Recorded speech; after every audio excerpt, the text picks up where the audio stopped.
Qin Feng was dragged by soldiers and thrown out of the underground city. The deadly green radiation dust instantly invaded his lungs, causing excruciating pain. Abandoned as a highly infected scavenger, he was left to die miserably in the terrifying monster-infested apocalyptic wasteland. Just as despair consumed him, the purification sequence awakened. The agonizing pain vanished, replaced by a soothing warmth. The lethal radioactive dust transformed into pure energy, rapidly healing his rotting flesh. What was deadly poison to humanity became his ultimate refreshing source of limitless power. Driven by extreme hunger, he devoured a highly toxic ghost mushroom and crunched on a lethal nuclear battery fragment. Instead of dying, his physical strength multiplied exponentially. His skin hardened into indestructible metal, effortlessly shattering the fangs of a terrifying mutated hyena that attacked him. He casually ripped the beast apart and ate its venom sac. A heavily armed scavenger squad witnessed this impossible feat, mistaking him for a legendary monster. They opened fire, but the armor-piercing bullets harmlessly bounced off his skin as his eyes glowed with terrifying blue radiation. Qin Feng's head bounced violently against the cold metal floor. Two soldiers in heavy hazmat suits dragged his limp body toward a massive airlock. He struggled to open his eyes, memories of his past life as a modern earthling flooding his confused and dizzy mind. Just moments ago, he was enjoying spicy wings while watching a monster movie. A stray chicken bone lodged in his throat, suffocating him. Now he inhabited the body of a condemned scavenger in the 9th underground city, diagnosed with fatal radiation levels during a routine inspection. The soldiers cursed his existence. One spat thick phlegm onto Qin Feng's face, the acidic stench nauseating him. He lacked the strength to wipe it away. The heavy alloy gate slowly rumbled upward, revealing a terrifying wasteland howling with violent winds and swirling green radiation dust. Without hesitation, the guards hurled him out like a sack of garbage. Qin Feng crashed hard onto the cracked barren earth. A heavy military boot slammed down onto his gas mask. The transparent visor shattered instantly into jagged pieces, exposing his face to the toxic atmosphere. The soldier laughed mockingly, claiming the broken mask could be traded for rations. The massive steel gate slammed shut with a deafening boom, sealing away the last remnants of human civilization. Qin Feng was left entirely alone in the desolate ruins, surrounded by howling ghostly winds. The deadly green radiation dust wasted no time. It seeped through his shattered mask, invading his nostrils and lungs. An indescribable agony erupted within his chest, feeling exactly like a red-hot iron branding his respiratory tract. His skin began to itch uncontrollably, followed by searing pain. His flesh started to blister and peel away under the intense radioactive decay. Qin Feng convulsed violently on the cracked ground. Was this death again? To die so painfully right after transmigrating felt like a cruel joke. His consciousness faded rapidly as the relentless torment continued. Just as true despair consumed his fading mind, an emotionless mechanical voice echoed deep within his brain. It detected a high-energy radiation source and confirmed the activation conditions. The purification sequence initiated immediately, beginning the process of assimilating the deadly environmental toxins into his dying body. Miraculously, the flesh-tearing agony receded like an ebbing tide. A soothing warmth bloomed inside his ruined lungs, spreading rapidly through his limbs. His respiratory system transformed into a highly efficient furnace. The lethal radioactive dust was no longer poison, but pure fuel, revitalizing his shattered form. Qin Feng sat up, abruptly gasping for air. Instead of burning pain, he felt an overwhelming, refreshing sensation. The thick radiation dust tasted incredibly cool, rushing straight to his brain like a mint-flavored energy drink. He stared in absolute disbelief at his rapidly healing, blistered hands. The rotting flesh regenerated at a visible rate, replaced by new skin far tougher than before. Suddenly, a thunderous growl echoed from his stomach.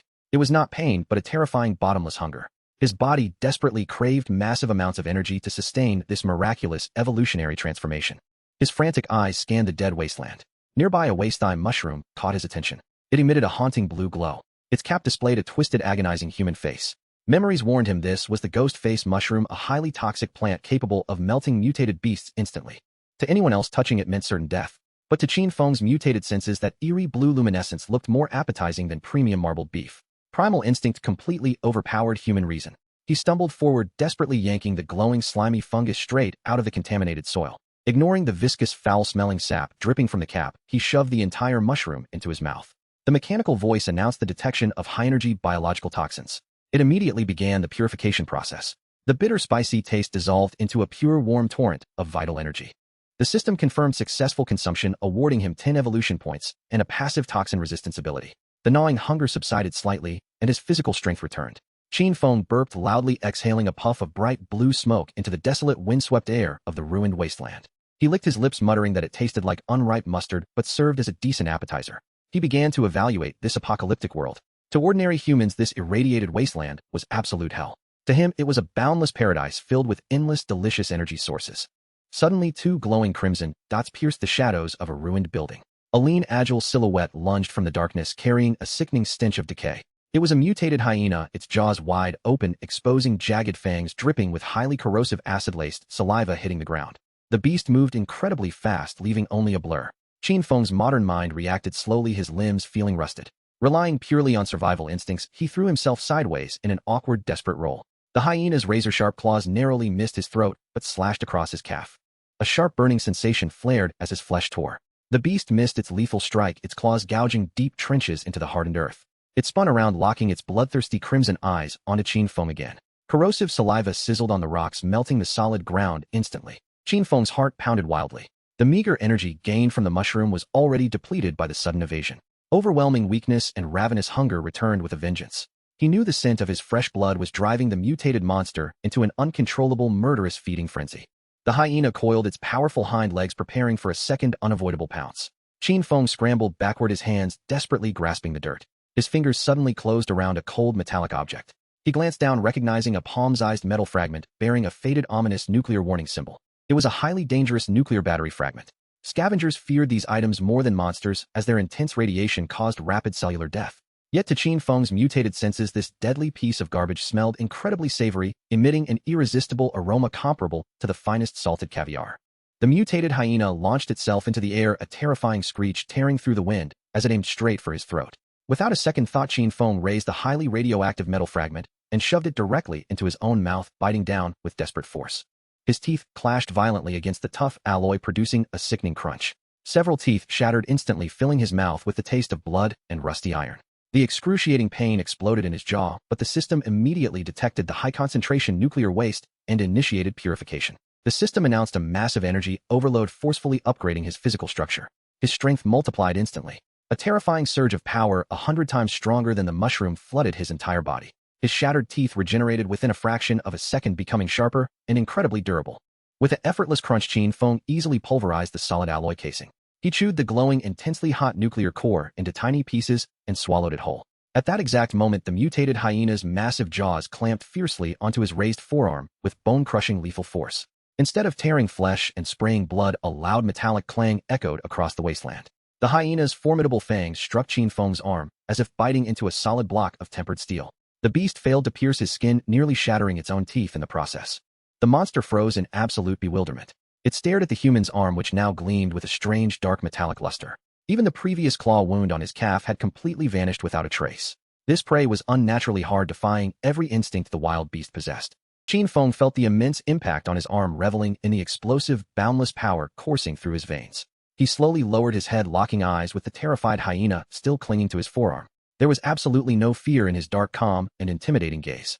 He slowly licked his lips, sensing a warm, flowing radioactive energy pulsing within the beast's body. It smelled like a rich, savory broth. He mockingly asked the creature if it was a delivery driver, bringing him a fresh meal.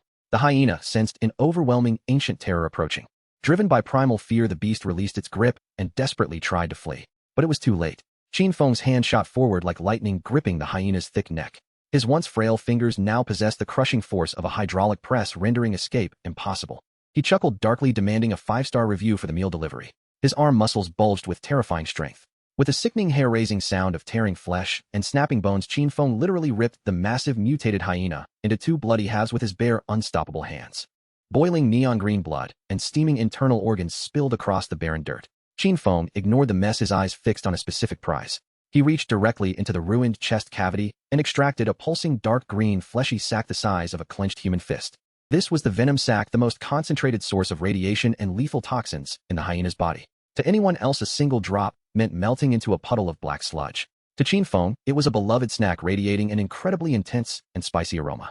He held the dripping sac up to his face, taking a deep, satisfied sniff of the pungent stench. He declared it a perfect wasteland substitute for a juicy meatball. Without hesitation, he tossed the entire pulsing, highly toxic organ into his mouth, chewing it with immense satisfaction. The system immediately began analyzing the mutated biological core's genetic sequence. He acquired a passive beast instinct skill, slightly enhancing his ability to predict imminent danger. Qin Feng closed his eyes, thoroughly enjoying the bizarre explosive texture of the venom sac bursting flavorfully against his strengthened palate. Unbeknownst to him, a fully armed scavenger squad from the 9th Underground City was passing by the nearby ruins. Captain Zhang Wu, a seasoned veteran of the wasteland, raised his hand to halt the team. The agonizing shriek of the dying beast had put them on extremely high alert. Zhang Wu cautiously peered from behind a crumbling concrete wall, raising his binoculars to inspect the source of the noise. What he saw froze the blood in his veins. A man in tattered prison clothes stood casually beside the brutally torn remains of a terrifying mutated hyena. The captain watched in absolute horror as the stranger casually tossed the beast's lethal venom sac into his mouth, eating it like a piece of fruit. Zhang Wu's pupils shrank to pinpricks. A profound, paralyzing chill shot straight from the soles of his boots to his trembling brain.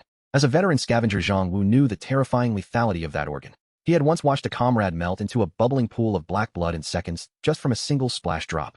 Yet this mysterious figure was eating it like a handful of sweet candy.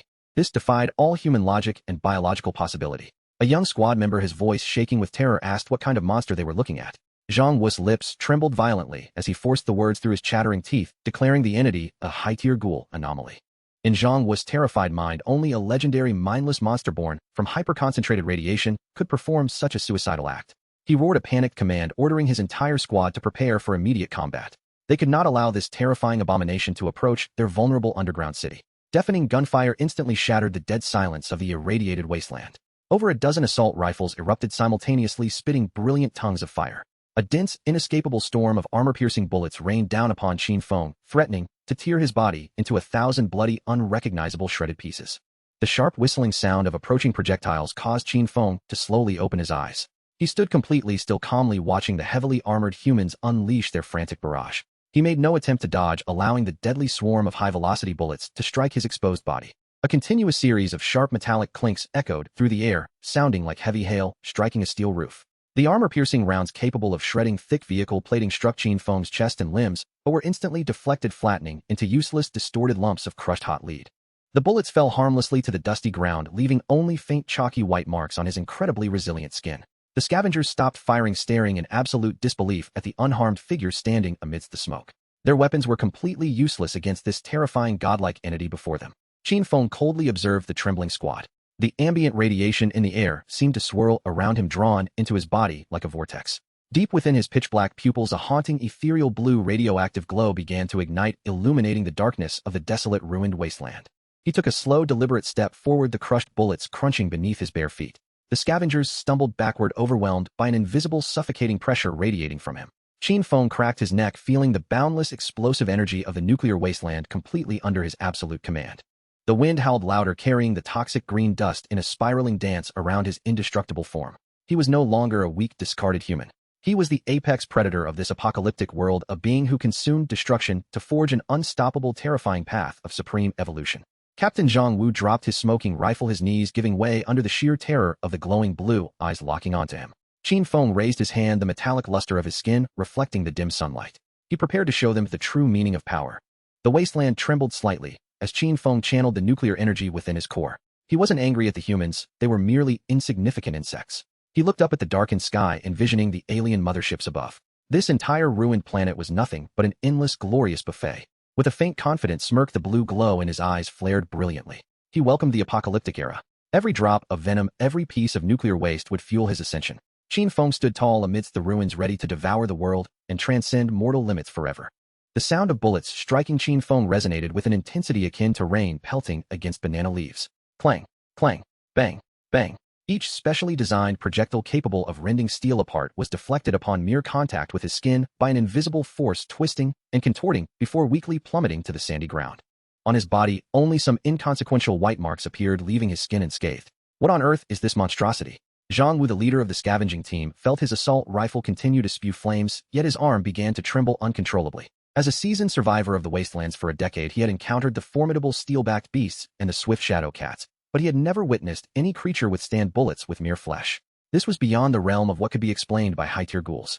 No matter how powerful a ghoul, it remained flesh and blood susceptible to large-caliber bullets. Yet the man before him was nothing less than a steel demon cloaked in human skin. "Captain, we're out of bullets," a team member cried in despair.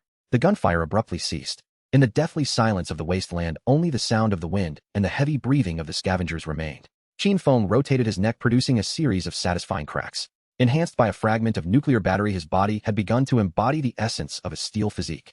To him, these bullets were as inconsequential as a mere tickle. In his dark eyes, a haunting blue glow intensified, sweeping over the pallid faces of the scavengers before him. "Is this all you can muster?"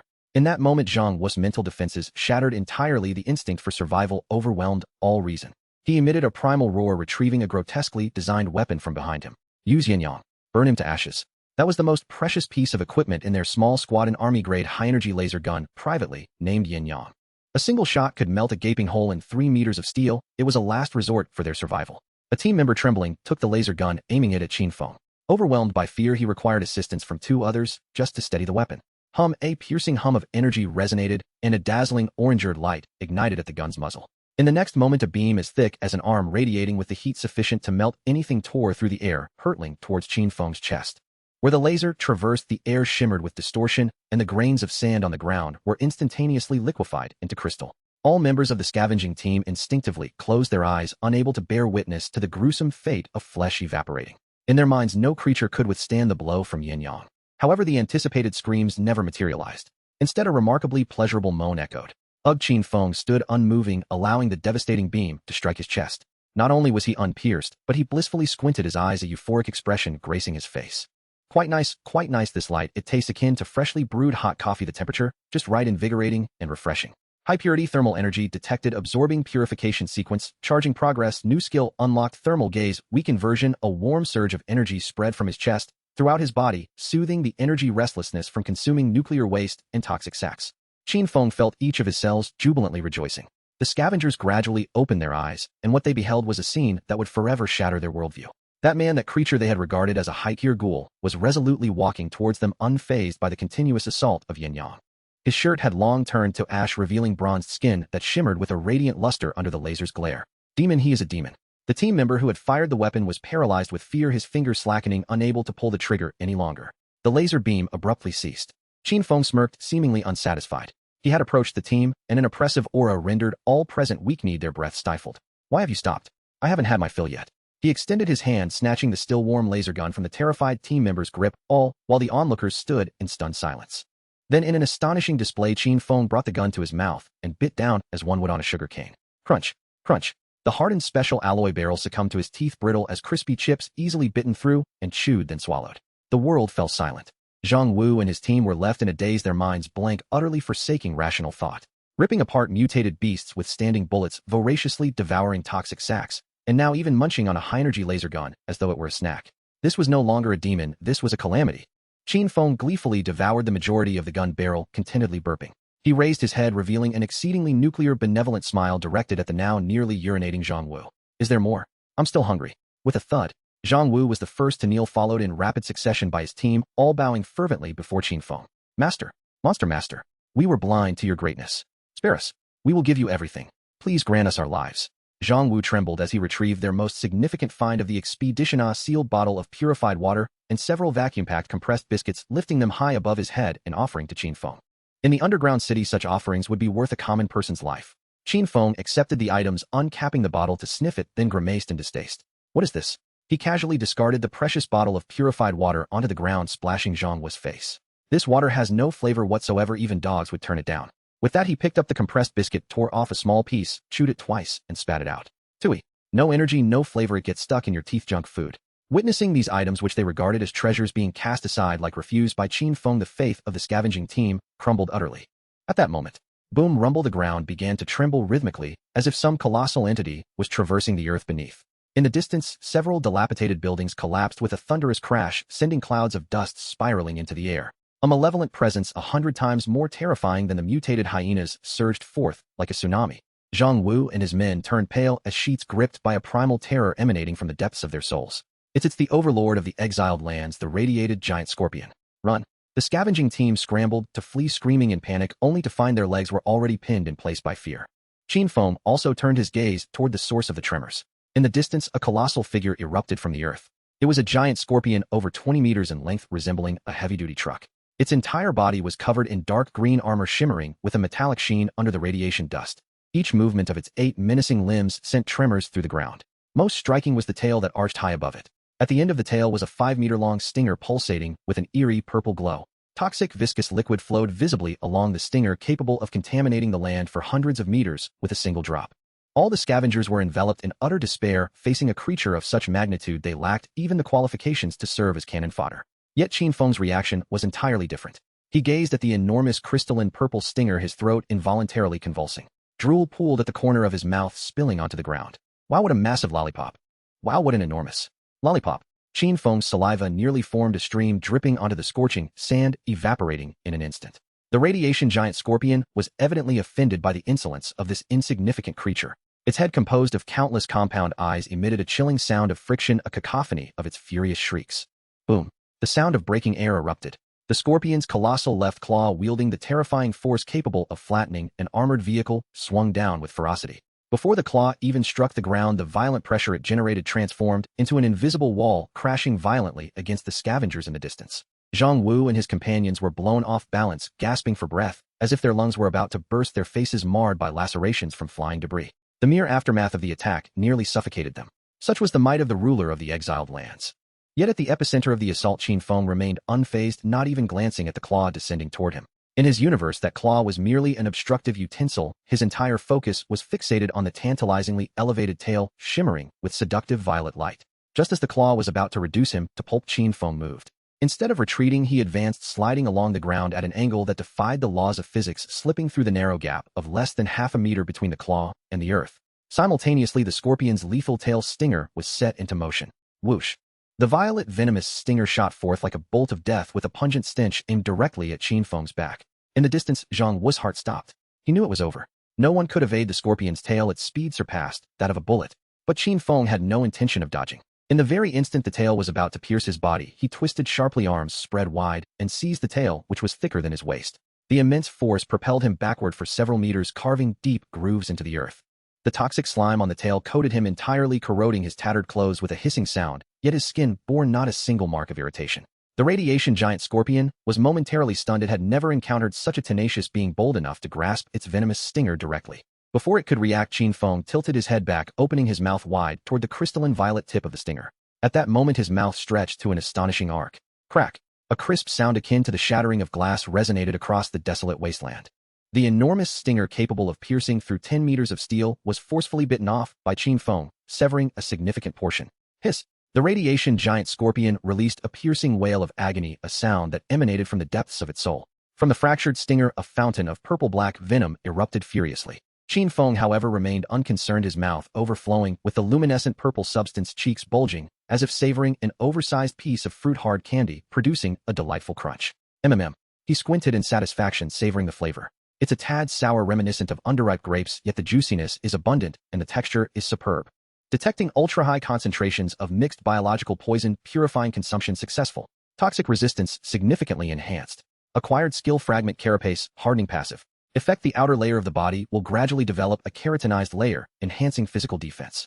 As the system notification chimed, Qin Feng felt as if an invisible, resilient membrane had formed on the surface of his skin. The searing pain drove the radiation giant scorpion into a frenzy. Its massive body began to thrash violently, its enormous pincers and limbs smashing against the ground, attempting to crush the infernal flea that clung to it. The earth trembled violently beneath its thrashing, dust and debris swirling as if the apocalypse had arrived. Yet Qin Feng remained steadfast, like a nail driven into its back, gripping the crevices of the scorpion's shell to maintain his position. His other hand did not remain idle. With fingers splayed like claws, he plunged them deep into the scorpion's thick carapace. Slurp! The alloy-like shell was torn apart by his bare hands, creating a massive gash. I said, don't move around. I'm not finished eating yet. Qin Feng complained while thrusting his head into the wound, voraciously devouring the high-energy radioactive flesh and blood within the giant scorpion. In the distance, Zhang Wu and his team members stood in stunned silence. Their minds had ceased to function, merely staring blankly at the hellish scene before them. What was that? Was that truly a human? A person was crouched on the back of the wasteland's tyrant, ruthlessly tearing apart its armor and feasting on its entrails. This was no human hunting a monster. It was plainly a diner handling an overly lively exotic seafood dish. Captain, a young team member stammered, trembling, his pants soaked with warmth. Are we dreaming? Zhang Wu jolted awake, a shiver coursing through him. Dream? He'd rather it be a dream. He watched the demonic figure indulging on the giant scorpion's back, witnessing the once mighty ruler of the wasteland emit despairing howls, and an instinctual terror gripped his heart. Run. They had to flee. As far away from this monster as possible. Retreat. Quickly retreat. Everyone, don't look back, run. Zhang Wu bellowed with all his might, then turned first, scrambling frantically towards the underground city. The remaining team members, as if awakening from a trance, discarded their gear, calling out for their parents as they followed suit, wishing their parents had 2 more legs. They didn't even dare to glance back, terrified that the monster might consider them a delightful dessert after its meal. 10 minutes later. Boom! The massive form of the radiation giant scorpion finally ceased its convulsions, crashing heavily to the ground, stirring up a cloud of dust. It was utterly dead, its vast body hollowed out significantly, appearing quite pitiful. Qin Feng content let out a satisfied belch and leaped down from the scorpion's head. This feast had been delightful. He felt invigorated, each cell within him rejoicing. Wiping the purple juice from the corner of his mouth, he lifted his gaze over the sprawling ruins toward the horizon. At the edge of the skyline stood a colossal and twisted architectural silhouette. It was three massive cooling towers still emanating a chilling aura despite years of abandonment. The abandoned Qin nuclear power plant. In the memories of the original owner, it was the most terrifying forbidden zone in the entire 9th district, with radiation levels so high that any detection device would instantly malfunction. It was said that even the highest-tier mutated beasts dared not approach that area. Yet in Qin Feng's perception, that direction exuded an indescribable aroma. If the radiation giant scorpion had been a top-tier tomahawk steak, then the nuclear power plant represented a grand feast comprising the finest ingredients from around the globe. A Michelin 3-star restaurant. Now that I have a late-night snack, it's time for the main course. Qin Feng grinned widely, approached the scorpion's carcass, grasped the remaining half of its tail resembling a giant bone, and hummed an unknown tune as he strode purposefully toward the nuclear power plant. Half an hour later, he arrived at the outskirts of the power plant. The air was thick with green radioactive dust, forming a bizarre green mist that was nearly suffocating. The radiation detector he had scavenged from the scavengers went haywire the moment it approached the needle, spinning wildly before exploding with a loud bang. This was the forbidden zone of life. Yet Qin Feng inhaled deeply, reveling in the deadly air, his expression a picture of sheer ecstasy. Warm and nourishing. It felt like returning to a winter's day in his previous life, basking in the warmth of a heated room, every pore in his body relaxed, so comfortable he could have fallen asleep on the spot. He dragged the half-carcass of the scorpion and stepped into the shroud of green mist that enveloped the realm of death. The moment he stepped into the verdant mist, every pore of Qin Feng's body exhaled a contented sigh. The lethal radiation from the outside world, potent enough to disintegrate any living cell, here coalesced into something almost tangible. It rushed into Qin Feng's body, transformed by the furnace of his lungs into the purest energy coursing through his blood to invigorate every limb. Warm and nourishing. This sensation was 100 times more comforting than being wrapped in a quilt during winter in his past life, with the heater running and sipping on sugary soft drinks. This place is truly a paradise tailored for me. In high spirits, Qin Feng dragged the massive half-corpse of a scorpion behind him, as if hauling a crate of beer, meandering deeper into the nuclear power plant. Along the way, the walls and floors were adorned with an array of bizarre mutated plants. Clusters of moss emitted an eerie fluorescence, some resembled congealed oil, while others had distorted human faces. As he passed a corner, Qin Feng spotted a patch of dark green moss reminiscent of nori from his previous life. Curiosity piqued, he paused to pluck a small piece. This peculiar substance felt slick to the touch and radiated a hint of warmth. Without a second thought, he popped it into his mouth. Detecting low-level radiation, mutated plant. Purification in progress. Consumption successful, evolution point. As he chewed, a faint, briny flavor spread across his palate, the texture delightfully crisp. Not bad, like seaweed-flavored chips, albeit lacking in energy. He casually remarked before taking a few more steps, only to find a mushy blanket of fungi on the ground adorned with pus-filled blisters. Embracing the spirit of Shinning, who tasted 100 herbs, he decided to sample a bit. Ugh. In an instant, he spat it all out. What was that? The texture was like expired yogurt, and the taste reminded me of socks that hadn't been washed in 3 months. 0 stars. Thus he continued on his path, sampling various mutated mosses and fungi around the nuclear plant's periphery, resembling a gastronomic connoisseur inspecting his garden. The further he ventured, the denser the air became, with an enticing aroma. Ultimately, he passed through a corroded alloy door riddled with holes, arriving at an immense cavernous factory space. At the center of the factory lay a bottomless pool filled with a hauntingly blue liquid. The pool brimmed with a deep azure substance, its hue so profound it seemed capable of devouring all light. Its surface, reacting to an immensely high energy output, exhibited a visibly viscous quality, bubbling gently and emanating faint warmth. Cherenkov radiation. This sight resembled the entrance to a hellish abyss. Yet in Qin Feng's perception, this was far from hell. This was without a doubt the legendary supreme broth. The rich, inescapable aroma of energy made his internal purification sequence hum with excitement. Qin Feng's eyes widened, and unbidden drool trickled from the corner of his mouth. With a resounding clatter, he discarded the half-eaten scorpion tail and swiftly shed his tattered prison garb, revealing a body shimmering with a faint metallic sheen from initial enhancements. Glug. He swallowed hard, gazing at the pool brimful of divine broth, his face radiating utmost reverence. Thank you, Mother Nature, for this gift. Before his words faded, he plunged into the reactor's cooling pool, which radiated an aura of death. Zzz. As the pool water made contact with his skin, a terrifying sound erupted, akin to hot oil splashing onto raw meat, with a searing pain engulfing him instantly. However, this agony lasted for less than a 10,000th of a second. Warning. Extremely high concentration of radioactive heavy water detected. Energy concentration exceeds the safety threshold by. Purification Sequence has initiated maximum authorization. Engaging in forced overclocking. Energy surge. Energy surge. The system's alerts flooded Qin Feng's mind, each sound igniting exhilaration within him. The The sensation intense enough to melt steel transformed into an indescribable wave of warmth. Qin Feng sighed with satisfaction, feeling every cell in his body rejoicing, leaping, dividing, and reorganizing.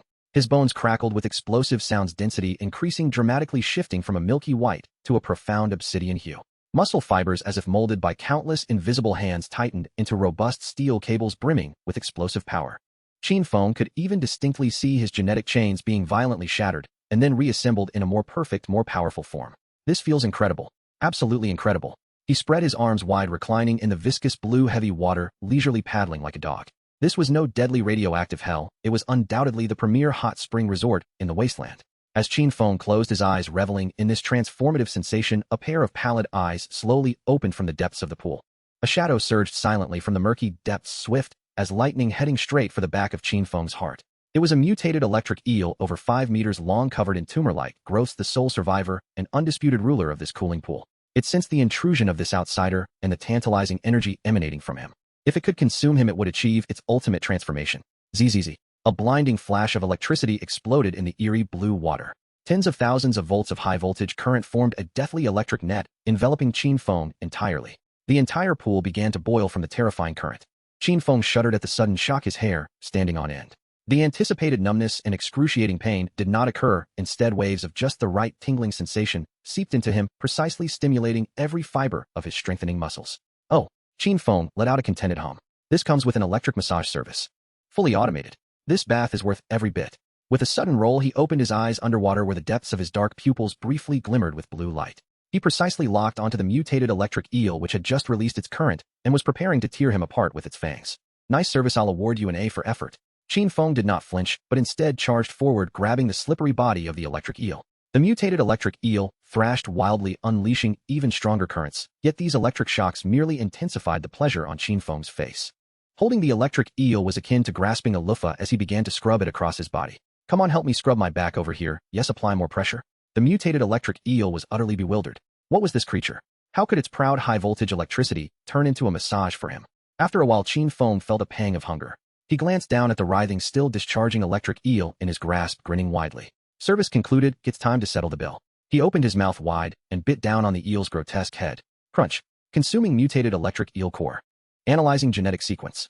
Gained skill fragment bioelectric control beginner. As he chewed on the fish head, the residual currents danced tantalizingly on his tongue, delivering an odd yet delightful tingling sensation. Sashimi isn't bad with a built-in electric shock feature, it has a playful crunch. He discarded the remaining half of the electric eel and continued to recline languidly in the pool, allowing the vast radiation energy to wash over and transform his body. Time slipped by in this exquisite indulgence. As a new day dawned over the wasteland with the hazy sun rising once more, Qin Feng slowly sat up from the pool. After a whole night of soaking and absorption, the previously bottomless cooling pool's water level had inexplicably dropped by more than 10 centimeters. And Qin Feng's body had undergone a monumental transformation. Second stage of body evolution completed.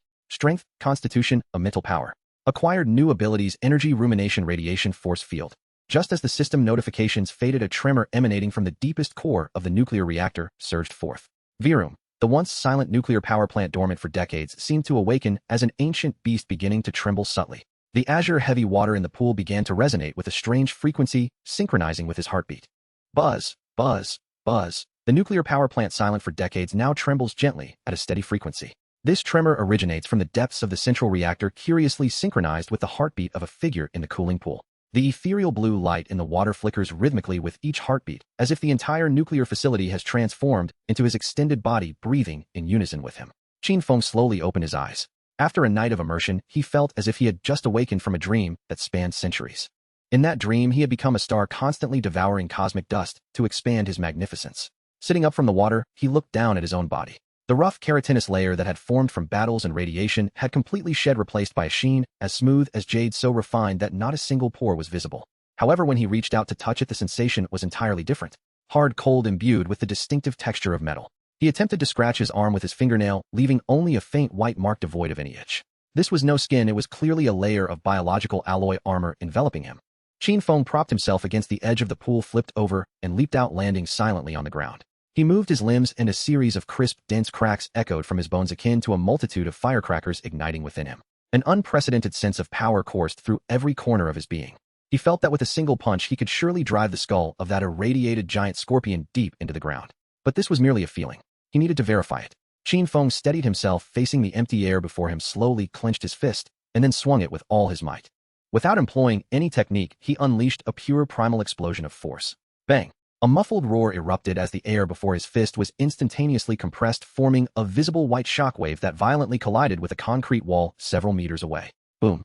That wall, half a meter thick, was forcefully dented by the shockwave, spiderweb-like cracks spreading across its surface in an instant. An air cannon. Was this his current strength?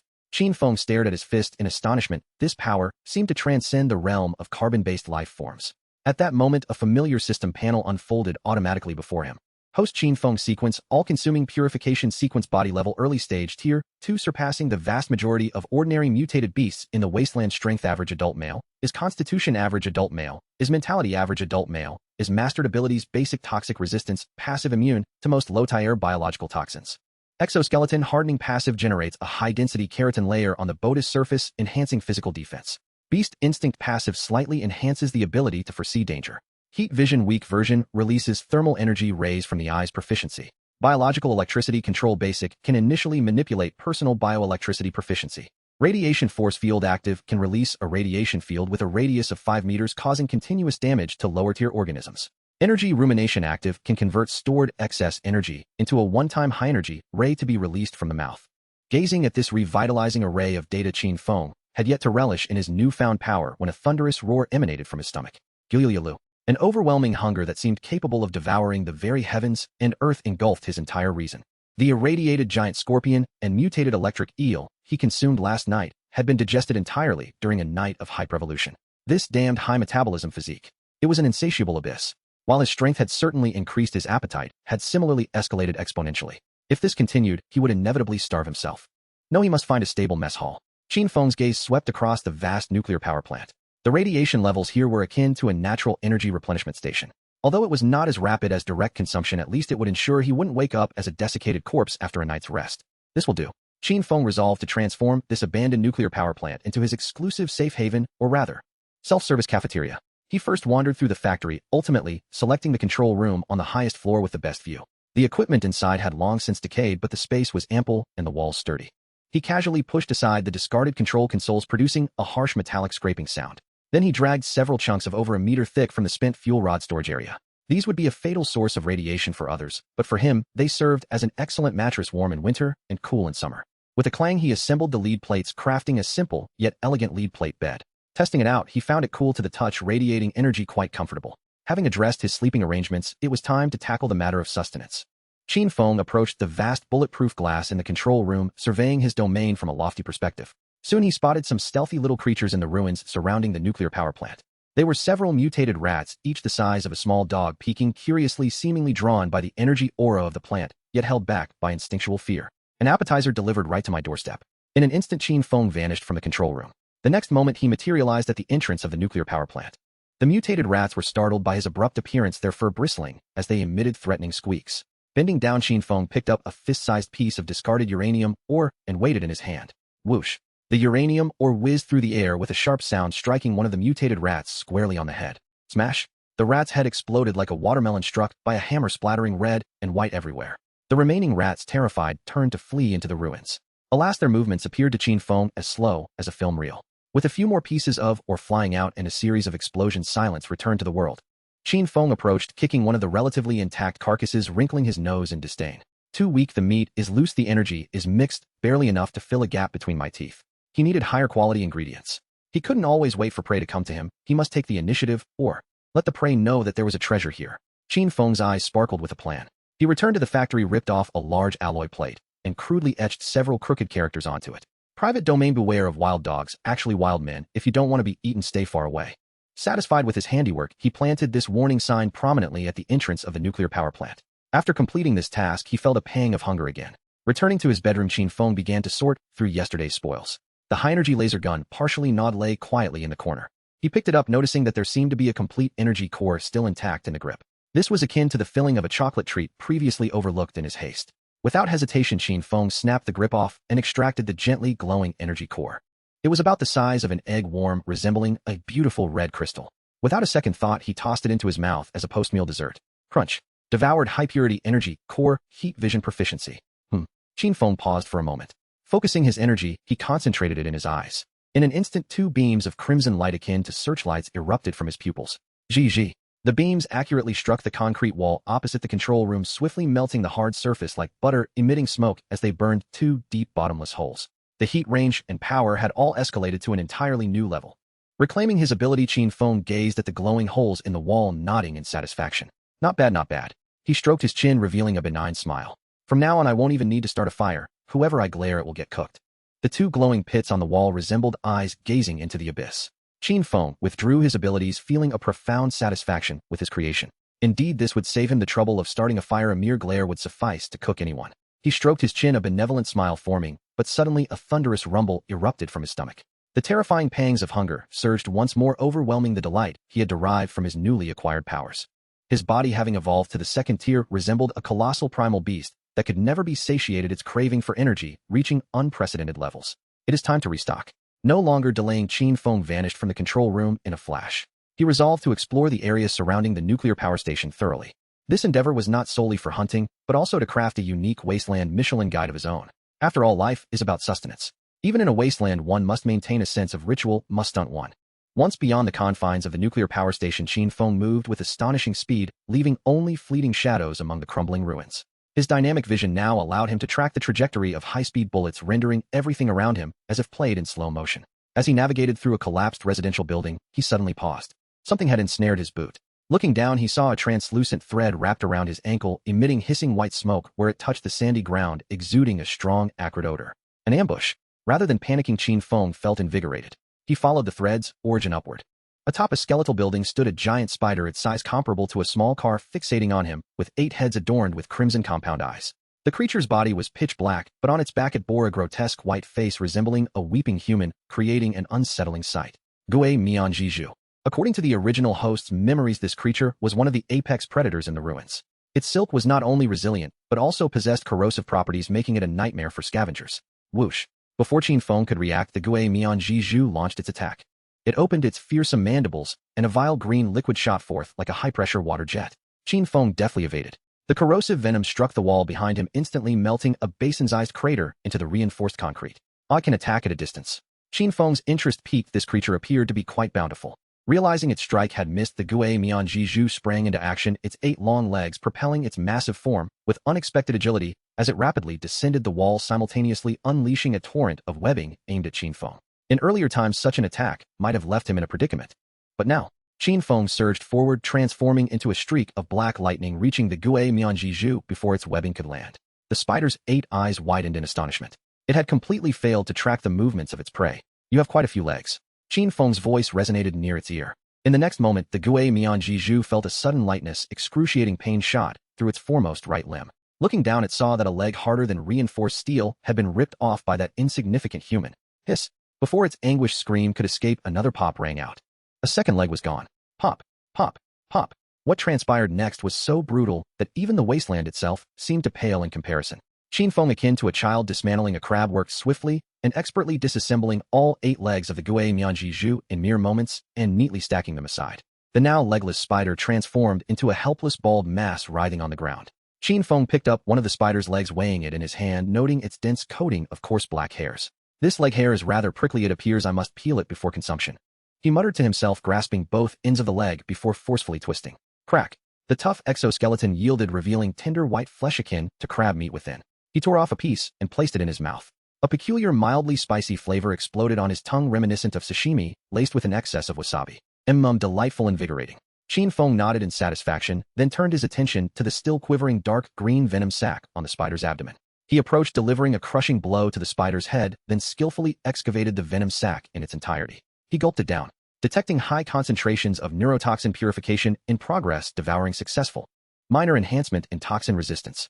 Acquired passive ability, neurotoxin secretion. Effect: the host's saliva will now contain trace amounts of neurotoxin capable of paralyzing and corroding targets through bites or breath. As the system notification faded, Qin Feng felt an itch in his mouth, the saliva seeming to thicken. He turned to a nearby discarded steel plate and spat out a glob of saliva. Fizz. A plume of green smoke erupted, and the saliva corroded a nail-sized pit into the steel plate, as if it were a potent acid. Goodness, I now possess a chemical weapon. Ecstatic, Qin Feng happily packed away the remaining spider legs and continued his culinary exploration. Not long after, a thunderous roar caught his attention. Not far away, a massive rhinoceros, its size comparable to a heavy-duty truck, was violently ramming a derelict building with its metallic-hued horn. With each impact, the earth trembled. Taijia, a mobile fortress of the wasteland, its thick hide reputedly impervious even to scavenger teams' rocket launchers. When Qin Feng laid eyes on it, his first thought was not how formidable this beast might be, but rather, with such bulk, the meat must be incredibly substantial and chewy. The Taijia noticed this unexpected visitor, ceasing its wall ramming and turning to him, its murky eyes radiating a vicious aura as it locked onto Qin Feng. It pawed at the ground, snorting 2 plumes of vapor from its nostrils. In the next instant, its colossal form charged forth. The very ground lamented, and that relentless momentum was enough to reduce anything in its path to dust. Qin Feng stood his ground, neither flinching nor retreating. He wished to test the limits of his evolved second-tier body and its strength. "Come at me," he shouted, widening his stance and sinking his body, assuming a posture to absorb the impact. Just as the Taijia horn capable of piercing a tank neared his chest, Qin Feng moved. He chose not to confront it head-on. Instead, he pivoted slightly, gripping the rapidly advancing horn with hands like iron pincers. Boom! The terrifying force erupted instantaneously. The ground beneath him cracked, and he was propelled backward over 20 meters, carving deep trenches in the earth before finally halting. His arm muscles bulged, veins protruding as he clamped down on the raging beast. Man and beast entered a primal struggle of raw power. The Taijia roared furiously, attempting to impale this audacious insect that dared to obstruct its path, but no matter how fiercely it exerted itself, the hands clutching its horn remained unyielding. "Is this all the strength you possess?" Qin Feng gritted out through clenched teeth, his arms re-engaging with renewed vigor. Crack! Crack! A nauseating sound of splintering echoed. Cracks appeared along the once indomitable horn of the Taijia. "Break! For me!" With a fierce roar, Qin Feng powered through, twisting upward with his waist. Bang! Accompanied by a resounding crash, he wrenched the 20-meter-long vicious horn clean off the Taijia's head. The searing pain left the Taijia dazed, standing still, as if struggling to comprehend what had transpired. Qin Feng nonchalantly dispatched the rhinoceros, then plopped down upon its still warm carcass, lifting the hefty horn and biting into it like sugarcane. Crunch! Delightfully crisp. Devouring high-density biological keratin, analyzing bone density, significantly increased. Acquired active skill, Savage Charge. As he munched away, Qin Feng silently noted a new entry for his Michelin guide. The horn of the Taijia has a texture reminiscent of compressed biscuits, slightly dry, but packed with energy. It pairs well with high-concentration radiation water for consumption, lest one risk choking. By days in, the area within a 5-mile radius of the nuclear power station had undergone a transformation. All mutated beasts, regardless of size, felt the unyielding terror emanating from the apex of the food chain. As dusk approached, Qin Feng, satisfied with a mutated giant python he had gutted, made his way back. Behind him, countless terrified eyes watched him from the ruins. A mutated mole trembled as it whispered to a nearby mutated cockroach that devil is back. "Quick! Inform everyone. We must move tonight. Leave this cursed place. I've heard the howling abyss to the west is decent though perilous. At least we won't be eaten as snacks." In an instant, the mutated creatures of the entire region seemed to receive an urgent alert. They scrambled with their families, enacting a wasteland version of an animal migration. They regarded Qin Feng's retreating figure as if witnessing the living embodiment of the king of hell, fleeing with greater speed than in a nuclear winter. Meanwhile, the orchestrator of it all, Qin Feng, hummed a tune as he pondered a serious question. For tonight's supper, should it be steamed or braised? The twilight's afterglow cast an eerie blue-dread hue over the desolate wasteland. Qin Feng dragged the eviscerated mutated python back to his dining establishment, Kronos Nuclear Power Plant.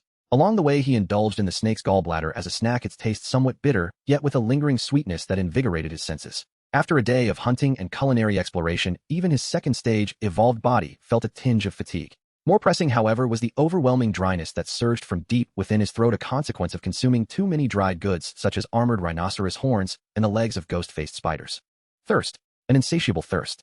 He needed something to quench his parched throat. Qin Feng's footsteps halted at a corner of the control room, where a sealed bottle of purified water lay quietly. This was a tribute left by a previous scavenging team, which he had carelessly discarded here. In the wasteland, such a commodity was more precious than gold. Gazing at the crystalline liquid within the bottle, Qin Feng's memories involuntarily drifted back to his past life. On a sweltering summer day, he would retrieve a chilled bottle of cola from the refrigerator, twist off the cap, and hear the fizzing sound as bubbles erupted forth. With his head tilted back, he would gulp it down, the icy sensation instantaneously coursing through his entire being. He licked his slightly parched lips. Though devoid of any energy, and with a bland flavor, this water should suffice to alleviate his thirst. He picked up the bottle, deftly twisted off the cap, and tilted his head back, allowing the clear liquid to flow into his throat. It was cold upon entry. However, this refreshing chill lasted less than half a second.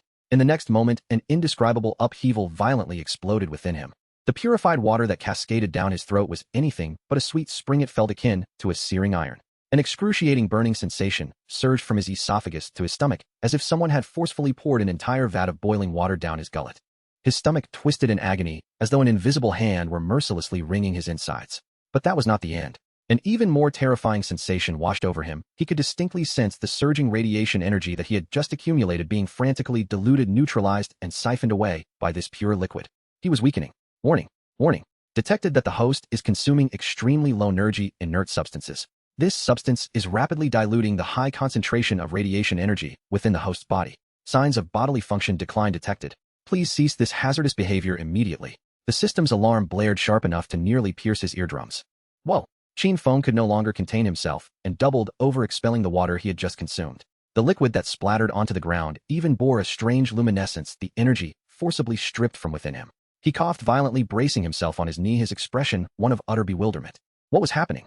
Was drinking purified water actually poisoning him, causing an allergic reaction? This was utterly absurd. System explanation: the host life form has completed its second stage evolution and has preliminarily transcended traditional carbon-based biological confines. Your survival foundation is no longer water and organic matter, but high-energy radiation. Low-energy inert substances, such as purified water, cannot provide you with any energy. Rather, they disrupt the stable high-energy cycle within you, functioning as dilutive poison. Upon hearing the system's explanation, Qin Feng was left utterly stunned. He glanced down at the glimmering puddle of water on the floor, and then at the remaining half-full bottle of purified water in his hand, his expression shifting to one of profound complexity. So the very essence of life that humanity relies upon is poison for him. And those nuclear waste and high-concentration radiation materials which everyone shuns are his purified water and compressed biscuits. What is this? The opposite of a radiation allergy, a pure water allergy. Does this mean I can only drink nuclear waste from now on? He couldn't help but mutter sarcastically. What is this? A wasteland-exclusive noble's disease. However, after the initial shock, Qin Feng quickly acclimated to this new reality. After all, a body that could treat nuclear bombs as snacks, being allergic to purified water seemed rather reasonable. To quell the fiery discomfort in his stomach and to validate the system's assertion, he staggered towards the cooling pool at the center of the facility. Gazing upon the shimmering azure pool exuding a fragrant aroma, he hesitated not a moment before plunging his head into it. Glug, glug. He opened his mouth wide, gulping down this lethal liquid. An incredibly soothing warmth surged into his stomach, alleviating all previous pain and discomfort. The energy previously diluted by the purified water rushed back at an exponential rate. Every single cell rejoiced in ecstatic jubilation. Minutes later, Qin Feng lifted his head, satisfied, letting out a burp as faint blue mist lingered in the air. That feeling was exhilarating. All right then. He wiped the heavy water from his face, feeling utterly liberated. In this hellish place, being able to drink nuclear waste as if it were water is the greatest cheat. It's hard to starve and even harder to die of thirst.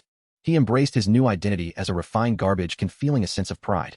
After all, who else in the entire wasteland could boast such a privilege? As night deepened, the sky above the wasteland was devoid of stars, cloaked instead in a thick layer of green radioactive dust, eternally shrouding the earth. Having resolved the dual survival concerns of sustenance and hydration, Qin Feng's spirits soared. He dragged the python's carcass back to the control room on the upper level, preparing for his midnight feast. With thermal vision activated, 2 crimson beams precisely sliced through the python's flesh while simultaneously searing it. Soon an unusual meat aroma permeated the room. After satisfying his hunger and thirst, Qin Feng reclined on his chilly lead plate bed, hands clasped behind his head, comfortably propping his legs. Through the control room's immense bulletproof glass, he gazed into the distant horizon. In that direction, amidst the endless darkness, a faint yet tenacious glimmer of light persisted. It was the beacon of the 9th underground city. Countless humans like mice huddled within that steel and concrete grave, scheming and struggling for mere morsels of synthetic food and a bottle of murky filtered water. They lived cautiously, fearing everything above ground: radiation, mutated beasts, and the uncertainty of each new day. And what of him? Cast aside like waste to await his demise, yet here he thrived amidst what they perceived as hell. What they deemed a lethal poison was his functional beverage. What they regarded as a terrifying beast was his gourmet seafood. While they cowered in the pitch-black underground, terrified and anxious, he lay at the heart of the nuclear power station, cradled by a lead plate covered in radioactive dust, dancing freely upon the wasteland. This was the disparity. Qin Feng grinned silently. In that smile lay a hint of mockery, a trace of disdain, and an absolute sense of superiority stemming from a higher plane of existence. A sudden curiosity struck him. What would the expressions be of those who cast him aside upon discovering that the hell they feared was in fact his paradise? District 9 Isolation Examination Room. The harsh white light streamed down from the ceiling, illuminating every speck of dust, as if revealing their secrets. The air was thick with a pungent mix of disinfectant and terror. Zhang Wu and his few surviving team members slumped on the cold metal chairs, resembling a pack of dogs stripped of their bones. Adorned in their tattered combat uniforms, their faces reflected the dazed bewilderment of those who had narrowly escaped death. The heavy alloy door of the isolation room slid open silently. A middle-aged man in a crisp uniform bearing the badge of a Level 3 examiner entered. He held a data pad in his hands, his expression devoid of emotion, as if he were addressing mere data rather than a group of scavengers who had nearly perished.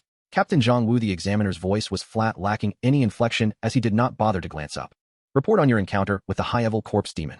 Provide details without any subjective interpretation or emotional embellishment. Zhang Wu's body tensed involuntarily, the hellish scene crashing back into his consciousness. He is not a corpse demon. He is not.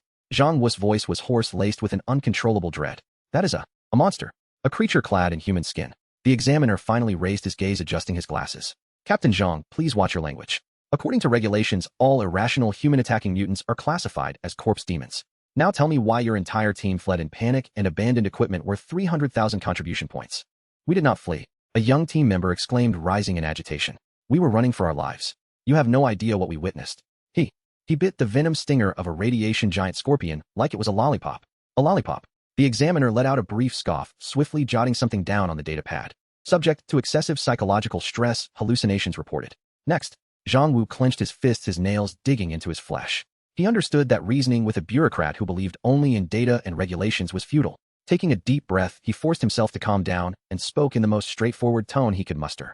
Sir, we witnessed the target swallow the venom sac of a mutated hyena whole. Our standard rifle bullets could not penetrate his skin. We used high-energy laser guns, and he withstood it, even devoured the barrel. The examiner paused his note-taking. He looked up again, this time scrutinizing Zhang Wu carefully. Devoured. He consumed the barrel made of special alloy.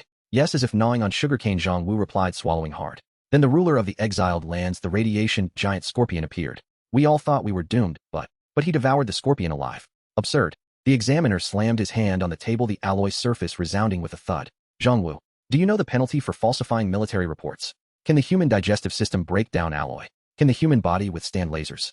Are you writing a post-apocalyptic fairy tale? He barked. I ask you again, are you fabricating this tall tale to cover your own cowardice and the loss of equipment? Under the examiner's relentless questioning, Zhang Wu felt a chill rising from his core. He knew that no one would believe him.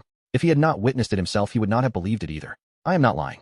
Zhang Wu raised his head to meet the examiner's gaze. My helmet recorder should have captured part of the footage. Half an hour later, in the emergency conference room of the highest command center in District 9, the enormous holographic screen repeatedly played a blurry, shaky, yet profoundly shocking video. The room was filled with the upper echelons of the underground city, including military generals and chief scientists, all fixated on the screen, the silence so profound that a pin drop could be heard. In the footage, a bare-chested man surrounded by a storm of radiation dust bit through the venom sac of a mutated hyena. Immediately, bullets struck him, sparking feeble glimmers of fire. High-energy laser beams hit his chest, and not only did he remain unharmed, but he also appeared quite comfortable. When the video showed Qin Feng snatching the laser gun and crunching the barrel as if it were a corn cob, gasps echoed throughout the conference room. A profound silence fell. The worldview of everyone present was shattered by the crude footage. As the playback concluded, an elderly man with graying hair, clad in a white lab coat, stood up. He was Dr. Qin, the chief scientist of District 9. His breath was somewhat hurried, his face a mixture of fear, fervor, and excitement. Ladies and gentlemen, this could be a groundbreaking discovery. Dr. Qin's voice trembled as he approached the screen, pointing at the still image of Qin Feng. According to energy reaction analysis, the radiation index within him has surpassed the limits of our instruments.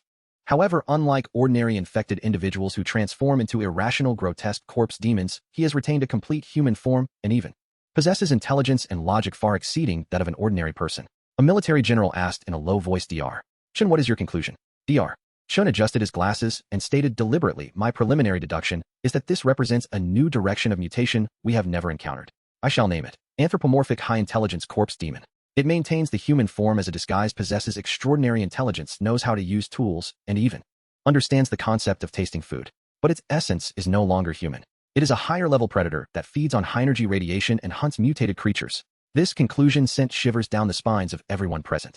A being with intelligence indistinguishable from humans in appearance, yet powerful enough to consume monsters alive, this was 1,000 times more terrifying than any known mutated beast. However, after a brief moment of fear, a more potent emotion, greed, swiftly took hold of the higher-ups. The Lord of District 9, a man with keen eyes like a hawk, slowly spoke from the head of the table. What if we could capture him and unravel the secrets of his genetic sequence? The mere suggestion made the air in the conference room feel heated. Indeed, if we could understand why he is immune to radiation, why he can convert radiation into energy, why he possesses such formidable physicality, would that not imply that humanity could have a chance to escape this sunless underground city and reclaim its rightful world above ground? The temptation was immense. So immense that anyone would be willing to wager everything for it. We must capture him. The Lord stood up abruptly, slamming his palm on the table, resolutely declaring, at any cost, we must bring this specimen back intact. Orders were swiftly issued. The elite Special Operations Unit of District 9 at Cleaners was urgently mobilized. This unit consisted of no more than 20 members, each a battle-hardened veteran emerging from a sea of corpses. They were equipped with the pinnacle of underground technology, exoskeleton power armor, and Gauss kinetic weaponry. In the operational records of the underground city, they had never failed. The leader of the Cleaners, codenamed Black Wolf, was a burly man with a vicious scar across his face. He gazed at Qin Feng's image on the holographic screen, a cruel smirk spreading across his lips.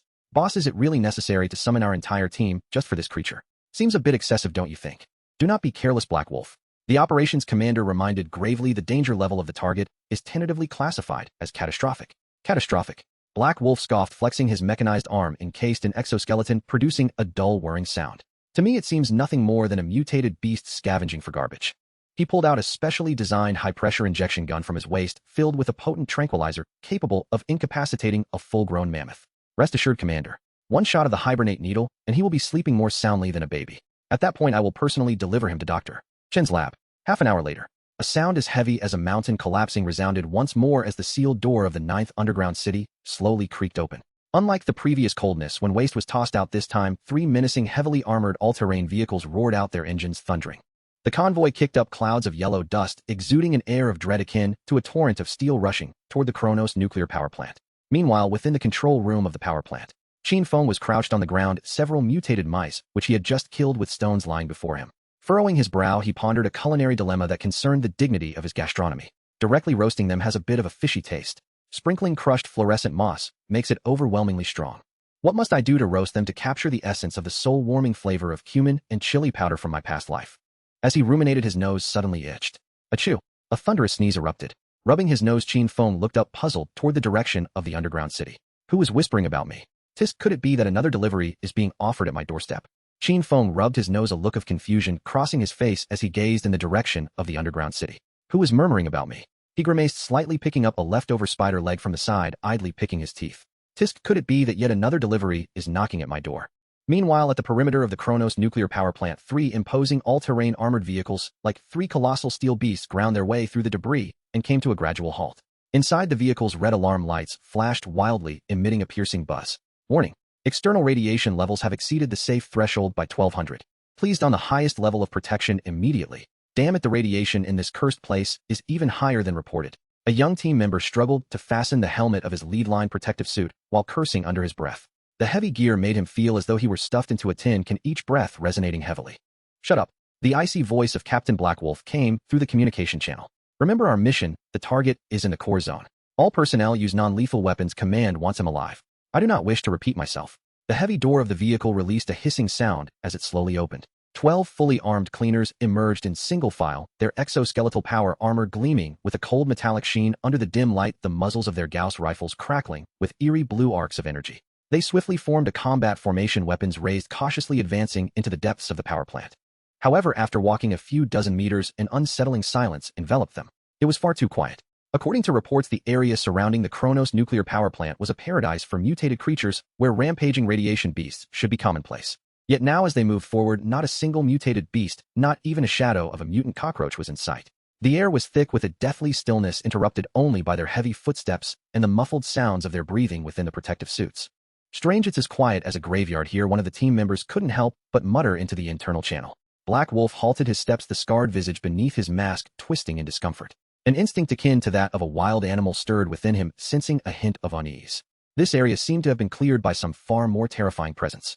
At that moment, a dull thud resounded as a fist-sized rock plummeted from the sky, striking the roof of Black Wolf's armored vehicle with a resounding thump, leaving a conspicuous dent. Enemy attack. In an instant, all members reacted, the joints of their power armor whirring to life as 12 Gauss rifles were leveled skyward. They looked up. Perched atop a high-voltage tower, several dozen meters above, a man lounged casually, swinging his legs in the air. His upper body was bare, revealing well-defined muscles, and his skin glimmered with an eerie jade-like sheen under the glow of radioactive dust. What sent shivers down the spine of the cleaners was that he held a rod, emitting a faint green glow, taking bites out of it, as if it were sugarcane, producing a crisp, crunching sound. That was a high-concentration uranium fuel rod. The face from the highest classified files of District 9 instantly merged with the figure before them. The target had appeared. Qin Feng swallowed the last morsel of uranium rod, belched, releasing a plume of green energy mist from his mouth. He looked down at the armored figures below who appeared to be bracing for battle and smiled broadly, waving his hand. Hey, that gear looks pretty sharp, the iron content seems impressive. His voice was not loud, but resonated clearly in each communicator, dripping with playful mockery. Bastard. Black Wolf was utterly enraged by this Katanmo's contempt. He raised his arm, a launcher deploying from his fearsome mechanical limb. Target acquired. Deploy the electromagnetic capture net. Seize him. Whoosh. A sharp sound sliced through the air. A massive metal net woven from special alloys and pulsating with intense electrical currents shot forth from Black Wolf's arm, unfurling in midair as it cascaded down toward Qin Feng atop the high-voltage tower. This was top-tier equipment specifically designed to tackle large mutated beasts. Once ensnared, the instantly released high-voltage current could incapacitate a mammoth, and the resilient alloy net could even trap a speeding truck. All team members held their breath, believing the mission was nearing its conclusion. However, faced with this lethal electric net, Qin Feng appeared utterly unfazed. He even extended his hand, allowing the crackling net to wrap around him from head to toe. Zzz. Blinding arcs of electricity instantly enveloped him, the chaotic currents surging through his body, producing a terrifying sound. Well done. One team member exclaimed excitedly. Black Wolf's lips curled into a cruel grin. To him, this so-called catastrophic level target seemed hardly impressive, but in the next second, all smiles froze on their faces. Amid the electrical storm, the figure, bound like a dumpling, not only failed to convulse or struggle, but instead stretched luxuriously, the sound of cracking bones echoing through the chaos. A languid voice emerged from the electric haze. This power seems a bit low, is it not fully charged? What? Black Wolf's mind went blank. Before he could comprehend the situation, a far more terrifying scene unfolded. Qin Feng gripped the shimmering metal net draped over him, his arm muscles tensing slightly. Then, as if tearing a piece of scrap paper, he effortlessly yanked it apart. Rip! A sound that made everyone's teeth clench reverberated throughout the area. The electromagnetic capture net, crafted from special alloy strong enough to ensnare a truck, was but a fragile mass in Qin Feng's hands, torn asunder in an instant. He casually discarded the shredded net, crumpling it into a ball, and under the dazed gaze of the cleaners, slowly stuffed it into his mouth. Crunch, crunch. The sound of his chewing made every heart present palpitate in dread. He swallowed, savoring the moment as he smacked his lips, offering a candid appraisal. This metal wire is quite chewy, akin to dragon beard noodles. Creak, creak. The crisp sound of chewing echoed hauntingly in the desolate ruins of the nuclear power plant. Each sound struck like a heavy hammer against the hearts of the 12 members of the cleanup team. Their minds had completely crashed. Everything happening before them had violently shredded all the understandings they had constructed over the past several decades. An electromagnetic capture net forged from special alloys was being consumed as if it were mere noodles. What manner of creature is this? Is its digestive system a furnace? The communication channel lay in silence, broken only by the labored, oppressive breaths of the team members. Hailong's scarred face twisted violently beneath his mask. Fear. No, it was rage. An extreme fury akin to a hunter's dignity being brutally trampled underfoot by its prey. Having spent over a decade hunting countless ferocious mutated beasts and dealing with the most troublesome corpse tides, he had never exhibited such a loss of composure as he did today. Damn it, Hailong muttered through clenched teeth, forcing down the tumultuous waves of terror surging within him. He fixed his unwavering gaze on the nonchalant figure atop the high-voltage tower, magnifying the image through the tactical lens of his helmet. The contours of the figure's muscles, the texture of its skin, even the playful smirk on its face were all rendered in unsettling clarity. Without a doubt, this was human. A human who consumed their top-tier equipment as if it were a snack. Captain, what should we do? A quivering voice from a team member echoed through the channel, laced with a cry. Conventional weapons were ineffective, their control equipment devoured on the spot. Their pride, the powered armor and Gauss rifles, seemed nothing more than a farce before this being. Calm down. Hailong barked, cutting off his subordinate's wavering resolve. No matter how strong he is still flesh and blood. Hailong's mind raced. Physical attacks were ineffective, energy assaults absorbed. Then what about chemical attacks? What of neural-level suppression? A frenzied idea took shape in his mind. He abruptly switched to the exclusive channel of the sniper Gian. Gian. Switch to winter sleep now. Max out the dosage. A sharp intake of breath crackled through the channel from the other end. Captain, winter sleep now is designed for targets of deep-sea behemoth caliber. The maximum dosage would instantly stop the heart of an adult radioactive mammoth. Using it on a humanoid target, he will die. Follow the order. Hailong's roar nearly shattered the communicator. I want him dead now. Understood. Atop a distant derelict building concealed in shadows, the sniper Gian trembled as he retrieved a specially designed syringe, entirely black with a needle as thick as a finger. Inside the syringe flowed a bizarre, deep blue liquid. This was the pinnacle of the biological laboratory in Zone 9, an extraordinarily potent neurotoxin. Gian loaded the syringe into his specialized Gauss sniper rifle, locking onto Qin Feng's neck atop the high-voltage tower through the scope. Target locked. Fire. Whoosh. A barely audible sound cut through the air. The dart, carrying the zenith of underground city technology, transformed into an imperceptible shadow, traversing hundreds of meters with unerring precision towards Qin Feng. As Qin Feng savored the metallic tang lingering in his mouth, he suddenly felt a breeze brush against his neck. Instinctively, he tilted his head. Thud. A soft sound. The specially crafted needle sharper than a scalpel pierced the skin on his neck. He had not activated any defenses. To him, the attacks from these delivery personnel were no different from mosquito bites, too trivial to consider. Chilling liquid surged through the syringe and was instantaneously injected into his body under high pressure. The cleanup team below held their breath. It worked. Hailong's fists clenched tightly. It worked. Once the drug took effect, this monster would plunge into a deep coma within 3 seconds, right for them to slaughter. Yet, 3 seconds passed. 10 seconds passed. The figure atop the high-voltage tower not only remained standing, but stretched out a hand to touch its neck. It seemed somewhat puzzled. Then, under the horrified gazes of all, Qin Feng effortlessly pulled the needle capable of penetrating tank armor from his neck, like plucking a hair that had grown in the wrong place. He held the needle, still dripping blue liquid, up to inspect it curiously. What is this? He shook the syringe, observing the remaining half of the blue liquid. A pre-meal appetizer. As this thought emerged, he felt a peculiar tingling sensation within his body akin to drinking a large gulp of ice-cold soda, causing every pore to open wide. It was somewhat pleasant. Thus he made a move that sent all the cleanup team members into despair. He tilted his head back, positioning the end of the syringe towards his mouth, and like sipping a beverage, consumed every last drop of the deep blue potion. Slurp, he smacked his lips, savoring the taste. I'm a bit cool, Mini. The flavor is quite refreshing. Detected high-concentration composite chemical neurotoxin, initiating purification successful. Absorbed trace chemical energy, mental attribute, gained basic chemical toxin resistance. The system's notification chimed in his mind. Qin Feng felt a satisfying burp escape him, clarity washing over him. Meanwhile, the distant sniper Gian, through his high-powered scope, observed every moment in vivid detail. He saw Qin Feng remove the syringe. He saw Qin Feng drink the contents of the syringe. He even witnessed the expression of sheer satisfaction on Qin Feng's face, as if he had partaken of some extraordinary vintage. Gian's mind buzzed, blanking out entirely. He felt as though his worldview, along with his professional beliefs, was utterly crushed in that instant. He discarded his sniper rifle and seized the communicator, his voice cracking with the near collapse of despair as he screamed into the team channel. Captain, it's no use. The anesthetic is ineffective. He drank winter sleep. No. He treated it like a beverage. This desperate scream became the final straw that broke the camel's back. The cleanup team descended into chaos. At that moment, Qin Feng seemed to grow bored. He leapt from the towering high-voltage tower. Boom. With a thunderous sound, he landed firmly in front of the armored vehicle convoy. The hard ground beneath him cracked spiderweb-like from his point of impact, debris scattering, dust billowing into the sky. Qin Feng brushed dust off his hands, lifted his gaze, and surveyed the trembling tin cans before him. He wore a smile radiating an unsettling benevolence. Do you have anything good to eat? Bring it all out, no need to hide. I'm in a hurry. In that moment, Hilang understood a profound truth. The intelligence from the command center was utterly erroneous. This was not some humanoid high-intelligence corpse demon at all. Would a corpse demon drink anesthetic like a beverage? Would a corpse demon articulate its desire for delicious food so clearly? This was nothing but a creature clad in human skin, wholly beyond the grasp of rationality, a true monster. A higher-dimensional predator that fed on humans like them. The Capture Alive plan was nothing more than a grand joke. Today they were not the ones capturing samples. They were the prey, foolishly delivering takeout to this monster. Open fire. Hailong's pupils constricted into sharp pinpricks, the instinct for survival overpowering all commands and reason. He let out a frenzied roar. All units open fire freely. Kill him. At all costs. Kill him. The instant the command was given, the symphony of death began. Tat tat tat tat tat. 12 cleanup team members transformed their fear of death into the very strength needed to pull the triggers. The Gauss energy rifles in their hands and the heavy machine guns atop the armored vehicles unleashed torrents of annihilation simultaneously. Countless azure electromagnetic projectiles, accompanied by a piercing wail, formed an impenetrable barrage of death raining down upon the position of Qin Feng. Each bullet was capable of penetrating half a meter of steel. The density of fire at this moment could raise a building to the ground. However, just as the storm of iron was set to engulf everything, Qin Feng's figure suddenly blurred. Then he vanished, disappearing into the barrage as if he had never existed, leaving not a trace behind.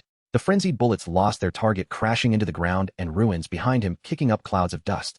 The gunfire ceased abruptly. All team members stood frozen, frantically rotating their weapons, trying to locate the vanished target. But around them, apart from the howling wind and their own heavy breaths, there was nothing. Where did he go? A chilling sense of dread surged from the base of their spines, racing upwards. They were hunters. Yet now their prey had vanished within this steel jungle. In that moment, the identities of hunter and prey had silently reversed. The gunfire ceased abruptly. Devastating barrages tore through the air, leaving countless grotesque craters on the ground and distant ruins. Smoke and dust hung thickly. The target vanished without a trace. Silence enveloped the communication channel, punctuated only by the heavy labored breaths of the 12 cleaners reverberating in each individual's earpiece. Where had he gone? This question pierced each mind like a cold steel needle. In that moment, the irradiated ruins of the nuclear power plant transformed from their designated mission site into a vast, intricate jungle of steel, and they were no longer the hunters wielding sharp tools. They had become the prey. Maintain formation. Back-to-back defense. The roar of the black wolf shattered the suffocating silence, his words carrying an unrecognized tremor. The 12 elite soldiers clad in heavy exoskeletons resembled a flock of sheep surrounded by wolves huddled together in fear, their cumbersome power armor humming ominously as their Gauss rifles aimlessly pointed at every darkened corner. Qin Feng had not wandered far. Like a phantom, he silently clung to the massive pipes atop the factory, intrigued as he observed the cluster of iron cans below, withstanding that concentrated fire. He was not that foolish. Though the bullets posed no threat to him, the sensation of being shoved around was decidedly unpleasant. Moreover, this delightful buffet laid out before him could not be devoured in a single gulp. That would be far too mundane. It deserved to be savored course by course. He licked his lips, his gaze settling on a comrade codenamed Iron Fist who had strayed slightly from the group, cautiously searching a collapsed platform. Renowned for his ferocity, Iron Fist now struggled with every step, the heavy footfalls of his exoskeleton echoing in the vast chamber, each sound akin to stamping on his own heart. He held his rifle inching forward, while his tactical helmet's sensors frantically scanned the surroundings, finding nothing. The unknown was the greatest fear. Iron Fist felt a chill creeping at the nape of his neck, as if a pair of eyes in the darkness were fixated upon him. He swallowed hard, his throat parched and fiery. As he nervously scanned a pile of discarded machinery ahead, a faint taped-up resonated from above. So light it resembled someone rapping their knuckles against metal. Iron Fist froze, all the blood in his body seeming to congeal. Gradually, he mustered all his strength to lift his head. A face twisted in a mocking grin hung upside down just above his helmet, separated only by a layer of ballistic visor. The visage loomed so close that he could discern every minute muscle on it. "Hey there, buddy," Qin Feng's voice drifted down lightly, imbued with the familiarity of an old friend reuniting. "Mind lending me a light?" Iron Fist's mind shattered under the sudden horrifying image. The accumulated terror erupted into a piercing scream, and without a second thought, he turned to fire. But he was too slow. Qin Feng was quicker. In that instant of turning, a hand like a vice gripped the power core interface of his exoskeleton from behind. Right-yip. A jarring metallic tearing sound filled the air. That weighty power battery, protected by a specialized alloy and weighing several dozen kilograms along with its intricate wiring and connections, was wrenched from the armor by Qin Feng. Iron Fist's movements came to an abrupt halt. All tactical screens within his helmet extinguished in an instant. The power joints of the exoskeleton emitted a series of electrical crackles before falling into utter silence. Crack. A crisp shattering sound rang in Iron Fist's ears. Struggling to turn his head, he caught a glimpse through his visor of a scene he would never forget. That monster held his power battery aloft in both hands, biting into it, as if it were a crisp biscuit. The hard alloy shell shattered effortlessly, spilling blue high-energy electrolyte everywhere. A look of profound satisfaction graced Qin Feng's face, as if he were relishing a gastronomic delight. Blueberry-flavored, electrifying, quite invigorating. Iron Fist could only stare in disbelief. His exoskeleton, once a marvel of technology, had transformed into a heavy steel coffin, pinning him helplessly to the ground, unable to move even a finger. After finishing his snack, Qin Feng disdainfully kicked the prostrate Iron Fist. "This armor is too tough, not worth eating. Better keep it for yourself." With that, he vanished into the darkness once more. Silence. An oppressive silence. Moments later, the communication channel of the cleaner squad erupted with Iron Fist's anguished, heart-wrenching screams. Captain, help me. He ate my battery. He consumed my power battery." This desperate cry descended upon the remaining 11 like a bucket of ice water poured from head to toe. Consumed. A battery. The Black Wolf felt a chill surge from the base of his spine to the crown of his head, his grip on the weapon trembling uncontrollably for the first time. This was not combat. This was a game. A Katanmo's pursuit. Their proud technology, the equipment on which they depended for survival, was merely a selection of different snacks in the eyes of that monster. The unpredictable nature of this hunting, the feeling of having their dignity and weaponry trampled and toyed with, left them gasping for breath. As chaos and panic reached a fever pitch within the squad, a leisurely voice echoed from all directions, reverberating throughout the vast factory. "Who shall be next? I fancy the one with the rocket launcher. That shell looks rather brittle." The instant the words fell, the burly man carrying the individual rocket launcher shuddered violently, the color draining from his face. He stiffly turned his neck to glance at his comrades, as if seeking a lifeline. But all he beheld were faces mirroring his own, etched with terror. "Who will be next?" Qin Feng's voice was unassuming, yet it resonated like an infernal echo within the cavernous factory, penetrating the ears of every member of the cleanup crew. "I think that one with the rocket launcher looks promising. The projectile appears quite brittle." Among the ranks stood a brawny figure codenamed Heavy Artillery, who suddenly felt the weight of his Singliman rocket launcher become unbearable. In an instant, he sensed all the blood within him draining away along with the strength from his bones. He stiffly turned his neck, casting a desperate glance at his comrades beside him.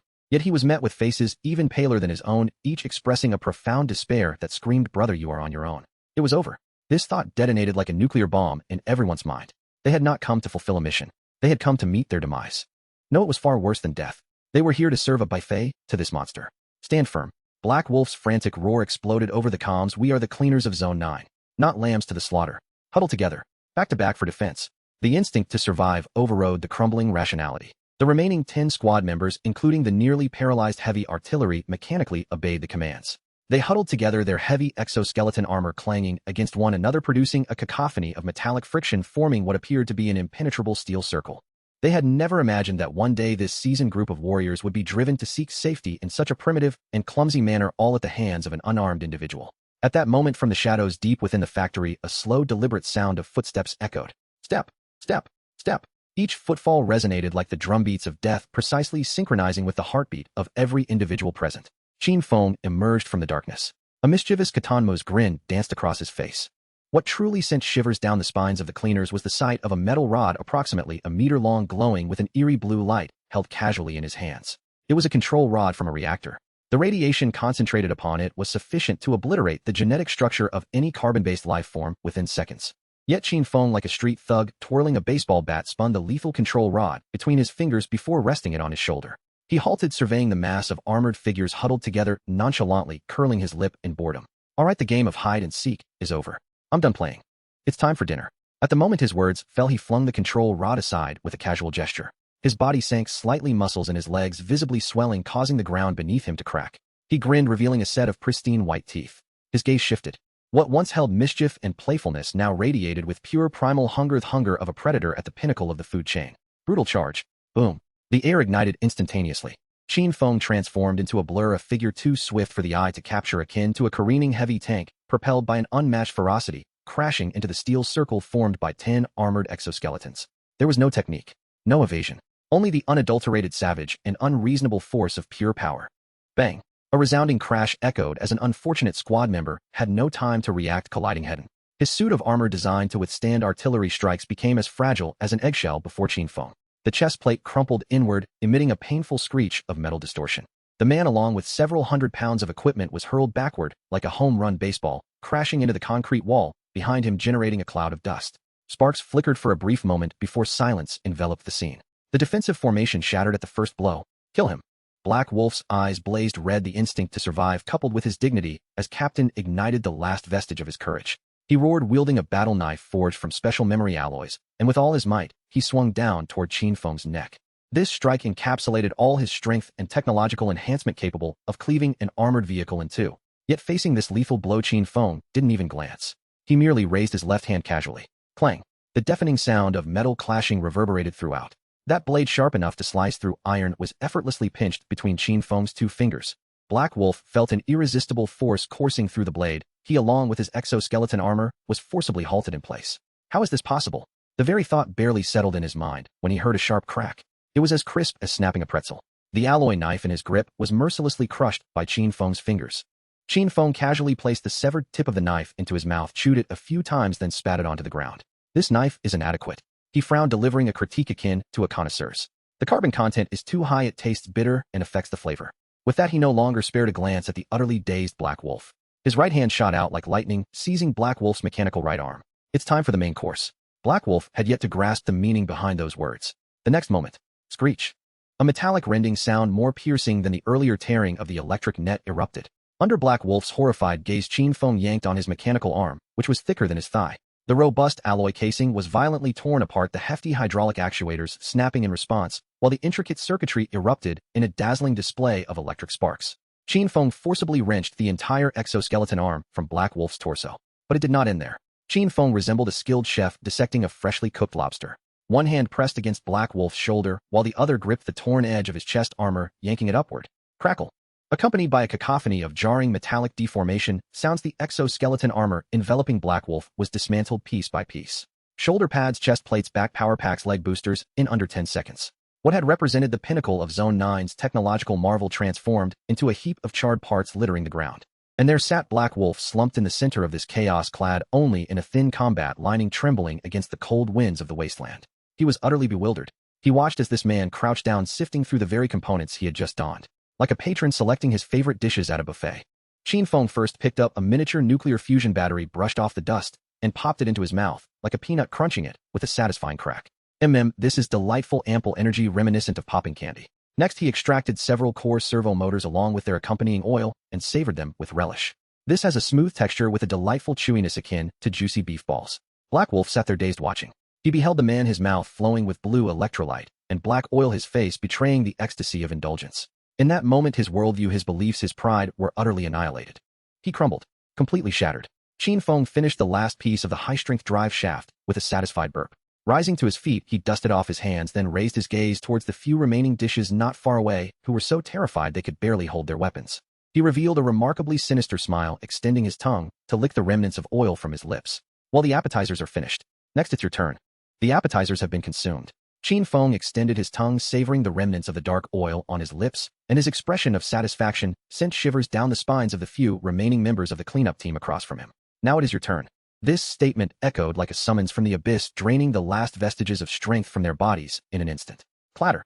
A young team member could no longer bear the overwhelming pressure. His Gauss rifle slipped from his grasp, striking the ground with a sharp sound. His legs weakened, collapsing to the floor as a dark stain spread rapidly across his pants, a foul odor permeating the air. He broke down, tears streaming down his face, emitting incoherent whimpers. Monster, devil, don't eat me, don't eat me. One person's breakdown was akin to the first domino falling. The remaining members had their psychological defenses shattered in that moment. They discarded their weapons and crumpled to the ground, curling their bodies, trembling amidst the radiated dust. They were the most elite warriors of District 9, viewed as guardians by the denizens of the underground city. Yet now they resembled a group of plucked chickens awaiting the dinner table. The battle was over. No, this could hardly be deemed a battle. It was a one-sided affair rife with mockery and manipulation, a feast. Haida the Black Wolf slumped amidst the scattered remnants of disassembled armor, showing no tears nor begging for mercy. He merely stared blankly at the man, the very one who had devoured everything he held dear, as if it were mere snacks. His worldview, his faith, his pride, everything was consumed, leaving nothing but scraps. He slowly closed his eyes, awaiting the arrival of death. Perhaps being bitten through the neck would bring about a release. Qin Feng strolled before them, looking down upon the quivering mass of canned meat. He frowned, seemingly displaying disdain. Then, under the despairing gaze of all, he wiped his mouth. Get lost. These two words, light as a feather, detonated in the minds of Haida and the others like two heavy bombs. Haida's eyes widened in disbelief, his face contorted with absurdity. He even doubted whether his extreme fear had led to auditory hallucinations. Well, what did you say? He croaked, his throat feeling as though it had been scraped with sandpaper. Qin Feng curled his lip, gesturing at the teammate on the ground who had lost control of his bladder, his face wrinkled in contempt. I said get lost. He leaned down, whispering in a tone only the two of them could hear. You've lived underground for so long, subsisting on tasteless synthetic foods, the meat has turned sour, it's unappetizing. Haida's mind buzzed, blanking out completely. Unappetizing? Was this the reason? So they would not be killed? What kind of rationale was that? It was 1,000 times more insulting than killing them outright. Qin Feng straightened, clapping his hands, amused by their ghostly expressions. He languidly added a statement that plunged Haida and the others deeper into an abyss of despair. And besides, if I devour you all, who will deliver my next takeaway? Takeaway. Those two syllables struck Haida's muddled thoughts like a bolt of black lightning. He abruptly lifted his head, fixating on Qin Feng's benign smile. He understood. He finally comprehended. This monster had never regarded them as adversaries attempting to capture him. In the monster's eyes, their fully armed elite squad was no different from the previously encountered mutated hyena or the radiated giant scorpion. They were merely food. No, they were not even food, they were merely delivery personnel. This monster had no intention of viewing the underground city as an enemy. He perceived the entirety of District 9 as a boundless source of toys and snacks, a long-term meal ticket. A chill more terrifying than death itself surged from Haida's tailbone to the crown of his head. He gazed at Qin Feng as if looking upon a deity surveying livestock on its farm. Go back and inform your city lord. Qin Feng's voice, though soft, carried an undeniable command. The appetizers delivered this time were acceptable, though the portions were too small to satisfy. He kicked a broken piece of armor at his feet, producing a crisp sound. Next time, send over some higher-grade equipment. Or, simply deliver some high-purity nuclear waste. Oh, I could use some seasoning lately. With that, he waved his hand, as if shooing away bothersome flies. Get lost before I change my mind. All members of the cleanup team felt as if a great reprieve had been granted. They barely spared a thought for their incapacitated comrades scrambling to their feet, the speed of their escape rivaling that of their lives rushing back from whence they came. They did not dare to look back. They feared that if they turned, the devil would change his mind and consider them desert. Their retreating figures resembled a pack of stricken curs. Upon arrival, they had been fierce hunters aboard an iron behemoth. In leaving, they wore only the most rudimentary undergarments, stripped of their combat gear, scampering through the radiated dust like plucked quails. Qin Feng watched them vanish into the ruins, his smile gradually fading. Detected host behavior has inflicted irreversible psychological trauma on higher civilizations, significantly enhancing intimidation. New module unlocked. Legend degree. Current legend degree: initial emergence in District 9. Effect: your existence will cast an indelible shadow over all aware in District 9. Their fear of you will become a part of your power. Qin Feng regarded the system's prompt with indifference. His reluctance to kill them was not merely due to their unappetizing flesh, nor solely for the sake of a long-term meal ticket. There was a deeper reason. His perception allowed him to distinctly see that the fleeing cleanup team's every cell was crying out in anguish under the radiation's assault. Their genetic chains were collapsing. Acute radiation sickness. And the most severe kind at that. Even if they managed to escape back to the underground city, they would not last 3 days. And within those 3 days, they would become the perfect harbingers of fear. A fully armed elite squad disassembled by a lone outcast discarded like refuse. This news would spread like wildfire among the upper echelons of the underground city. Fear at times proves to be far more potent than death itself. Qin Feng rubbed his belly. The earlier appetizer, though novel in taste, had provided limited sustenance. He turned toward the innermost depths of the nuclear power plant, where a massive reactor containment vessel loomed silent, like a prehistoric beast. There he sensed an unimaginably vast energy that made every cell in his body rejoice. That was the true feast. Well, then the appetizers have been consumed. He licked his lips, stretching his limbs, eliciting a series of satisfying cracks. Now it is time to enjoy the main course. Sure, here is the revised and improved content in English. The appetizers have been consumed. Qin Feng stretched his limbs, the joints of his body, emitting a cacophony reminiscent of frying beans. He licked his lips and turned his attention to the innermost depths of the nuclear power plant, where the reactor's containment structure loomed like a slumbering beast. The energy contained within was the true feast. Just as he prepared to set forth, a detail caught his eye, halting his steps. The unfortunate soul he had previously sent crashing into the wall had left behind a concrete surface marred by a web of cracks surrounding the impact point. Among the most densely clustered fissures, a barely discernible metallic seam became apparent. It was a door camouflaged to blend seamlessly with the wall. Qin Feng's curiosity was piqued. Did this place harbor a hidden chamber? Could it be a clandestine treasury of the nuclear power station? He approached and rapped his fingers against the seam, producing a dull metallic echo. Behind the door was an empty void. Disinterested in locating any switches, he thrust his fingers into the sturdy crevice, his arm muscles tautening slightly. Creak. Amidst a jarring metallic distortion, the explosion-proof door, crafted from a specialized alloy and exceeding 20 centimeters in thickness, was wrenched open, creating a gaping aperture. Behind the door lay a bottomless vertical elevator shaft cloaked in darkness, as if it were a portal to the abyss of hell. A chilling stale draft wafted upwards, carrying with it a peculiar odor. Qin Feng glanced down, observing that the walls of the shaft were adorned with rusted tracks and severed cables, evidently abandoned for countless years. Without a moment's hesitation, he stepped forward, plunging directly into the profound darkness. The howling wind surged past his ears. Moments later, boom! A thunderous explosion resonated through the subterranean space. Qin Feng landed, his feet striking the hard alloy floor, causing a massive crater over 3 meters in diameter to form at the point of impact, sending cracks radiating outwards in all directions. Straightening himself nonchalantly, he brushed the dust from his hands and began to assess his surroundings. This was an enormous underground expanse, almost absurd in its vastness. The ceiling soared beyond sight, while precision instruments long ceased to function stood in orderly rows, shrouded in a thick layer of dust. The air was laden with a noxious mixture of formaldehyde and metallic rust, creating an uncomfortable atmosphere. On the wall, a faded emblem was still discernible. It depicted a pattern of a double helix entwined with a skull. Beneath the emblem, a time-worn slogan could be faintly read. Bioweapon Research Program, engaging in biochemistry. Qin Feng's initial thought was not a reflection on humanity's dark past, nor awe at the technological marvels of a bygone era. Instead, he wondered, were there any delectable morsels within? He began to meander through the vast laboratory, as if wandering through his own backyard. He pushed open a heavy isolation door, revealing a chamber lined with gigantic glass incubation tanks. Inside the tanks, murky, pale, yellow solutions cradled bizarre biological tissues. A human heart with 8 legs, a colossal brain adorned with eyes, and a segment of an undulating spine from some unknown organism. Ordinary individuals would likely retch at the sight of such grotesque specimens. Yet Qin Feng leaned closer, intrigued, and rapped on one of the tanks containing a massive eyeball. Thump thump. The glass tank emitted a crisp sound. The eyeball within seemed to stir. Intrigued, Qin Feng delivered a punch, shattering the thick glass. Crash! The putrid solution splattered across the floor. He picked up the basketball-sized eyeball and brought it to his nose for a sniff. An indescribable odor of decay assaulted his senses. Undeterred, he dipped a finger into the residual solution within the tank and tasted it. In the next instant, Tui! Qin Feng's features contorted as he spat out the liquid. Damn! What is this? Spoiled. The flavor was 100 times worse than the foulest canned herring he had ever encountered. Detecting unknown mutated proteins and high concentrations of corrosive chemicals. Purification in progress. Purification failed. Subject has fully decomposed with no assimilable value. Upon hearing the system's notification, Qin Feng disdainfully discarded the enormous eyeball. His mood soured. What a wasted effort. He continued deeper into the laboratory, traversing corridors strewn with bones, ultimately arriving at a massive circular alloy gate. This appeared to be the core area of the entire facility. At the center of the gate was a colossal observation window. Qin Feng leaned in to peer inside. Within lay an even larger circular chamber, and at its center stood an object of immense significance. A gigantic Sci-Fi inspired silver cryogenic chamber. Its surface was encrusted with thick frost, a red indicator light pulsating rhythmically. Affixed to the side of the chamber was a yellowed seal emblazoned with a bold inscription in vivid crimson. Codename Tyrant T, so it was all a ruse. The Kiluanyo nuclear power plant had been a facade from the very beginning. This was the true purpose of the facility. A hidden bioweapons research laboratory conducting forbidden experiments deep underground. As Qin Feng pondered whether this entity might be consumable and its potential taste, a soft beep interrupted his thoughts. Beep. The red indicator light on the cryogenic chamber unexpectedly shifted to green. Immediately thereafter, hiss, an ear-piercing sound of depressurization erupted, and a torrent of white mist surged from the seams of the cryogenic chamber, swiftly enveloping the entire main laboratory. The heavy door began to creak open, accompanied by an excruciating mechanical whir. An aura of extreme danger seeped from the darkness beyond the door. Qin Feng narrowed his eyes, every cell in his body sounding alarms.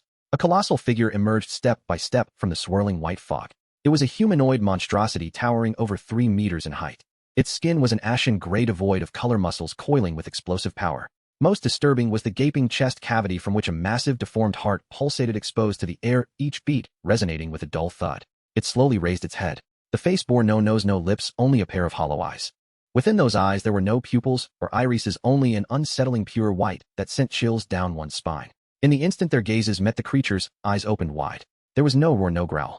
An intangible, bone-chilling mental wave surged across the space, violently crashing into Qin Feng's mind. The ethereal, bone-chilling wave of psychic energy instantaneously traversed the distance of space and brutally collided with Qin Feng's mind. There was no forewarning, no cushioning. It felt as if a searing steel needle had abruptly pierced through his temple. Was it agonizing? No, it barely qualified. Qin Feng merely sensed a slight sting akin to a gentle prick in his head, accompanied by a mild tingling. Soon after, a refreshing sensation swiftly spread throughout him. Detecting an unknown high-intensity psychic energy intrusion, initiating purification successful. Absorbed pure psychic energy, mental attribute, acquired basic resistance to psychic shock. A prompt flickered in his mind. Qin Feng rubbed his ears, an expression of extreme irritation settling upon his face. What's all the racket? It's unbearable. At the sound of his voice, the enormous beast emerging from the cryogenic chamber paused momentarily. The Tyrant T, the pinnacle of biological weaponry from a bygone era, wielded a core attack method, this infallible psychic shriek. According to its factory test data, this ability was sufficient to render an entire enhanced battalion brain dead in a mere seconds, transforming them into a drooling mass of imbeciles. Yet this human, he simply rubbed his ears and found it bothersome. The hollow eye sockets of the Tyrant T appeared to shift towards Qin Feng, revealing a flicker of confusion akin to a malfunctioning program. In the next moment, that confusion was eclipsed by primal directives of slaughter. Roar! A silent roar detonated on the psychic plane as the colossal form of Tyrant T vanished from sight in an instant. Its speed was astonishing, its heavy body casting a series of afterimages upon the floor, enormous claws slicing through the air with a piercing sound aimed directly at Qin Feng's heart. Should it grasp him, even the exoskeleton armor employed by the cleaners would be reduced to mere scrap metal. Qin Feng's body reacted faster than his thoughts. Instinctively, he stepped to the left. The claws capable of rending a tank asunder barely grazed his nose, the fierce wind stinging his cheek. What an opportunity! Qin Feng twisted his waist, lowered his shoulders, and the muscles in his right fist tensed, instantaneously channeling all his strength into one powerful blow directed at the side of Tyrant T's waist. Bang! A dull thud reverberated. The anticipated scene of shattered bones and splattered flesh did not materialize. Qin Feng's fist felt as if it had struck a massive, greasy taffy. The sensation was sticky, slippery to the touch. His power, capable of penetrating steel plates, dissipated by more than half upon contact with the creature's body due to an odd resilience. Physical damage reduction. Qin Feng's brow furrowed slightly. In that fleeting moment of bewilderment, the Tyrant T retaliated. It did not even turn around. A robust arm swung back at an angle that defied biological norms, its colossal palm spreading wide akin to a fly swatter, landing squarely on Qin Feng's chest. Boom! Qin Feng felt as though he had been struck by a speeding dump truck. An irresistible force surged from his chest, propelling him backwards. Crash! Thunder! He crashed through 2 thick isolation walls of the laboratory, finally coming to a halt amidst a heap of twisted rebar and concrete debris. The entire underground space fell into an oppressive silence. After a few seconds, cough, spit. Qin Feng staggered to his feet from the rubble, expelling a mouthful of blood-tinged saliva. He moved his shoulders, slightly numb from the impact, glanced down at his unscathed chest, and instead of anger, a glimmer of excitement graced his face. Interesting, this flesh, quite resilient indeed. This marked the first instance since arriving in this world that he had been hurled away in a pure contest of strength. Though uninjured, the sensation was refreshingly novel. The Tyrant T standing opposite him seemed to acknowledge Qin Feng as a formidable adversary. Instead of pressing the attack, it remained stationary, its exposed massive heart beginning to throb at a terrifying frequency. Thud, thud, thud. Each beat sent tremors throughout the laboratory. A wave of psychic energy, several times more potent than before, once again zeroed in on Qin Feng. This time it was no longer a blunt force assault. Rather, it was an insidious attempt to usurp control of his body. Qin Feng felt his body stiffen suddenly. His arms disobeyed him. His legs grew leaden. An unfamiliar will was attempting to infiltrate his mind, seeking to commandeer his every movement. Is this what mental control feels like? Quite innovative.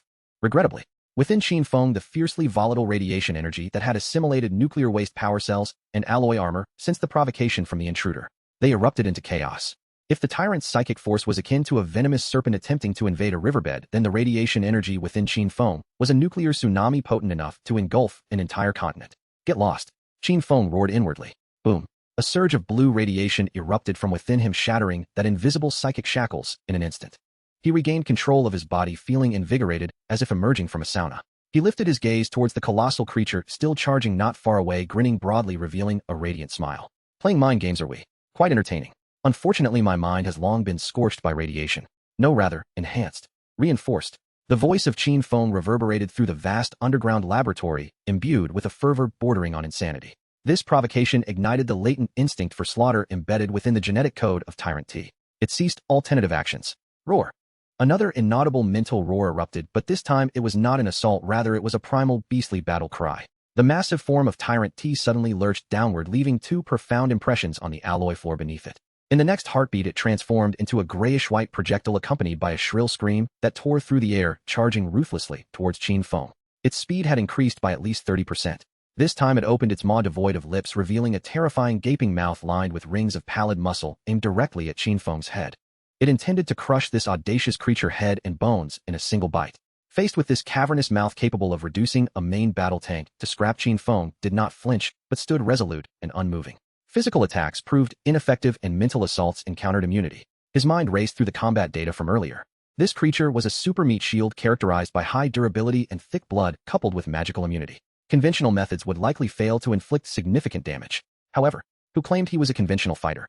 Just as the gaping maw of Tyrant T was about to graze his scalp, Qin Feng recalled the new dish he had just sampled from that pile of tin cans. A high-energy laser gun. Its flavor resembled that of hot coffee, with a complimentary toy included. Heat vision. Just in time. Qin Feng advanced rather than retreated, fixating his gaze on the hollow, ashen eye sockets of Tyrant T. In the fleeting moment before their collision, Qin Feng's eyes without warning transformed into brilliant crimson. Not the red of anger or blood, but two miniature stars ignited and fiercely burning. An intense radiance erupted from his eye sockets, distorting the air in front of him with a searing heat, producing a sizzling sound. The dimly lit underground laboratory was illuminated by this crimson glow. The assault of Tyrant T froze abruptly. Within its rudimentary brain, stripped down to mere slaughter commands, a signal of danger flickered for the first time. Yet it was far too late. Qin Feng grinned, revealing a set of white teeth, his expression a blend of ferocity and exhilaration. Die for me. Boom. Two beams of crimson energy thicker than a man's arm surged forth from Qin Feng's eyes like divine spears of judgment, radiating a terrifying heat that annihilated all in their path. The distance was too close. So close that Tyrant T had no chance to evade. Its gaping mouth became the most perfect target.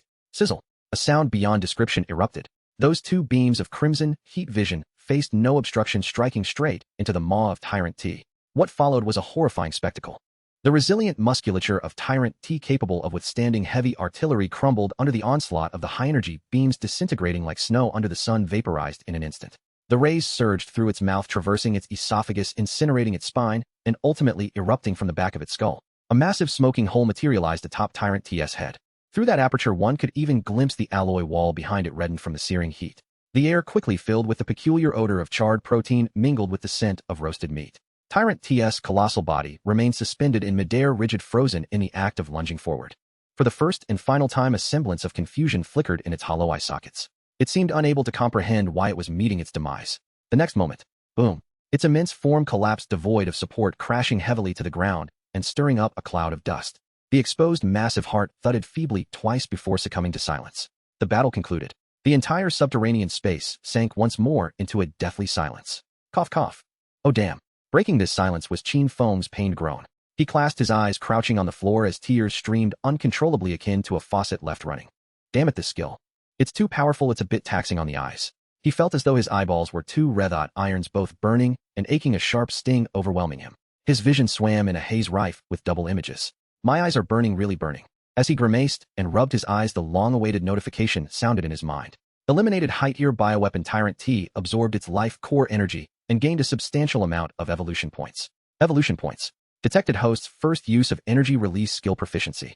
Heat Vision Weakened version upgraded to Heat Vision Beginner version power, enhanced energy consumption reduced. A series of system notifications alleviated the sting in Qin Feng's eyes considerably. 5,000 points. This was more than the combined energy from eating those dozen or so tin cans. Truly the apex of bioweapons from the bygone era was an exquisite treasure. He stood unsteadily, and after a while his vision gradually returned to clarity. He approached the colossal carcass of Tyrant T, giving its now cooling leg a kick. It was rigid like a stone. His gaze finally settled on the massive head, which had been penetrated by the heat vision. At the edge of the smoking hole, a grayish-white object still faintly writhing was revealed. It resembled a large mass of overcooked foam-like pig brain, its surface marred by grotesque folds and slime. This was the creature's mental core, the wellspring of its power. Qin Feng's throat involuntarily rolled. He licked his parched lips. Though it looks rather revolting, this thing is undoubtedly a great tonic.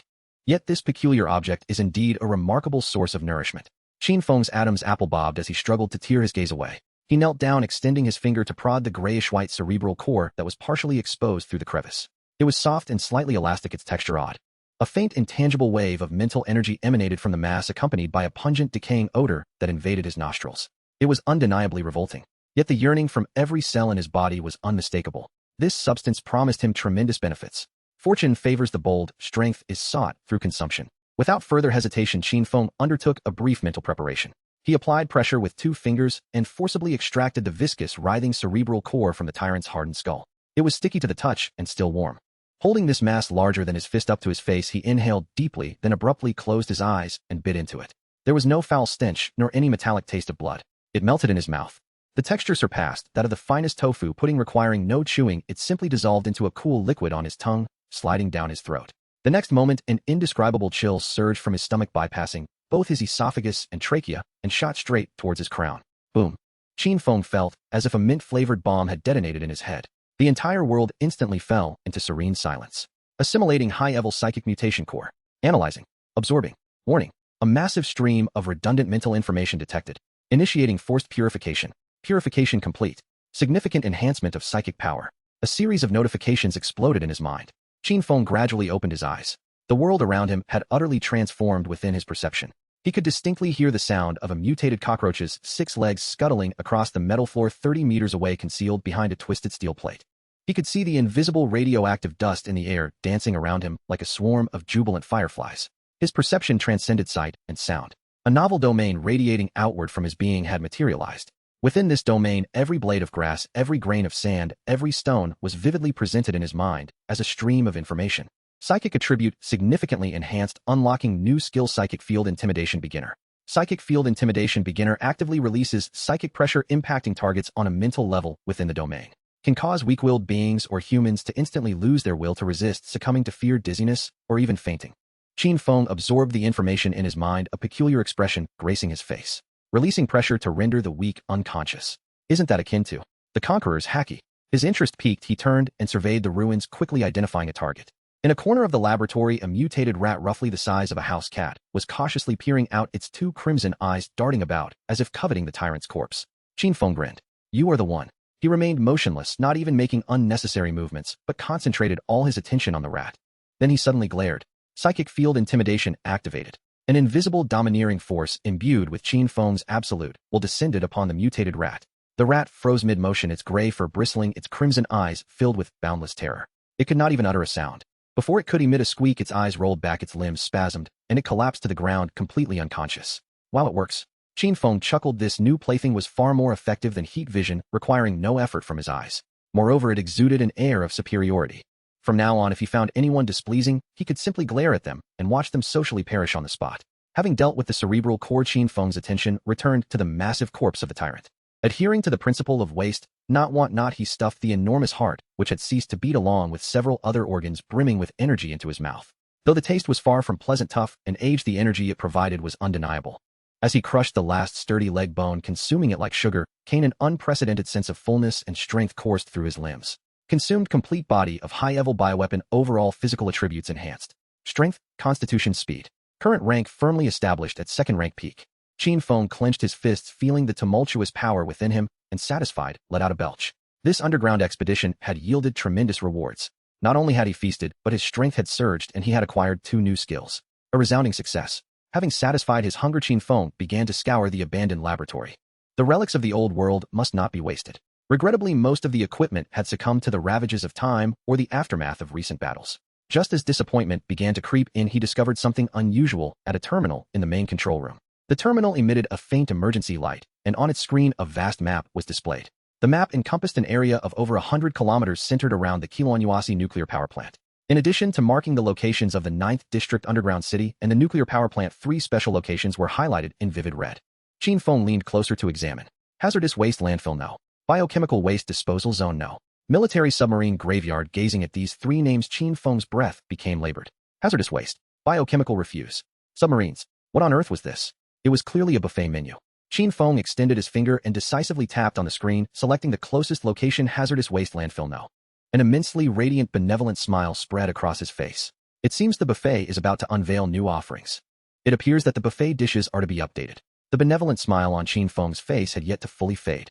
Meanwhile, tens of kilometers away from the Kronos nuclear power station in the underground city of District 9, the colossal alloy gate, heavy enough to crush a tank, emitted a grating screech as it slowly opened to reveal a narrow passage for a single individual. The blinding beam of the searchlight immediately pierced through the gap, illuminating the wasteland outside, tainted a dusty yellow by radioactive debris. The guards at the entrance were utterly focused, their Gauss rifles chambered with energy indicators flashing ominously in blue. They had received an unequivocal command from the command center. The cleansers team was about to return, but the situation was extraordinarily abnormal. Here they come. A soldier in the observation post growled. Following the light, several staggering figures emerged from the shadows of the distant ruins, each step a laborious effort. As their forms came into focus, every soldier present instinctively gasped in horror. These were not humans. They were several skinless corpses shambling forth. Their once invaluable exoskeleton armor was nowhere to be seen, and even the most basic combat attire and lining had vanished, leaving them stark naked against the lethal radiation dust. Their skin was extensively ulcerated, oozing yellow-green pus, and their bodies bore numerous bite marks and gaping wounds as if ravaged by some wild beast. Leading them was the cleanser's Captain Blackwolf. He had once been the pride of District 9, an idol revered by all soldiers. But now his eyes were vacant, his face etched with numbness and despair, resembling a soulless husk. He moved mechanically each step, dragging him closer to the gate, until mere meters from it his body crumpled, and he knelt down. Captain, a young guard, stammered, trembling as he attempted to approach. Stay back. The head of the medical team snapped. Their radiation levels are dangerously high. Initiate the highest level isolation protocol immediately. Blackwolf paid no heed to the commotion around him. He merely raised his head, his once clear gaze now clouded, fixating intently on the gate. His lips moved, producing a whisper so faint it was nearly inaudible. Run, run fast, they are not human, they are demons. Before he could finish, his body lurched forward, and he fell unconscious. In the highest command center of the underground city of District 9, silence reigned. An oppressive silence thick enough to hear a pin drop. Li Jingqiu, the iron-fisted leader who had established a sanctuary amid the wasteland, trembled uncontrollably. Before him a tactical tablet looped a harrowing footage. It was a recording from Black Wolf's team's exoskeleton armor, capturing the final moments of their harrowing battle. The footage shook violently, filled with the jarring sounds of metal distorting and the terrified screams of the team members. Yet the most critical scene was disturbingly clear. The garbage worm they had banished, Qin Feng, was voraciously consuming the high-strength alloy armor from a team member's arm, chewing it like a chicken leg, relishing each bite.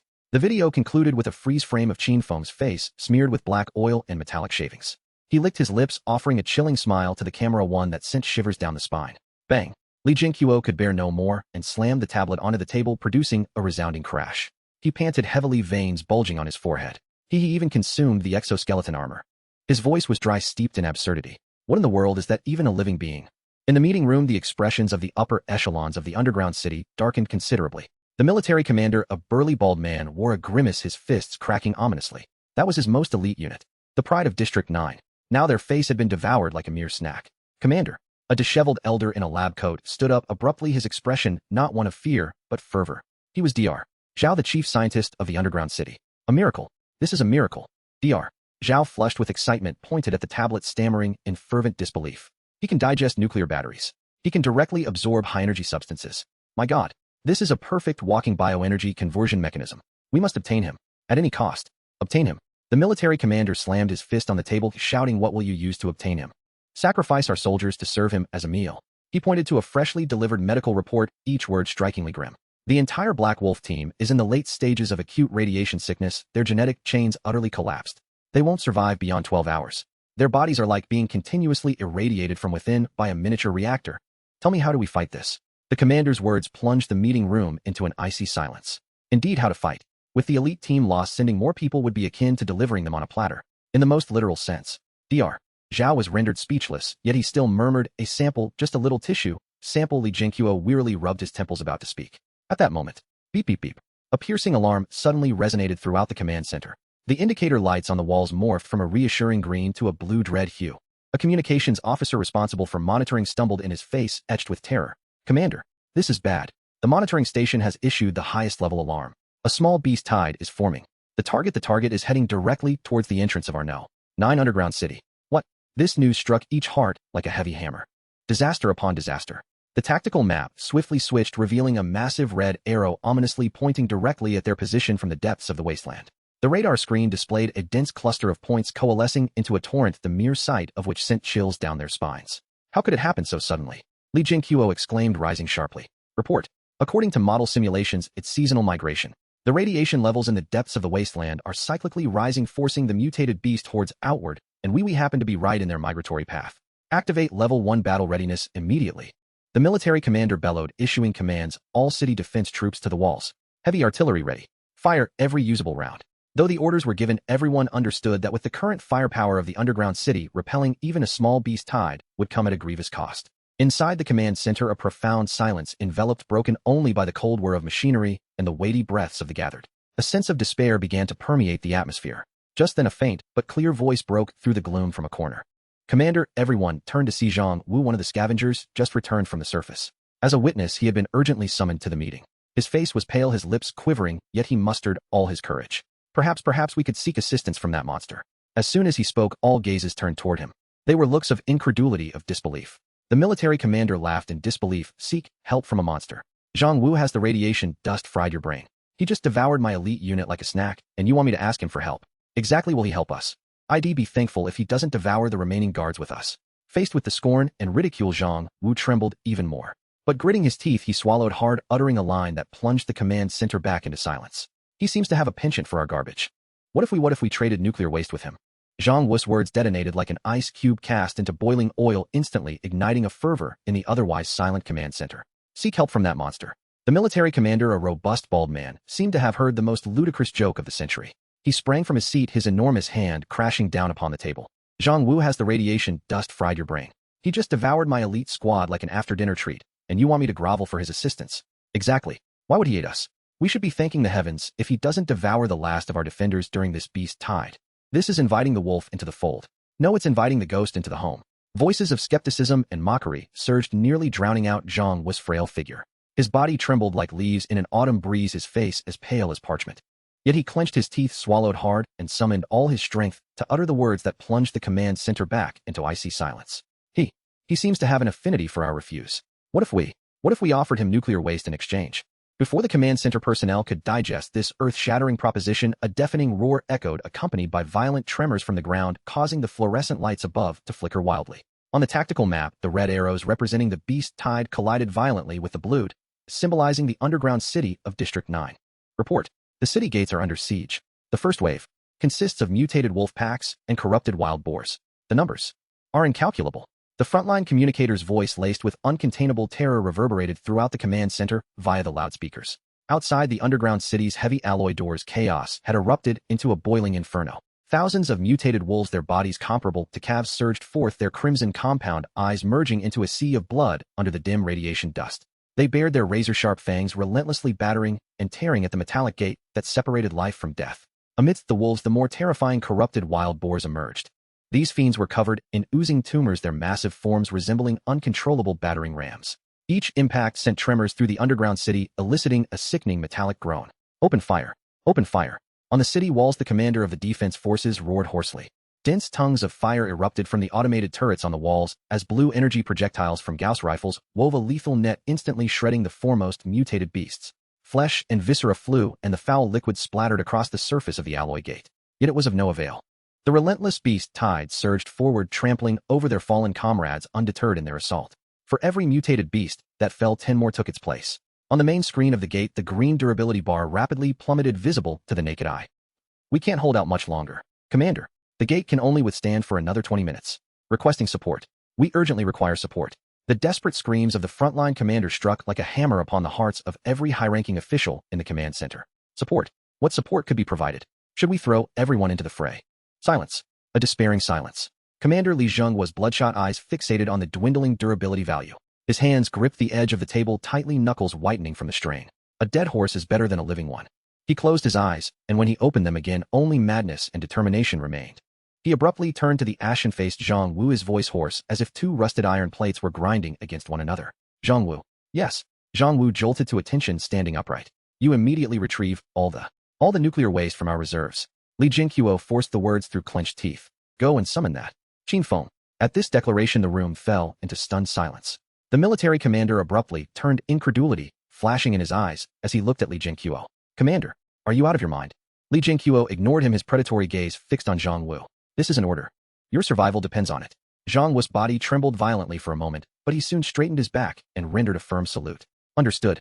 The side door of the underground city creaked open amidst a cacophony of piercing alarms. Zhang Wu drove a military heavy truck, flooring the accelerator like a frenzied bull charging through the gap with fierce determination. The truck's rear was laden with yellow waste barrels sealed in lead. Each barrel bore the chilling black trefoil radiation symbol. Inside, the Geiger counter emitted a shrill scream, the needle wildly oscillating into the red danger zone. Zhang Wu felt his skin tingle, yet he paid it no heed, fixated solely on the direction of the Kronos nuclear power plant. To the flank of the beast tied, several keen-sensed mutated wolves immediately converged upon the moving iron, Qin howling as they broke away from the main pack and darted toward him with lightning speed. Get away! Zhang Wu roared, yanking the steering wheel. The truck's heavy chassis carved a precarious arc across the sandy terrain, narrowly colliding with one lunging mutated wolf. Yet another wolf seized the opportunity, leaping with ferocity, its weight crashing down upon the truck's cabin. Bang! The specialized bulletproof glass instantly became a spiderweb of cracks. The mutated wolf bared its bloody maw, sinking its sharp fangs into the most fractured section. The truck spiraled out of control, the cabin swaying perilously on the verge of tipping over. Despair etched itself on Zhang Wu's face for the first time, a chilling realization dawning upon him. It was over. In that critical moment, a blinding crimson beam brighter than any spotlight erupted without warning from the summit of a distant derelict building. The beam, faster than the limits of sight, struck the very mutated wolf gnawing at the cabin with pinpoint accuracy. Zzz. There was no cry, no struggle. The wolf's hardened skull was pierced as effortlessly as a knife, through butter vaporizing in an instant, leaving behind a gaping, smoking hole. The massive body slumped helplessly from the truck's roof, crashing heavily to the ground. The truck stabilized at the last moment, coming to a halt. Zhang Wu gasped for breath, drenched in cold sweat. Trembling, he raised his head, following the trajectory of the red beam. Atop the high ruins stood a figure backlit against the glow. In his hand, he clutched a charred, dripping leg bone of some unknown creature, savoring it with delight. Noticing the commotion below, he lowered his gaze toward the disheveled Zhang Wu and the truck loaded with yellow barrels. Well, if it isn't an old acquaintance. Qin Feng mumbled through a mouthful of succulent flesh. Back to deliver takeout again. Zhang Wu's mind went blank, a ringing in his ears. He tumbled out of the truck, disregarding the dust coating him, and rushed to the base of the ruins, collapsing to his knees. Lord Qin Feng. His voice quavered with emotion, laden with relief and the last flicker of hope. Save the underground city. Please save the underground city. He pointed at the truck behind him, straining every muscle to shout. This truckload of nuclear waste is all yours. If you lend us your aid once this is done, there will be 10 more trucks waiting. Qin Feng's chewing abruptly halted. His gaze traveled past the kneeling Zhang Wu, landing on the truck, brimming with barrels radiating a deadly allure. The overwhelming energy pulsated like the finest foie gras, the most succulent tuna belly, the richest vintage wine. Gulp. Qin Feng's throat involuntarily convulsed. A glistening droplet of liquid trickled down his chin uncontrollably. He discarded the half-eaten roasted drumstick, and eyes aglow fixed his gaze on the premium ingredients with an unprecedented radiant smile. Deal. He'll take this business. Deal. Qin Feng flashed a grin, his smile radiant enough to send chills down the spine of Zhang Wu, who knelt on the ground. I shall take this business. The moment the words left his lips, Qin Feng's figure vanished from the top of the ruins. In the next instant, he landed heavily on the roof of a heavy truck with a resounding thud. The sturdy rooftop caved in significantly. Zhang Wu was startled by the commotion, trembling as he scrambled to his feet, gazing up at the figure on the truck's roof, resembling a demonic deity. Qin Feng paid him no mind, idly toying with a yellow waste barrel he had just pried open, as if admiring a bottle of Lafite. He casually extracted a chunk of glowing green concentrated uranium and bit into it with a crunch akin to munching on a biscuit. The rich energy slid down his throat, causing him to blissfully squint his eyes. Drive? Qin Feng mumbled, still chewing on the nuclear waste. Take me to the feast. Huh. Oh, yes. Zhang Wu's mind was still in a daze, only snapping back to reality upon hearing the command. He scrambled back to the driver's seat, his nerves causing him to fumble as he tried to restart the engine, which took 3 attempts before it finally roared to life. Boom. The heavy truck emitted a furious growl, pivoting sharply as it sped towards the entrance of the underground city, now transformed into a battlefield filled with deadly ingredients, and a more lethal diner atop its roof. At the entrance of the 9th District underground city, it was a veritable hell on earth. Rumble. With a sound that grated on the nerves, the immense alloy doors were finally breached, creating a half-meter-wide gap. They can't hold it. A breach has appeared. Push forward. Even if it costs us our lives, push forward. The commander on the city wall bellowed, his eyes bloodshot in desperation. Yet the flesh and blood of humanity proved as fragile as paper against the raging tide of beasts. The front line of mutated wolves surged eagerly through the opening, their crimson compound eyes gleaming with greed and bloodlust as they lunged at the nearest soldiers of the city's defense. Ah! Screams erupted only to be abruptly silenced. A young soldier had no time to fire his weapon before being tackled to the ground by a mutated wolf, its sharp fangs easily tearing into his carotid artery, warm blood gushing forth. Despair spread like a plague among the defenders. Just as the situation grew dire, a thunderous roar of engines approached, drowning out the beast's howls. Everyone, including the mutated creatures that had already breached the defenses, instinctively turned towards the source of the sound. A military-heavy truck barreled in like a rampaging steel behemoth, ruthlessly plowing through the beasts on its side, crushing a dozen of them, blood and flesh flying, as it carved a bloody path through the surging tide of creatures. The truck executed a perfect drift, coming to a halt firmly in front of the breach, sealing it off entirely. The soldiers on the city wall stood in stunned silence. Who was this madman? Before they could process the scene, the figure atop the truck began to move. Qin Feng stood on the roof, surveying the ocean of mutated creatures before him, taking a deep breath. The air, tainted with blood rot and radioactive dust, wafted to him like an unprecedented fragrance. The scent of a buffet. He slowly opened his eyes. An invisible, overwhelming will erupted from him, radiating outward with tremendous force. Psychic field intimidation activated. Buzz. An invisible yet terrifying wave swept across the entire battlefield like a tsunami. Time seemed to pause at that moment. The once frenzied and fearless beasts froze in their tracks. All mutated creatures, from the weakest mutated wolves to the massive corrupted wild boars, simultaneously felt the absolute pressure emanating from the apex predator at the pinnacle of life, rooted in their very genes. It was an instinctive fear akin to that of a mouse before a cat or a sheep in the presence of a hungry wolf. The battlefield plunged into an eerie silence. Only the sound of the wind and the frantic beating of countless hearts gripped by terror could be heard. On the city wall, every soldier watched in horror at this surreal spectacle. What was happening? Why had these monsters suddenly halted? In the next moment, Qin Feng answered them with action. He grinned, revealing a mouthful of pearly white teeth, and let out an ecstatic roar. Time to feast. Before the words had fully escaped his lips, he leaped from the truck's roof like a meteor, crashing into the densest mass of beasts. Slaughter. No, this was a banquet. Upon landing, Qin Feng did not employ any flashy techniques. He simply reached out, seizing the neck of the nearest mutated wolf. The two wolves, each the size of a Tibetan mastiff, felt as fragile as chicks in his grasp. With a sickening rip, he tore the two mutated wolves apart. Hot blood and viscera splattered across him, but he paid it no heed, grabbing one half of the still-twitching wolf carcass and stuffing it into his mouth, chewing voraciously. The audible crunch of bones echoed across the silent battlefield. Devouring low-tier mutated wolf, gaining a small amount of biological energy strength. Devouring low-tier mutated wolf, gaining a small amount of biological energy constitution. The notifications in his mind sounded like the most exquisite symphony. In mere moments, he consumed the half-carcass, then turned his gaze towards a corrupted wild boar nearby that had been struck dumb with fear. Its body trembled violently as it quaked in terror, wishing to flee, yet its legs felt too weak to support it.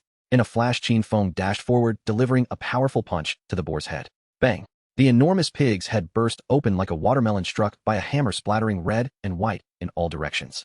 Without a glance back, Qin Feng bent down and extracted the still-beating, radiation-tinged heart from its chest cavity, swallowing it whole. Devouring core of mid-tier corrupted wild boar, gaining biological energy constitution, acquiring basic brutality fragment. Wherever he tread, blood and flesh flew. The mutated beasts finally broke free from the psychic intimidation, but what awaited them was a sight far more terrifying than death itself. This upright humanoid creature was more savage than any monster they had encountered, more famished than they were. He was not fighting, he was feasting. Run. Quick, run away. A cry filled with dread erupted from the ranks of the mutated beasts, causing their formation to collapse in an instant. They were afraid. They would rather face a hail of human gunfire than confront this demon who treated them as mere moving blood bags and snack bars. On the city wall, everyone stood in dumbfounded disbelief. Zhang Wu gaped, nearly crushing the steering wheel in his grip. The military commander, a bald, muscular man, dropped his binoculars with a clatter, oblivious to the fall. All the soldiers forgot to fire their weapons, forgot to breathe. They stared in awe at the figure rampaging through the beast horde below. This was not a rescue mission. It was a one-sided massacre and a gluttonous feast. Qin Feng stood at the breach blocked by the truck, truly embodying the role of a guardian. As a mutated beast charged at him, he would seize, shred, and consume it. If two mutated beasts came at him, he would grasp both, tear them apart, and devour them together. Gradually, no more mutated beasts dared approach that gap. The opening transformed from a gateway to a banquet of delicacies into a one-way ticket to hell. The tide of beasts began to retreat. Those ferocious monsters moments ago now fled in panic, stampeding back into the depths of the wasteland. Even the colossal beast king lurking behind the horde, a mutated giant Komodo dragon exuding an ominous aura, merely cast a distant glance at Qin Feng before hastily retreating with its tail tucked between its legs. As he observed the retreating food, Qin Feng, caught up in the thrill of the slaughter, let out a contented belch. Wiping the blood from his face, he bellowed at the fleeing beasts. "Don't run. Come back. I'm not full yet." His roar echoed across the desolate wasteland, causing the last mutated wild boar to slip and tumble, landing in a most undignified manner. "Do not run away. Come back. I have not yet had my fill." Qin Feng's resounding roar echoed across the desolate battlefield, infused with a profound resentment akin to that of a patron who felt cheated at an all-you-can-eat buffet. The cry reached the soldiers atop the city wall, each survivor feeling as if their worldview were being relentlessly ground into the dust. What did they witness? A mountain of corpses, a sea of blood. That man sat majestically atop a small mound formed by the bodies of mutated beasts, holding a leg bone savagely torn from some unfortunate creature while leisurely picking his teeth. He burped, releasing a noxious cloud laced with the scent of blood and radiation, causing the air before him to ripple. On the battlefield, aside from the wind, the only sound was the crunching of bones under his teeth. Above, on the city wall, an oppressive silence reigned. The military commander, a burly bald man, gaped as if he could fit an egg in his mouth, his binoculars long forgotten on the ground. He remained oblivious. Was this truly the work of a single individual? It was a minor beast tide capable of crippling District 9, even leading to the city's demise. And yet, the calamity had transformed into a midnight snack. The beast tide had become an all-you-can-eat feast. One man so thoroughly sated had frightened away all the other patrons by complaining about the slow service. Zhang Wu slumped in the driver's seat, drenched in cold sweat. Through the cracked windshield, he gazed at the figure atop the mountain of corpses, feeling as though he faced not a man, but an ancient calamity, cloaked in human skin. A raspy voice crackled through the communicator, urging him onward. "Zhang Wu, go. Fulfill our promise." Startled, Zhang Wu finally grasped the urgency of the situation. He pushed open the car door, his legs trembling as he made his way down each step, akin to treading on cotton. Daring not to draw too close, he halted a dozen meters from the corpse mountain, mustering all his strength to steady his voice. "Lord, Qin." Qin Feng glanced up, casting him a fleeting look before discarding the remnants of his bone. "Oh, finished your meal, and here to settle the bill." Quite efficient. Zhang Wu's scalp tingled. He swiftly turned to the city gate, waving his arm with all his might. "Thank you for your assistance. This is the promised reward." With a creaking sound, the previously sealed gate swung open once more, revealing not soldiers, but a procession of heavy transport trucks. A dozen trucks lined up outside the city gate. As the hydraulic mechanism hissed to life, the truck beds tilted slowly. With a clatter, countless yellow metal barrels were unceremoniously dumped onto the ground, quickly forming a foreboding mound that exuded an ominous aura. Each barrel bore the black trefoil radiation, symbol and emblem of death. The Geiger counter atop the city wall emitted a heart-wrenching wail, the readings skyrocketing off the charts. All soldiers instinctively recoiled, feeling as if ordinary people had been thrown into Chernobyl's sarcophagus, each breath a potential death sentence for themselves. Yet the next moment they witnessed an unforgettable spectacle. Qin Feng's eyes widened. It was not the vigilance of spotting an enemy, nor the greed of eyeing gold. It was an exquisite ecstasia, connoisseur's rapture upon discovering a long-lost delicacy, a joy that resonated from the depths of his soul. With a leap, he descended from the corpse mountain like a famished wolf that had not eaten for 3 days, diving headlong into the pile of toxic waste barrels. He seized one with ease, bringing it to his nose, and inhaling deeply, a look of sheer rapture spreading across his face. This is it," he exuberantly declared. "This batch is of excellent quality. It has the sweet metallic aroma of fresh from the forge with a hint of ozone in the aftertaste. Just pulled from the reactor core, I presume. Quite potent." With that, he exerted tremendous force. Bang! The robust lead-sealed barrel crumpled under his grip as easily as a soda can. He extracted a piece of glowing green concentrated uranium, not sparing it a glance, and directly stuffed it into his mouth. Crunch! The sound was as crisp as chewing on fried rice. A young soldier atop the wall could no longer contain himself, exclaiming in disgust and leaning against the wall to vomit. He was not alone. Nearly every witness felt their stomach churn violently at the sight. That was nuclear waste, a substance capable of severing genetic chains, rotting flesh, and transforming a person into a pulp of suffering. This guy was treating it as a snack, and savored it with delight. Qin Feng polished off the cookie in mere bites, then cracked open another barrel, retrieving a gooey mass of coolant, shaking it off before devouring it too. Having finished, he wiped his mouth contentedly and turned to the utterly dumbfounded Zhang Wu. "Listen." Qin Feng's expression grew serious. "In the future, do not discard this garbage haphazardly. It pollutes the environment. Bring it all to me, and I will assist you in harmless disposal." Zhang Wu's mind buzzed, nearly convinced he had misheard. What? Harmless disposal? He was willing to accept these deadly items long-term. What was the greatest dilemma facing the underground city? It was not food nor water, but nuclear waste. These materials accumulated like the sword of Damocles above every resident's head, threatening to turn the entire underground city into a massive grave. Now the solution to this dilemma stood before him. Zhang Wu trembled with excitement, nearly in tears of joy. "Do you mean to say you are willing to Of course, Qin Feng replied nonchalantly. However, I have 3 conditions.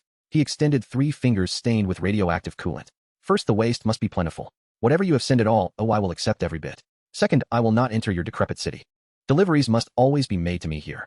Third, Qin Feng grinned, revealing a row of white teeth, while gesturing to the vast expanse of wasteland surrounding them. This area, within 50 kilometers of the Kronos nuclear power plant, is my territory. Should anyone dare to come here to hunt or steal my ingredients, I shall consume them. Zhang Wu nodded rapidly like a chick pecking at grain. Of course. Absolutely. I will report this to the city lord immediately. Thus an absurd yet mutually enticing environmental agreement was verbally established in the annals of wasteland history. Qin Feng nodded in satisfaction, dismissing Zhang Wu as he eagerly began to gather his salary. Like a diligent hamster, he dragged barrel after barrel of nuclear waste into the depths of the Kronos nuclear power plant, the towering cooling towers becoming his perfect personal warehouse. As he secured the final barrel, the system's prompt resonated within his mind. Detected a stable, continuous source of high-energy material. Survival conditions met, host potential activated. Initiating continuous evolution mode. An unprecedented warmth surged from the recently digested nuclear fuel flowing throughout his entire being. Each cell rejoiced, each gene danced with elation. Qin Feng let out a contented groan, feeling as though he was soaking in a hot spring. But soon that sensation was replaced by an odd tingling and burning pain. The source. His back. He felt as if a heated iron rod had seared through his spine. Hiss. He gasped in surprise, instinctively turning to glimpse what had transpired on his back. Illuminated by the faint green glow of nearby radioactive waste, he saw his distorted reflection upon a fractured alloy panel. Something was amiss on his back. Following the line of his spine, his skin was swelling slightly, forming a grotesque and escalating bony ridge. Something was poised to erupt from his body. Kaka, Sci-Fi, accompanied by the agonizing sounds of bone growth and the tearing of skin being forcibly stretched, Qin Feng's back arched sharply, releasing an involuntary groan of pain. The excruciating agony radiated from his spine to his cerebral cortex, akin to countless ants gnawing at his marrow. Yet within this intense pain there lingered an indescribable ecstasy, a surge of power erupting forth. He could vividly see his genetic chain reconfiguring and evolving at an unprecedented rate. In the reflection of the shattered alloy panel, the skin on his back split open entirely. Beneath the rolling flesh, a row of menacing crystalline spines glimmering with a cold obsidian sheen pierced through. They extended along the axis of his spine from the nape of his neck to the coccyx, growing progressively larger layer upon layer, forming a grotesque dorsal fin imbued with a sense of violent beauty. The pain arrived swiftly and departed just as quickly. As the final spine took shape, all sensations of pain vanished in an instant, replaced by an unparalleled sense of control. Qin Feng slowly straightened, moving his body. The bony spikes on his back emitted faint caca sounds with his movements, yet posed no hindrance. He reached back, cautiously feeling the newly grown appendages. They felt cold and hard, their surfaces smooth, yet etched with delicate energy patterns, producing a crisp sound when struck, reminiscent of metal clashing against stone. This design. Qin Feng stroked his chin, a peculiar thought crossing his mind. Why does it feel so familiar? Am I evolving towards the direction of Guzong? The images from a movie he had watched in a past life flashed through his mind, the monstrous king of beasts whose back boasted a similar awe-inspiring array. Rather than fear, excitement surged within him. He attempted to channel the immense energy accumulated from consuming vast amounts of nuclear waste, gently infusing it into the spines on his back. Buzz. A deep, resonant hum filled the air. The row of black dorsal spines ignited, starting from their bases, glowing with a ghostly blue light akin to deep-sea will-o'-the-wisps. The luminescence climbed along the spines, rapidly illuminating the entire dorsal fin. The surrounding air temperature plummeted, a thin layer of frost formed on the ground, causing even the nearby glowing waste containers to dim slightly. System notification: significant mutation detected. New organ awaken. Radiation energy storage dorsal fin. Radiation energy storage dorsal fin, a high-density energy compression organ capable of supercompressing and storing excess radiation energy within the host. Function 1: passive energy generation, continuously enhancing physical attributes. Function 2: active energy release, enabling instant explosive attacks in combat, forming devastating area of effect damage. Goodness, is this not a portable charger coupled with a directional explosive device? Qin Feng nodded in satisfaction, feeling the terrifying energy stored within the dorsal fin. This new addition is undeniably hardcore. Intrigued, he decided to test the potency of this directional explosion on the spot. He turned to face a wall thickly overgrown with mutated vines amidst the ruins of the nuclear power station, channeling the energy from the dorsal fin to a single point before releasing it with force. The blue light from the dorsal fin flickered intensely. A visible blue radiation wave rippled outwards, silently expanding like ripples on a water surface. Wherever that wave passed, time seemed to accelerate. Within a radius of 100 meters, the previously writhing, glowing mutated plants froze abruptly. In the blink of an eye, they dehydrated, carbonized, and ultimately, with a resounding boom, ignited into azure flames, reducing to ashes in mere seconds. Even the thick concrete wall under the impact of the radiation wave became riddled with holes, its surface crystallizing into a vast expanse of glass-like substance. My word! Qin Feng marveled at his handiwork, unable to suppress an expletive. This power is far mightier than thermal beams. If directed at a person, it would likely leave nothing but ashes behind. A humanoid mobile reactor. This is solid proof now. Qin Feng was utterly pleased with his new enhancement, almost wanting to give himself a thumbs up. Just then a low rumbling engine roar echoed from afar. The blue glow on his back receded, reverting to its obsidian appearance. He turned to glance in the direction of the sound. A few heavy-duty transport trucks from the underground city cautiously approached the nuclear power station. Leading the convoy was none other than the terrified Zhang Wu. This time they not only brought a truckload of nuclear waste, but also towed several enormous mutated beast carcasses behind. These were the largest corrupted wild boars that had been annihilated by the automated turrets during the beast tide. The convoy halted 100 meters away from Qin Feng. Zhang Wu leaped from the truck, bowing respectfully from a distance. Lord Qin, this is a thank you gift from the city lord. Qin Feng's nostrils flared as he caught the distinct scents wafting through the air. One was the aromatic salary scent emanating from the nuclear waste, which made him feel invigorated. The other carried the bloody extra dish aroma from the mutated beast carcasses. Observing the ingredients treated like refuse and reflecting on the formidable power he had just acquired, he couldn't help but emit a contented sigh. This is what life is about. Reclining idly while provisions are delivered to my doorstep. Such a sensation surpassed the happiness of being a reclusive otaku in his past life. Nevertheless, joyous side rules must be established. His dining hall could not be carelessly invaded. Qin Feng did not immediately accept the cargo, but instead, under the uncertain gazes of Zhang Wu and the others, strode toward an empty area outside the nuclear power station. This space roughly marked the boundary of the 50-kilometer territory he had verbally agreed upon with Li Jingqiu. He slowly turned around, and the spines on his back once more illuminated with a ghostly blue glow. This time the radiance did not diffuse, but coalesced into a blinding blue beam erupting from the topmost dorsal spine. See, the beam struck the ground with tremendous force. Sand, soil, and discarded metal instantly melted and boiled under the ultra-high concentration of radiation energy, rapidly solidifying in the sudden drop in temperature. In mere seconds, a pit several meters in diameter formed its bottom and surroundings coated with a smooth mirror-like black glass substance. Thus a territorial marker laden with an aura of death was created. Once Qin Feng had completed this, he turned to Zhang Wu and the others, who were now pale with fear, and flashed a radiant, benevolent smile. Go back and inform your city lord. I have just installed a new fence around my yard.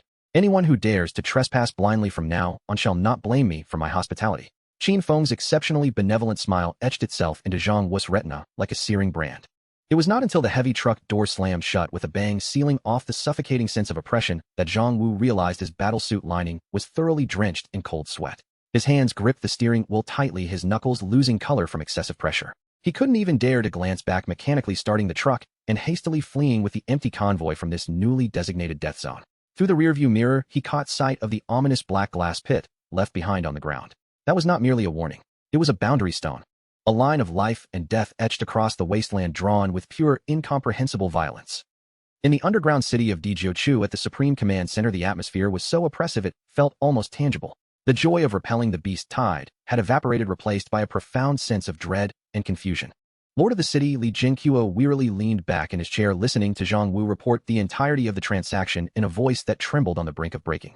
When he heard that Qin Feng had conjured the radiation crystallization boundary stone with his bare hands, a collective gasp echoed throughout the conference room. The military commander, a burly man with a shaved head, wore a grave expression and remained silent. His reason told him that reaching an accord with such an unfathomable entity was the only, and indeed the best, option available. At the very least, it addressed the dual threats of the beast tide and nuclear waste. Yet his emotions screamed in turmoil.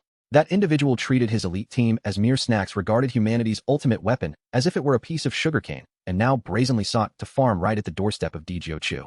How humiliating. Absurd. This is bargaining with a tiger for its skin. It is akin to drinking poison to quench one's thirst. A sharp cry shattered the silence of the conference room. Dr. Zhao, the chief scientist, an elderly man with disheveled hair, suddenly stood up, slamming his hands on the table. His face, once filled with zeal, was now dominated by a near-paranoid rage and disgust. Do you not see? That thing, that Qin Feng, is not human at all. Dr. Zhao pointed a gnarled finger at the screen, displaying Qin Feng's blood-streaked visage, spitting as he spoke. He is a humanoid radiation source. A walking, uncontrollable reactor. By sending him nuclear waste today, we are merely feeding a monster. Once he is full and grows stronger, the next to be devoured will be us, the entirety of Dijiochu. His words struck like a venomous thorn, piercing the deepest fears of all present. Li Jingqiu raised his bloodshot eyes and spoke hoarsely. Dr. Zhao, I understand your concerns. But do we have a choice? He gestured toward the tactical map, where the red arrows representing the beast tide had receded. Without him, our discussion may very well be about organizing urban warfare, or worse, how to end our own lives with dignity. Then we can eliminate him. Dr. Zhao's voice rose once more. The military commander, upon hearing this, turned sharply, as if his tail had been stepped on, sneering in retort, "Eliminate him." With what? My cleanup team, clad in exoskeleton armor and armed with Gauss rifles, were rendered as worthless as canned goods. Tell me, what new toys do you possess that are harder than exoskeleton armor? Indeed, even high-energy laser guns could not harm him. Rather, it seemed as though we served him a cup of hot coffee. How do you propose we engage in this battle? Faced with skepticism, a strange, confident smirk emerged on Dr. Zhao's face. Foolhardy valor. He derisively glanced at the military commander. You soldiers think of nothing beyond energy and momentum. To combat a creature birthed from radiation, using energy weapons is not an attack, it is merely charging him. He paused, forcing out each word. To confront him, we must employ chemical means. Neutralization. Dr. Zhao's eyes gleamed with fervor as he swiftly approached the tactical panel, retrieving an encrypted document. On the screen appeared a cylindrical, futuristic design of a silver warhead. This is the ultimate achievement of our Purity faction after 3 years of secret development. Radiation neutralization shell. He pointed at the screen, his expression ecstatic. It is not filled with explosives, but rather a highly active composite catalyst. Once detonated, it will release a unique force field within a millionth of a second, forcibly decomposing all unstable radioactive elements in the surrounding space. In simpler terms, it can instantly format a high-radiation environment into an inert zone. That monster derives its energy from radiation. Once enveloped by this force field, the energy within it will be rapidly drained and decomposed. It will resemble a depleted battery racked with extreme exhaustion and pain, reverting to a harmless mass of organic matter. The entire conference room fell into a stunned silence. Everyone was astounded by Dr. Zhao's description of this weapon. It was nothing short of the nemesis for all radiation entities. As long as we eliminate him, Dr. Zhao licked his cracked lips, his eyes shimmering with the glint of unrestrained greed, revealing his true intent. His corpse. That body capable of perfectly digesting nuclear waste. It is the sole key for humanity to break free from the shackles of the wasteland and achieve a genetic leap. This will be the greatest research specimen of the Centurino in the entire history of mankind. Li Jingqiu fell silent. His fingers unconsciously tapped on the table, his mind in turmoil. Reason dictated that Qin Feng was dangerous, yet currently, he was fulfilling his promises. Yet the future Dr. Zhao depicted was laden with deadly allure. If they could truly obtain Qin Feng's remains and unravel the secrets of his radiation absorption, as he hesitated, several other members of the Purity faction and lab coats stood up in unison, silently positioning themselves behind Dr. Zhao. An invisible pressure enveloped the conference room. Li Jingqiu understood this was not a discussion, it was a coup. He slowly closed his eyes, and when he opened them again, they reflected an abyss of fatigue. He neither nodded nor shook his head, merely waved his hand. This gesture was an implicit consent. A victorious smile spread across Dr. Zhao's face. He turned to a zealous young man behind him and commanded, initiate the purification program. Deploy the first special operations team with 3 complete warheads. Ensure the sample is returned intact. Understood. In the corner, Zhang Wu, who had witnessed everything, felt a chill wash over him. A bone-deep cold surged from his feet to the crown of his head. They were truly going to act against that monster. Madness. All of these people had lost their minds. The image of Qin Feng's radiant smile and the unfathomable glass pit flashed through Zhang Wu's mind. No, he must alert him. This was not merely to save Qin Feng, but to save the entirety of Di Jiuqiu. He stealthily retreated, hoping to slip away while everyone's attention was fixated on Dr. Zhao. However, as he turned, 2 soldiers clad in white combat gear emblazoned with the Purity faction's insignia materialized before him like phantoms, blocking his path. The leading soldier wore a polite smile, yet his words were devoid of warmth. Captain Zhang Wu, your efforts are appreciated. Dr. Zhao has instructed that you should rest in the medical department's recovery room until our triumph is secured. You cannot go anywhere. Zhang Wu's heart plummeted to the depths. He was under house arrest. Meanwhile, at the Kuluo Nyosi nuclear power station, Qin Feng lay contentedly atop a mountain of his accumulated salary. The warm radiation dust cascaded over him like the lazy sunlight of a winter afternoon. Every cell within him rejoiced exuberantly, absorbing this lethal energy. He burped contentedly, casually grabbing a cooling rod from beside him, crunching it as a post-meal snack. Life like this I wouldn't trade for any divine being. He squinted, relishing this unparalleled sunbathing amidst the wasteland, entirely oblivious to the approaching pesticide. All he knew was that his strength was growing at an unprecedented rate. The row of menacing dorsal fins along his back unfurled slightly in an ethereal blue glow. Late at night, the ruins of the Qilanya nuclear power plant lay beneath a grimy green veil of radioactive dust, resembling the skeletal remains of an ancient behemoth sprawled upon the ground. Qin Feng lay sprawled atop a neatly stacked pile of yellow waste barrels, deeply immersed in slumber. The warm radiation enveloped him like the most comforting electric blanket, nurturing every cell in his being to emit contented sighs. He even emitted a faint snore with a suspicious glimmer at the corner of his mouth.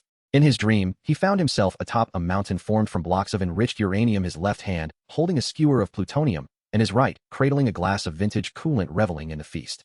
At that moment, several shadowy figures, seamlessly blending with the darkness, silently infiltrated his mess hall. The first Special Operations Team, the most elite armed force of the Purity faction from Zone 9. Dressed in pristine white, completely radiation-proof combat suits, their arms bore the emblem of a flask crossed with a sword. Their movements were silent and coordinated, unmistakably the work of seasoned veterans who had clawed their way out from the depths of carnage. Captain Wang He, peering through the night vision of his tactical helmet, gazed at the target soundly asleep on the pile of explosives, feeling an absurd sense of incredulity wash over him. Is this the monster that single-handedly quelled the beast tide, leaving even the military commander at a loss for words? It appeared utterly unguarded. However, he placed greater faith in the data provided by Dr. Zhao. The energy response of the target organism rivaled that of a small nuclear fission reactor. Any conventional energy or physical attack would merely serve as nourishment for him. All units assume your positions, Wang He lowered his voice, issuing commands through the team channel. The team members swiftly dispersed, deftly retrieving silver metallic canisters from their backs, and silently placed them around Qin Feng at several key locations. No guns, no cannons, only these seemingly innocuous air fresheners. Wang Yi's gaze remained fixed on Qin Feng as a red thermal reading fluctuated steadily on his helmet's display. He gestured toward the communicator, mimicking a throat-cutting motion. Commence purification. With a single command, the tops of the dozens of silver canisters simultaneously popped open, releasing their nozzles. Whoosh. No explosions, no flames. Only vast clouds of dense, odorless white mist surged forth from the nozzles, swiftly enveloping the central area where Qin Feng lay. This mist was extraordinarily peculiar. Wherever it passed, the grotesque vines and lichens mutated by radiation withered to a yellowed, curled state, as if splashed with the highest concentration of sulfuric acid, ultimately transforming into pools of foul, steaming pus. The sweet metallic scent of radiation in the air was being neutralized and dissipated at an astonishing rate. The core area of the nuclear power plant was transitioning from a paradise of high-energy life to a desolate realm of inertness. Cough, cough. In his slumber, Qin Feng twitched his nose, sensing an intensely acrid smell. Before he could react, a gust of cool, white mist filled his lungs. It felt as if someone had forcibly poured an entire bottle of expired industrial vinegar directly into his trachea. He jolted awake, coughing violently, tears streaming from his eyes. What the hell? Who the hell is releasing gas bombs in my home? He sat up in a disheveled manner, still struggling to comprehend the situation, when he sensed something amiss in his body. The comforting warmth and vast energy within him was swiftly turning cold and solidifying. It was as if a pot of boiling hot pot had been doused with a bucket of liquid nitrogen, freezing both soup and meat into solid blocks. The wave of weakness and lethargy that washed over him was an experience he had never encountered since his arrival in this world. I'm done for. In the distance, Wang He observed the frantically diminishing energy readings on his tactical panel, his fists clenching with ecstatic triumph. His energy cycle has been disrupted. The radiation neutralization agents are effective. All units prepare to recover the sample. Upon hearing this, team members raised their specialized electromagnetic capture nets, inching closer to the still coughing figure. Their gazes towards Qin Feng shifted from fear to a gleeful excitement akin to hunters witnessing their prey fall into a trap. Warning. High concentrations of radiation neutralization agents detected. Energy cycle system under severe suppression. Biological activity is rapidly declining. Warning. Please evacuate this area immediately. A piercing red alert blared in Qin Feng's mind. His body trembled slightly from the loss of energy. Is this it? Is this where I meet my end? No. Instead of panic, Qin Feng felt a peculiar thought arise in his mind due to the acrid scent and unusual sensations within him. This feeling, why does it seem so familiar? Ah yes. It was reminiscent of a previous life when, after indulging in a greasy feast of red braised meat, one would suddenly gulp down a cold soda to cleanse the palate. It might induce a slight upset stomach, but that greasy sensation would be washed away entirely. Radiation neutralization agents. In essence, it was merely an acid-based neutralization achieving chemical balance, wasn't it? I consume such rich nuclear cuisine daily, I've been longing for something to cut through the grease. Are you delivering an appetizer for me? Qin Feng lifted his head, grinning in a manner that sent chills through all the special operations team members. In the next instant, he made a move that would shatter everyone's perception. Instead of fleeing, he opened his mouth wide and took a deep breath towards the miasma of white toxic mist. Buzz. The menacing obsidian-like dorsal spines that had just finished evolving erupted with an unprecedented blinding blue light. All-consuming purification sequence activated. Devouring field full power engaged. Centered around his mouth, an invisible colossal gravitational field erupted. The white mist that had been swirling about suddenly ceased, as if summoned by an undeniable force, and turned to flow straight towards Qin Feng's open mouth. In mere seconds, a visible massive white tornado formed above the ruins of the nuclear power plant. At the center of the tornado was Qin Feng's gaping bottomless mouth. Glug.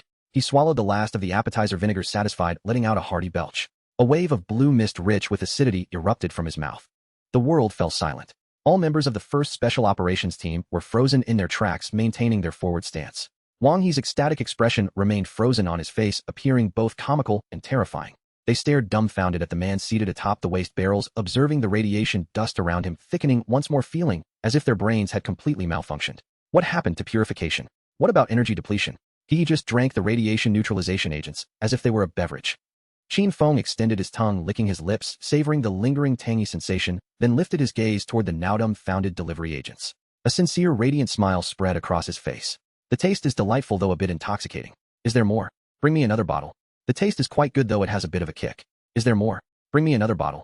Qin Feng's sincere smile pierced through the grim green radiation dust and appeared on the tactical helmet display of Captain Wang, he of the 1st Special Operations Team.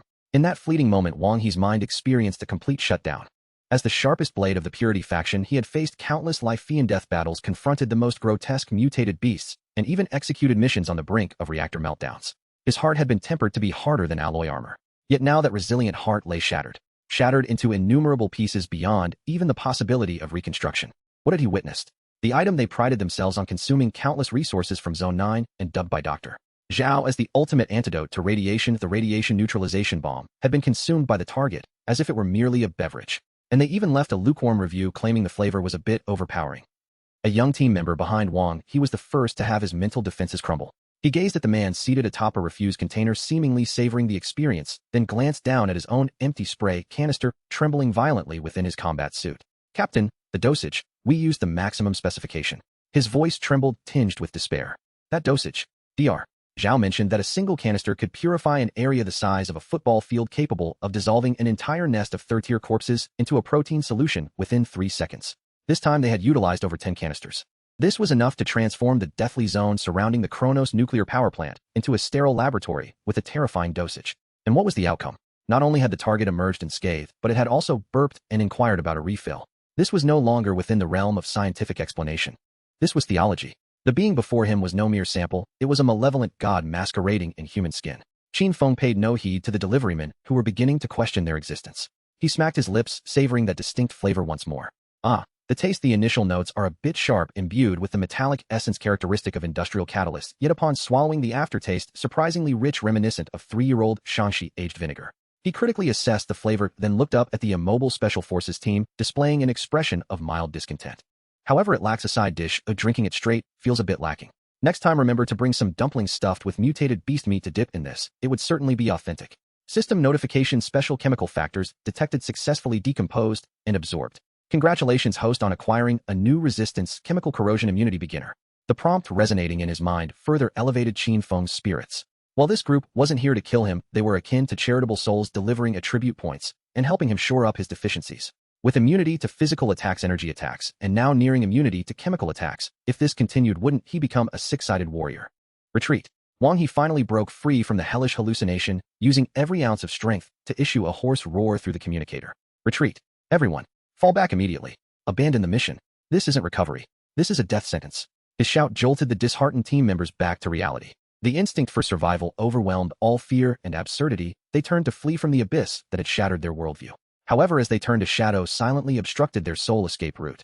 Qin Feng had risen from the pile of refuse barrels, arms crossed, leisurely observing them. Hey, don't rush to leave. A benevolent smile adorned his face. Since you've come all this way, you ought to take home a memento, lest others think I'm an ungracious host. Wang He felt his heart seize abruptly. He raised the specially designed electromagnetic capture net launcher in his hand, yet his arm trembled uncontrollably. Fire. What a joke. He harbored serious doubts that this device would not be mistaken for a spaghetti noodle by the target. Qin Feng's gaze did not linger on them. His attention was wholly captivated by the silver Sci-Fi inspired spray canisters behind the Special Forces team. These canisters are well crafted. They appear quite sturdy. In an instant, Qin Feng vanished from sight. The next second, he was behind one of the team members. The soldier felt a lightness on his back. Before he could react, he saw that the devil had acquired a spray canister that should have been secured to him. With both hands grasping the ends of the canister, Qin Feng exerted a slight force. Ripe. The canister, constructed from a special titanium alloy capable of withstanding small explosive impacts, was torn open as easily as if it were a paper container. The viscous neutralizing agent, still emitting white smoke, splattered onto his hand. Fizz, fizz, fizz. A plume of white smoke rose, accompanied by the acrid stench of protein being corroded by strong acid. Qin Feng's skin reddened slightly upon contact with the liquid, but returned to normal almost instantly. Chemical corrosion immunity beginner activated, resisting strong acid erosion resistance experience. Wang He and the other team members watched in disbelief, even forgetting to breathe. A mere drop of that liquid on their combat suits would have corroded a gaping hole. This man, he dared to catch it with his bare hands. What left them even more horrified was yet to come. Qin Feng brought the liquid on his hand to his nose for a whiff, then extended his tongue to take a taste. Ugh! He grimaced in distaste. The raw solution is just different. It's too acidic, overwhelming. Go back and tell your doctor to add some sugar next time, otherwise it'll affect the flavor. Boom. The last thread of rationality in Wang He's mind snapped completely. Run.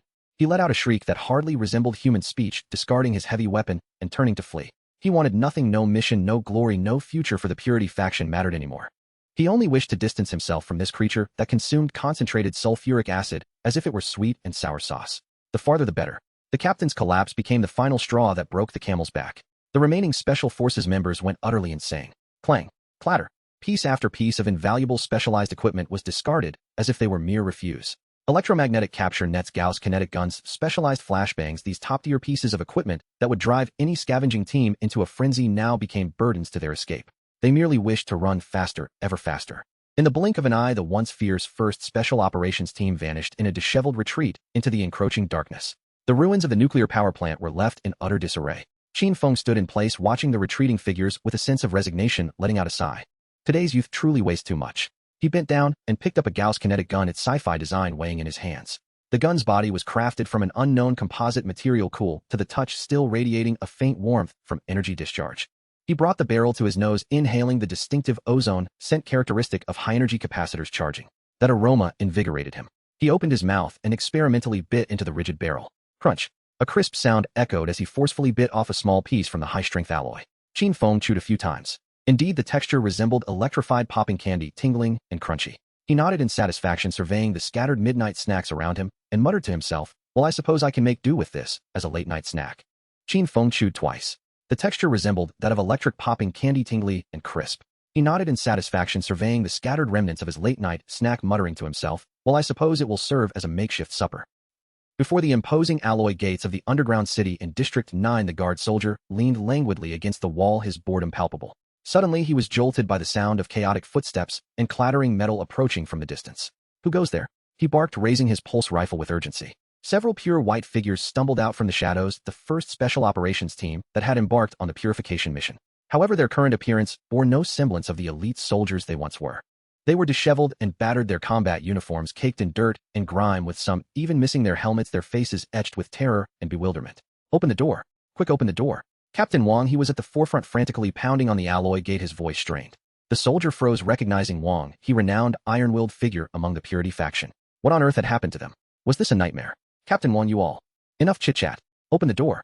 Wang, he seized the soldier by the collar, his eyes blazing with a crimson hue laced with bloodshot veins and unfathomable fear. The demon. It is a demon. He is drinking. He is drinking poison. What? The soldier could not comprehend the words. The team members behind him scrambled forward, dazed and muttering incoherently. He drank it. He consumed the entire neutralizer. He even burped. He said it tasted good, a bit intoxicating. He even asked us if he could have a refill. The guard's mind buzzed in disbelief. Was he dreaming? How had this elite unit of District 9 returned, transformed into what appeared to be inmates from a lunatic asylum? Alarms blared, and the gates slowly creaked open under hydraulic pressure. Wang He and his team rushed inside as if being pursued by some horrific entity, not daring to look back as they hurried towards the medical department. They left behind a group of utterly bewildered city guards, their expressions a mix of shock and confusion. Meanwhile, at the highest command center, a massive tactical screen displayed real-time footage relayed by a drone hovering overhead. In the footage, Qin Feng sat amidst a pile of shredded silver metallic canisters, gnawing on a futuristic Gauss energy rifle, as if it were a chicken leg. He took a bite, then picked up a fragment of the canister, extending his tongue to lick the remaining viscous liquid, seemingly savoring its taste. The command center fell into an eerie silence. The military commander, a burly man with a bald head, gaped as if he could fit a powered fist into his mouth. City Lord Li Jinghuo leaned wearily against his chair, chain-smoking one cigarette after another, oblivious to the ash that fell onto his trousers. Meanwhile, Chief Scientist Dr. Zhao stood frozen before the screen as if petrified. His wrinkled face contorted in shock. It's impossible.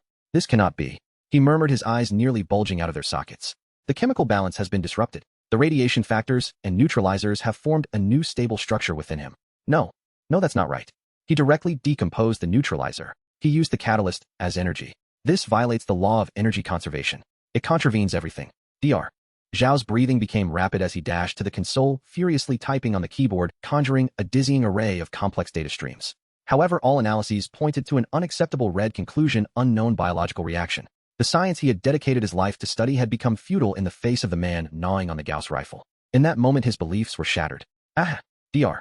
Zhao suddenly let out a piercing scream like a madman, seizing an instrument from the table and smashing it against the screen. Monster! He is a monster! On the screen, Qin Feng seemed to sense the drone's scrutiny, lifting his head and revealing a satisfied smile, as if he had just enjoyed a hearty meal. This grin became the last straw that broke Dr. Zhao's resolve. His body went limp, collapsing to the ground before he scrambled to his feet and staggered out of the command center, locking himself away in his lab, filled with jars and vials never to return. An ambitious hunting operation led by the Purity faction concluded in a farcical manner. Li Jingqiu extinguished his cigarette and slowly stood upright. The weariness on his face was replaced by a resolute determination. Transmit my orders. His voice, though low, resonated clearly throughout the command center. Effective, immediately revoke all command authority of the 1st Special Operations Team from the Purity faction. The Purification project is indefinitely suspended. All personnel involved will undergo internal review. Send for Captain Zhang Wu. Bring him to me. When Zhang Wu stood before Qin Feng, once more he commanded an even larger convoy than before. 20 heavy trucks discharged double the nuclear waste onto the grounds of the Kronos nuclear power plant, transforming the yellow mountain of refuse into a more formidable spectacle. Zhang Wu stood 100 meters away, deeply bowing to the man who was now picking his teeth, nearly burying his head in the ground. His heart brimmed with relief at having survived and trepidation towards the fools at the command center. Thank goodness he had been placed under house arrest, otherwise his bones might have become mere toothpicks for this man after dinner. Qin Feng lazily glanced at him, belching and releasing a mix of metallic and ozone-scented gas. Oh, here to deliver my wages again, this time quite bountiful. Zhang Wu's cold sweat broke out as he hastily explained, my Lord Qin. The previous incident. It was a misunderstanding. Those fanatics from the Purity faction acted on their own. The city lord has dealt with them severely. This is a token of apology to you. An apology? Qin Feng rose, stretching his limbs, the row of menacing black obsidian fins on his back shimmering with a cold, hard sheen under the radioactive dust. He slowly approached Zhang Wu, the immense pressure causing the latter's legs to weaken. Qin Feng leaned down, whispering in Zhang Wu's ear, his tone so soft that only they could hear. No worries. That little vinegar tasted quite delightful. But please refrain from arriving at midnight, making all that racket and disturbing the peace. Zhang Wu trembled at the words, feeling as though he were conversing not with a man, but with a slumbering prehistoric behemoth. The entity cared not whether he wished to harm it, but only whether he had disturbed its slumber. Absolutely. Of course. Zhang Wu wiped the sweat from his forehead, nodding vigorously. Seeing that Qin Feng did not seem angry gave him the courage to reveal another purpose for his visit. By the way, my Lord Qin, the city lord asked me to inform you that recently, a wandering merchant convoy will be passing through this vicinity. You might be interested. Qin Feng paused his movements. A wandering merchant convoy. He raised an eyebrow. Is there still commerce occurring on this desolate land? Indeed. Zhang Wu quickly elaborated. They are unlike us, a group of semi-mutants, rejected by all the underground cities, but precisely because of that they possess exceptional survival skills in the wasteland. They scavenge for items in abandoned urban ruins that we cannot find and then trade them. Zhang Wu cautiously monitored Qin Feng's reaction, continuing, it is said they possess quite a few valuable items from before the war, even some military-grade equipment. Before he could finish, he sensed the surrounding air becoming heated. Qin Feng's eyes sparkled. It was a light akin to that of a famished person beholding a grand feast after 3 days of hunger. Valuable items from before the war. His voice betrayed a barely contained excitement. For instance, missile warheads, small reactors. Zhang Wu choked on the question, instinctively responding to that. Should not be available. But there are likely high-energy batteries or experimental weapon components. Qin Feng stroked his chin deep in thought. His current diet was somewhat monotonous. Though nuclear waste filled him up, consuming too much became tiresome. The meat of mutant beasts was flavorful, yet scarce in high-grade cuts. This wandering merchant convoy sounded like a mobile, enigmatic high-end delicacy market. Perhaps he could unearth some new snack flavors. He made up his mind. He would explore this Sam's Club in the wasteland to see if there were any rare ingredients, and meanwhile, add some new dishes to his menu. Qin Feng lifted his head to meet Zhang Wu's gaze, revealing an expectation-laden smile that sent shivers down the latter's spine. When will they arrive? Zhang Wu gazed at the unadulterated anticipation painted on Qin Feng's face, and beads of cold sweat began to trickle down his back. He felt as though he were not merely providing intelligence to a formidable adversary, but rather casting a boat laden with live-wriggling tuna into the path of a prehistoric colossal shark. Perhaps in 3 days they will pass through the abandoned No. 3 highway interchange for supplies. Zhang Wu's voice was tinged with dryness. That is one of their old strongholds. 3 days later, beneath the abandoned No. Highway interchange, a vast concrete cavern offered a transient sanctuary for these shadowy creatures of the surface. Qin Feng stood atop a collapsed building, surveying the so-called wandering merchant caravan from a lofty vantage point. Dozens of menacing steel beasts filled the space beneath the interchange to the brim. Each vehicle had been grotesquely modified, adorned with sharp steel spikes and heavy armor, plating resembling a cluster of furious hedgehogs from a distance. Between the vehicles, filthy tarpaulins had been erected, forming a rudimentary encampment. Strange-looking individuals busied themselves within.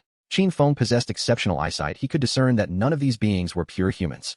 A burly man replacing a tire had a disproportionately thick right arm, its surface covered in a layer of gray rock-like keratin. A woman peddling some luminescent mushrooms had gill-like fissures on her neck that opened and closed rhythmically, and a child dragging a long scaled tail behind him chased after a mutated cockroach. This place resembled a post-apocalyptic exhibition of monsters akin to the Shanghai Jing. Qin Feng leaped from the building. A height of several dozen meters was no more than descending a flight of stairs for him. He landed silently and strolled toward the entrance of the encampment at a leisurely pace. His arrival instantly shattered the chaotic yet orderly atmosphere within the camp. Halt! 2 guards stationed at the entrance immediately raised their weapons. These were makeshift arms assembled from various parts featuring thick barrels attached to a crackling energy cell, exuding a formidable presence. One guard bore a cluster of compound eyes on half of his face, all of which fixated on Qin Feng with palpable vigilance and hostility. Qin Feng paused, saying nothing. He found the situation somewhat amusing. The regular troops of District 9 could not contend with him. What could these half-finished beings armed with scrap metal possibly achieve? He couldn't even be bothered to engage them in conversation. Buzz. The row of jagged dorsal fins on Qin Feng's back began to emit a soft blue glow from their bases. An invisible weighty radiation pressure radiated from him, expanding with a resounding force. It was neither heat nor a shockwave. It was an absolute suppression emanating from the pinnacle of life directed at lesser beings. Ugh! The guard with compound eyes suddenly emitted a muffled groan of pain. The dozens of small eyes on his half of the face trembled uncontrollably, as if exposed to blinding light leaking murky fluid. The other guard fared worse. His mutated scaled left arm convulsed violently, the scales opening and closing as if the genes within were crying out in surrender. The mutated aspects of their bodies instinctively sensed fear and trembled, like paramecia encountering boiling water before the sheer purity of Qin Feng's radiative energy. Clang! 2 crude energy guns dropped simultaneously to the ground. The guards' legs buckled, and they fell to their knees, trembling uncontrollably. A greater commotion erupted within the camp. More oddly shaped half-mutants peeked out from behind tarpaulin tents and armored vehicles, gazing curiously at the unexpected visitor. At that moment, a hoarse voice resonated from deep within the encampment. Everyone stand down. Do not be disrespectful to our esteemed guest. The crowd parted, revealing a towering figure. He had but one normal black eye. The other was replaced with a mechanical ocular implant that spun continuously, flickering with a faint red light. Dressed in a tattered leather trench coat, he bore a vintage revolver at his waist, exuding an aura of weathered toughness. He was the leader of this caravan, the old, one-eyed man. Approaching Qin Feng, the mechanical eye rapidly scanned him, the flickering red light quickening, as if detecting some extraordinary data. Ultimately, he bowed deeply to Qin Feng, adopting a posture of utmost humility. Honored High-Level Evolver, welcome to the Wanderer's encampment. His voice carried a note of genuine reverence. As the blue light behind Qin Feng gradually receded, the suffocating pressure dissipated as well. He raised an eyebrow, intrigued by the title. High-Level Evolver. He appraised the old, one-eyed man from head to toe. I assumed you would refer to me as a corpse ghoul or high-level infected entity. Upon hearing the term corpse ghoul, a complex smile crossed the old one's face. That is the term used by the pure humans in the underground city. He straightened up, a hint of self-mockery and sorrow flickering in his remaining eye. In their eyes, those of us who have undergone mutations, our failures, refuse to be eradicated, akin to monsters like corpse ghouls. He paused, raising his head earnestly to meet Qin Feng's gaze. But to us, the forsaken wanderers of this world, you are different. You are the pinnacle of evolution. You embody the form we fervently aspire to. At this declaration, the entire camp fell silent. The gazes of all the half-mutants directed at Qin Feng shifted. No longer were they filled with fear and suspicion, but rather a fervent mix of envy, admiration, and even a hint of reverence akin to a pilgrimage. Qin Feng was momentarily taken aback. This was the first time he had encountered such a sentiment. Throughout his existence, whether faced with soldiers from the underground city or scavengers, the only reaction he evoked was that of fear monster. Yet today, in the eyes of these true monsters, he had become a god. This feeling was peculiar. It was akin to a man perpetually labeled as insane suddenly entering a psychiatric hospital where every patient reverently referred to him as the director. Absurd yet strangely exhilarating. As he looked upon this motley crew of half-mutants with genuine eyes, the agitation and hunger within him inexplicably dulled. Very well, considering your discerning eyes. Qin Feng casually reached into his pocket and retrieved an object, tossing it towards them. It was a fist-sized mineral exhibiting a bizarre dark green hue, its surface adorned with crystalline formations radiating an enticing glow amidst the radioactive dust. This was the high-purity uranium, or he had extracted from the core of the Kronos nuclear reactor, reserved as a snack. A gift of introduction. The old, one-eyed man instinctively caught the mineral. It was scorching to the touch and exceedingly heavy. Having roamed the wastelands for years, he was intimately familiar with various radioactive substances. Upon contact, he sensed something was amiss.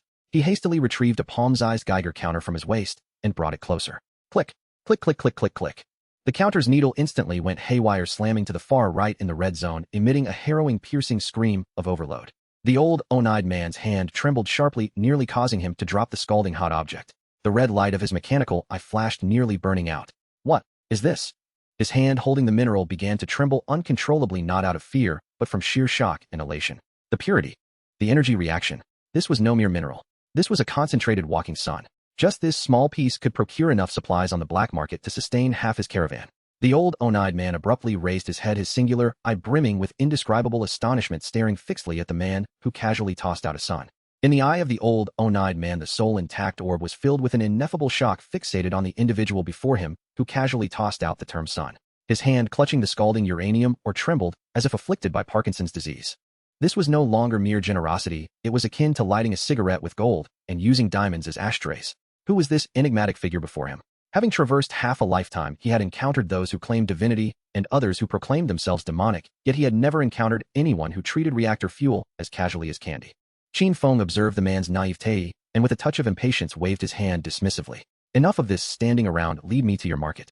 Oh, yes, right this way, my lord. Startled awake, the old one-eyed man swiftly tucked away the candy that could exchange for half his convoy, securing it close to his chest, and then bowed and gestured respectfully in front of him, more reverently than he would for his own father. Following him, Qin Feng officially stepped into the makeshift camp constructed of steel and canvas. The air was thick with a melange of scents, the acrid odor of machine oil, the metallic tang of mutated creatures' blood, the fermentation of some low-grade alcohol, and an elusive yet tantalizing aroma of barbecued meat. The market was rudimentary yet diverse, offering a myriad of wares. One stall displayed several pieces of skin and fur from mutated beasts adorned with bizarre patterns. Another showcased rows of glass bottles filled with vibrant, effervescent potions whose effects were anyone's guess whether they would grant additional limbs or lead one to ascend to the heavens. Qin Feng even spotted a massive iron cage containing several listless individuals shackled and devoid of hope. They were slaves. He merely glanced at them before disinterestedly shifting his gaze away. Compassion. Such a sentiment was rarer than pure water in the wasteland. He had come here for amusement, not charity. At that moment, the savory aroma of barbecued meat intensified. Following the scent, Qin Feng discovered a diminutive man, his skin covered in fine green scales, laboriously tending to a barbecue made from an oil drum, turning skewers laden with meat. The chunks of meat were sizable, sizzling, and oozing with juices, exuding an irresistible smoky fragrance. My lord, would you like a skewer? This is the freshest mutated gopher meat, extremely nourishing. The vendor, intimidated by the old one-eyed man's deference to Qin Feng, nearly dropped the skewer into the flames. Without hesitation, Qin Feng snatched a skewer and took a hefty bite. The meat was a bit tough, yet it had a certain chewiness. But the flavor, bah? Qin Feng spat the meat onto the ground, his brow furrowed in disgust. The vendor fell to his knees, trembling as if caught in a tempest. My lord, is the meat unclean? I shall replace it at once. The onlookers, half-mutated beings, recoiled in fear, wary of provoking this capricious, high-level, evolved being. The meat is clean. Qin Feng shook his head, his expression reflecting the profound dismay of a connoisseur confronted with culinary abominations. However, this is an affront to barbecuing. You have not seasoned it with cumin nor sprinkled chili powder, and the salt is woefully insufficient. What you have grilled is not meat, it is mere solitude. The vendor was bewildered. The surrounding half-mutants were equally perplexed. They had expected this lord to enact violence, yet instead, he was critiquing the dish. Noticing the vendor's near urination and fear, Qin Feng felt he might have overreacted. He sighed and casually pulled a large, ivory-white bone thick as his forearm from his pocket and tossed it over. It was the leg bone of a tyrant wild boar he had torn apart during a previous feast, tied the remnants of which he had kept as a post-meal snack, now reduced to a small portion. Take this as a reward. Qin Feng smirked. Crush it, and make a broth. The base will have more flavor than your wretched skewer. The bone landed with a clatter. The vendor stared blankly at the unremarkable bone, momentarily stunned. Yet at the instant it struck the ground, a subtle, palpable surge of raw life energy emanated from it. All the half-mutants present instinctively swallowed hard. Their bodies, their mutated genes were clamoring with fervent desire. That was not just a bone. It was a priceless treasure infused with the essence of a pinnacle mutated creature. The vendor finally reacted, scrambling to embrace the bone, as if it were a long-lost child, tears streaming down his face as he prostrated himself before Qin Feng's retreating figure. Thank you, my lord. Thank you for your generosity. Qin Feng had already moved on, indifferent to such trivialities. If the food was lacking, he would seek entertainment elsewhere. He meandered into the weapons area of the camp. It resembled a scrapyard with an array of firearms haphazardly assembled from various parts, stacked like a small mountain. A burly man with a metallic arm was passionately pitching a modified 6-barreled Gatling gun. Behold this treasure. 3,000 rounds per minute. Whether it be corpses or mutated beasts before this, they shall be nothing but minced flesh. Qin Feng felt a flicker of interest. He approached and effortlessly lifted the Gatling, which appeared to weigh at least 200 pounds. The salesman's boast faltered in his throat as he observed Qin Feng's effortless handling, feeling his worldview shift. Qin Feng ignored him and merely pinched one of the barrels, applying a bit of force. Creak, a disconcerting sound of metal distorting echoed.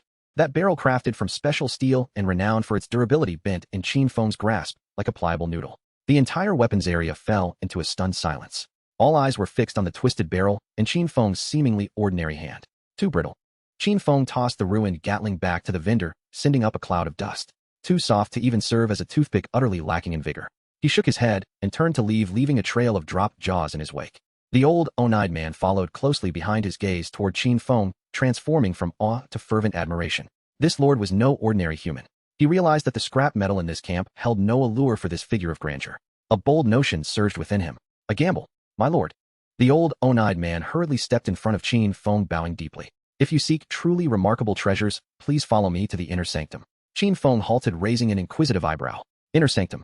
Yes. The old, one-eyed man's demeanor was exceedingly humble, laced with a hint of flattery. We wanderers occasionally unearth artifacts from the ruins of the pre-war era, some of which we ourselves do not comprehend. Those items are exclusively available to genuine high-profile clients. Qin Feng's curiosity was piqued. Artifacts that defied comprehension. That sounded far more intriguing than mere scrap metal. He nodded in agreement. The old, one-eyed man beamed with delight, quickly leading the way to the center of the camp, where a massive armored vehicle loomed like a mobile fortress. This was the core area of the merchant convoy, heavily guarded, accessible only to elite clients. The interior of the vehicle had been transformed into a small exhibition room. The old, one-eyed man dismissed everyone else and approached the back, carefully extracting a roll of yellowed parchment from a heavy lead box adorned with multiple locks. My lord, please take a look. He unfurled the map on the table. The material was not true parchment, but an unknown synthetic fiber, remaining resilient and flexible despite the passage of years. The map depicted intricate terrains and numerous military markers from the pre-war era. This was discovered by our men near a buried military command post in District 1. We believe it to be a top-secret military map from before the war. The old, one-eyed man's finger pointed to a location circled in red on the map. We consulted with knowledgeable technicians who identified it. Most markers are obsolete, yet this place his finger pressed firmly on a string of codes next to the red circle. This code remains clear and decipherable. Qin Feng leaned in closer. The sequence was simple, yet shrouded in mystery. S09. Qin Feng's fingertips gently glided over the simple string of code. In that fleeting moment, an unexpected alert blared in his mind, the long-dormant system notification suddenly erupting to life. Warning. A super high-density energy reaction source coordinate has been detected. The coordinates indicate an area containing an unknown high-energy aggregate with energy levels far exceeding all previously consumed targets. Exploration recommendation, highly recommended. This target may harbor the key energy necessary for a significant evolutionary advancement. Qin Feng's movements momentarily faltered. Oh, he had merely intended to seek out a new flavor of snack, but unexpectedly, he had stumbled upon something substantial. He raised his head, gazing at the eager expression of the old, one-eyed man preparing to make an offer to acquire this treasure map. At that moment, a coarse and arrogant voice, grating like sandpaper against metal, intruded from outside the armored vehicle. I want that worthless map. Before the words had fully escaped his lips, the door curtain of the compartment was violently yanked aside. A man extraordinarily imposing ducked in through the opening. Standing at a towering height of at least 2 meters, and 5, his muscles jutted out like granite, bulging grotesquely. The most peculiar aspect was his skin, which bore a grayish rocky hue with rough textures and tiny fissures adorning its surface. As he stood there, the cramped space of the vehicle became unbearably congested, the light dimming noticeably. Following him were 7 or 8 equally fearsome lackeys, each wielding bloodied chainsaws and spiked clubs, effectively sealing off the already limited space. Upon seeing the newcomer, the old, one-eyed man exhibited a glimmer of apprehension and distaste in his remaining eye, yet he forced a smile to greet him. Boss Yen, sure, what brings you here? If you wish to inspect the goods, you ought to queue according to the rules, right? This gentleman was here first. The man referred to as Yen Sure paid no heed to the old, one-eyed man, instead disdainfully surveying Qin Feng from head to toe. At this moment, Qin Feng had retracted all traces of his radiation aura, presenting himself as merely a well-proportioned young man with clean skin. In this assemblage of half-mutated misfits, he appeared somewhat out of place. Is this pretty boy all you've got? Yen Sure scoffed derisively, his voice dripping with contempt. Old one-eyed, you've really lost your edge. Does this sort of trash deserve to enter the inner chamber to see the treasures? Get him out of here, don't waste my time making a fortune. Cold sweat trickled down the old, one-eyed man's forehead. He sought to explain, but Yen Shure's lackeys had already advanced a step forward, their menacing gazes fixated on Qin Feng. The atmosphere within the vehicle plummeted to freezing temperatures. Yet Qin Feng merely smiled. He couldn't even be bothered to rise from his seat, instead watching with keen interest this self-important brute before him. Once again the familiar script unfolded. There always seemed to be a few oblivious fools eager to leap forth before he could indulge, vying to be the appetizer before his main course. You wish to seize my belongings? Qin Feng inquired, his tone as nonchalant as if he were commenting on the weather. Yen Shure erupted with laughter, lifting his fist, which was larger than a sandbag, and slammed it down onto the metal table beside him. Boom! A resounding crash echoed. The sturdy table, crafted from heavy steel plates, splintered under his blow, sending the map and various items tumbling to the floor. What's wrong with me taking what's mine? Yen Shure glared with wild eyes, spittle flying, as he roared at Qin Feng. In this wasteland, the one with the biggest fist reigns supreme. Do you have a problem with that? His lackeys joined in their snarls of laughter echoing as they pounded their weapons against the walls of the vehicle, creating a cacophony of intimidation. The old, one-eyed man turned pale, utterly unprepared for Yanshur's blatant aggression. He attempted to intervene, but one of Yanshur's lackeys pressed the hilt of a knife against his lower back. Qin Feng observed the pile of shattered metal beneath his feet, then regarded the arrogant Yanshur, slowly nodding his head. That makes sense. He actually concurred with the brute's assertion. Strength equates to authority. I find that quite agreeable. Yanshur paused, seemingly taken aback by the white-faced youth's sudden acquiescence, and his malicious grin grew even more smug. You've got some sense. Now pick up that map and hand it to me. Before he could finish his demand, Qin Feng interrupted.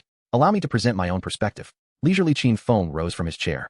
He extended a single finger, an ordinary index finger, clean and meticulously manicured. Then before all present he directed that finger toward Yanshur's chest, which was armored with a thickness rivaling that of a city wall and adorned with a rugged rocky texture, and gently prodded.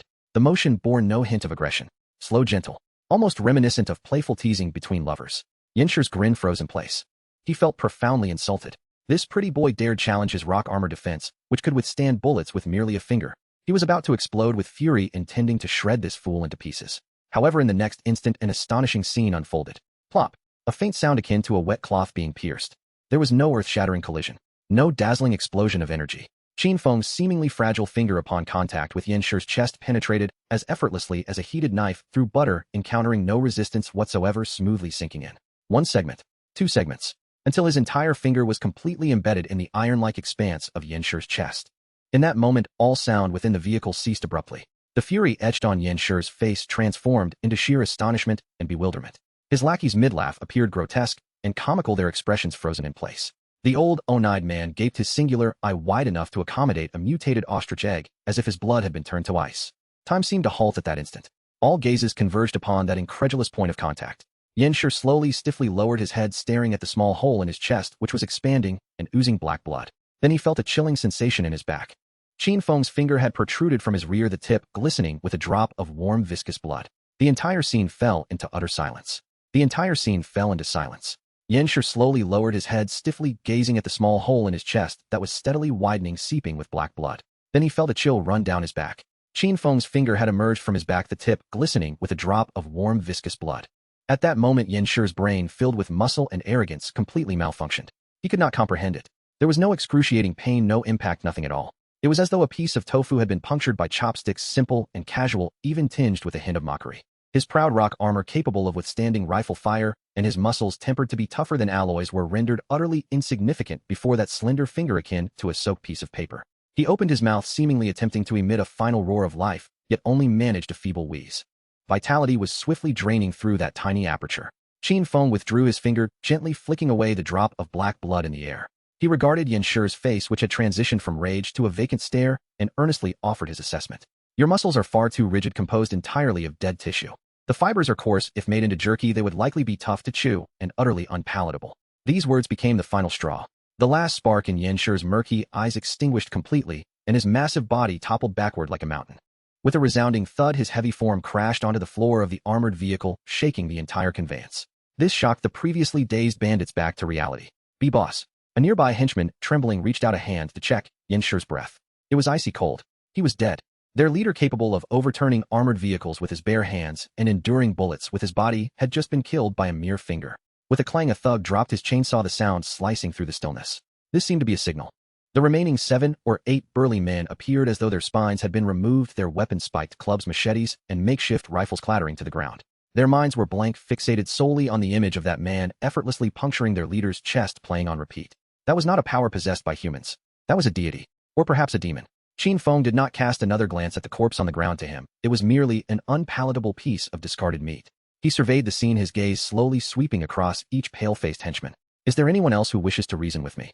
His calm inquiry at that moment struck the desperate outlaws like the most venomous curse. Reasoning? What reasoning? Who the hell would dare to reason? With a plop, someone collapsed first, and the rest of the group followed suit, their legs giving way as they knelt on the metallic floor, the sound echoing through the air. Please spare us, my lord. Spare us, I beg you. We failed to recognize your might. We were blinded to dare confront you. We are willing to submit.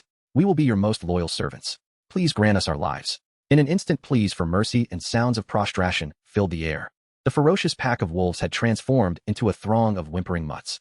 Old One-Eyed, observed from the side, rendered speechless. He had envisioned numerous outcomes, such as a fierce battle, or this lord unleashing a massacre in wrath. Yet he could never have anticipated such an ending. One finger.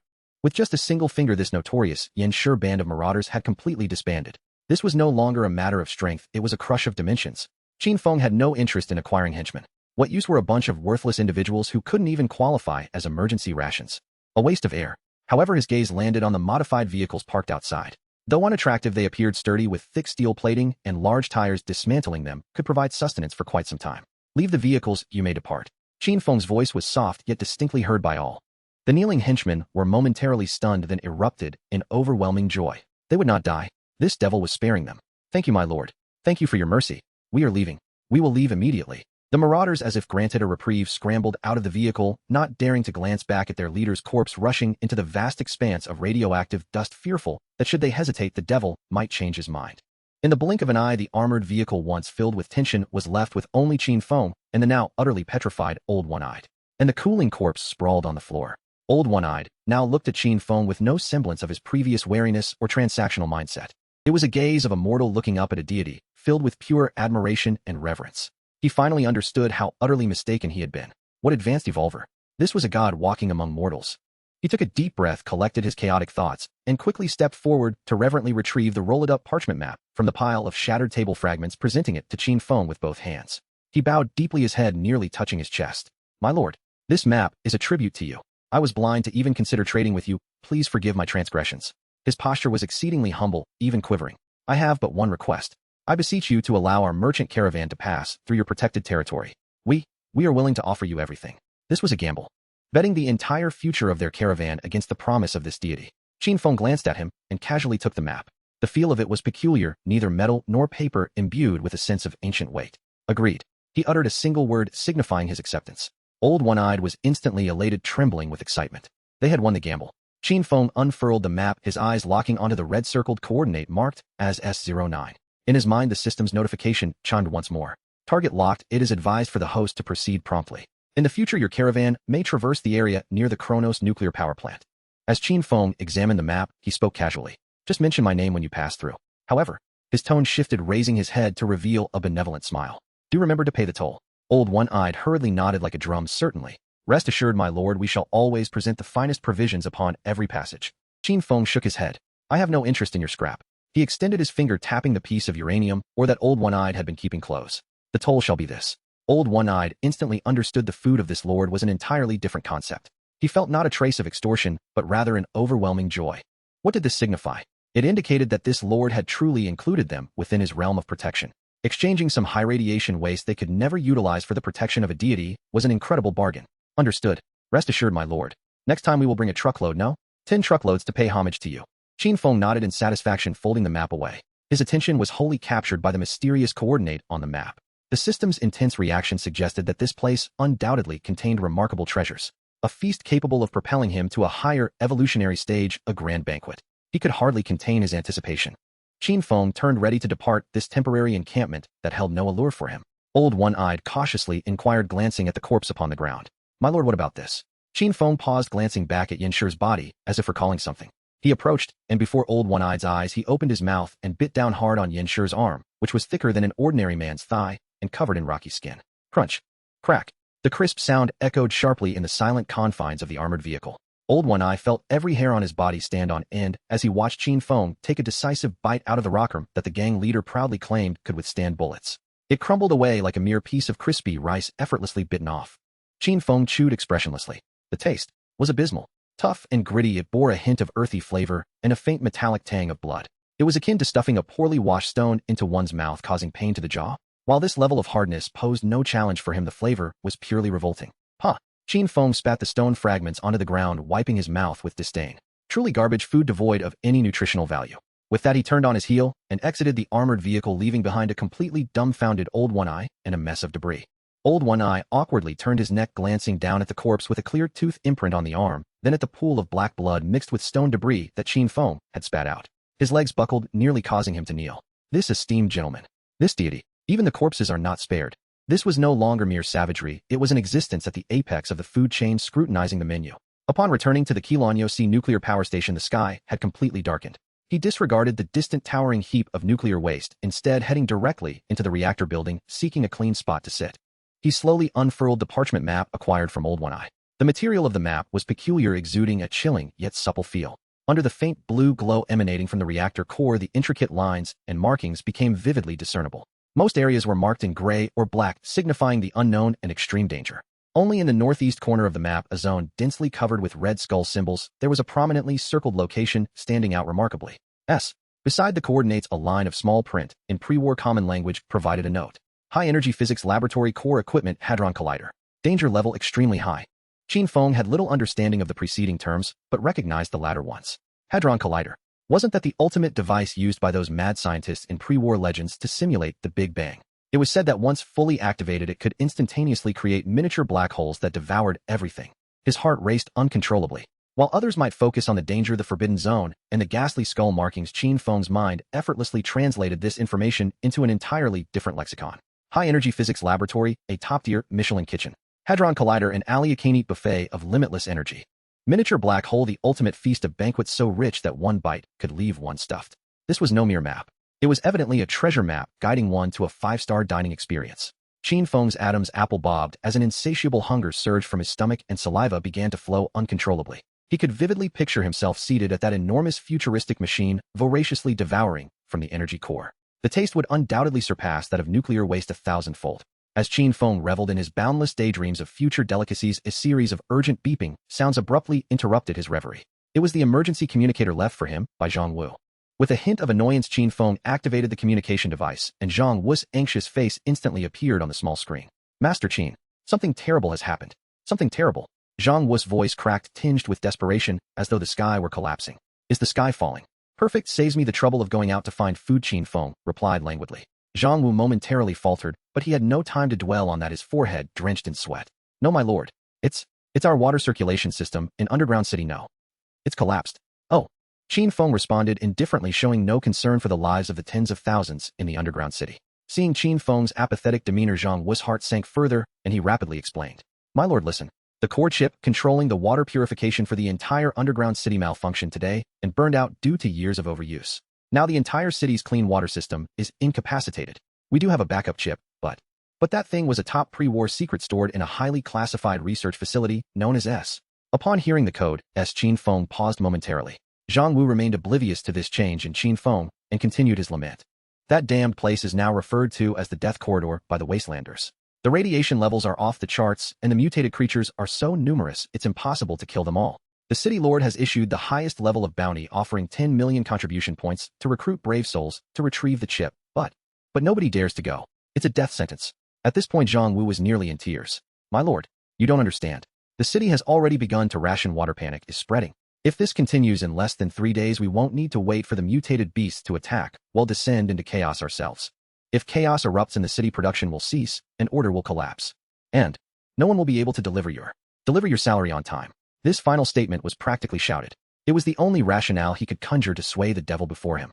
Indeed. What did you say? On the other end of the communicator, Qin Feng's expression darkened instantly, a bone-chilling aura radiating from him even through the screen, making Zhang Wu feel as though he had been cast into an ice-cold abyss. Cut off my rations. Interrupt my buffet delivery. This is intolerable. In Qin Feng's logic, the survival of the tens of thousands in the underground city was of no concern to him. However, the underground city, being his sole stable nuclear waste supplier, absolutely could not afford to falter. These incompetents, unable to safeguard their own livelihoods, dared to threaten my dining experience as a top-tier VIP customer. Preposterous. Qin Feng surged to his feet, the radiation dust in the factory trembling slightly under the force of his sudden burst of energy. Calm down. He addressed the communicator, enunciating each word carefully. It's just a broken chip, isn't it? Tell your city lord that I shall take on this task. Zhang Wu was momentarily stunned, only to be engulfed by overwhelming joy. Really? Really? Master Qin, you're willing to help? Of course. Qin Feng replied with palpable impatience. Send me the address. He paused, a smile that sent shivers down Zhang Wu's spine, filled with anticipation, spread across his face. I will retrieve that broken chip, and by the way, grab a buffet while I'm at it.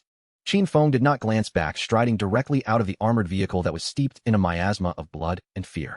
Behind him, the one-eyed elder seemed to have had his bones extracted, sliding down against the wall of the vehicle.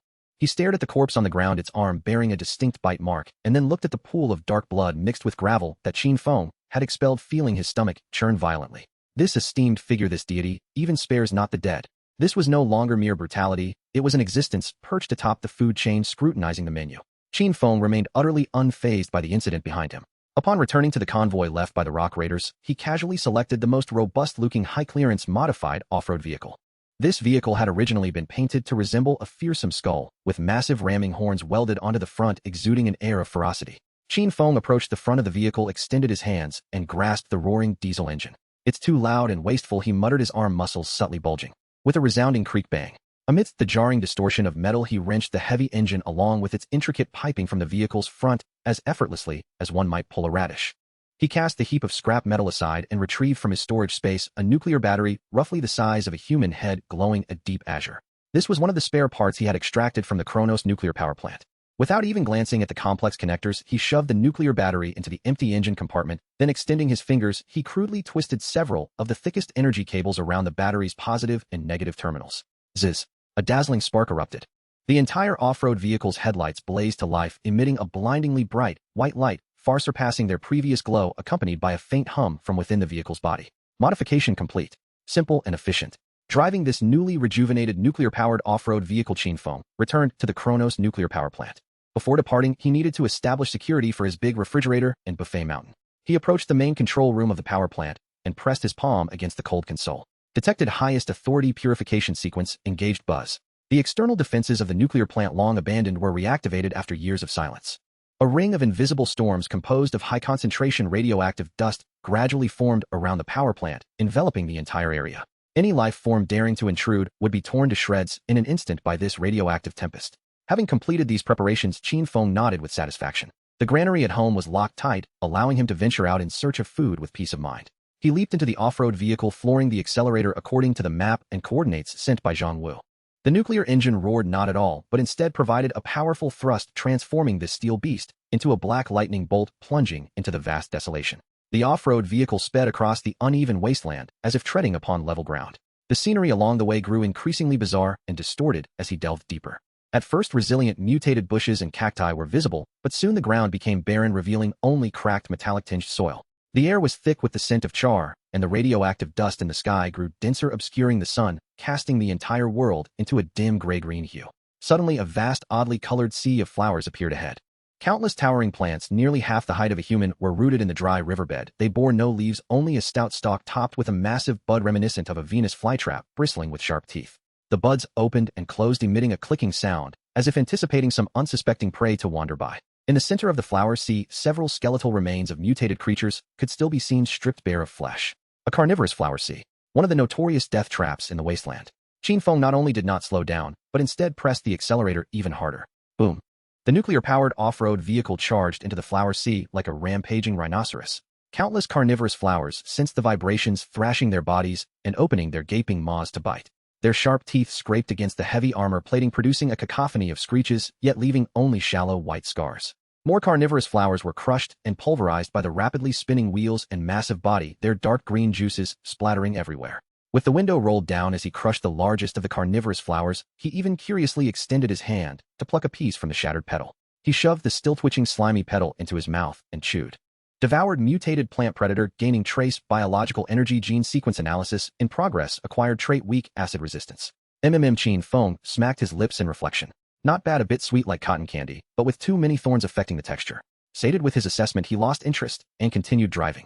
As the off-road vehicle thundered out of the death flower sea, a chaotic trail of plant remnants and green juices was left behind. As he drew ever closer to the area marked on the map, the atmosphere grew increasingly oppressive. An invisible energy field enveloped this region. Qin Feng could even feel the hairs on his arms standing on end due to the intense static electricity, punctuated occasionally by faint popping sounds in the air. Warning. Strong electromagnetic interference detected. Area ahead exhibits ultra-high energy reactions, energy fluctuations, extremely unstable. The system's alerts in his mind intensified. Yet Qin Feng merely grinned. Unstable energy fluctuations. Excellent. This indicates the dish is nearly ready, with the broth on the verge of boiling over. Finally, at the horizon's end, an unimaginably massive architectural silhouette gradually materialized. It was a gigantic dome structure, silver-white and brimming with futuristic sci-fi aesthetics. Even though ensnared by numerous thick, mutated vines and eroded by the sands of time, its former grandeur was still evident. The building's surface was coated in an unknown alloy that reflected a cold metallic sheen under the gray-green sky. Surrounding this enormous structure, a more bizarre sight unfolded. Dozens of basketball-sized smooth metal spheres floated erratically in midair. They hovered silently, sometimes pausing, sometimes darting about, akin to a flock of soulless phantoms patrolling their territory. Uncontrolled pre-war security robots. They were the last and most loyal guardians of this laboratory. Qin Feng gradually brought the vehicle to a halt. He gazed at the silver structure sprawling across the earth like a prehistoric beast, then at the metal spheres gliding through the air. Licking his parched lips, a hunger originating from the depths of his soul erupted like a volcano. It seems the offerings here are quite plentiful. Boom. Qin Feng slammed his foot down on the accelerator, the nuclear-powered engine unleashing a silent roar, the off-road vehicle kicking up a cloud of dust as it charged straight toward this glass, forbidden zone shrouded in death. With a thunderous stomp on the accelerator, Qin Feng hurled the off-road vehicle forward. The nuclear engine emitted a mute, ferocious power, and the Jeep churned up a choking pall of dust as it drove straight toward the Shijinka zone swathed in death. The instant the vehicle burst into the airspace patrolled by the runaway automatons, the atmosphere snapped with sudden change. Dozens of metallic spheres that had been drifting without pattern froze, as if scenting blood. In the next heartbeat, red beams of light bloomed across their smooth shells, collectively locking onto Qin Feng's rapidly advancing steel intruder. A high piercing whine of energy filled the sky. Furious crimson laser streams erupted from multiple vectors, weaving an impenetrable net of death that instantly sealed off every avenue of retreat for the Jeep. The beams struck the armor with a series of explosive bangs. Heavy plates of special alloy scorched by the relentless heat blushed to a molten red, exhaled thick smoke, and began to show the first signs of melting. Inside, the temperature climbed with brutal speed, yet Qin Feng did not even wrinkle his brow. His attention was entirely drawn to the searing energy itself. System high-purity thermal energy attack detected. Absorption possible. Can this thing really be a power bank? Qin Feng murmured with interest, but his curiosity extended beyond mere charging. He wanted to taste the source. He yanked the steering wheel hard and stomped the brake. The Jeep executed a spectacular drift, skidding sideways across the sand for dozens of meters, throwing up a blinding curtain of dust and narrowly missing the densest segment of the firing net.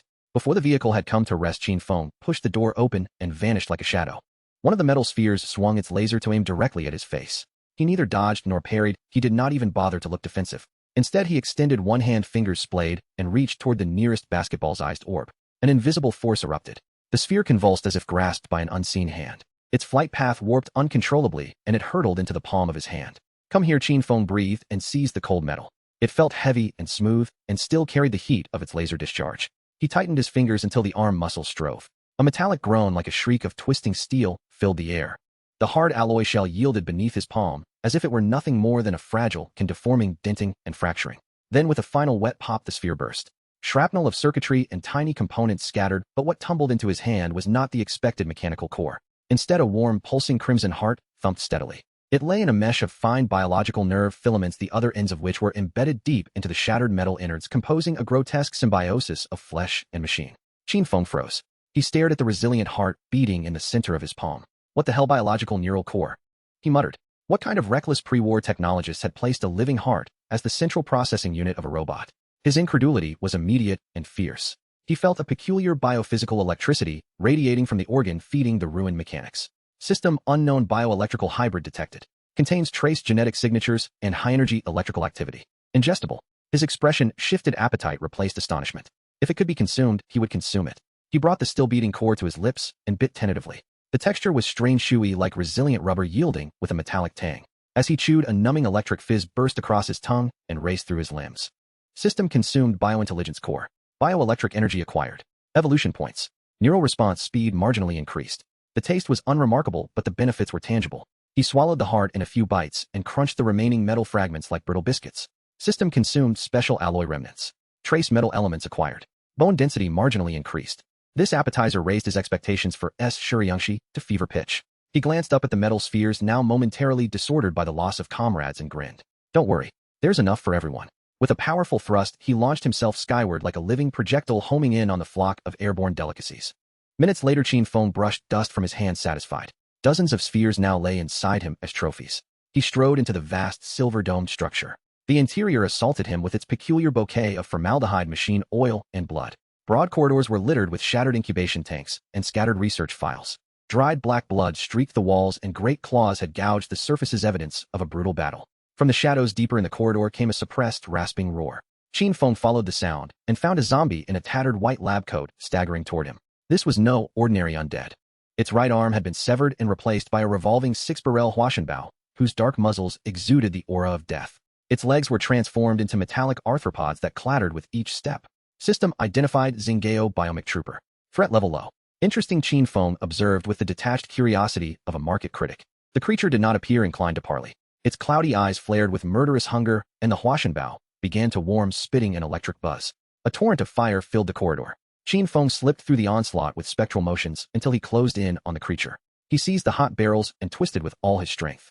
The gun assembly contorted like a twisted braid. With his other hand, he plunged into the zombie's chest and pulled out another heart wrapped in circuitry. Again, he said, and without a second thought tossed it into his mouth. System consumed, biomechanical core. Biological energy acquired. Evolution points. He kicked the motionless husk aside and ripped off the scorched arm, gnawing at it like a metal lollipop. These horrors were the product of a deranged transhuman experiment scientist attempting to fuse flesh and machinery only to birth malformed abominations. For most, this place was hell. For Qin Feng, it was a gourmet paradise. He pushed deeper. The monstrosities grew stranger, a mutated hound with its lower body replaced by treads, and a small plasma cannon on its back, a gigantic bat hollowed out and fitted with a microreactor that belched irradiant fire from its maw. He dismantled, devoured, and enjoyed each kill, a balanced meal, metal for calcium, tissue for blood, with occasional tangs of radiation and plasma, adding novel flavors. Soon he reached the mid-level ring that served as an armory. In its center knelt the hulking wreckage of a 30-meter humanoid mecha. Its chest had been ripped by some terrible force, leaving a cavern from which broken conduits and shattered pipes dangled like entrails. Qin Feng leaped onto the mecha's breast and into the cockpit. The hatch had been crushed, and within sat a pilot, long turned to a desiccated corpse. The suit was in tatters, yet the skeleton remained frozen, hands clamped around an old leather-bound journal, as though it were the last relic of his life. Qin Feng took the book from the dead man's grasp. It was heavy. The handwriting inside had faded with age, but remained legible. The earlier pages recorded dry experimental data on linking biological and mechanical neurons. On the final page, a hurried, trembling scrawl stopped him cold. They are not terrestrial beings. They were not created by us. They came from the heavens. That was not a meteorite. That was their seed. A yellowed photograph slipped from the last page. Its image remained stark against a blackened sky. A colossal meteor writhed in a sickly violet flame, its trailing tail arcing as it hurtled toward the blue of the planet. Qin Feng closed the ancient notebook and casually tucked it into his storage compartment. From the heavens. Not a meteorite, but a seed. The weight of this information was considerable, yet for Qin Feng, translating it into simpler terms became a trivial task. Takeout. Gourmet ingredients delivered across the starry seas. As for creation or destruction, what relevance did that hold for him? He was solely concerned with one matter: whether this seed was edible, and if it was, how delicious it might be. He committed to memory the image of the bizarre purple meteor from the photograph, vowing that should he encounter it again, he would be the first to sample it. Regaining his focus, he continued deeper into the base. As he traversed the expansive mecha hangar, an eerie plant completely obstructed the passage ahead. Dense vines, each as thick as a man's arm, displayed a lifeless dark green hue. They twisted and intertwined, sealing the corridor tightly, their surfaces coated with a slimy mucus that reflected a ghostly glow in the dim light. These vines were not motionless. They resembled countless giant serpents entangled with one another, undulating slowly in a disconcerting rhythm. Qin Feng's foot barely crossed into this area when an unexpected transformation occurred. The previously sluggish vines, akin to a rattlesnake whose tail had been stepped on, sprang into action. Whoosh, whoosh, whoosh. Dozens upon hundreds of vines transformed into green phantoms, shooting in from all directions with a speed that produced sharp, cutting sounds. Their target was singular: the living intruder, Qin Feng. He scarcely had time to react before he was engulfed by this wave of green. Layer upon layer of vines ensnared him, wrapping around his ankles and neck, leaving no gap, instantly binding him into a massive green rice dumpling. The terrifying constriction emanating from all sides was sufficient to crush an armored vehicle into a mere disc. Then an even more grotesque scene unfolded. Countless sharp barbs resembling steel needles erupted from the surface of each vine. These barbs aimed unhesitatingly at Qin Feng's skin, plunging down with ruthless intent. They sought to drain his blood. Clang, clang, clang, clang, clang. A cacophony of sounds akin to metal clashing filled the corridor. Those barbs, capable of piercing steel, shattered upon making contact with Qin Feng's skin, unable to penetrate even slightly or leave a mark. Trapped at the center of the vines, Qin Feng felt the futile assaults from outside, and an odd expression crossed his face. This sensation, wasn't it akin to receiving a full-body acupressure massage? The force was quite substantial. Do you wish to consume me? Though bound and unable to move, he still had his mouth. Let us see who shall devour whom. He opened his mouth wide, targeting the thickest vine, ensnaring his face, and bit down fiercely. Crunch. That vine, as resilient as a steel cable, snapped beneath his bite. Dark green, foul-smelling juice splattered across his face. Yet Qin Feng remained unfazed, activating his ability of absolute digestion. A terrifying suction erupted from his mouth.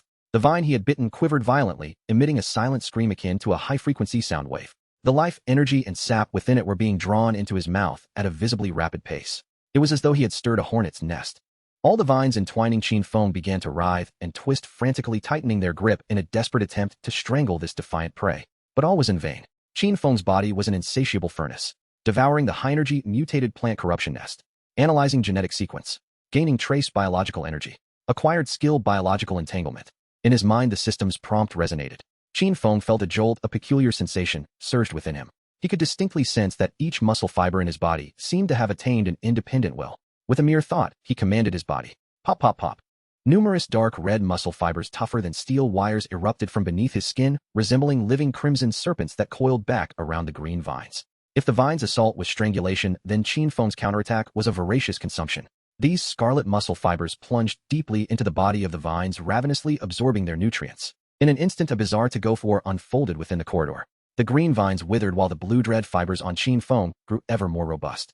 Minutes passed. Burp, a peculiar odor of grass mingled with rotting flesh escaped his mouth. All the vines that had ensnared him had transformed into shriveled, lifeless plant corpses crumbling into a pile of dust. He flexed his limbs, surveyed the empty corridor, and smacked his lips. The vegetarian course is finished. It's time for the main dish. With the vines withdrawn, the true visage hidden at the end of the passage was at last unveiled. Before him stood an exaggeratedly heavy circular blast door forged from an unknown silver-gray alloy, its surface polished to a mirror-like sheen, without a single visible seam. In the center of the door a warning was etched in bright red, using the universal language of the pre-war era. Core laboratory, no entry warning. An intense energy field exists within. Unauthorized entrance will be vaporized instantly. Qin Feng approached, extending his hand to knock on the cold door, producing a dull thud. Vaporized. Perfect, that saves me the trouble of heating it up. He stepped back a couple of paces, slightly coiling his right leg, tightening his muscles in anticipation. In the next moment, he launched forward, delivering a powerful kick against the alloy door reputed to withstand nuclear blasts. Boom. A deafening crash reverberated throughout the underground base. The impregnable blast door buckled inward, creating a massive footprint with numerous cracks radiating outward from its center. The door's hinges groaned under the strain until they finally snapped.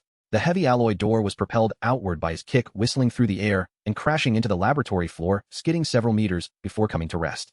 A wave of energy far more profound and suffocating than any he had previously encountered surged forth from beyond the door, akin to a flood breaking free.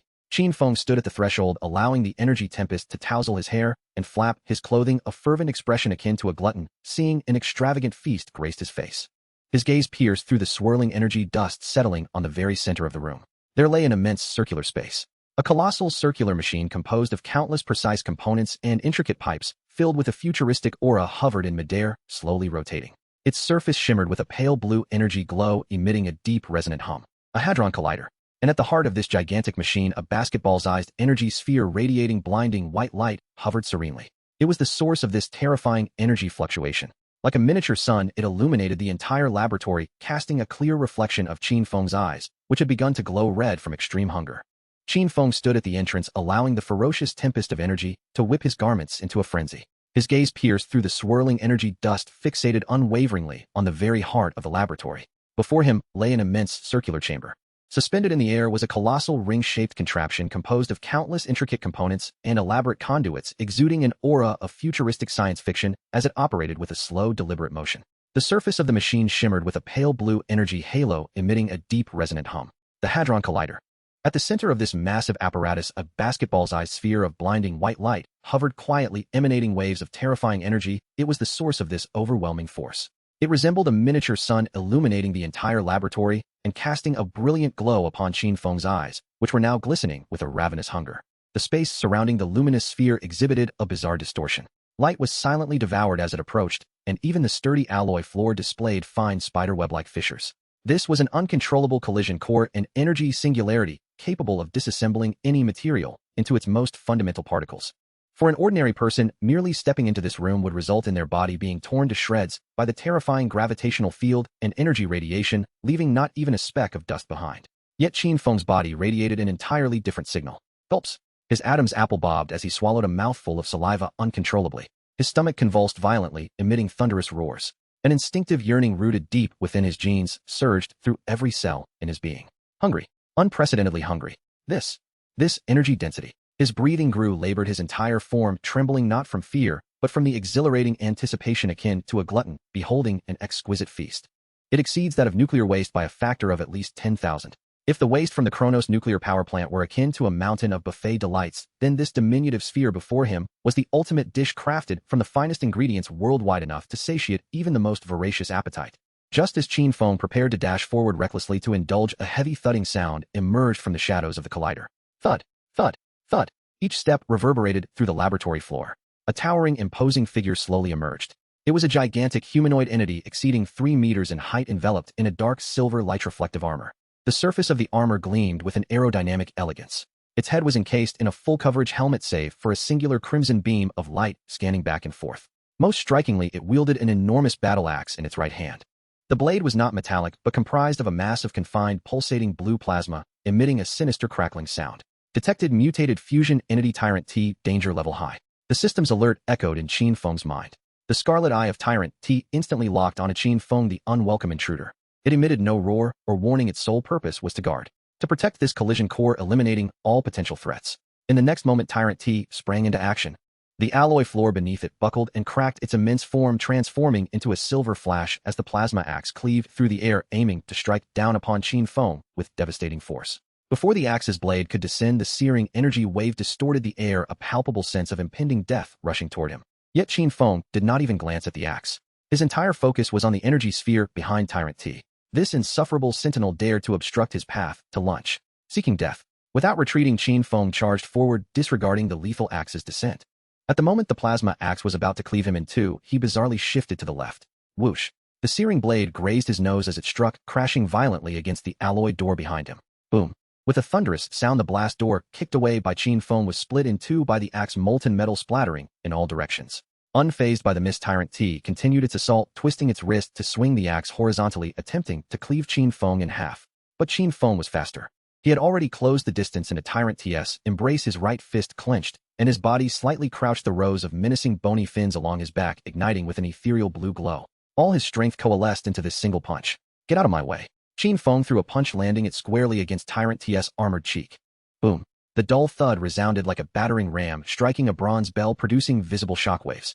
Tyrant T's well-protected head jerked sideways under the force of the blow, the sturdy helmet cracking with a web of fissures. Its colossal form staggered backward, retreating several paces each footstep, leaving a deep imprint in the ground. Qin Feng shook out his fist, a mere white mark remaining. This shell was surprisingly resilient. However, he had no time to linger with this armored behemoth. His buffet awaited him. Gazing at the now stabilized, irate Tyrant T, its crimson eye flashing with fury, Qin Feng activated his recently acquired ability. Biological entanglement. With a sharp flick of his right arm, the skin tore open, and dozens, if not hundreds, of dark red muscle fibers tougher than steel cables surged forth like serpents awakened from slumber, engulfing Tyrant T. Tyrant T sensed the danger and immediately raised the plasma axe in an attempt to sever these bizarre tentacles. Yet the muscle fibers were far too numerous and exceedingly agile. Some ensnared its arms, others bound its legs, while many more tightened their grip around its torso and neck. Tyrant T unleashed a tremendous force, thrashing wildly. The muscle fibers strained, creaking under the immense pressure, yet it could not break free. Qin Feng offered it no reprieve. He propelled himself off the ground, transforming into a cannonball, soaring over the temporarily restrained Tyrant T, leaping directly toward the suspended energy sphere capable of annihilating everything. The closer he drew, the more deadly the attraction of that energy became. Every cell within Qin Feng reveled in jubilant exultation, every gene howled with insatiable greed. He could already scent its essence. Pure, majestic, and transcendent energy fragrance. Engage. In midair, Qin Feng abruptly opened his mouth wide. His jaw emitted a cacophony of cracking sounds, stretching to the point where his mouth became larger than a basketball. Then, in front of the frantically struggling Tyrant T, he sank his teeth into the energy core that could vaporize steel and tear apart space. Boom. At the moment Qin Feng's teeth made contact with the sphere, the entire laboratory, an area spanning several dozen kilometers, experienced an unprecedented violent tremor. Blindingly bright white light erupted from the core of the Hadron Collider, instantly engulfing Qin Feng, swallowing the entire laboratory, and rapidly expanding outward with terrifying speed. Boom. The blinding white light did not erupt from the outside, but rather exploded within Qin Feng's mouth, esophagus, and stomach, resonating through every corner of his being. In that instant, Qin Feng felt as though he had swallowed not just an energy core, but a living sun undergoing nuclear fusion. The terrifying heat and energy beyond the realm of description engulfed him in an instant. His internal organs seemed to be thrown into a steel furnace, burning, melting, and vaporizing in a frenzied inferno. His blood boiled, his bones cried out in agony, and every nerve ending transmitted the same signal to his brain: annihilation. Warning. Detection of ultra-high-density energy invasion. Energy levels dangerously exceeded. Structural integrity collapsing. Complete disintegration into fundamental particles expected in 3 seconds. The system's alarm sounded with an unprecedented urgency and chaos, as though it were announcing a final death sentence. Qin Feng's consciousness floated amidst the searing ocean of energy, on the verge of being utterly scattered. Yet deep within him, an insatiable madness, a relentless obsession with consumption, clung to him in that final moment. Collapse. Disintegration. What nonsense. The food had already entered his stomach. Would he allow it to escape? Digest it for me. Now, from the depths of his consciousness, Qin Feng let out a silent roar. I am the king of gluttons. There is nothing I cannot consume. A mere energy sphere dares to rampage in my domain. This fervent will seem to be a command forcefully injected into the crumbling system. Receiving highest authority command. Will intensity assessment passed. Purification sequence. Activating overclock mode. Forcing the energy circuit to reconstruct. Warning reconstruction success rate below. Buzz. The purification sequence within Qin Feng erupted like an engine bolstered by a surge of adrenaline, unleashing a power far beyond its limits. The wild energy that threatened to explode him was seized by an even more ferocious and unreasonable force, compressed and transformed in a frenzy. The pain did not dissipate, it intensified. If the previous sensation was melting, now it felt like forging. Qin Feng felt his body transform into a glowing red iron ingot incessantly hammered by an invisible, giant mallet. All the energy after this life-fiend death pounding ultimately converged into a torrent rushing wildly toward his throat. There a cataclysmic transformation was underway. Vocal cords, trachea, thyroid cartilage. Everything was being destroyed and reconfigured.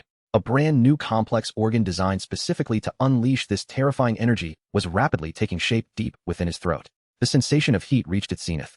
Qin Feng felt as though his neck was about to burst. Unable to suppress the overwhelming urge for destruction any longer, he threw his head back and opened his mouth toward the thick superalloy dome ceiling of the laboratory, which spanned several meters. He was not howling, he was vomiting, expelling that swallowed sun in another form. Roar. Silence. Or rather, at the moment of its emergence, all sound was devoured. A high-energy particle beam over a meter in diameter and coalescing into a near tangible luminous blue radiance of obliteration erupted violently from Qin Feng's mouth. It was neither light nor fire, but a pure compressed torrent of energy.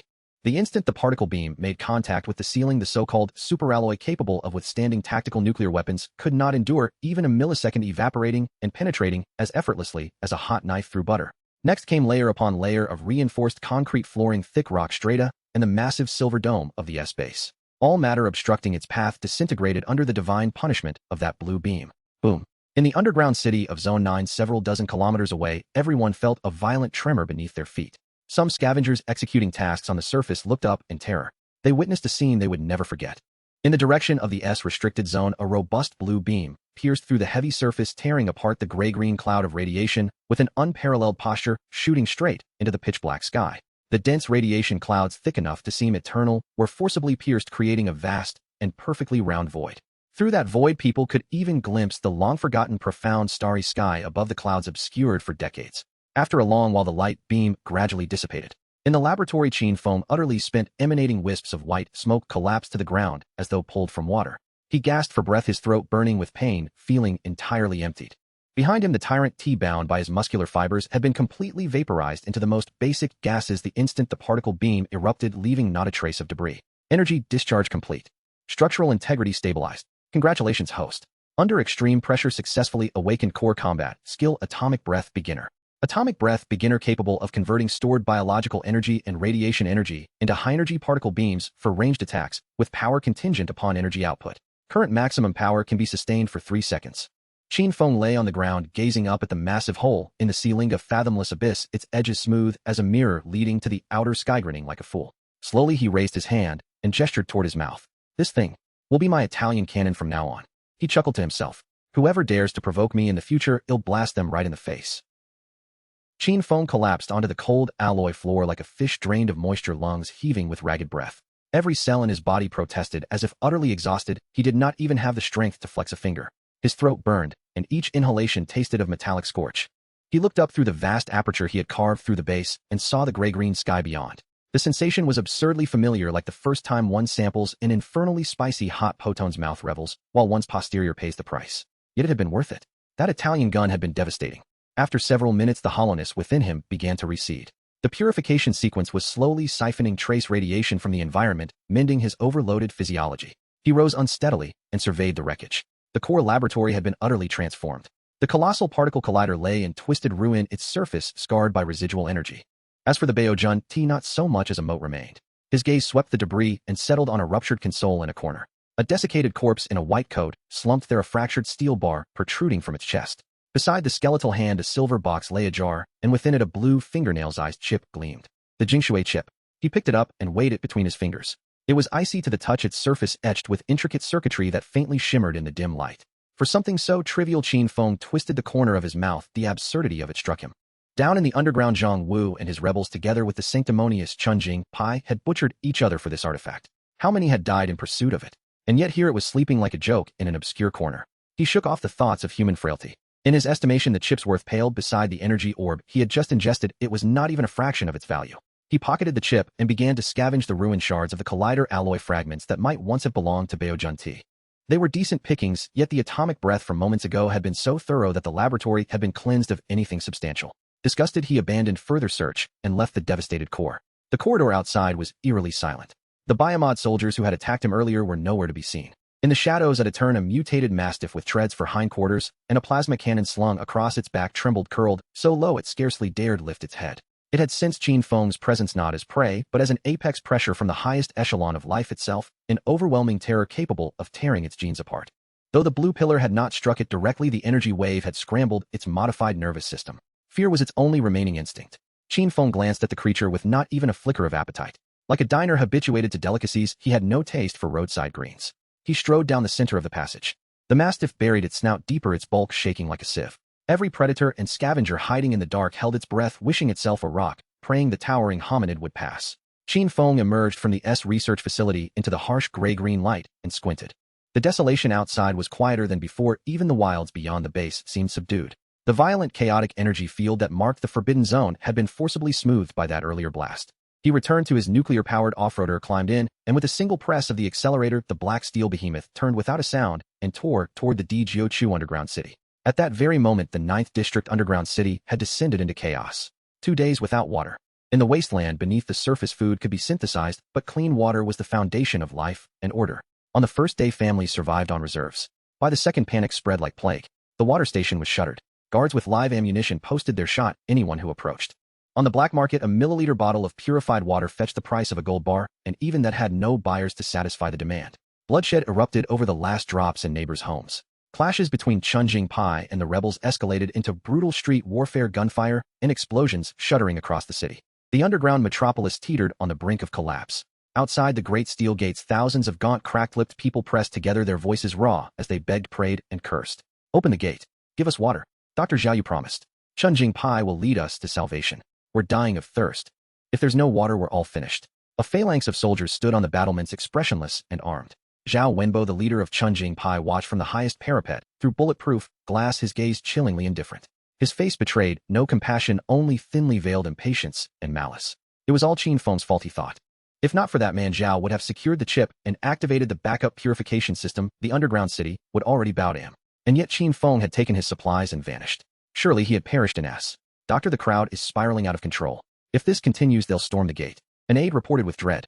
"Then shoot them," Zhao said, voice cold as ice. "A worthless rabble. If they die, they die. Order is paramount." At that instant, a speck on the horizon resolved into a roaring apparition, a black vehicle stirring a towering plume of dust as it charged toward the gates at breakneck speed. "What is that?" Alarms cried out from the wall. A mutant herd. "No, it's a vehicle. Fast." All eyes fixed on the spectacle. With consummate skill, the modified off-roader drifted to a halt before the gate. Qin Feng stepped from the driver's seat, dusting himself off. He glanced up at the dark muzzles and tense soldiers, then produced the small blue chip from his pocket, pinching it between forefinger and middle finger and raising it for all to see. "The cargo has arrived. Who will sign for it?" he asked, his voice low but perfectly audible to every ear. For an instant, the crowd erupted into ecstatic cheers. "The Jingshui chip. He actually brought it back. We're saved. We'll have water." On the battlements, Zhao Wenbo's eyes narrowed. A flicker of elation gave way to naked avarice and murderous intent. He could not believe Qin Feng had returned alive from its level forbidden zone. An officer enthused, "Dr. Marvelous. We should retrieve the chip and pay him his due." "Pay him?" Zhao sneered. He stared down at the lone figure, as if viewing cadaver. A single man dares to bargain with an entire underground city. His survival is fortune enough. He keyed his comm with a voice that left no room for mercy. "All units, target is extremely dangerous. Seize the chip immediately. If there is resistance, shoot to kill. No compensation due, not give him a single drop." The aide stammered. "Dr. Zhang Wu and the others are still watching." "Peasant rabble," Zhao scoffed. "They're inconsequential. Once I control the water, the entire 9th district will be mine." "Do it." On the wall, the heavy electromagnetic cannons designed to fell gigantic mutants slew into alignment, their lethal barrels coldly locking onto Qin Feng. The cheers at the gate died mid-phrase. The crowd stared bewildered. Qin Feng saw the barrels trained on him. The smile left his face. He withdrew the chip, cracked his neck with a crisp, audible snap, and muttered, "So soon forgotten." A terrifying pressure began to emanate from him. Zhao felt it through the glass, but greed had dulled his wits. He bellowed, "Qin Feng, surrender the chip. I could spare your life. Don't force me to open fire." Qin Feng ignored him. He lifted his head slowly. Along his spine, the jagged bone-like fins awakened, emitting a ghostly azure radiance. A scorching force began to coalesce deep in his throat. Perhaps last time's lesson didn't suffice, he said, baring a row of unnaturally white teeth. Allow me to show you something extraordinary. Then without any further warning, a column of concentrated, almost tangible azure light erupted from his mouth. It did not aim for the walls or the crowd. It swept past the alloy gate and struck a 100-meter-high rocky hill adjacent to the city with uncompromising force. There was no thunderous explosion, only instantaneous silence. Before that blue judgment, the hill seemed to melt as if placed in an inferno. It was erased without fanfare. When the pillar dissipated where the hill had stood, there remained a vast mirror-smooth cross-section. The stone had liquefied into molten red rock that simmered and slithered downward with a guttural bubbling hush. The world fell into a stunned stillness. On the battlements, Zhao Wenbo's grimace froze into disbelief. The soldiers' controllers clattered from numb fingers. The thousands before the gate gaped, eyes wide, throats utterly voiceless. They stared at the gleaming molten scar where the hill had once been, minds blank. The mountain was gone. Simply gone. The entire world lay in a profound silence. Time, space, and everything else seemed to be utterly frozen before the ethereal blue beam that pierced the heavens and the earth. Upon the city walls, the previously boisterous and ruthless Purification soldier dropped his controller with a resounding thud, yet remained oblivious to it. His body trembled violently, teeth chattering, producing a cacophony of clattering sounds, while a warm, damp liquid rapidly spread in the region of his trousers. He had been petrified with fear. It was not just him. Everyone around him, from ordinary soldiers to seasoned officers, resembled chickens with their throats constricted, mouths agape, yet unable to emit a sound. Their cognitive understanding, their worldview, and their comprehension of power were completely shattered within those brief seconds, trampled upon and reduced to the most abject dust. What was that? An electromagnetic cannon? A laser weapon? A tactical nuclear bomb? No, none of these. That was a living being. A human expelling it from his mouth. How could this possibly make sense? This transcended the realm of science. It was a matter of the divine. At the highest point of the walls, Dr. Zhao Wenbo's grin of malice and greed had been supplanted by an all-consuming visceral terror. His legs buckled and he collapsed to the ground, shaking uncontrollably, his murky eyes fixated on the flattened hill, mumbling incoherently, monster, monster, demon. The cunning and ambition he took pride in, the desire to control the water supply, appeared utterly ludicrous and feeble before this thick phlegm. Before the city gates, thousands of once desperate and wailing citizens had fallen into a silence more profound than that of the dead. They knelt on the ground, not in reverence, but because their legs could no longer bear their weight. They gazed at the man standing amidst the ruins, whose stature, though not imposing, seemed capable of holding up the entire sky. An instinctive reverence born from ancient genes towards divinity or calamity arose within them. Qin Feng slowly retracted his chin, still emitting wisps of white smoke. He was dissatisfied. That recent blast had clearly been poorly controlled, with at least 30% of the energy leaking away. Otherwise, that hill could have been vaporized more thoroughly. Moreover, the recoil had been too great, leaving his throat somewhat sore. It seemed this new function required further practice. He rotated his neck, producing a crisp crack that yanked everyone's attention back from the void. From his pocket, he retrieved the blue clean water chip, pinching it between his fingers as if it were an inconsequential trinket. Then, without casting a glance at Zhao Wenbo atop the wall, he directed his gaze toward the petrified Zhang Wu among the crowd. Continue. With a flick of his wrist, the chip treasured by countless individuals capable of inciting war gracefully arced through the air towards Zhang Wu. Startled, Zhang Wu scrambled forward, instinctively cradling the small chip in his palms, as if it were a sacred relic. The cold touch brought a flicker of clarity to his muddled mind. Inform the city lord or whoever is in charge now. Qin Feng's voice remained flat, yet carried an undeniable authority. This time the reward is doubled. I require 20 trucks of the highest purity nuclear waste. He paused, casting a glance at the dark cannon openings on the city walls. Furthermore, anyone who dares to aim this thing at me again, he smiled broadly, revealing a set of glistening white teeth. I shall unleash it into your ventilation ducts. Boom. Those words were far more lethal than the previous beam of light. The ventilation ducts. Those were the lungs of the underground city, the lifeblood of all its inhabitants. To unleash that substance into the ventilation ducts. The image was too horrific for anyone to contemplate. That was not mere murder, that was annihilation. Thud. Zhang Wu could no longer hold himself up, his knees buckled as he sank heavily to the ground, repeatedly bowing his head toward Qin Feng. Yes, yes, yes. Lord Qin, please temper your wrath. I assure you, I swear upon my entire family's lives, there will be no next time. His voice quavered, filled with the relief of survival and unfathomable terror. At that moment, any notion of rebellion of the pure faction or any trivial power struggles were cast aside into oblivion. Before this man who could spew forth disasters, the entire 9th District underground city resembled a fragile eggshell easily shattered. That very night, the 9th District underground city erupted with an unprecedented efficiency. Zhao Wenbo was dragged down from the walls by a furious mob and resilient rebel soldiers meeting a grim fate. A new temporary management committee was hastily established, with the first resolution being to meet Qin Feng's demands at any cost. 20 heavy trucks laden with high-purity nuclear waste lined up respectfully at the entrance of the Kronos nuclear power plant under the cover of darkness. In addition to the nuclear waste, they delivered several boxes of pre-war gold jewelry and various luxuries, hoping to express their utmost respect. Qin Feng gazed at the gold glimmering under the radiation lights with a look of disdain. Can this be eaten? It's hard and tasteless. He casually picked up a gold bar weighted in his hand, and then discarded it into a corner like refuse. This scene was witnessed clearly by Zhang Wu, who gulped hard, realizing his new support had reached an entirely new level. To disregard gold, what kind of existence was this lord? Following this encounter, Qin Feng emerged as a taboo, a living legend within the 9th District underground city. No one dared to utter his name directly. People referred to him as that esteemed lord, the master of the nuclear power station, or more directly, the man who breathes fire.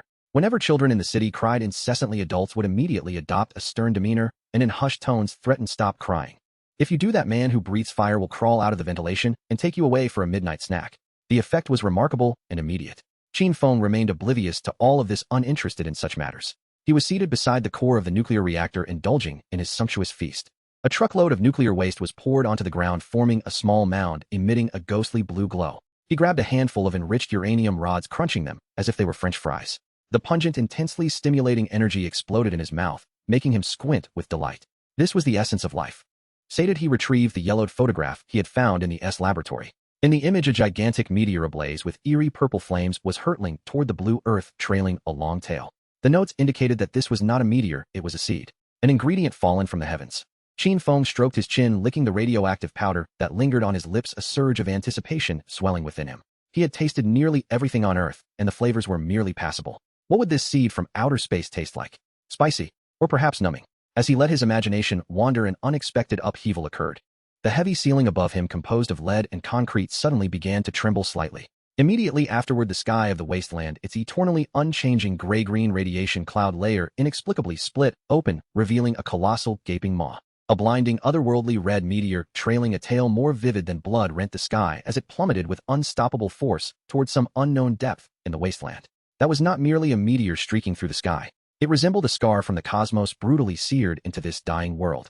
Almost simultaneously, the purification sequence within Qin Feng surged with unprecedented violent vibrations.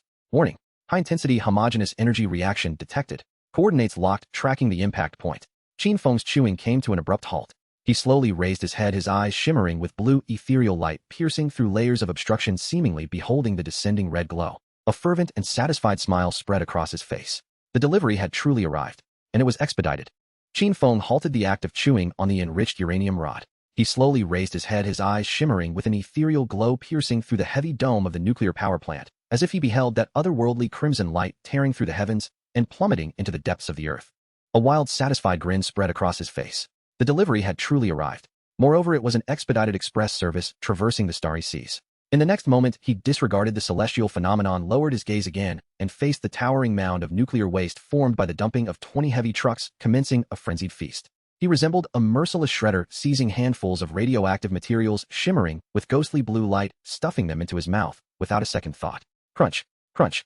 The hard metallic shells crumbled beneath his teeth like potato chips, while the concentrated energy slipped down his throat to his stomach, imparting a fleeting warmth. Too slow. Qin Feng simply opened his mouth wide, akin to a great whale taking in water, and inhaled sharply toward the heap of waste before him. A gust, a massive whirlpool of nuclear waste mingled with radioactive dust, formed a grayish-blue vortex, continuously swallowed into his abdomen. Nearby, Zhang Wu and his subordinates, having just come to deliver, hid behind a small hill, peering through binoculars at this unforgettable spectacle. Gulp.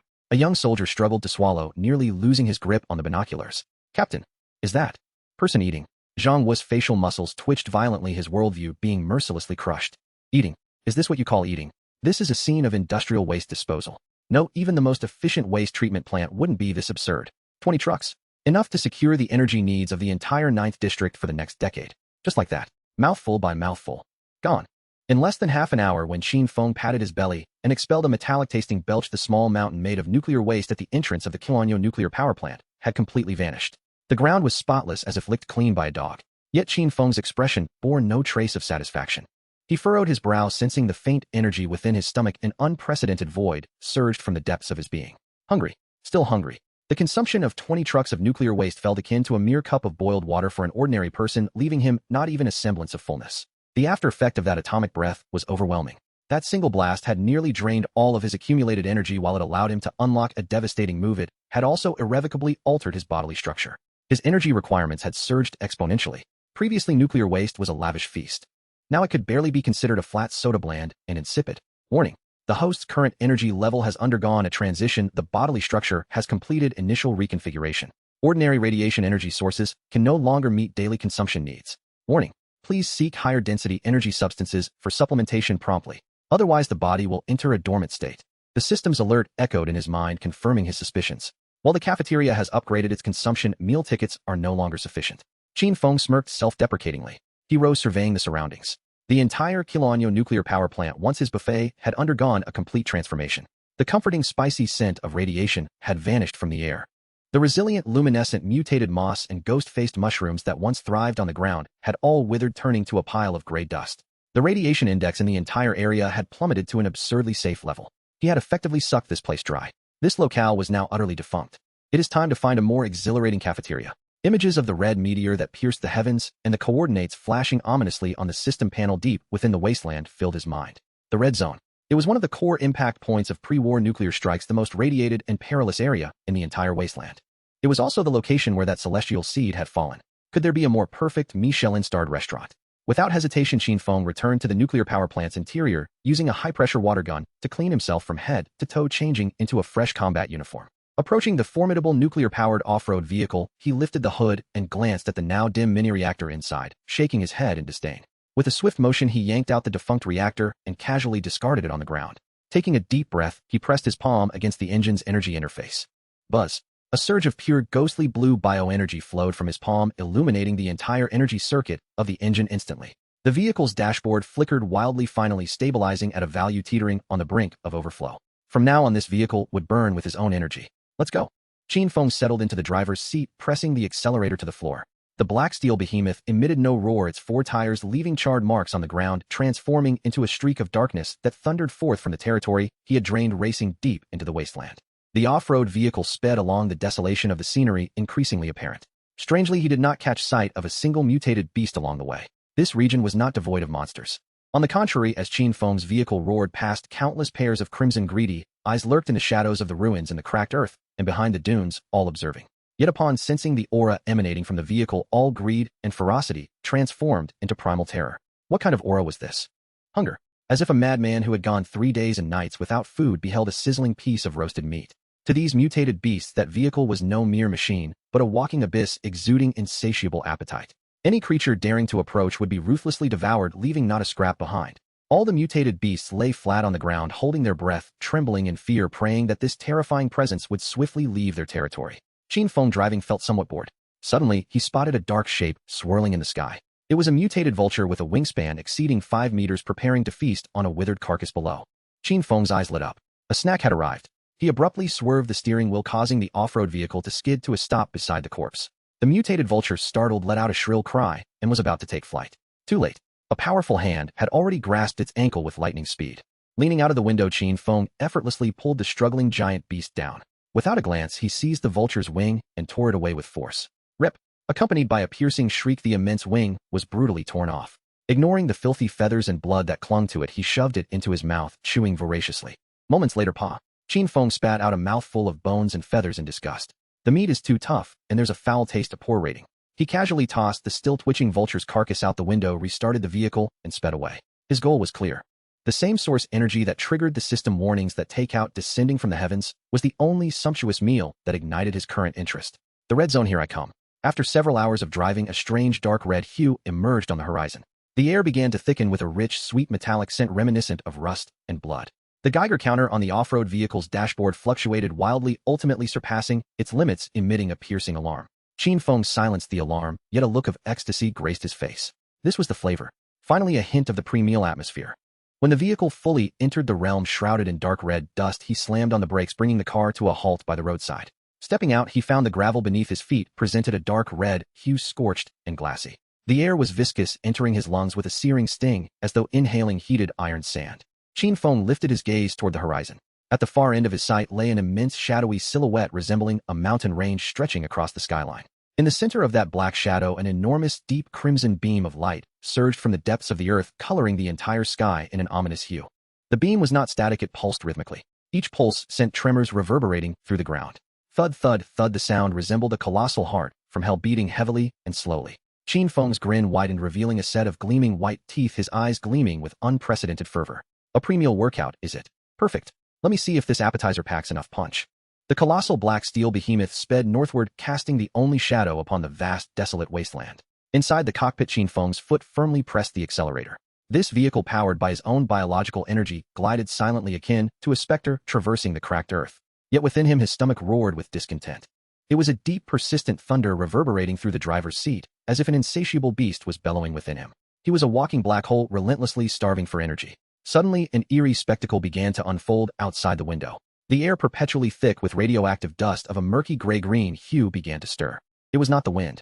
Those minute harbingers of death, the radioactive particles swirled into imperceptible vortices drawn together with unmistakable intent by an unseen force converging upon the speeding black SUV.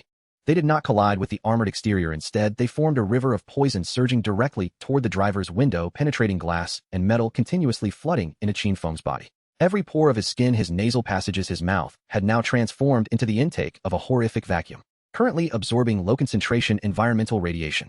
Energy replenishment rate. Per minute, the system's notification was devoid of emotion. Qin Feng clicked his tongue in displeasure. 0.01%.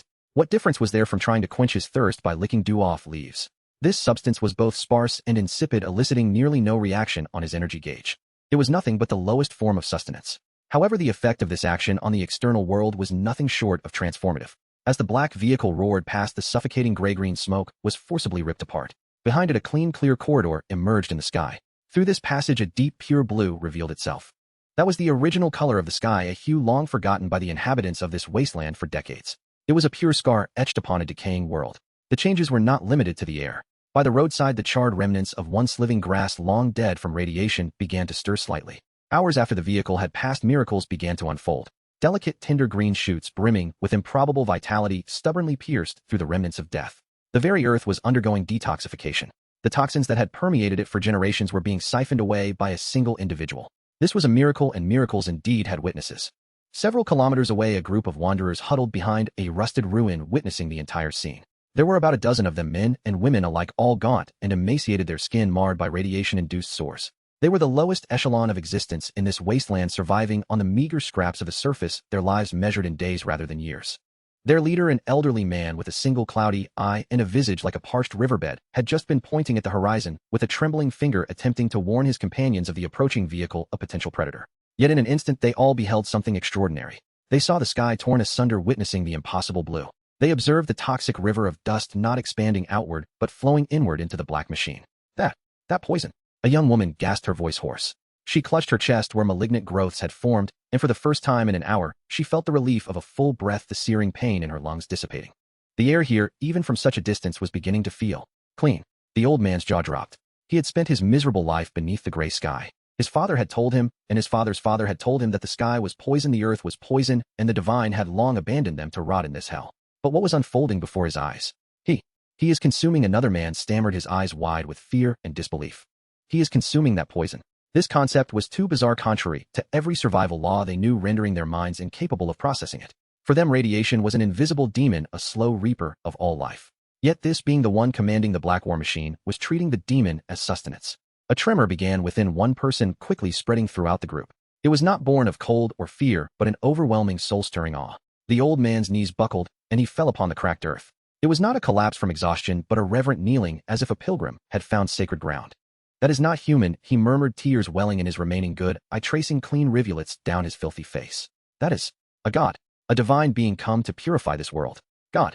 This designation was taken up by others. One by one they knelt upon the ground, their faces filled with fervent hope born from the depths of despair. They prostrate themselves, pressing their foreheads to the earth, not in worship of the vehicle, but in adoration of the miraculous act they had just witnessed. God of purification, he has come to save us. Their cries were raw and primal, imbued with the suffering of a generation, now finding singular release in absolute faith. Within the vehicle, Qin Feng scratched his ear. Boredom prompted him to glance at the rearview mirror. He spotted a cluster of small black dots kneeling on the ground. Were they bowing toward him? What were these people doing? His mind, driven solely by the command search for high-density food, briefly processed the image. A group of dirty, emaciated individuals appearing as though they hadn't eaten in a week. Not his concern. But why were they bowing? Perhaps they were venerating the vehicle. A relic of a bygone era, a symbol of power. That made sense. People often engaged in inexplicable acts in times of desperation. Fools, he muttered, redirecting his attention to the road ahead. Instead of bowing, they should dig for edible roots. He remained oblivious to the fact that behind him a seed of a new religion had been sown. Qin Feng, the greedy monster, had just become the centerpiece of a wasteland legend, the god of purification who devoured toxins and revived the dead earth. He cared not for this. The further north he traveled, the more drastic the changes in terrain became. The gray-brown earth gradually gave way to an unsettling scorched dark red. The air thickened, laden with visible heat waves even in the absence of the sun. The radiation he had been treating as a mere snack began to take on a rich, appetizing flavor. It was the aroma of an appetizer being served. At last the Geiger counter on the dashboard, which had been fluctuating erratically, suddenly went wild. It swung sharply to the far right, and an ear-piercing alarm blared through the cabin. Warning. Entering high-risk radiation zone. Current environmental radiation level millisieverts per hour. The body is automatically entering high-efficiency energy absorption mode. Charging. Qin Feng slapped the dashboard, silencing the annoying alarm. He rolled down the window. A wave of scalding air tinged with a metallic sweetness rushed in. The air was so thick it felt almost liquid, imbued with an immense energy that made the hairs on his arms stand on end. For any other being, this would be pure death, capable of dissolving their cells in mere minutes. For Qin Feng, this was paradise. He leaned back in his seat, closed his eyes, and took a long, deep breath of the toxic air. A comforting warmth coursed through him, banishing the last remnants of that gnawing emptiness. He sighed contentedly. Now this was the feeling he sought, like stepping from the frigid outside into a perfectly tempered sauna. Every cell in his body unfurled, greedily soaking in this nourishing yet lethal energy. He halted the vehicle. Stepping out, he set foot upon the scorched dark red earth. He raised his gaze, looking ahead.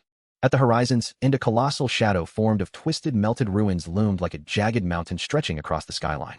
In the center of this devastation, a towering crimson beam of light surged from the depths of the earth, staining the entire sky with ominous blue-dread hues.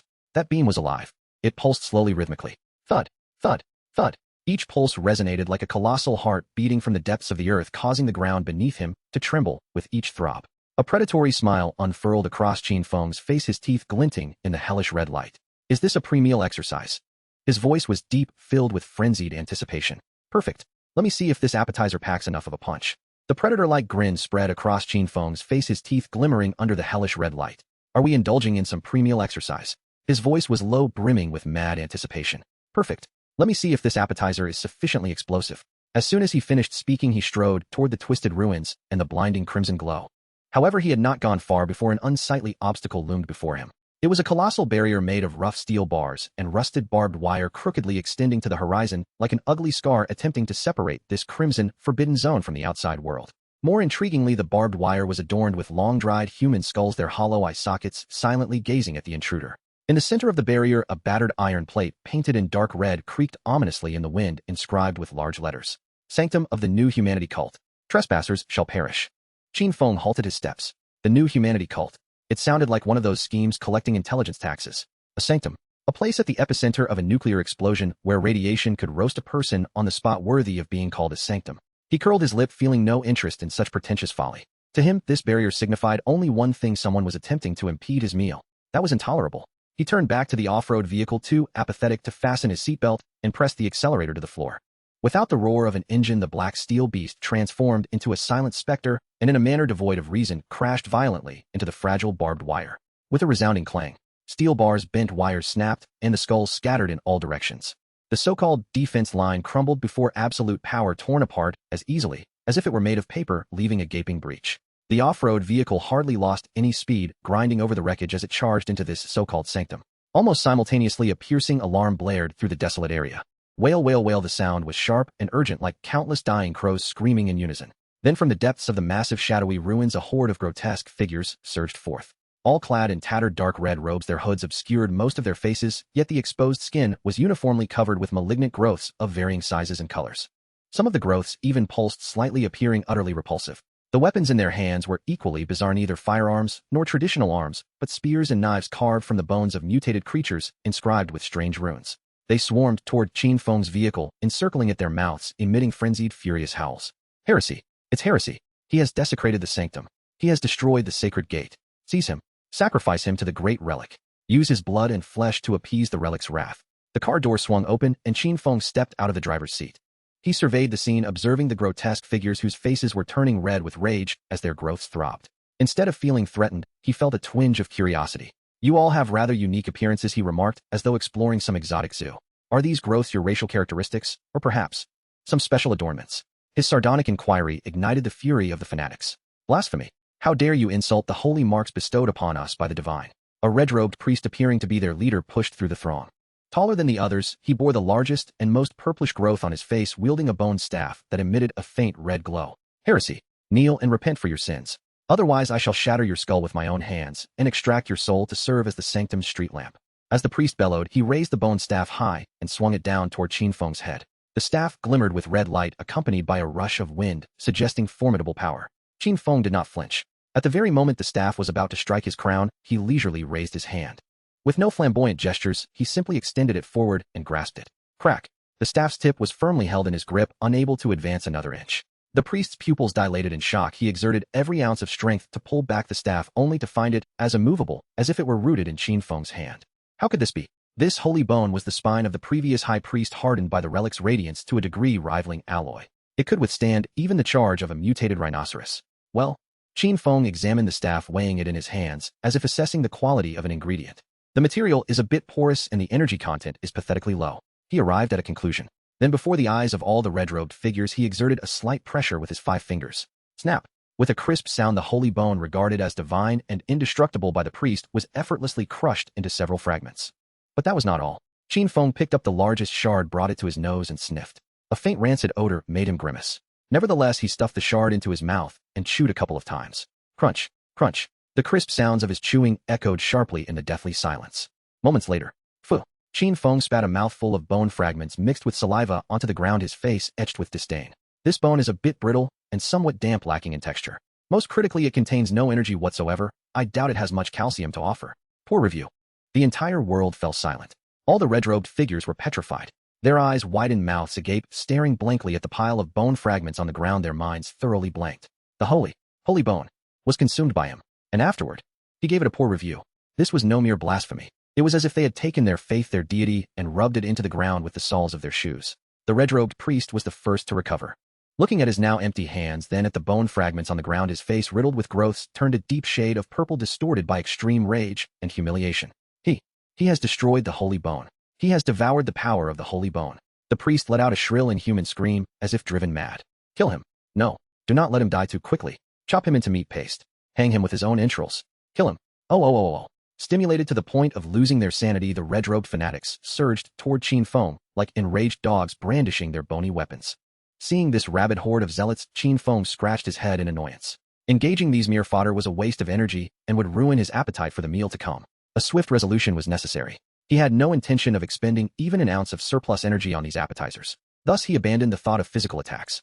Just as the first red-robed figure was about to reach him, an invisible, overwhelming force erupted within Qin Feng. Mental field intimidation. Buzz, no sound, no light. Only an invisible, indescribable wave of terror radiated outward from Qin Feng, sweeping across the surroundings like a tsunami. It was a form of absolute suppression originating from the apex of the life hierarchy. A divine indifference toward mere ants. The first wave of red-robed figures, their madness and savagery instantly frozen on their faces. In the next second, blood seeped from their orifices, their bodies slackened, and before they could even scream, they collapsed onto the ground, twitching lifelessly. Then came the second wave, the third. Wherever the invisible pressure passed, all the red-robed figures fell like cut wheat, collapsing in droves.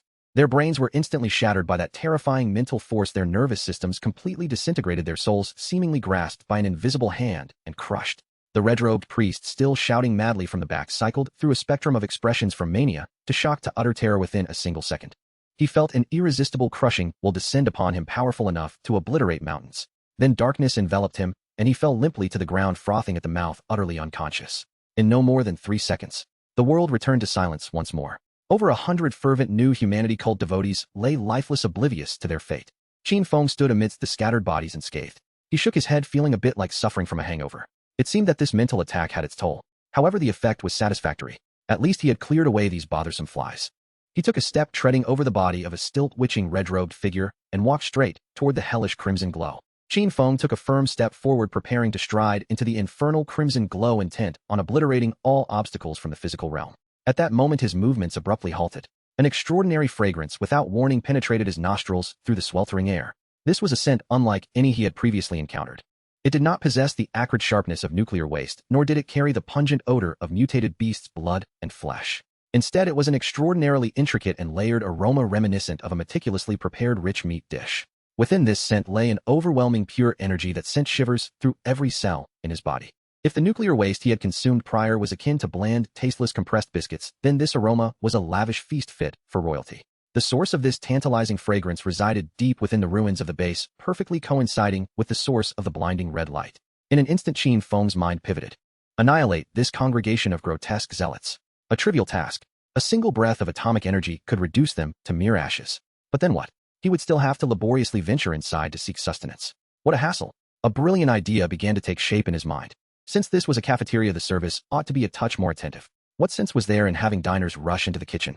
They must be carried in. With this thought crystallized, the terrifying mental pressure emanating from Qin Feng, capable of crushing mountains, vanished without a trace. The wild anticipation etched on his face was swiftly replaced by an overwhelming sense of weakness and despair. He clutched his head, his body swaying violently, as if the previous mental shock had drained all his strength. With a thud, he fell backward, hitting the ground and sending up a cloud of dark red dust. This sequence of events left the red-robed individuals who had been fortunate enough to escape the mental shock and were lurking in the distance utterly bewildered. What had transpired? How had the man who had seemed like a deity descending from the heavens collapsed so suddenly? One of the red-robed men who had just awoken from a daze struggled to raise his head. He saw Qin Feng lying motionless on the ground and glanced back at the sacred red pillar deep within the base. A thought like a lightning bolt struck his mind, which had been clouded by fervent belief. It was a sacred artifact. The great sacred artifact had made its move. This heretic, so brazen in his defilement of the holy ground, had provoked the divine punishment of the sacred artifact. It is a miracle. The sacred artifact has manifested. He exerted all his remaining strength to let out a hoarse, ecstatic shout. This cry was like a spark igniting a powder keg. All the surviving red-robed individuals responded immediately. The fear and despair etched on their faces were swiftly replaced by a fervor even more intense. Praise the sacred artifact. The sacred artifact has descended with divine retribution. This heretic has been purified by the radiance of the sacred artifact. I knew it. Within the holy ground, the sacred artifact is invincible. They cheered and rejoiced, some so overwhelmed with excitement that tears mixed with pus and blood streamed down their faces as they fervently bowed towards the red pillar. The priest, whose staff had been crushed first, was roused from his stupor by his companions. Having heard the unfolding events and gazing at the fallen Qin Feng, all traces of humiliation and anger vanished from his face, replaced by boundless piety and satisfaction. Behold, this is the fate of those who blaspheme the divine. He struggled to stand, limping over to Qin Feng's side, and kicked his body, discovering him utterly unresponsive. Find him. An exquisite vessel. The sacred relic shall undoubtedly cherish this offering. The voice of the high priest resonated through the vast subterranean cavern, imbued with a metallic rasp brimming with fervor and anticipation. The three mechanical appendages behind him thrashed excitedly, stirring the blue dread atmosphere. Beneath the altar, all the crimson-robed acolytes were enraptured in a frenzied worship, raising their hands high and vocalizing incoherent syllables in hoarse tones, as if welcoming the divine presence. Lying on the cold stone slab, Qin Feng did not even lift his eyelids. His ears instinctively filtered out the frenzied clamor, all attention captivated by the increasingly rich aroma of flesh wafting from the depths of the cavern. These rascals truly had hidden treasures down here. The high priest slowly ascended the altar, casting a condescending gaze upon Qin Feng, as if admiring a nearly completed masterpiece. Mortal, you do not comprehend. His voice was laced with pity akin to that of a preacher addressing an ignorant child. Flesh and blood are shackles, chains binding us from achieving greatness. And suffering is the catalyst for evolution. Each tear, each grafting is a pilgrimage closer to the divine. He extended his arms, showcasing his half-amon, half-mechanical, grotesque form. Behold, this is the gift of evolution.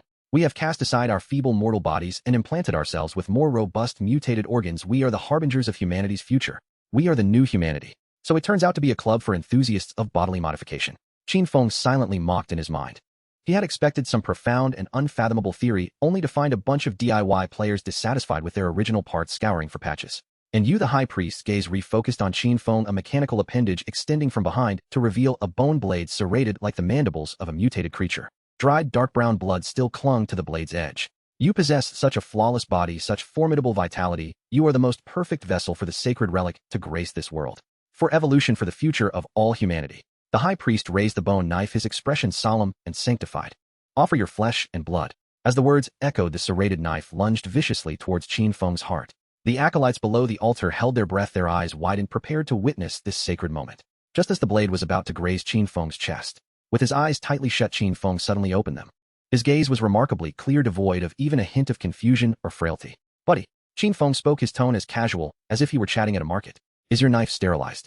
The entire cavern fell into an abyss of silence. The high priest's motion froze midair, his face hidden beneath the hood, revealing a genuine look of astonishment for the first time. The crimson-robed acolytes behind him wore expressions of frozen fervor, as if collectively struck by a spell. What is happening? Sterilized. This term felt utterly incongruous amidst the bloody and frenzied sacrificial ceremony, absurd to the extreme. You are not unconscious. The high priest's voice was dry, laden with disbelief. To ensure absolute certainty, they had employed a potent anesthetic extracted from the venom of mutated scorpion stingers. A single drop could incapacitate an adult steelback beast. How could this man possibly? Qin Feng grinned, revealing a set of pearly white teeth. I initially intended to play along with you to see what sort of trickery you were up to. As he spoke, he leisurely sat up. However, I couldn't help but be drawn in by the aroma here. It was simply too enticing for me to remain still. He stretched his neck, producing a series of satisfying cracks. I have a little quirk. Once I catch a whiff of something delicious, I simply cannot resist. As his words faded, crack, crack, the specially designed ropes crafted from the tendons of mutated creatures binding him snapped in an instant. The broken cords whipped through the air like whips, producing a sharp sound. Qin Feng stood up, dusting himself off, and flexed his wrist, his demeanor so relaxed it seemed as though he had merely woken from a nap. He surveyed the surrounding crimson-robed figures, grinning widely. Now I declare, robbery. Hand over all your delectable offerings. Especially that so-called sacred relic. It sounds particularly juicy. Silence. A deathly silence. All the crimson-robed individuals were stunned. Their minds could not fathom the surreal development before them. A sacrificial offering, moments from being sacrificed, awakens upon the altar and then declares a robbery and seeks to plunder their most sacred relic. What kind of plot twist is this? Blasphemer. The first to react was the high priest. After the extreme shock came an unending humiliation and a raging fury. He felt that he, along with the dignity of the entire cult, had been trampled beneath this man's feet in the most contemptuous manner. How dare you dare to desecrate the sacred relic? The high priest emitted a roar that transcended human sound, and the mechanical appendages behind him, agitated like enraged serpents, glinted with a dangerous metallic sheen as they surged towards Qin Feng from 3 different angles, aiming for his vitals with lightning speed. Seize him. Tear him apart. Turn him into meat paste. As he watched the 3 whistling appendages approach, Qin Feng not only did not evade, but rather he rolled his eyes in annoyance. Fighting against such tin cans would ruin the flavor. In the instant one of the appendages was about to pierce his throat, Qin Feng made his move. His hand moved so swiftly that it left behind only a blur. No block, no dodge. He grasped the rapidly approaching mechanical appendage as if it were an unruly branch. Zzz. A piercing, teeth-grinding sound of metal tearing, accompanied by the muffled thud of flesh being forcibly stripped away, echoed throughout the cavern. That incredibly sturdy mechanical arm, forged from special alloys, along with the blood and nerve connections embedded in the high priest's back, were wrenched from his body by Qin Feng with sheer force. Zila. The piercing sound of metal tearing apart mingled with the muffled thud of flesh being forcibly stripped away, erupted throughout the cavern. Blood and black oil mixed and gushed forth from the gaping, grotesque wound on the back of the high priest. His mechanical arm, crafted from a specialized alloy along with the implanted nerve bundles and flesh, was yanked from his body by Qin Feng as easily as pulling a radish from the ground. In that moment, time seemed to stand still. Below the altar, the frenzied cultists in crimson robes froze, their expressions contorting into absurd paintings. What had they witnessed? Their exalted demigod-like high priest, this divine appendage capable of effortlessly shredding the armored backs of mutated beasts, had been wrenched away by the sacrificial offering. With bare hands. Overwhelmed by excruciating pain and humiliation, the high priest emitted a shrill, inhuman scream as he staggered backward, his remaining mechanical arms flailing wildly, no longer daring to approach Qin Feng. He was afraid. From the moment this man opened his eyes, a force of absolute suppression emanated from the very essence of life itself, rendering his once proud, evolutionary body a mere joke. Qin Feng examined the twitching mechanical arm in his grasp, still dripping with strands of flesh and severed nerves. He regarded it as a piece of scrap metal, his disdain evident. Is this it? A tin toy? Before his words faded, he acted. Faced with the tide of crimson-robed followers surging from below the altar, Qin Feng did not retreat. Instead, a playful smile graced his lips. He seized the foremost cultist who had yet to swing his bone knife, lifting him effortlessly into the air like a scarecrow. Hey, go. With muscles tensed and a powerful twist of his waist, he hurled the unfortunate red-robed individual like a human cannonball, his anguished scream echoing as he crashed into the throng behind. Bang! Crash! The sound of shattering bones and the dull thud of bodies colliding melded into a chaotic symphony. The 7 or 8 crimson-robed individuals struck by the projectile tumbled like bowling pins, collapsing into silence. A massive gap was torn in the advancing formation. All were stunned by this crude, yet humiliating display. Was this a fight? This was garbage collection. Kill him. Drown him in sacred blood. The high priest, clutching the gaping wound in his back, howled like a madman. Yet Qin Feng was reveling in the chaos. He plunged into the crowd like a tiger amongst sheep. He eschewed technique, opting instead for primal actions: grasp, lift, throw. Cultist after cultist became weapons in his hands, flung toward their comrades. In an instant, the air above the altar buzzed with frenetic movement and echoed with screams. This was no longer a battle. It had devolved into a one-sided, blackly humorous slaughter. As the high priest watched his followers being tossed about like ragdolls, sheer terror replaced the contorted expression on his face. He had lost. Lost utterly. His physical attacks were futile, his spirit crushed, and even the evolutionary body he took pride in seemed as fragile as paper before his adversary. A desperate, vengeful thought flickered in his mind. If I cannot possess it, then I shall destroy it. Heretic, be reduced to ashes along with the wrath of the sacred land. The high priest unleashed a cursed howl, striking the central altar stone inscribed with ominous runes with his remaining hand. Boom. The entire cavern began to tremble violently. The altar beneath Qin Feng's feet suddenly split open, a vast crevice gaping wide. A richer, more pungent aroma of flesh accompanied by the roars of countless beasts surged forth from the depths of the chasm. Just as Qin Feng hurled his last bowling ball, the ground beneath him gave way, and he plummeted into the unfathomable darkness below. Ha ha ha ha. As he watched Qin Feng's figure swallowed by the shadows, the high priest erupted into a deranged laughter of survival. He's fallen into the feeding grounds. It holds all the high-tier mutated beasts captured by the cult. They are the blood offerings prepared for the sacred relics. Even if you are a god, those ravenous monsters will tear you to shreds. Ha ha ha ha. In the darkness, Qin Feng's body plummeted rapidly. The howling wind whistled past his ears while his nostrils were filled with the intoxicating aroma of top-tier culinary delights, igniting a frenzy within his cells. This was no trap. This was a VIP passage straight to the kitchen's cold storage. Thud. He landed heavily on the soft ground, a mixture of earth and rotting flesh, creating a shallow crater. The dungeon was engulfed in darkness. A hand could not discern its own fingers. The air was thick with the stench of blood, the acrid odor of excrement, and a tantalizing scent that quickened his salivation, fragrance of high-tier biological flesh and blood. Roar. A thunderous roar echoed from the far corner of the dungeon. Then the ground began to tremble. A colossal creature, moving with heavy steps, emerged from the darkness. Two pairs of crimson eyes akin to searchlights locked onto Qin Feng, the new food. Before him stood a double-head Tyrannosaurus, its size comparable to a heavy-duty truck. Its body was adorned with menacing bone spurs, and corrosive saliva dripped from its enormous jaws, sizzling against the ground. This was a top-tier predator at the apex of the food chain, within this red zone, a high-class offering that the cult had labored immensely to capture. Gazing at this imposing creature, an even more savage smile spread across Qin Feng's face. Oh, a bonus meal. The double-head Tyrannosaurus clearly could not comprehend the excitement of this diminutive being. Its two heads opened their massive jaws in unison, unleashing a deafening roar accompanied by a foul wind as they lunged toward Qin Feng. Qin Feng did not flinch or evade. Just as the jaws were about to snap shut, severing him in two, he moved. With a powerful push from his feet, he shot upward, like a cannonball, landing precisely on one of the creature's necks. The Tyrannosaurus writhed in pain, violently thrashing its head in an attempt to dislodge the flea upon its back. It was too late. Qin Feng clamped his legs around the creature's neck like a rider, then leaned down, revealing his gleaming white teeth. He sank his fangs into the jugular, thicker than his waist, covered in hard scales. Crunch. The scales shattered. Flesh tore. A torrent of scalding, explosive blood gushed forth akin to a high-pressure water gun flooding into Qin Feng's mouth. Gulp. Gulp. He drank deeply like a man who had been parched in the desert for 3 days, finally finding an oasis, savoring the exquisite essence of life. Devouring the blood and flesh of the double-head Tyrannosaurus. Strength. Constitution. Acquired skill fragment, frenzied bite. The system notification felt like a delightful dessert after a meal. The struggles of the double-head Tyrannosaurus weakened until at last its massive form collapsed with a thud, convulsing twice before falling still. Qin Feng leaped off the corpse, wiping the blood from his lips, yet his expression bore a lingering desire for more. He surveyed his surroundings, and in the darkness countless rows of crimson eyes flickered to life. This place was indeed a prison for monsters. And now this prison had transformed into Qin Feng's private dining hall. Half an hour later, upon the altar, the high priest was triumphantly addressing the surviving cultists. Listen, those screams. They are the sounds of heretics being torn apart. This is the fate of defiling the sacred relics. Before he could finish his sentence, the entire dungeon fell abruptly silent. A deathly quiet. All roars, screams, and howls of the beasts vanished in an instant. A frozen smile formed on the high priest's face. What was happening? As everyone felt the weight of confusion, a faint cracking sound emanated from the altar stone beneath their feet. Suddenly a crack appeared in the center of the stone slab. Boom. With a tremendous roar, a blood-stained fist shattered through the hard ceiling of the altar. Amidst the flying debris, a figure gracefully leaped up through the hole. Qin Feng belched a rich stench of blood erupting from his mouth. He patted his belly, looking at the crimson-robed cultists before him, and flashed a disarming smile. Appetizers done. What about the main course? Qin Feng let out a hearty belch, a thick, iron-like stench of blood wafting from his mouth.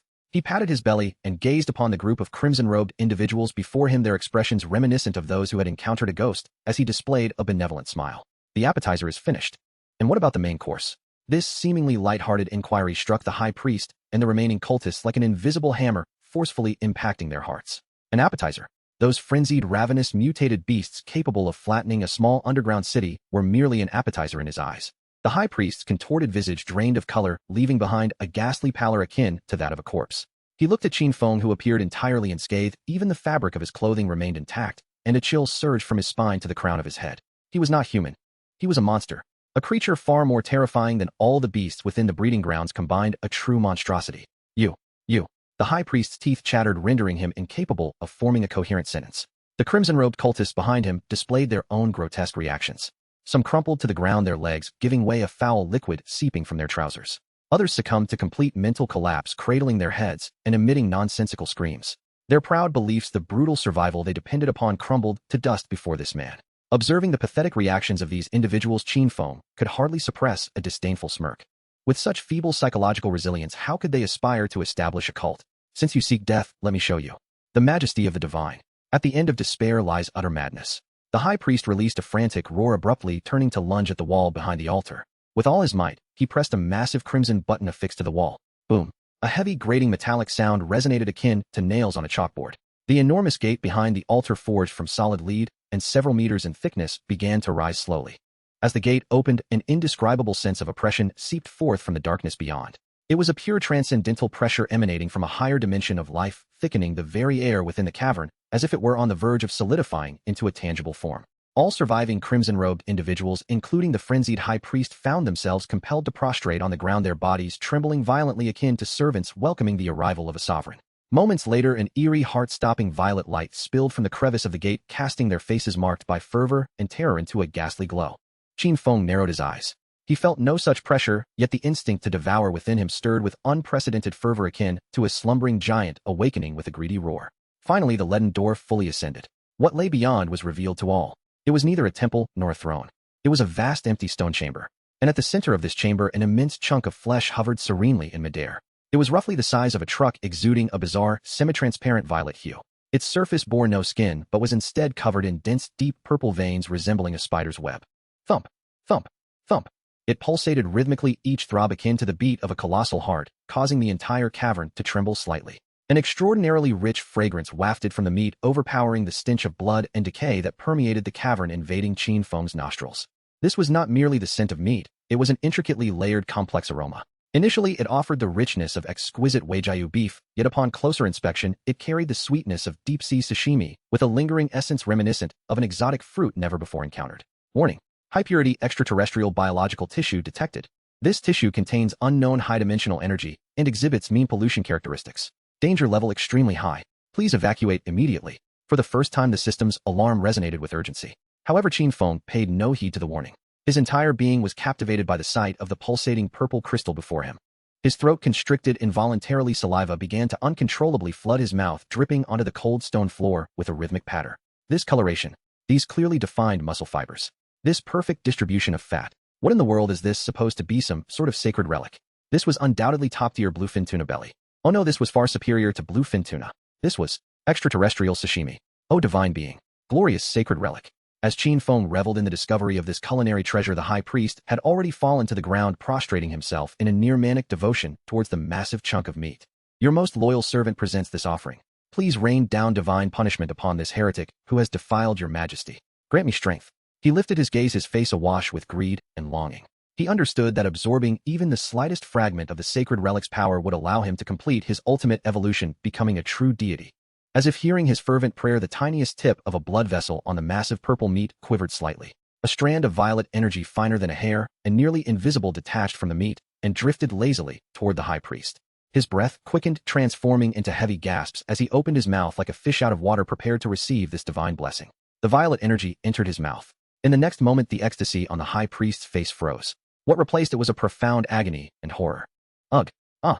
His body began to swell at a visible rate, as if inflated like a balloon. His crimson robes ripped apart, and beneath his skin countless growths and tumors erupted, contorting his form into a grotesque, bloated mass. Crack! Crack! That was the sound of his bones overwhelmed, being shattered by the wildly proliferating flesh. No! What? Divine being! He emitted a final despairing wail, and then with a muffled thud his entire being exploded into a cloud of blood and flesh. He could not have died more completely. Qin Feng cast a disdainful glance at the muddled mess of blood and flesh upon the ground. What a fool!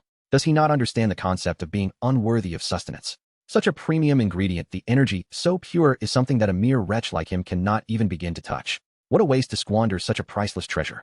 Qin Feng flexed his wrist, producing a series of satisfying cracks. Turning his gaze towards the still pulsating massive chunk of purple flesh, he regarded it with the fervent eyes of a connoisseur. It seems this delicate matter requires the expertise of a professional like myself. Allow me a professional to handle this. Qin Feng flexed his wrist, producing a series of sharp cracks, as he stepped resolutely toward the immense purple mass suspended in midair. The terrifying oppressive force capable of driving ordinary souls to madness and freezing their spirits was utterly inconsequential to him. If it were to be described, it would be akin to the delightful pop of a champagne cork at a fine dining establishment, a sound both melodious and imbued with ritualistic significance heralding the commencement of a grand feast. His pace was measured, each footfall echoing upon the shattered worldviews of the surviving congregation. Stop, you demon. Do not approach the sacred relic. One of the red-robed disciples, emboldened perhaps by a fleeting glimmer of faith before its complete disintegration, struggled to rise from the ground, arms outstretched in a desperate attempt to shield Qin Feng from the purple mass.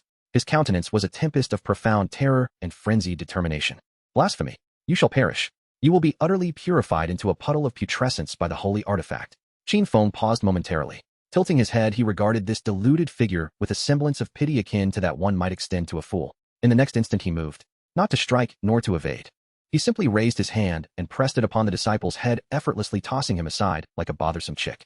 With a thud, the disciple collided against the distant stone wall, sliding downward into silence.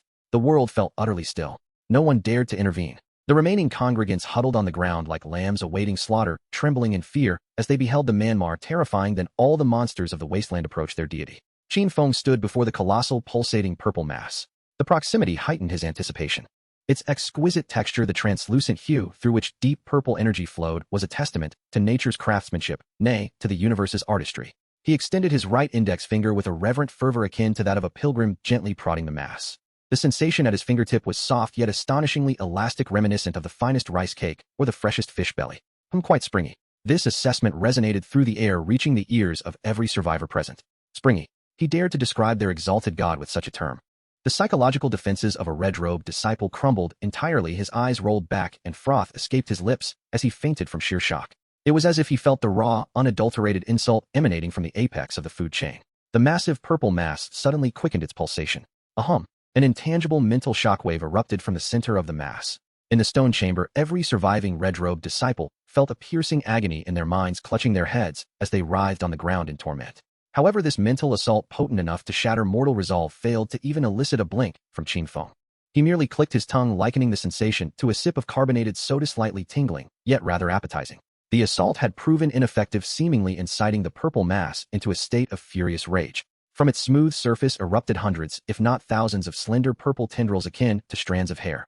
The moment these tendrils appeared, they surged toward Qin Feng like a swarm of serpents, sensing blood, seeking to ensnare, absorb, and digest him. Gazing at the swarm, Qin Feng furrowed his brow. Must one package themselves before consumption? How considerate. Yet he had no need for such courtesy. Faced with the impending multitude of tendrils, Qin Feng neither flinched nor dodged. He opened his mouth wide. That mouth stretched in a manner that defied the very laws of human skeletal structure, nearly reaching his ears. Beneath the skin on his back, the once retracted outline of spine-like bone spikes reemerged, glowing with an unprecedented brilliance of blue light. Atomic breath. The terrifying energy, potent enough to obliterate a city, began to brew, compress, and coalesce deep within his throat. Yet this time the energy did not erupt outward. Instead it flowed inward. All the energy transformed into an unparalleled, insatiable force of terrifying suction. Oh! A sound reverberated through the heavens, a horrific cacophony of bone grinding and muscle tearing echoing throughout the cavern. Qin Feng bit down. He audaciously sank his teeth into the sacred relic, which was several times larger than his very being. Time stood still. Space froze. All the red-robed disciples, still writhing on the ground, halted in their tracks. Their pupils constricted to a perilous pinprick upon witnessing the most absurd, terrifying, and incomprehensible scene of their lives. Their god was being consumed by that man. Splurt. A rich wine-like purple liquid gushed forth from the immense wound, splattering across Qin Feng's visage. He scarcely cared to wipe it away, for an unprecedented, exquisite, and overpowering flavor exploded in every corner of his mouth. It was not merely a taste. It was the perfect amalgamation of countless flavors. The searing heat of a stellar explosion, the sweet essence of a nebula distilled into a drop of divine nectar after traversing light years of cosmic turmoil. The ferocious, supremely pure energy surged through his esophagus like a torrential flood, flooding his entire being. Every cell within him rejoiced, trembled in ecstasy, celebrating this divine gift with fervent shivers. Devouring unknown extraterrestrial life form, sacred relic organization, analyzing high-dimensional energy structure analysis, successful. Acquired evolution points. Physical constitution significantly enhanced. Strength significantly enhanced. Mental power significantly enhanced. Gene sequence optimization initiated, unlocking new ability, spatial perception beginner. The system's notifications rang out with unprecedented frequency akin to firecrackers during a festival, crackling incessantly. Delicious. With his mouth full of purple flesh, he mumbled a soul-deep exclamation of delight. Exceedingly delectable. This was the flavor to which evolution aspired. Compared to this, the nuclear waste he had previously consumed was akin to mud that even stray dogs would shun. He resembled a wolf that had not feasted for centuries, eyes gleaming with a menacing light, fiercely clutching the immense mass, burying his head to tear and swallow with abandon. SSSSSS. The so-called sacred relic, the purple mass, emitted a shrill, unique cry of agony, unlike any known creature. This sound penetrated the very essence of the soul, causing blood to seep from the orifices of every remaining disciple. It writhed violently, struggling as countless tendrils lashed out at Qin Feng, leaving only faint white marks upon him, insufficient even to tickle. In the face of an insatiable hunger that stemmed from the primal essence of life, all its resistance appeared feeble and futile. It was not a god. It was merely a large, mobile piece of exquisite meat. Qin Feng tore away a substantial chunk of translucent purple flesh, carelessly stuffing it into his mouth, chewing voraciously as the purple juices dripped from his chin. He feasted with abandon, his visage smeared and radiant, utterly shattering the last vestige of sanity in the minds of the remaining red-robed disciples. One disciple stood dumbfounded, witnessing the grotesque spectacle of their god being devoured piece by piece, the splattering purple divine blood causing him to tremble as he summoned the last remnants of his strength to utter a desperate murmur. God is being consumed. God has been consumed. The murmurs of the red-robed cultist became the final remnants of human voice in this desolate space. Then even that whisper faded away, for Qin Feng had finished his feast. He tore away the last substantial piece of tender flesh adorned with purple sinews and hastily devoured it, even relishing the empty air around him, ensuring not a single drop of divine blood was wasted. Just moments ago, a stone chamber that had housed a truck-sized sacred object stood empty now. Only Qin Feng remained contentedly standing there, releasing a satisfied belch. The belch, a stream of purple mist mingled with cosmic dust, and an exotic kiwi fruit aroma escaped his lips, causing the opposing wall to emit a faint sound of corrosion. The entire process transpired so swiftly that the surviving cult members didn't even have time to consider fleeing. They merely knelt on the ground, their minds blank, witnessing this absurdly extravagant feast with a numbed sense, as if observing the birth and demise of the universe. Their god was gone, reduced to mere sashimi, consumed entirely. The taste was acceptable. Qin Feng smacked his lips, offering his final assessment. However, as soon as he spoke, the satisfaction on his face abruptly froze.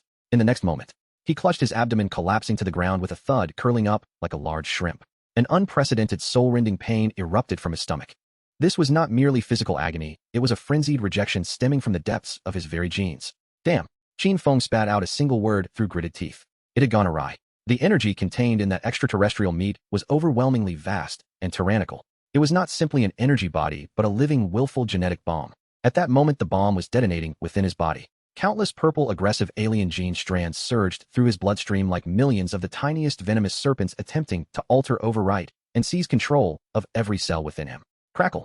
His skin erupted with clusters of fine shimmering scales radiating an eerie purple light. His nails grew wildly, becoming as hard and sharp as obsidian. The most terrifying transformation occurred in his visage. His eyes, once round and human, were forcibly stretched and compressed into a pair of cold, ruthless, golden vertical pupils.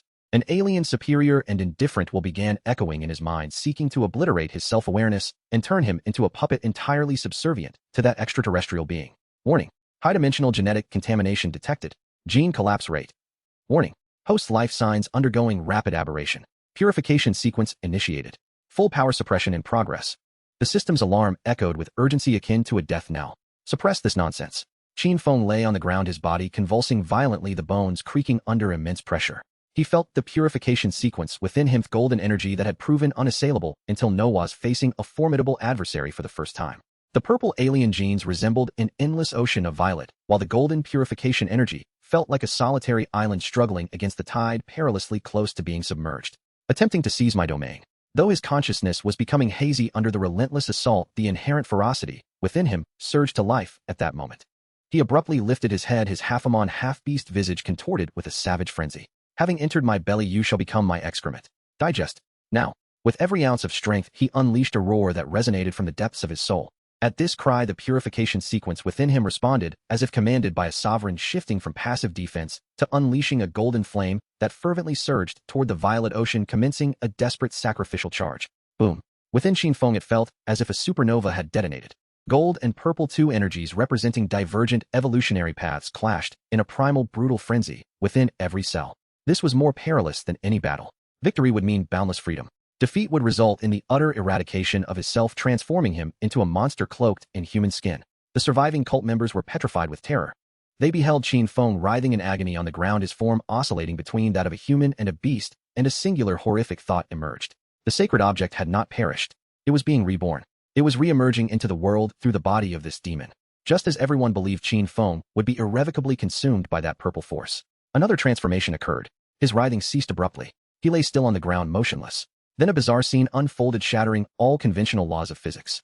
His violently heaving abdomen suddenly sank, deeply contorting in an unnatural manner, as if a formless black hole had swallowed that portion of his body. At the core of that indentation, a minuscule, pure light-absorbing black vortex began to form. The moment that vortex appeared, the once violent, rampaging sea of purple energy within him recoiled in fear, encountering its absolute sovereign. All alien genes, all rampant energy instantaneously ceased their resistance, emitting terrified whimpers, and were helplessly drawn into that small black vortex in an orderly fashion. No resistance, no struggle, only the most thorough and abject surrender. The terrifying energy, potent enough to obliterate a city, was relentlessly absorbed, compressed, assimilated, and crushed by that diminutive vortex, ultimately transforming into the purest nourishment. The eerie purple scales on Qin Feng's body receded like a tide. The inhuman golden vertical pupils reverted to their rightful black hue. All returned to tranquility, as if the breathtaking genetic conflict had merely been an illusion. Congratulations, host. Successful absorption of high-dimensional life form. Under extreme pressure, core absorption ability has undergone suprevolution. Awakening core organ void stomach level. Void stomach capable of disregarding all physical energy and conceptual rules, forcefully absorbing, digesting, and transforming all things. Current transformation efficiency. A newfound strength and comfort coursed through Qin Feng's limbs. He sensed that his stomach had transcended its mere function as a digestive organ. It had transformed into an entrance connecting to unknown dimensions. Qin Feng slowly rose from the ground, brushing off the dust from his attire, and cracked his neck with a resounding pop. He lifted his gaze towards the altar where the red-robed individuals had completely lost their composure, curled up in a ball, unable to even scream. He broke into a grin wider than any previous, radiating an even more sinister charm. The main course has finished. It's time for you all to become the dessert. The main course has been consumed now. It is time for you to indulge in the dessert. Qin Feng grinned, a smile devoid of warmth, merely evaluating his ingredients. The remaining members of the red-robed cult trembled uncontrollably, their bodies akin to sifted chaff. Dessert? What did they just hear? This monster regarded them as mere snacks. Fear completely submerged their last vestiges of reason. One of the closer cultists emitted a sound that bore no resemblance to human speech, frantically crawling backward, a warm, foul odor emanating from his soiled pants. However, Qin Feng merely cast them a fleeting glance before losing interest. Too emaciated, too insipid, and reeking of a faith fermented to excess, utterly unappetizing. His focus was now entirely captivated by the wondrous transformations occurring within his own body. His stomach seemed to have vanished. In its stead lay an unfathomable infinite expanse.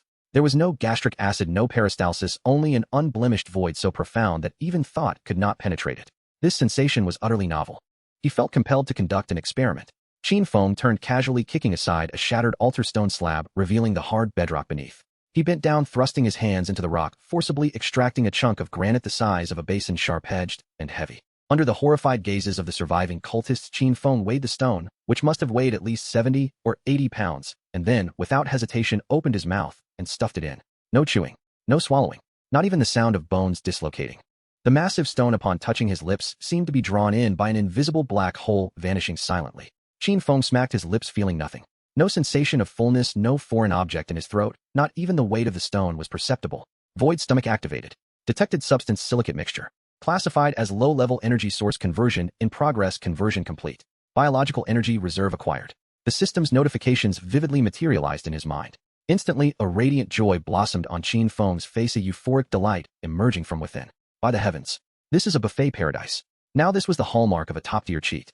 Previously, while he could consume and digest, there were always physical limits. Overindulgence led to discomfort. But now things were different. His stomach was directly linked to another dimension. Not only could he devour a stone, but if he wished, he could consume a mountain. He would never again have to worry about overeating. No more fretting over where to store delectable finds.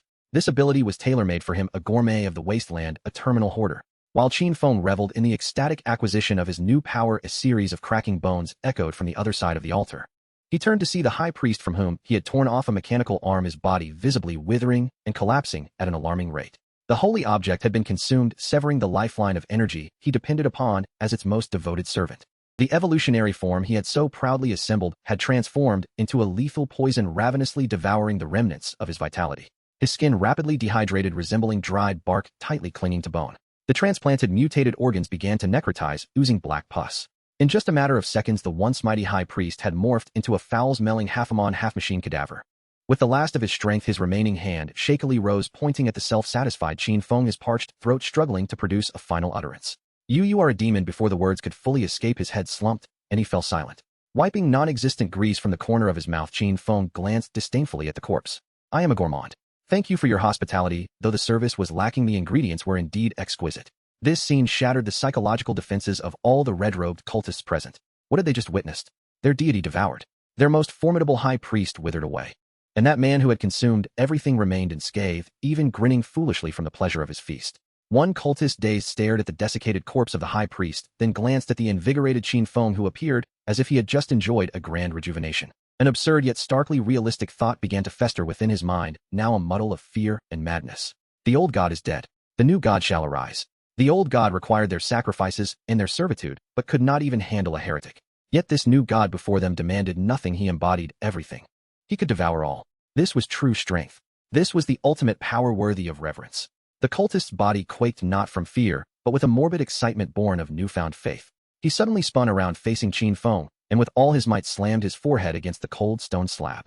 Thud! Blood trickled down his temple. "New god!" In a hoarse voice, he shouted his first fervent proclamation.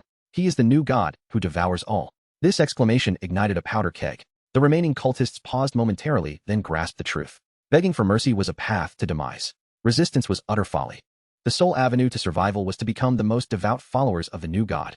Thud! Thud! Thud! One after another, the red-robed individuals turned, prostrating themselves before Qin Feng, fervently knocking their heads against the ground.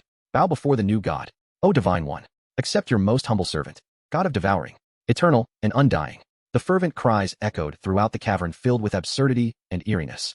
Observing these former adversaries who in one moment sought to make him a sacrificial offering, and in the next were fervently worshipping him, Qin Feng waved his hand impatiently. "Spare me the theatrics."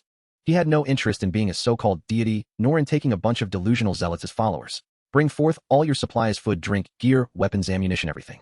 Qin Feng's command was blunt and forceful. "I wish to pack up." The surviving cultists exchanged bewildered glances.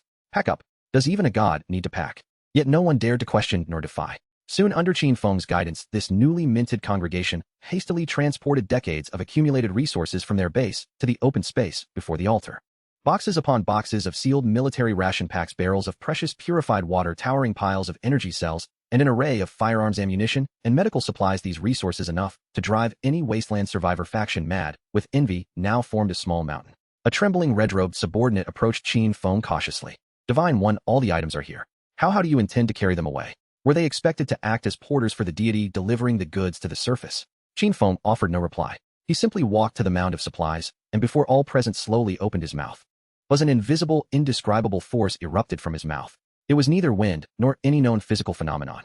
It was a manifestation of an absolute law of consumption from a higher dimension. The nearest box of ration packs was the first to be ensnared by this power.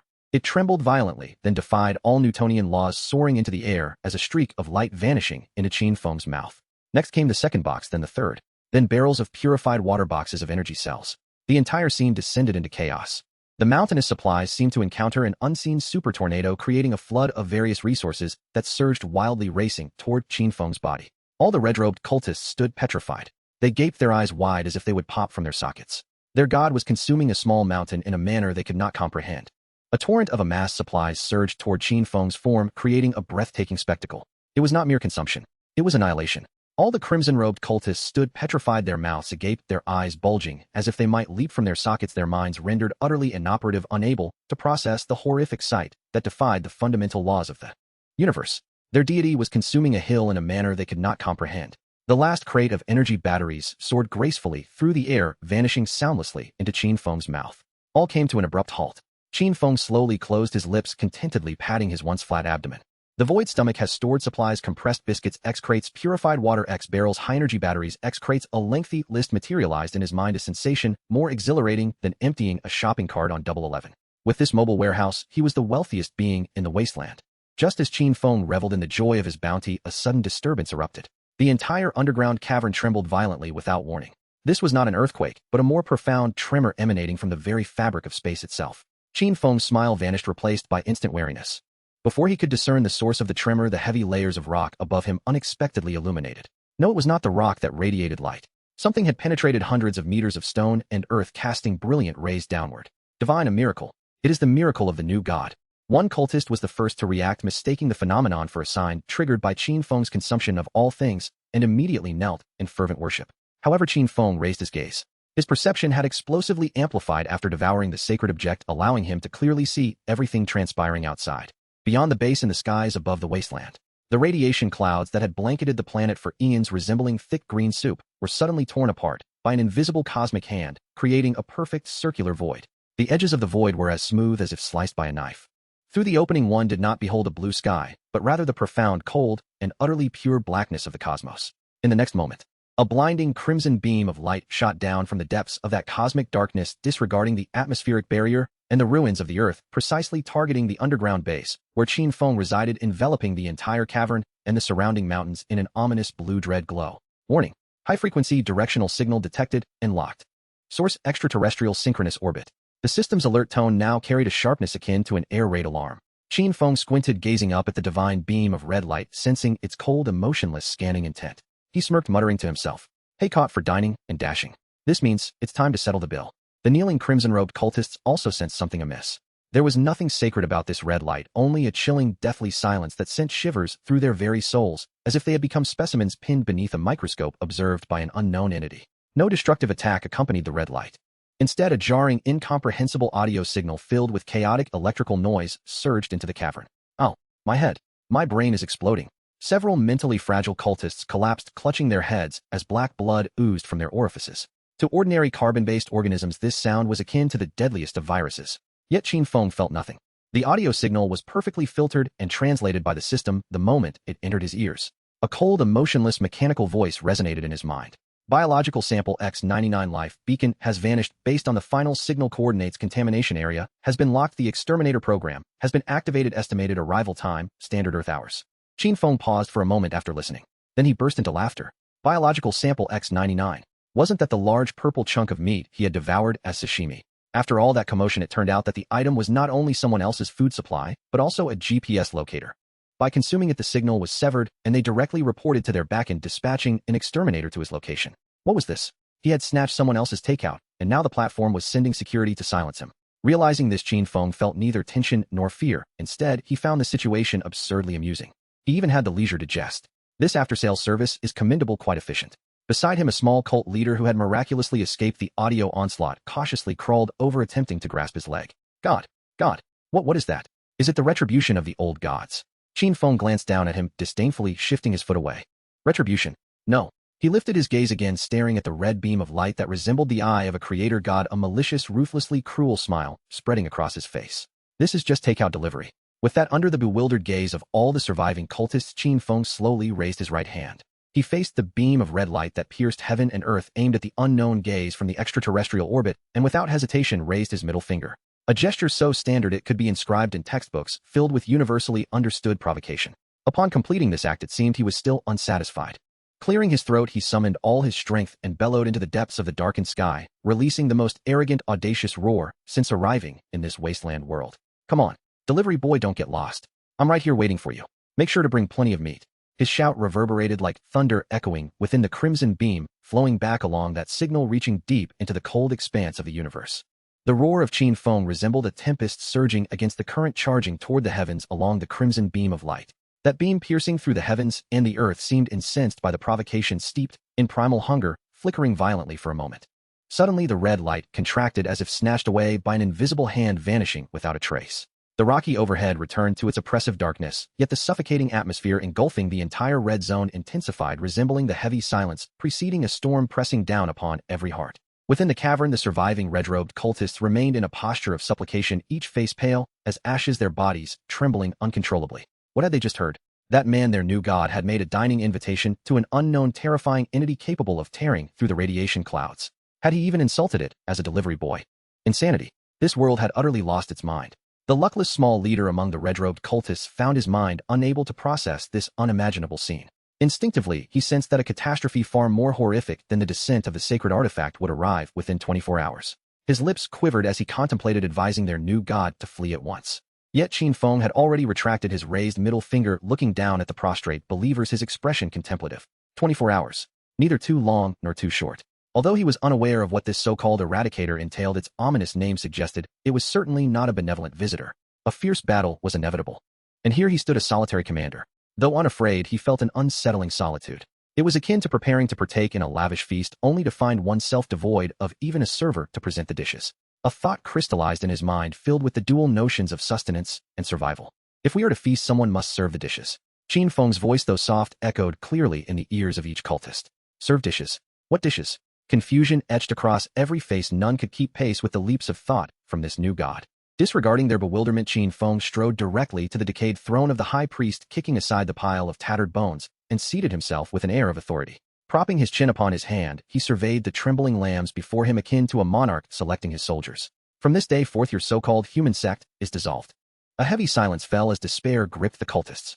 Was their god abandoning them? In its place shall arise a brand new organization. Qin Feng announced languidly, his words imbued with an undeniable authority. I have even chosen a name, the Gluttonous Legion. The Gluttonous Legion. That name sounded suspiciously reminiscent of a villainous organization. Yet no one dared voice dissent. Qin Feng's gaze swept across the crowd, finally landing upon several robust individuals devoid of any conspicuous mechanical modifications. You and you stepped forward. Those singled out stiffened, fearing they would become the first desserts, nearly fainting from trepidation. They scrambled to the throne, prostrating themselves on the ground, daring not to lift their heads. God, spare us. Do not consume me. My flesh is sour. Qin Feng found their reactions amusing, smirking slightly. Enough of this noise. He extended his right index finger, a drop of blood-rich crimson, laced with golden shimmer beating at its tip. The moment that drop emerged, the cavern was suffused with an intoxicating radiative sweetness, as if the core of a miniature sun had been unveiled. Do you wish to survive? Qin Feng's voice dripped with temptation. Do you desire power? The individuals on the ground were momentarily speechless. They lifted their heads, staring blankly at the drop suspended above Qin Feng's fingertip, radiating an irresistible allure, their throats involuntarily swallowing. Drink it. Qin Feng flicked his finger. The drop of blood divided into several streams, transforming into gold-dinnered glimmers that shot into the mouths of the selected cultists. In the next instant, hell descended. Oh! Heart-wrenching screams reverberated throughout the cavern. The bodies of those cultists convulsed violently, as if thrown into caustic water, writhing in agony. Beneath their skin it felt as though countless red-hot irons coursed through their veins, muscle fibers tearing and reforming, bones cracking under unbearable strain, only to grow back in a more savage manner. Scalding steam erupted from their orifices, scorching the ground beneath them. The remaining cultists recoiled in terror, horrified by a scene more brutal than any torture imaginable. Was this a blessing from their god? No, it was clearly a curse. Just when they believed these individuals would perish from agony, the screams began to morph in tone. The cries of pain transformed into a suppressed wail, mingled with an ecstatic, albeit twisted pleasure. Their bodies ceased to convulse, instead undergoing visible expansion and mutation. Once emaciated muscles bulged, tearing through their red robed skin, developing a hardened metallic sheen. Their nails darkened and sharpened, vertebrae jutting out to form grotesque bone spikes from their backs. The most astonishing transformation occurred in their eyes. The remnants of human rationality and fear rapidly faded, supplanted by a fervor for power and an absolute instinctive loyalty to Qin Feng etched deep within their genes. Minutes later, calm returned. Before them stood a few towering figures over 2 meters tall, exuding a potent radiative aura. They staggered to their feet, reveling in the explosive power coursing through them, then knelt before Qin Feng in unison. This time their movements bore no trace of fear or coercion, only fervent devotion. Thank you, our God, for granting us rebirth. Their voices, now coarse and deep, resonated with strength. Qin Feng nodded in satisfaction. These radiant fanatics, catalyzed by his own blood though still feeble, had become his most loyal minions. He turned his gaze to the remaining ordinary cultists, addressing them with the tone of issuing a task, delivering the first command of the Gluttonous Legion. From this day forth you have but one task. Gather all the delicacies from the wasteland for me. Be it the crystal cores of mutated beasts, nuclear waste buried beneath the earth, or treasures hidden in other underground cities, bring me everything edible. Do you understand? We obey, our God. A thundering chorus of agreement echoed within the cavern. The old faith had perished. The new god of gluttony was crowned upon the bones and ruins. Reclining lazily upon the throne formed of countless bones, Qin Feng was shrouded in an abyss of darkness. He slowly raised his right hand palm open. At the center of his palm, a minuscule, nearly invisible black vortex rotated slowly, as if linking to the very ends of the universe. This was the manifestation of the void stomach. He gazed at that tiny vortex as one might admire a beloved dish, a smile of anticipation curling at the corners of his mouth. What shall we feast upon next? That being known as the eradicator should be quite tender, don't you think? Qin Feng languidly reclined upon a throne composed of countless bones, his back set against a bottomless abyss of darkness. He slowly raised his right hand, spreading his palm wide. At the very center of his hand, a minuscule, nearly imperceptible black vortex slowly spun, as if it were a gateway connecting to the universe's end. This was the embodiment of the void stomach. He gazed at the diminutive whirlpool as though it were his most cherished dish, a hint of eager anticipation curling at the corners of his mouth. What shall I feast upon next? That extraterrestrial known as the cleaner should be quite tender, I presume. Time ticked away second by second. Above the crimson forbidden zone, the gaping void of the radiation cloud, torn apart with brutal force, showed no signs of healing with the disappearance of the red beam. It stubbornly lingered like a massive scar etched upon the planet's visage. The profound darkness of the cosmos peered coldly through this wound, casting a chilling gaze upon the wasteland. Seated upon his makeshift throne of bones, Qin Feng picked his teeth with a rib from a mutated hyena, idly staring up at the sky. He had been waiting for nearly 3 hours. With a 24-hour delivery deadline, the efficiency of these aliens left much to be desired. Beneath him, the members of the gluttonous legion who had just pledged their allegiance huddled on the ground, too afraid even to breathe.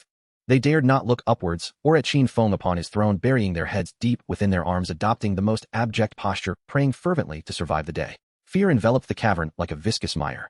Only Qin Feng remained akin to a spectator, impatiently awaiting the commencement of a film. Meanwhile, thousands of meters underground, in the Steel City, the highest command center of the Underground Federation, the sharp, urgent blare of alarms abruptly shattered the persistent silence of the command center. Beep, beep, beep. Warning. An unidentified high-energy object is rapidly breaching the atmosphere. Repeat. This is not a drill. In an instant, chaos erupted within the command center. Technicians in white uniforms frantically attended to their posts, their backs drenched in sweat. Lock onto the target. Quickly.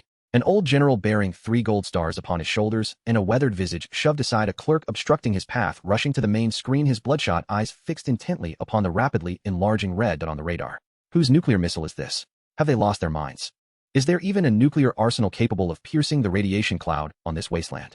The old general's voice, twisted with anger and incredulity, reverberated through the room. A bespectacled technical supervisor, fingers dancing across the keyboard, summoned the real-time surveillance footage from a space-based satellite. Report, General. It's not a nuclear strike. His voice trembled with uncertainty, and it's not an asteroid impact. Then what in the blazes is it? The old general slammed his fist upon the control console, causing nearby coffee cups to leap in fright. In the next moment, the image, magnified through layers of analysis, clearly materialized before everyone. All noise and clamor within the command center ceased abruptly. A deathly silence ensued. Everyone gaped, staring at the screen with a surreal expression, as though witnessing the advent of a myth. It was neither cold metal nor flaming rock.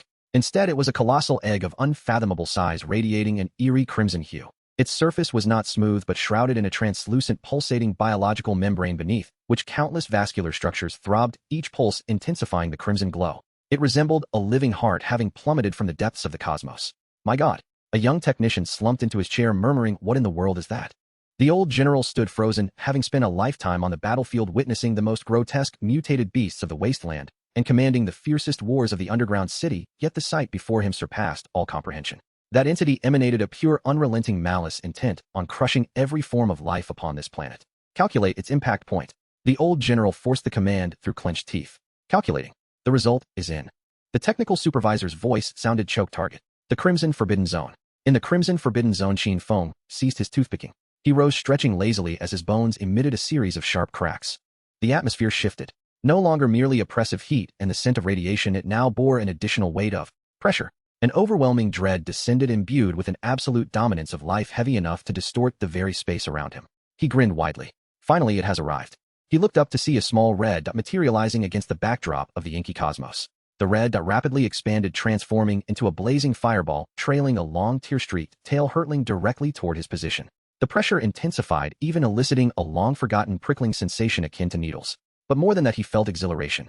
A fervor akin to a connoisseur witnessing the arrival of a gourmet delicacy.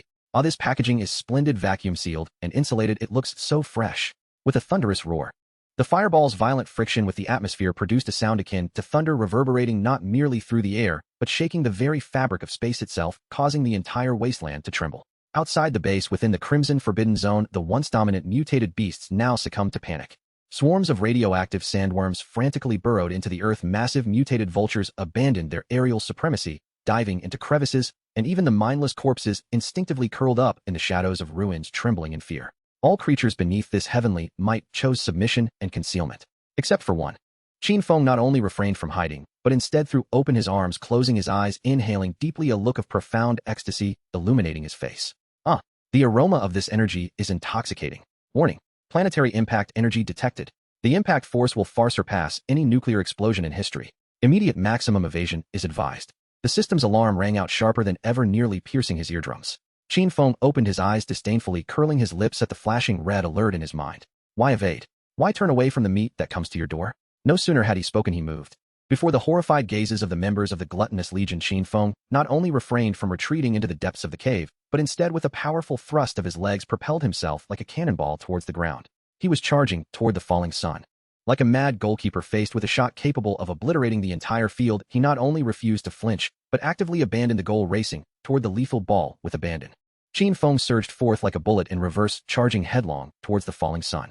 The ground beneath him wailed and fissured, the entire world contorting under the oppressive force of the rapidly expanding crimson egg. Within the subterranean caverns, the newly birthed members of the gluttonous legion stared in disbelief as their deity raced towards a cataclysm capable of annihilating all their minds rendered utterly vacant. A lunatic. This new god was an unequivocal madman. No one could comprehend such behavior. It transcended bravery, veering into the realm of sheer unabashed suicide. At the very moment Qin Feng's figure was poised to burst forth from the mountainside, a thunderous crash resounded. The living meteorite struck with a brutal disregard for the laws of nature, slamming into the desolate expanse roughly 5 kilometers from Qin Feng, without affording anyone a moment to react. Time seemed to freeze in that instant. Silence reigned. There were no flames. Only an all-consuming, deathly white light enveloped the surroundings. Following that, the entire world fell deaf. An indescribable wave of terror potent enough to level mountains radiated outward from the impact site, manifesting as an ever-expanding circular wall of white that swept outwards with reckless abandon. The ground was effortlessly torn apart by this wall, as if it were fragile parchment. Solid rock was catapulted thousands of meters into the air, only to be disintegrated into primal dust by the overwhelming energy. A colossal mushroom cloud, more formidable and grotesque than any recorded nuclear explosion, surged upward, intertwining crimson biotic energy, with vaporized crust brutally tearing through the radiation clouds above, reaching for the frigid void of space. In the midst of this chaos, Qin Feng was caught unawares, colliding head-on with this energy-driven bulldozer. He felt not as if swept away by the wind, but as though struck by a planet. His body spiraled uncontrollably through the air, bones and insides protesting, until he crashed violently into a small hillock, rolling several times before coming to a halt. The world spun wildly with a continuous high-pitched, buzzing ringing in his ears. Moments later, Qin Feng emerged from the rubble disheveled, yet surprisingly unscathed, shaking off the daze. He spat out a mouthful of dirt-laden saliva, stretched his limbs, and despite being somewhat soiled, found himself entirely unharmed. The shockwave, capable of instantly vaporizing an armored battalion, felt to him merely like a forceful slap. Hey, that was quite a punch. Qin Feng grinned, devoid of fear, rather exhilarated as he licked his lips. I hope the meat is just as robust. He dusted himself off without a moment's hesitation, his legs propelling him forward as he transformed into a black blur, plunging into the center of the swirling, molten, smelting dust. In the federated underground city, the Supreme Command Center, the main screen flickered violently under intense energy interference, becoming a blinding veil of static. Signal lost. The orbital satellite is offline. The energy index in the red zone has skyrocketed. It has surpassed our measurement limits. Seismic waves have reached Steel City. Structural integrity has decreased by 3%. Reports flooded in, turning the command center into a boiling cauldron of chaos. The weather general grasped the edge of the control panel, his knuckles whitening under the strain. He gazed at the screen where the energy readings soared into a blue dread frenzy, his throat parched. Is there still life in that area? No one could answer him. In the face of such an energy eruption, discussing the existence of life was an affront to the laws of physics. Qin Feng's speed was astonishing, traversing several kilometers in the blink of an eye. As he broke through the final layer of searing dust, the sight before him elicited a whistle of astonishment. A colossal crater exceeding a kilometer in diameter and unfathomably deep had formed in the once barren landscape. The interior walls of the pit glimmered with an eerie glass-like sheen due to the extreme heat, reflecting an ominous red glow under the dim sky. At the very center of the crater lay the source of the devastation, the crimson biotic giant egg resting quietly.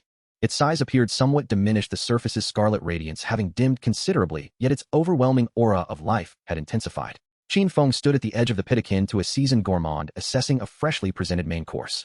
Just then a crisp crack echoed from the depths of the crater. A fissure appeared upon the surface of the giant egg.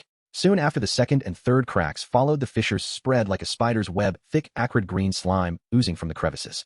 Sizzling, the slime dripped onto the glassy rock, instantly corroding it and releasing wisps of white smoke. This substance was more corrosive than aqua regia. Qin Feng watched with keen curiosity, finding the prelude to this feast quite extravagant. Suddenly, a massive piece of eggshell was forcefully breached from within, and a sinister metallic-clawed appendage emerged, heavily pressing against the ground. The claw was enormous, a single joint thicker than Qin Feng's entire body.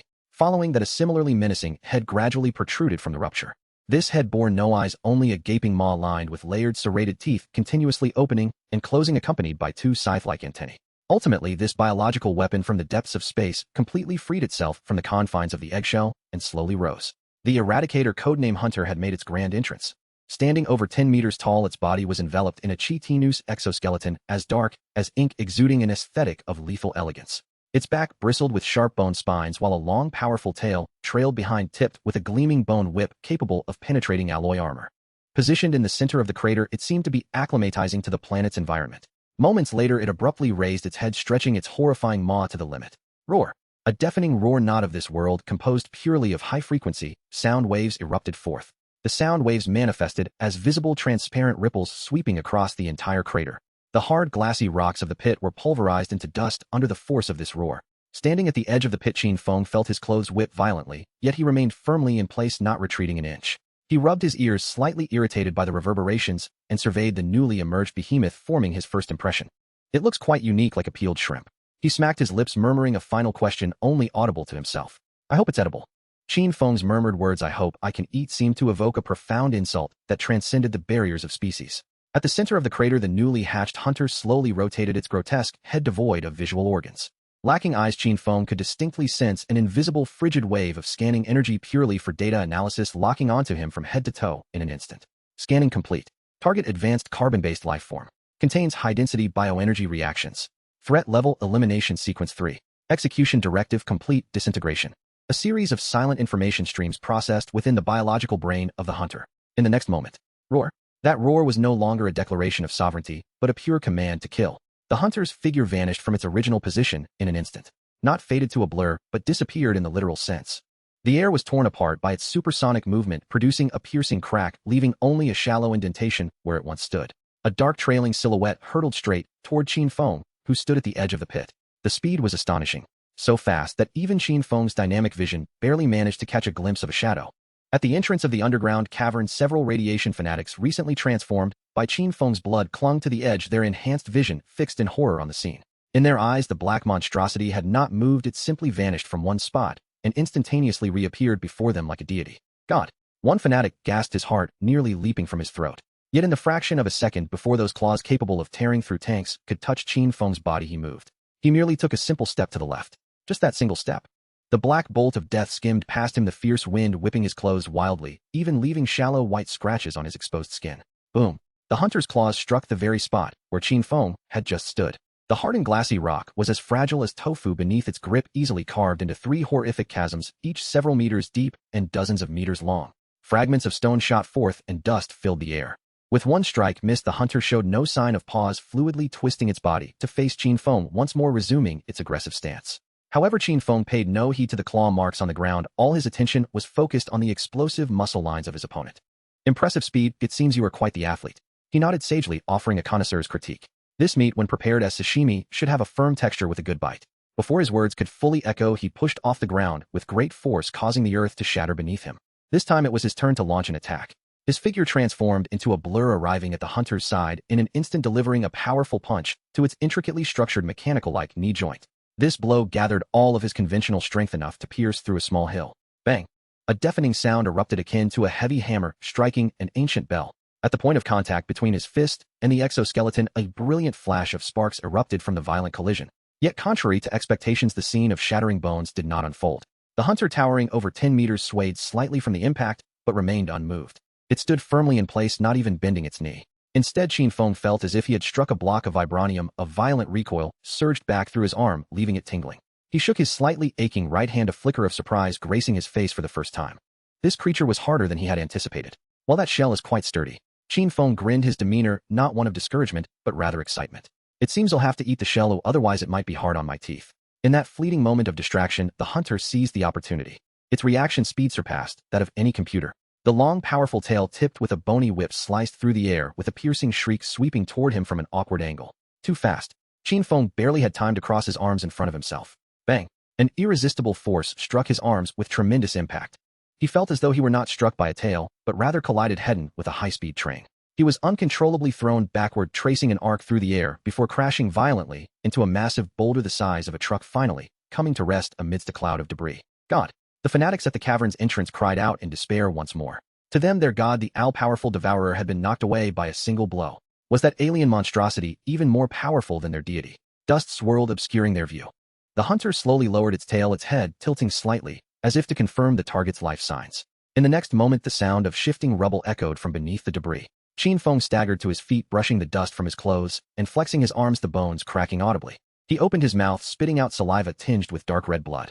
Bah! His insides had been jolted slightly askew, but it was of little consequence.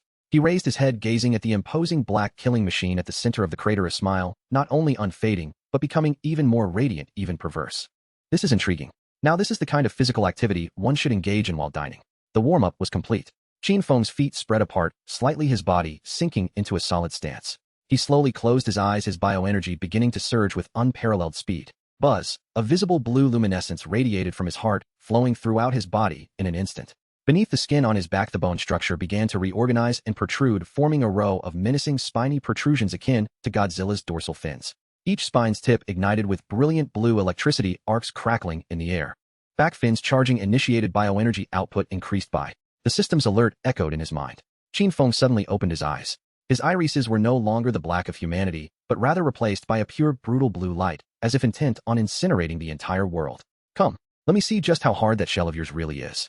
Boom. The ground erupted once more. This time Qin Feng's speed exceeded that of before by several folds. He became a streak of blue lightning, trailing a long tail of electricity, charging once more at the hunter with an unrestrained ferocity. The hunter seemed to sense the threat. Its tooth-filled maw opened, emitting a series of urgent hisses. It did not retreat. Instead, it too took a step forward, charging toward the blue lightning. One massive, one small, one black, one blue, two creatures that had no place in this world were about to collide in the most primal, savage manner. In the instant they were about to collide, Qin Feng suddenly crouched low, executing an extreme sliding maneuver that allowed him to dart beneath the hunter's body, while simultaneously grasping the enormous tail that had just flung him away, still swinging through the air. Come here. Qin Feng roared, his arm muscles bulging, his back straining as he forcibly halted the hunter's advance. The hunter clearly did not anticipate that this diminutive creature possessed such terrifying strength. It struggled fiercely, attempting to withdraw its tail. Yet Qin Feng's hands clamped down like two heated iron pincers firmly welded to its tail, refusing to yield even a fraction despite its efforts. The two mismatched titans thus commenced a pure struggle of strength in an exceedingly peculiar manner. The ground beneath Qin Feng cracked with each step, leaving two deep footprints. The massive body of the hunter was dragged backward by an immense force, its foreclaws frantically scraping against the glassy surface, producing a flurry of sparks and a cacophony of grinding sounds. One man, one beast remained locked in a standoff at the center of the crater. Qin Feng grinned, revealing a smile brimming with madness and hunger, blue electricity dancing between his teeth. His upper body began to lean back gradually. He arched his upper body to an extreme limit, his taut muscles emitting a groan under the unbearable strain. Rise! A low roar erupted from the depths of Qin Feng's throat. That dark creature, weighing at least a ton, a fearsome cosmic biological weapon that had just moments ago exuded an aura of intimidation, was suddenly yanked off the ground by an unreasonable surge of brute strength. Its four sharp claws left the earth, flailing helplessly in midair, producing a series of frantic shrieks. The radiation zealots at the cave entrance were on the verge of having their eyes pop from their sockets. Their jaws collectively dislocated, their brains completely short-circuit. God has lifted that monster. That was no mere sandbag. It was a terrifying behemoth over 10 meters tall, capable of shattering rocks with a mere swipe of its claw. Yet in the hands of their new deity, this colossal beast had truly become nothing more than a massive wrecking ball. With his arms straining, Qin Feng twisted his waist, executing a perfect, violently aesthetic spin. Get lost. Whoosh. He used the massive body of the hunter as a whip, creating a terrifying shockwave as he swung it through the air in a dark arc before smashing it mercilessly into the ground. Boom. The entire meteorite pino, the entire red zone shuddered violently. The earth howled, cracking open. The hard glass-like rock surface was shattered into a massive web-like fissure, dozens of meters wide from the impact. The hunter's sturdy exoskeleton collided with the ground, sending shockwaves that visibly hurled debris and dust skyward. Having landed a successful blow, Qin Feng showed no signs of pausing. Gripping the creature's massive tail, he exerted his strength once more. Boom, boom, boom, boom. He resembled an enraged titan from ancient mythology, wielding his disobedient pet, slamming the immense body of the hunter repeatedly into the ground. The earth was ravaged time and again, and a vast depression soon formed at the center of the meteorite pit, sculpted by the hunter's own massive form. With each impact, the radiation zealots at the cave entrance felt their hearts convulse violently. They gazed at the blue figure half hidden in the dust, unleashing a furious assault, their souls shuddering with a primal fear that made their breathing cautious. This was no mere god. This was a demon far more terrifying than any monster. Just as Qin Feng was caught up in the moment, ready to unleash a Thomas full-spin 360-degree finishing move, the hunter he had grasped finally reacted. The deformed spines along its back suddenly glowed ominously with a dark red light. The next second, whoosh, whoosh, whoosh, whoosh. Dozens of bone spikes, each over a meter long and glinting with a chilling light, shot from its back like cannon shells or a rain of missiles, hurtling toward Qin Feng in a sweeping barrage. The attack came so suddenly, and the distance was far too short. Qin Feng had no time to execute any effective evasive maneuvers. He could only instinctively release his grip on the hunter's tail while crossing his arms to shield himself. Thud! A dull sound of a blade piercing flesh echoed. Qin Feng froze, lowering his gaze to his right shoulder. A dark bone spike had penetrated through his shoulder, disregarding his hardened skin and muscle emerging from his back and trailing a stream of dark gold blood. A searing pain tore through his shoulder as the spike's neurotoxin attempted to paralyze his body. God! The zealots at the cave entrance screamed in terror. The hunter finally broke free, rolling awkwardly a few times before swiftly rising to distance itself from Qin Feng. Its head, devoid of visual organs, faced him as if awaiting the toxin's effects. However, Qin Feng merely moved his shoulder, displaying not a hint of pain, but rather a glimmer of curiosity. He extended his left hand and grasped the bone spike still embedded in his body. Then, before the hunter and all the zealots' bewildered gazes, he yanked it out with a sudden force. Pop! The sound was reminiscent of pulling a carrot from the ground. That menacing bone spike was forcibly extracted from his flesh. At the wound, dark gold blood flowed for merely half a second before his muscles began to writhe, healing visibly at an astonishing rate. Qin Feng held the thick spike, weighing it in his hand, then brought it closer for inspection. This thing resembles a toothpick, he muttered to himself. Then he made an astonishing move that rendered the entire world still. He opened his mouth and without hesitation bit down on the sharpest tip of the bone spike. Crunch! The sound echoed in the dead silence of the meteorite pit, crisp, as if snapping the finest chocolate bar. The tip of the bone spike, capable of piercing alloy armor, was cleanly bitten off by him. Devouring high-density biological skeleton. Analyzing genetic structure. Calcium replenishment complete. Bone strength slightly enhanced. New skill acquired, osteogenesis passive. Your bones will gain additional reinforcement instantly, growing bone shields at the impact site for defense when attacked. Qin Feng chewed on his snack, raising an eyebrow slightly. The taste is a bit gamey but quite crunchy, reminiscent of chicken crunchy indeed. This scene shattered the sanity of all observers. The radiation zealots at the cave entrance had abandoned all rational thought. Their god had pulled the enemy's weapon off and was now feasting on it like a snack. Was this reasonable? This was absurd. On the opposite side of the meteorite pit, the dark, killing machine momentarily exhibited a brief illogical pause in its combat logic. Its biological brain was frantically processing the information just received. Weapon: bone spike, missile hit target. Target sustained piercing damage. Target has extracted weapon. Target is consuming the weapon. Consuming weapon. Data error. Unable to interpret this behavior. Logic module conflict detected. Recalculating threat level. Its programming was in disarray. A carbon-based organism on the battlefield was consuming another organism's weaponized bone. What sort of tactic was this? The cosmic biological weapons knowledge base contained no record of such an occurrence. Now was the time. Take advantage of their confusion. In that fleeting moment of the hunter's logical turmoil, Qin Feng sprang into action. Still chewing on a segment of the bone spike, he transformed into a streak of blue lightning, charging forward once more. This time his target was no longer the sturdy joints or the agile tail. Instead, it was the hunter's broad scapula, which had developed a slight crack from the repeated slamming. The hunter, jolted from its brief paralysis, instantly swung its claws to retaliate. But it was too late. Qin Feng's figure sliced into its embrace from an uncanny angle, perfectly evading the swipe of its claws. He opened his mouth, revealing teeth sparkling with blue lightning, and sank them into the cracked exoskeleton. He intended to assert in the most primal, savage manner who reigned atop the food chain of this planet. With a fierce bite accompanied by a sound that would make one's teeth ache, he tore off a chunk of the shell, oozing dark green juice. Gee! A piercing scream sharp enough to puncture eardrums erupted from the jaws of the hunter. Gone was the earlier ferocity and display of power, leaving only the raw agony of flesh being brutally torn asunder, mingled with a hint of humiliation. Dark green ichor surged forth like a deluge from the gaping wound on its scapula. The jagged edges of the wound revealed a neat row of bite marks crackling with blue electricity. The radiation zealots were rendered utterly petrified. Their deity had bitten off a chunk of shell from that steel monstrosity. What a primal method of combat this was. Yet a scene more chilling unfolded before their eyes. The flesh around the hunter's wound writhed and proliferated with a speed that defied biological norms. Countless capillary tissues interwove in a frenzied dance, and within mere seconds the horrific wound, deep enough to expose bone, had astonishingly begun to heal. Aside from a slightly paler hue, it appeared as if it had never been harmed. This grotesque regenerative ability instilled a profound sense of helplessness in everyone. It was indestructible. The creature could not be killed. Just as despair settled over the radiation zealots, Qin Feng's reaction stood in stark contrast. He crushed the struggling exoskeletal fragment in his mouth with a satisfying crunch, swallowing it down along with the dark green ichor. Devouring eliminator exoskeleton fragments. Analyzing advanced cosmic biological genes. Acquiring trace amounts of void energy. Minor enhancement in physical strength. Warning. Detected target possesses super-regenerative gene fragments. Shall we proceed with the plunder? Qin Feng licked his lips, feeling the energy within him unfurling, a force as commanding as the radiation energy, yet distinctly different, igniting his eyes with an unprecedented brilliance. It can heal automatically. Does this mean infinite refills? Damn! Qin Feng exclaimed, unable to contain his excitement, his face alight with the thrill of discovery. Brother, your ability is remarkable. This is like a high-end restaurant where the ingredients regenerate themselves. The hunter clearly could not comprehend his words, but it sensed the unmasked fervent hunger that treated it as mere sustenance. What an unprecedented terror this was. As a manufactured biological weapon, its programming entailed only carnage and destruction. It had never included the concept of becoming food.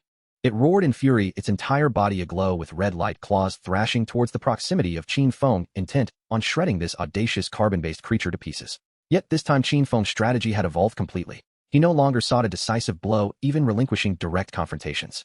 His movements became exceedingly agile, akin to a top matador dancing around a lumbering bull, deftly evading claws and strikes at astonishing angles. In the midst of dodging, he always found opportunities to leave behind souvenirs on the beast. Shoo! Qin Feng zipped past the hunter's side and deftly tore away a long strip of exoskeleton from its thigh. This meat is far too tough, full of sinew. 1-star review. He retreated rapidly, stuffing the snack into his mouth, while offering professional critique. The hunter, stung by pain, turned to deliver a sweeping tail strike.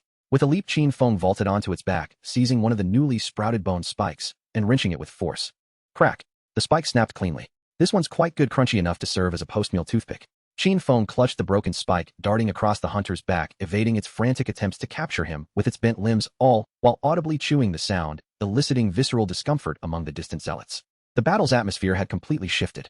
What was once a monumental clash of titans had been transformed by Qin Feng into a one-sided buffet-style dining spectacle. Tear a piece of flesh, consume a morsel. Wrench a spike, chew another. He even took the time to use the sharp tip of the hunter's claw to pick his teeth. The hunter had gone utterly berserk. Its dignity as a biological weapon was being ruthlessly trampled by this human. Every attack it launched felt like striking at air.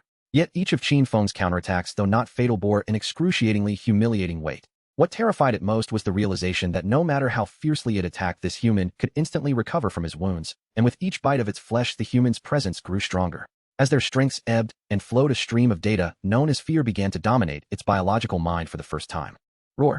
The hunter emitted a low growl tinged with confusion and trepidation, its attack faltering. It began to retreat. Deep within its genetic programming, a primal instinct screamed at it in alarm. Flee. Escape this creature immediately. He is not prey, he is the predator. Hey, planning to leave so soon? Qin Feng keenly sensed its intention to withdraw. He flipped over, landing securely in the path of its retreat. Could you cooperate a bit? Just expose that tender piece of meat on your hind leg for me to taste. I promise I'll let you go once I'm done. Qin Feng extended his hands, presenting what he believed to be a friendly smile. However, to the hunter, that smile was 1,000-fold more terrifying than any demon from the abyss. Without a moment's hesitation, it twisted its massive form, abandoning its confrontation with Qin Feng, and with all limbs straining, it charged madly towards another direction away from the crater. Its pride as a top-tier cosmic biological weapon shattered to pieces in the face of the ultimate fear of being consumed.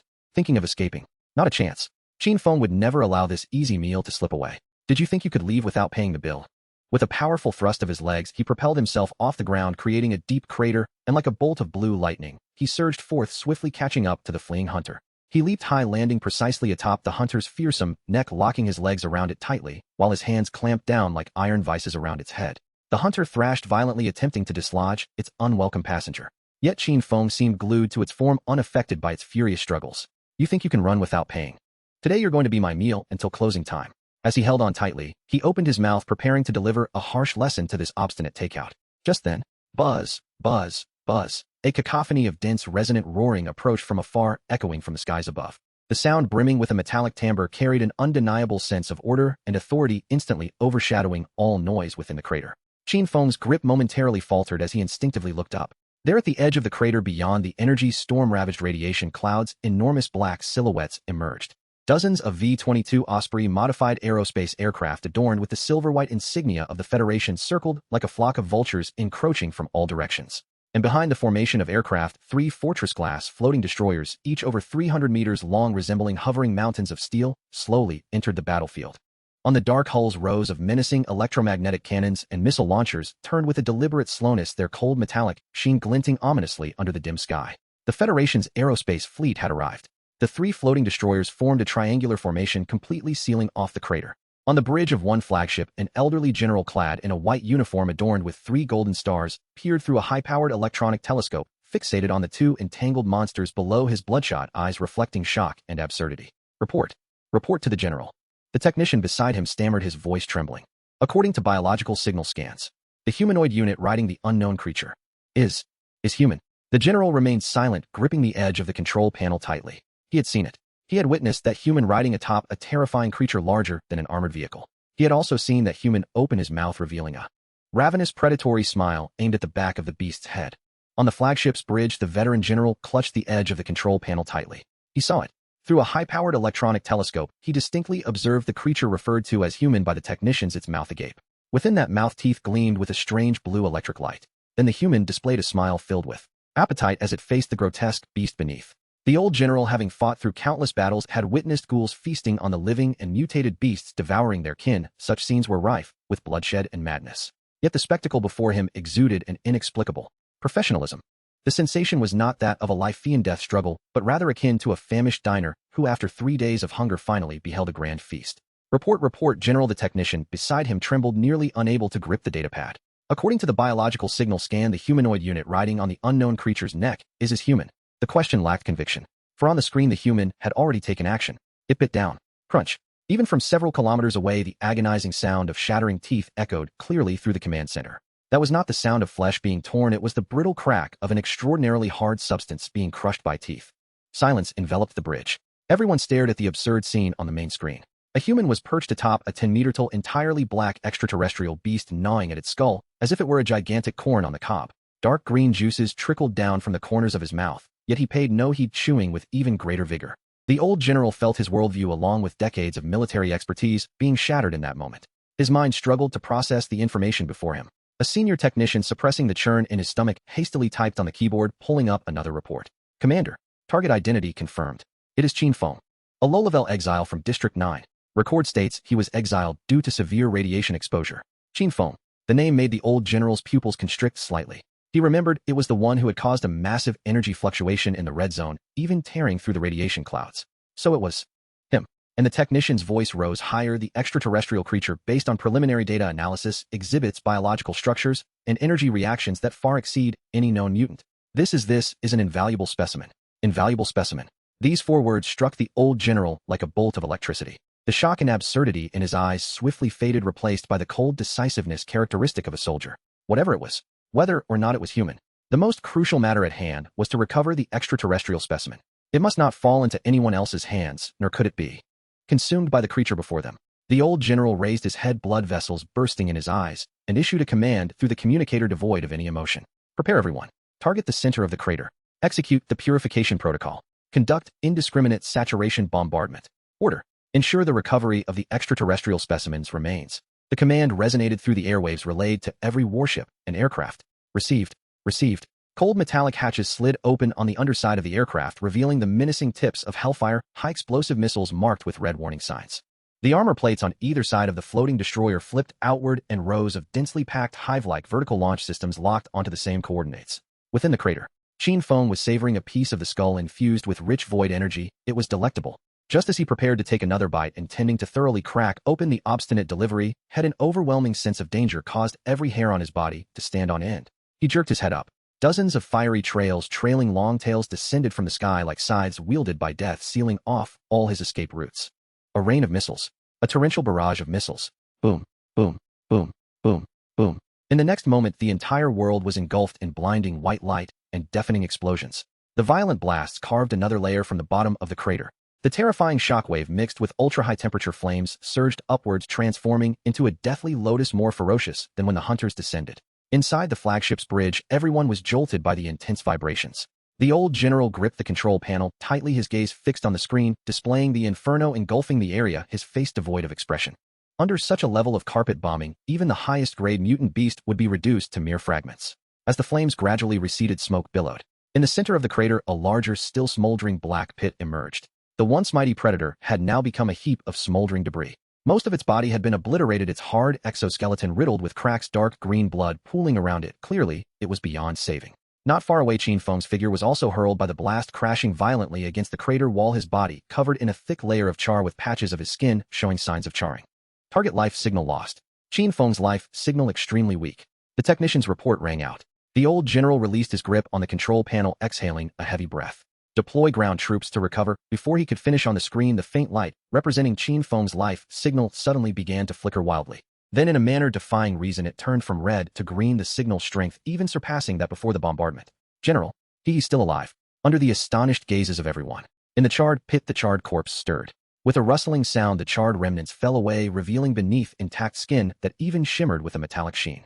Qin Feng slowly rose from the sea of flames, rolling his neck with a series of audible pops. He paid no attention to the steel flies overhead. His entire focus was concentrated on the pile of utterly obliterated food not far away, where not a single intact piece could be found. An indescribable fury erupted from deep within his chest. It was not the anger of being ambushed, nor was it the fear of life and death. It was the sheer unbridled rage of someone who had ordered a top-grade wagyu steak only to have a mischievous child from the next table extinguish the charcoal fire before he could take a bite. My meal. Qin Feng's voice was low yet laced with an intensity that was near madness. How dare you blow up my meal? Boom. A wave of unprecedented energy infused with blue electric light, and a savage aura erupted from him, sweeping through the entire crater. In that moment, his hatred for the Federal fleet surpassed the mere pile of moribund extraterrestrial refuse beneath his feet. A beast protecting its food is the most terrifying of all. Qin Feng slowly raised his head, his pupils completely overtaken by blue light, locking onto the 3 floating destroyers in the sky. Do not disturb me while I dine. In the sky, 3 hovering destroyers flickered with blinding red light at the muzzles of their cannons. Dozens of aerospace fighters dove down like a swarm of bees, their missile bays opening to reveal a dense array of warheads. No time was granted to Qin Feng for contemplation or response. Boom, boom, boom. The deafening roar tore through the heavens as beams of laser and live ammunition interwove into a lethal net, cascading down upon the center of the crater. Qin Feng felt the pressure around him surge violently, the air igniting instantaneously, scorching shockwaves, threatening to shatter his bones. He did not retreat, nor was there anywhere to retreat to. With a fierce roar, he propelled himself off the ground, transforming into a streak of blue lightning, charging forward into the inferno, aiming for the still smoking wreckage of the hunter. His body emitted wisps of smoke beneath the laser fire. Shrapnel erupted against him, sparking flames, yet with each wound a stronger vitality surged forth, healing him instantaneously. He must safeguard his ingredients before the onslaught obliterated them. This was the quarry he had painstakingly captured alive, his buffet, and it absolutely must not be ruined by these iron flies of humanity. Within the flagship's bridge, the old general's face turned ashen. On the main screen, amidst the charred depths of the crater, a blue figure charged against the hail of fire, its speed and posture transcending the realm of humanity. General, he is protecting that alien creature. A technician's voice trembled, nearly shrieking. He is shielding it from our fire, targeting the creature's head and core energy zone. The old general stared intently at the screen, his chest heaving with disbelief. Protecting a monster. Had he lost his mind? What is he doing? Is he a traitor to humanity? The general slammed his fist onto the console, producing a dull thud. He could not fathom such actions. They completely subverted his understanding of humanity. A lowly exile abandoned by the Federation was now using his body to shield a killing machine from the cosmos. It was absurd beyond measure. Qin Feng reached the wreckage of the hunter. He positioned himself like a steel fortress, standing guard before the still fuming core. The scorching laser beams struck his back, emitting a sizzling sound, and the stench of charred flesh filled the air, yet he remained unwavering. The purification sequence within him operated frantically, converting the explosive energy and searing lasers into evolution points and biological energy. Get lost. Qin Feng suddenly raised his head, unleashing a thunderous roar toward the fleet above. His voice resonated like a tangible shockwave, piercing through the air and the communication channels, clearly reaching the ears of every fighter pilot and flagship commander.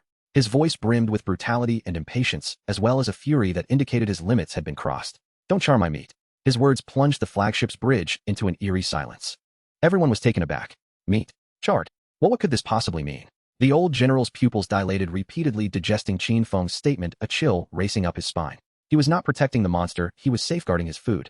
Once this thought surfaced, it spread like a plague, sending shivers down everyone's spines. This notion surpassed even the term traitor in terms of shock and dread. He was not fighting alongside the monster, he was guarding his meal. Qin Feng had no time to concern himself with how these humans perceived him. He felt as though his back was being roasted despite his rapid healing. The sensation of passively enduring such blows was far from pleasant. His gaze swept around, spotting a boulder the size of a truck dislodged by the earlier explosion, now teetering precariously at the edge of the crater. Seeking death. With a thought, an invisible force coiled around the boulder. Telekinesis. This was a capability he had seized after consuming a mutated creature. Though still unrefined, it was adequate for dealing with these nuisances. He swung his hand fiercely. The boulder, propelled like a projectile from a catapult, hurtled toward a low-flying aerospace fighter with a whistling sound. The pilot had no time to react, only witnessing a shadow momentarily enlarging before them. Boom. The boulder, imbued with tremendous kinetic energy, smashed into the fighter's wing.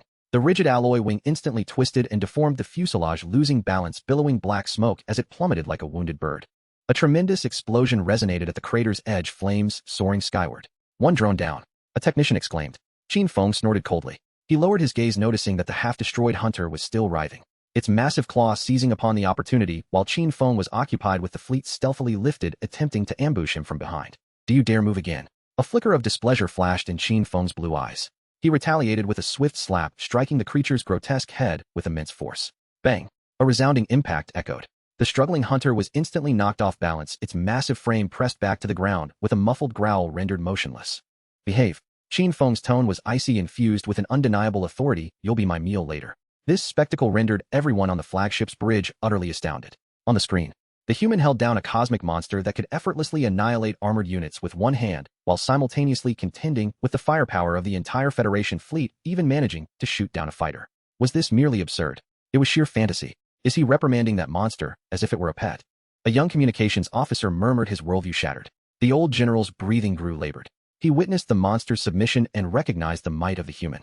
For the first time, he harbored doubts about the Federation's absolute military strength. Could such a creature truly be killed? Or rather, could it genuinely be reclaimed?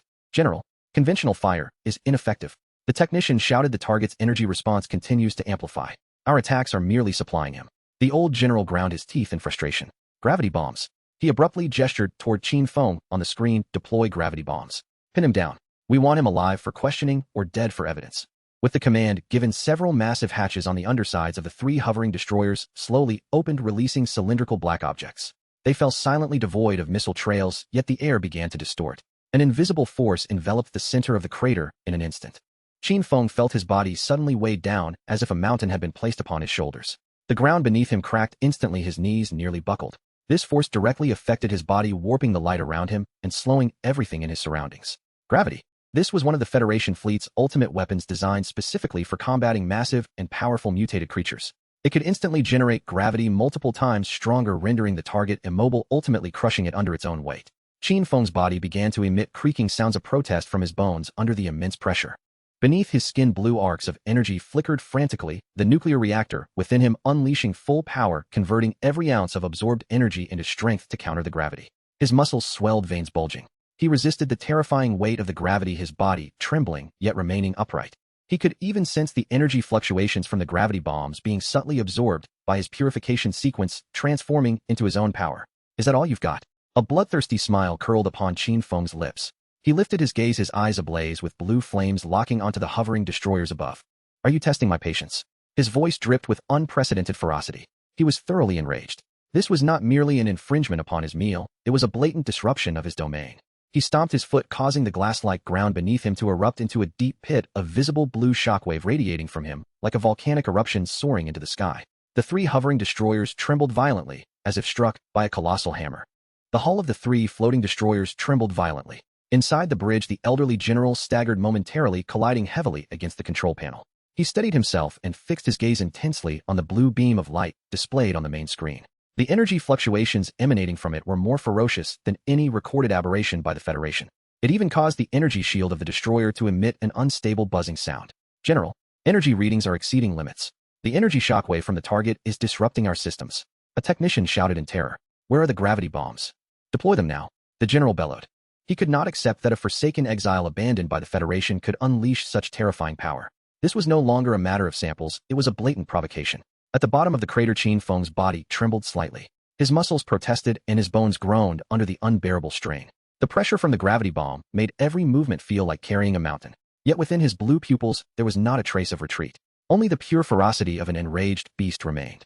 These metallic flies dared not only to disturb his meal, but also sought to ruin it. This was intolerable. However, he first needed to deal with the dinner at hand. He understood that no further delay was permissible. These human fleets were like a swarm of buzzing flies, exceedingly bothersome. He must finish this meal before he could muster the strength to teach them a lesson. His gaze fell once more upon the half-dead hunter beneath him. The hunter lay flattened against the ground, suppressed by gravity, its struggles appearing futile. It sensed Qin Feng's searing gaze and instinctively quivered. This was not the tremor of gravity, it was a fear stemming from the depths of the biological chain. Qin Feng disregarded the cannon fire in the sky above. Lasers and live ammunition struck him, leaving behind charred marks that were swiftly covered by blue electric light, healing almost instantaneously. He was like a walking nuclear reactor, with the barrage serving as his energy supply. With a sudden motion, he thrust his hands into the chest of the hunter. That spot was both the hardest part of its exoskeleton and its most lethal weakness. With a tearing sound that made one's teeth ache, the resilient exoskeleton was violently torn apart by Qin Feng's terrifying strength. Dark green liquid mixed with dark red blood gushed forth in an instant. A unique scent, both fishy and sweet, filled Qin Feng's nostrils. He breathed deeply, savoring the aroma of his meal. The hunter emitted a final lament. The sound was sharp and mournful, infused with despair and unwillingness. Its massive body, under the weight of gravity, struggled desperately. Its limbs flailed wildly against the ground, only managing to carve deeper trenches. It yearned to escape, to resist. Yet its vitality was swiftly waning under Qin Feng's relentless grasp. Deep within its torn chest cavity, a basketball-sized red heart throbbed violently. It radiated a blinding red light, and with each beat it stirred the surrounding flesh. This was the hunter's core, the source of all its power. Qin Feng's eyes lit up. This was indeed the hard dish of the buffet. He opened his mouth, revealing teeth glimmering with blue electric light. Without a moment's hesitation, he bit down on the still throbbing core. Scalding energy fluid erupted forth. The liquid, infused with searing void energy, nearly scorched his mouth. Yet Qin Feng paid it no mind. He gulped it down voraciously, scarcely chewing. Like a famished individual who had not eaten for 3 days and nights, he feared that this meal might be snatched away. The fiery energy fluid coursed down his throat, as if intending to ignite his very organs. An unprecedented surge of power exploded within him. Assimilating alien biological weapon core. Energy levels rising. Gene patterns unlocked. Acquired core ability, void extraction passive. Your body can actively draw power from void energy and convert it into necessary evolution. Acquired core ability, void body passive. Your body's resistance to external void energy attacks is significantly enhanced, and you can regain health from it. Acquired core ability, biological weapon modification active. You can expend evolution points to optimize your genetic chain or enhance existing abilities. Evolution points. Biological energy reserves full. As the core was entirely consumed by Qin Feng, the hunter's body visibly withered at a rapid pace. Its once formidable exoskeleton began to crumble like weathered stone. The dark green liquid ceased to flow, drying up swiftly. Ultimately, this once mighty cosmic biological weapon was reduced to a foul-smelling puddle of black water beneath Qin Feng's voracious consumption. Only a shallow pit pressed down by gravity and a field of shattered, lifeless skeletal fragments remained. Qin Feng patted his belly, letting out a satisfied belch. What a delightful meal it was. Every cell in his body rejoiced, brimming with strength that felt as though it might overflow. Even the oppressive sensation from the gravity bomb became trivial. He felt capable of exploding a floating destroyer with a single punch. Within the flagship's bridge, the biological signal on the main screen abruptly vanished. The red dot representing the alien creature extinguished in an instant. All technicians stood frozen in shock. Report. Report to the general. The target's biological signal has disappeared. How is that possible? The old general slammed his hand on the control panel. He stared intently at the black water on the screen and the blue figure still standing nearby. He ate the sample. He actually consumed the sample. The technician's voice trembled with despair, utterly unraveling. The priceless sample they had labored tirelessly to obtain was devoured right before their eyes by that human. The general's face turned a deep shade of purple. Rage erupted within him like a volcano. This was not merely a provocation, it was a violation of the Federation's dignity. It was a profound insult to his military career. Kill him. Bring his body back. The old general roared. His voice reverberated through the communications channel, echoing throughout the fleet. Even if he turns into a pile of mush, I will recover him. Yes, General. The cold and orderly responses rang out across the sky. The 3 floating destroyers unleashed blinding red light from their main cannons. The electromagnetic turrets on either side of their hulls also locked onto the same target. Dozens of aerospace fighters, like a swarm of enraged bees, changed direction. All main cannons charged fully. Every cannon pointed toward the center of the crater where Qin Feng stood, having just feasted and now ready for a grand display. The bow-mounted main guns of 3 hovering destroyers emitted a blinding crimson glow at its zenith. The electromagnetic turrets on either side of the hull locked onto a cerulean figure at the center of the crater. Dozens of aerospace fighters, akin to an agitated swarm of bees, altered their course, all weaponry aimed squarely at Qin Feng. However, Qin Feng's body was undergoing a profound transformation. At the moment he consumed the core of the hunter, an indescribable surge of energy erupted within him.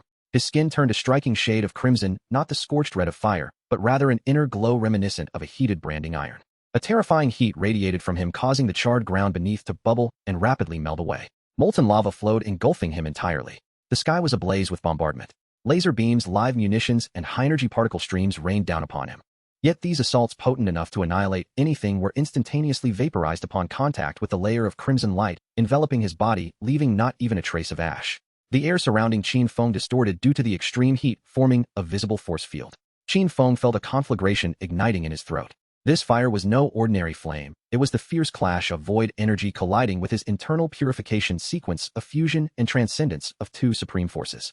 This power rampaged within him, uncontrollable and unrestrained. It felt akin to indulging in a lavish buffet, the energy surging to the brink of overflow, demanding release, lest he explode spontaneously. From the base of his spine, his vertebrae began to undergo a metamorphosis. This was not an injury, but rather an evolution, a transformation. Hard bone spurs erupted from beneath his skin, glowing with a chilling blue luminescence. These spurs, like fins of a fish, illuminated sequentially from bottom to top, producing a piercing drone. The sound crescendoed, frequency escalating, as if some ancient engine was awakening. Inside the flagship's bridge, the technician's voice quivered with distress. "General, the energy readings have gone off the charts.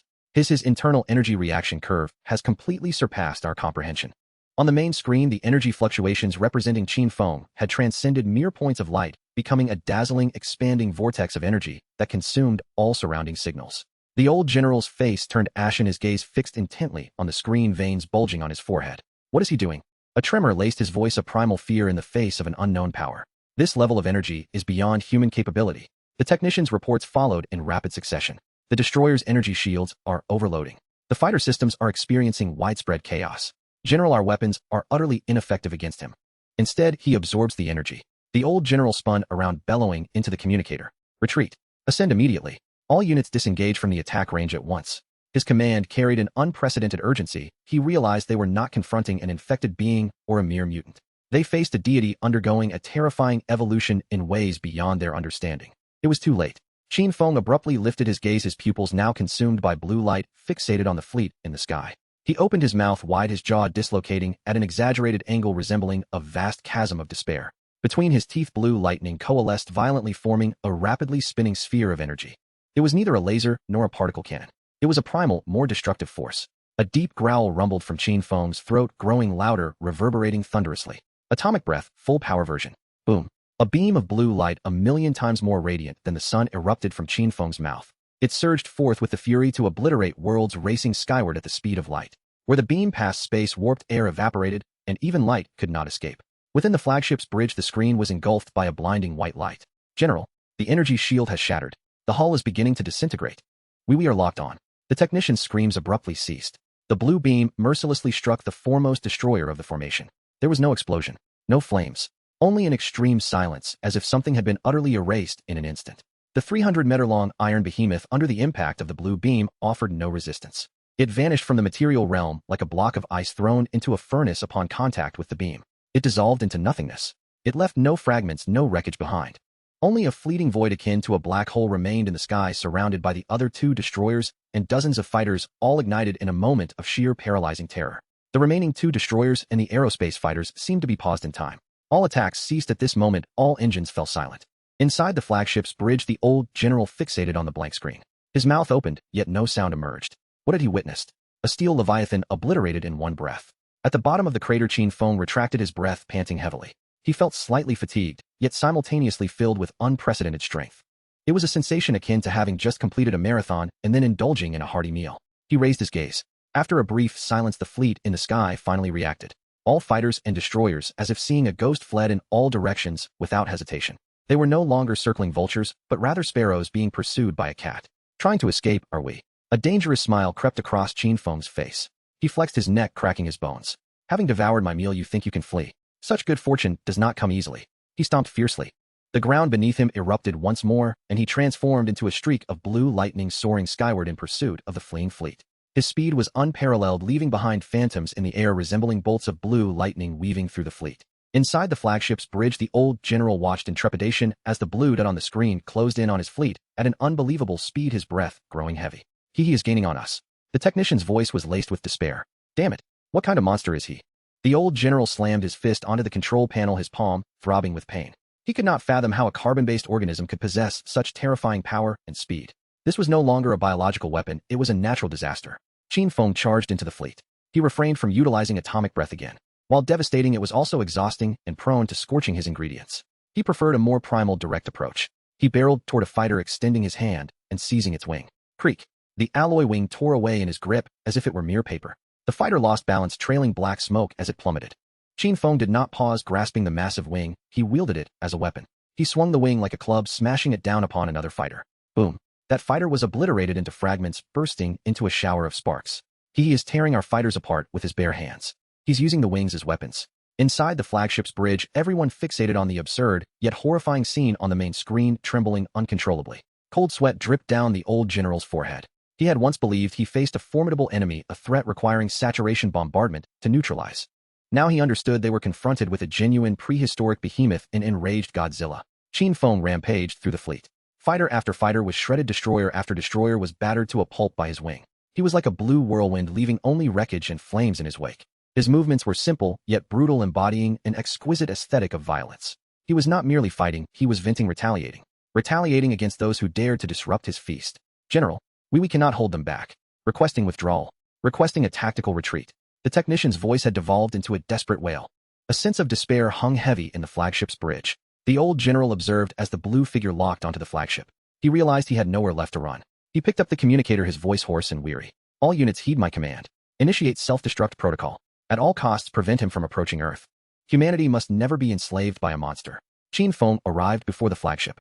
This massive vessel, akin to a mountain of steel, appeared to him merely as a larger piece of teppanyaki. He extended his hand, and with ferocity, grasped the bow of the flagship. The hardened alloy armor was easily torn apart in his grasp, akin to tofu.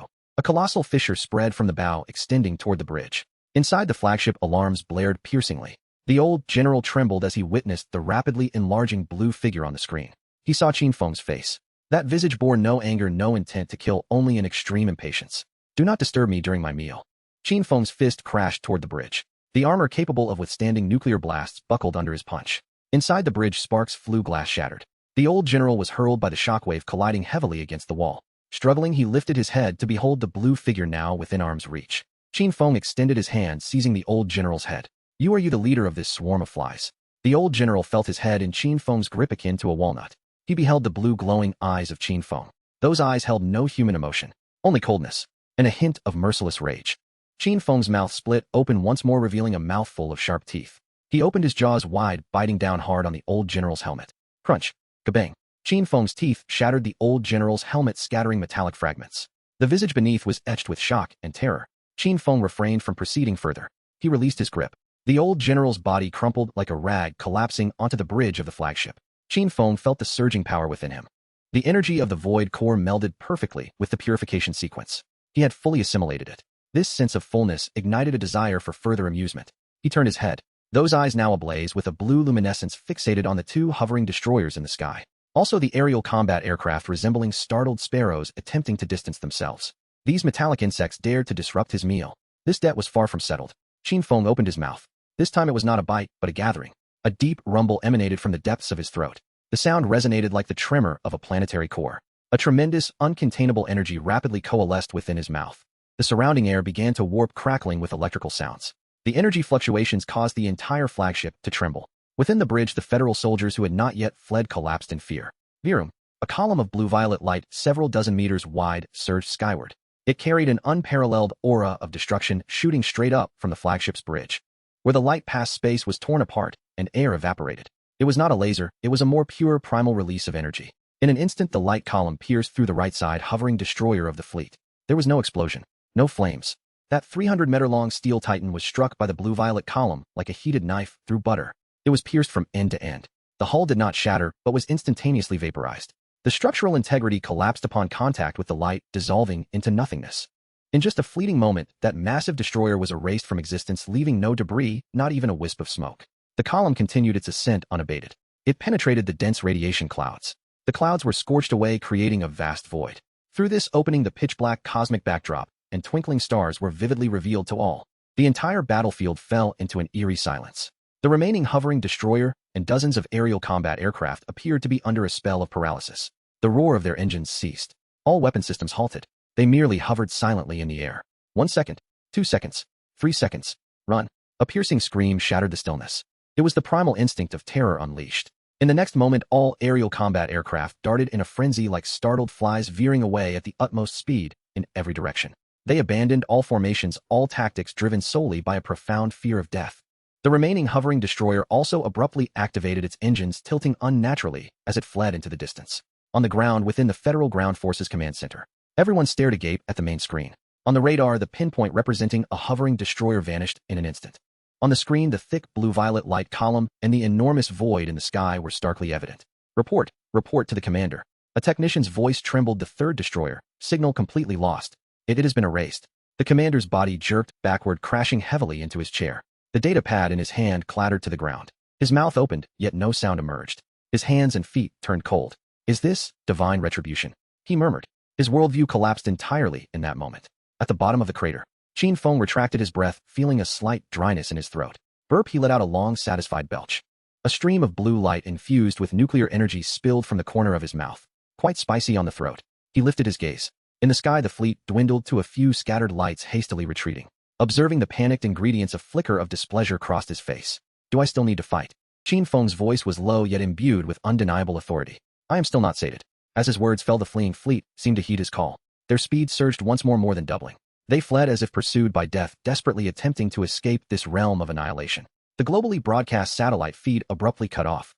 All viewers watching the live stream were met with a screen filled with static. Yet everyone remembered. They remembered the man standing in the center of the crater unleashing a cataclysmic beam of light. They remembered the blue-violet glow that tore through the sky, erasing the vast warships.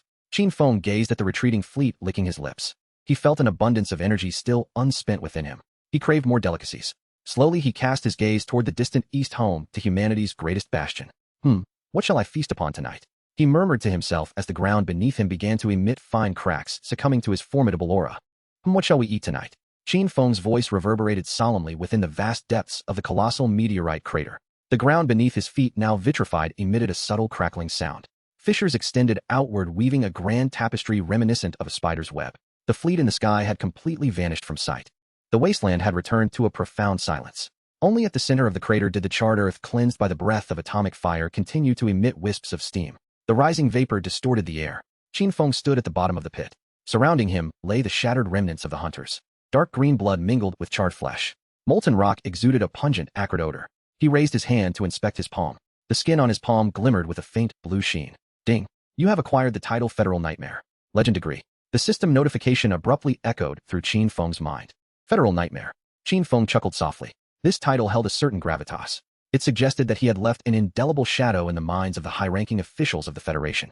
He could even envision those impeccably dressed military personnel, at this very moment, gathered around a round table, grappling with the image of him, troubled beyond measure.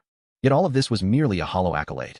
Qin Feng remained indifferent. What truly mattered to him were the changes within his body. Having consumed the core of the hunter and absorbed the relentless bombardment of the Federation's fleet, his body had undergone a monumental transformation.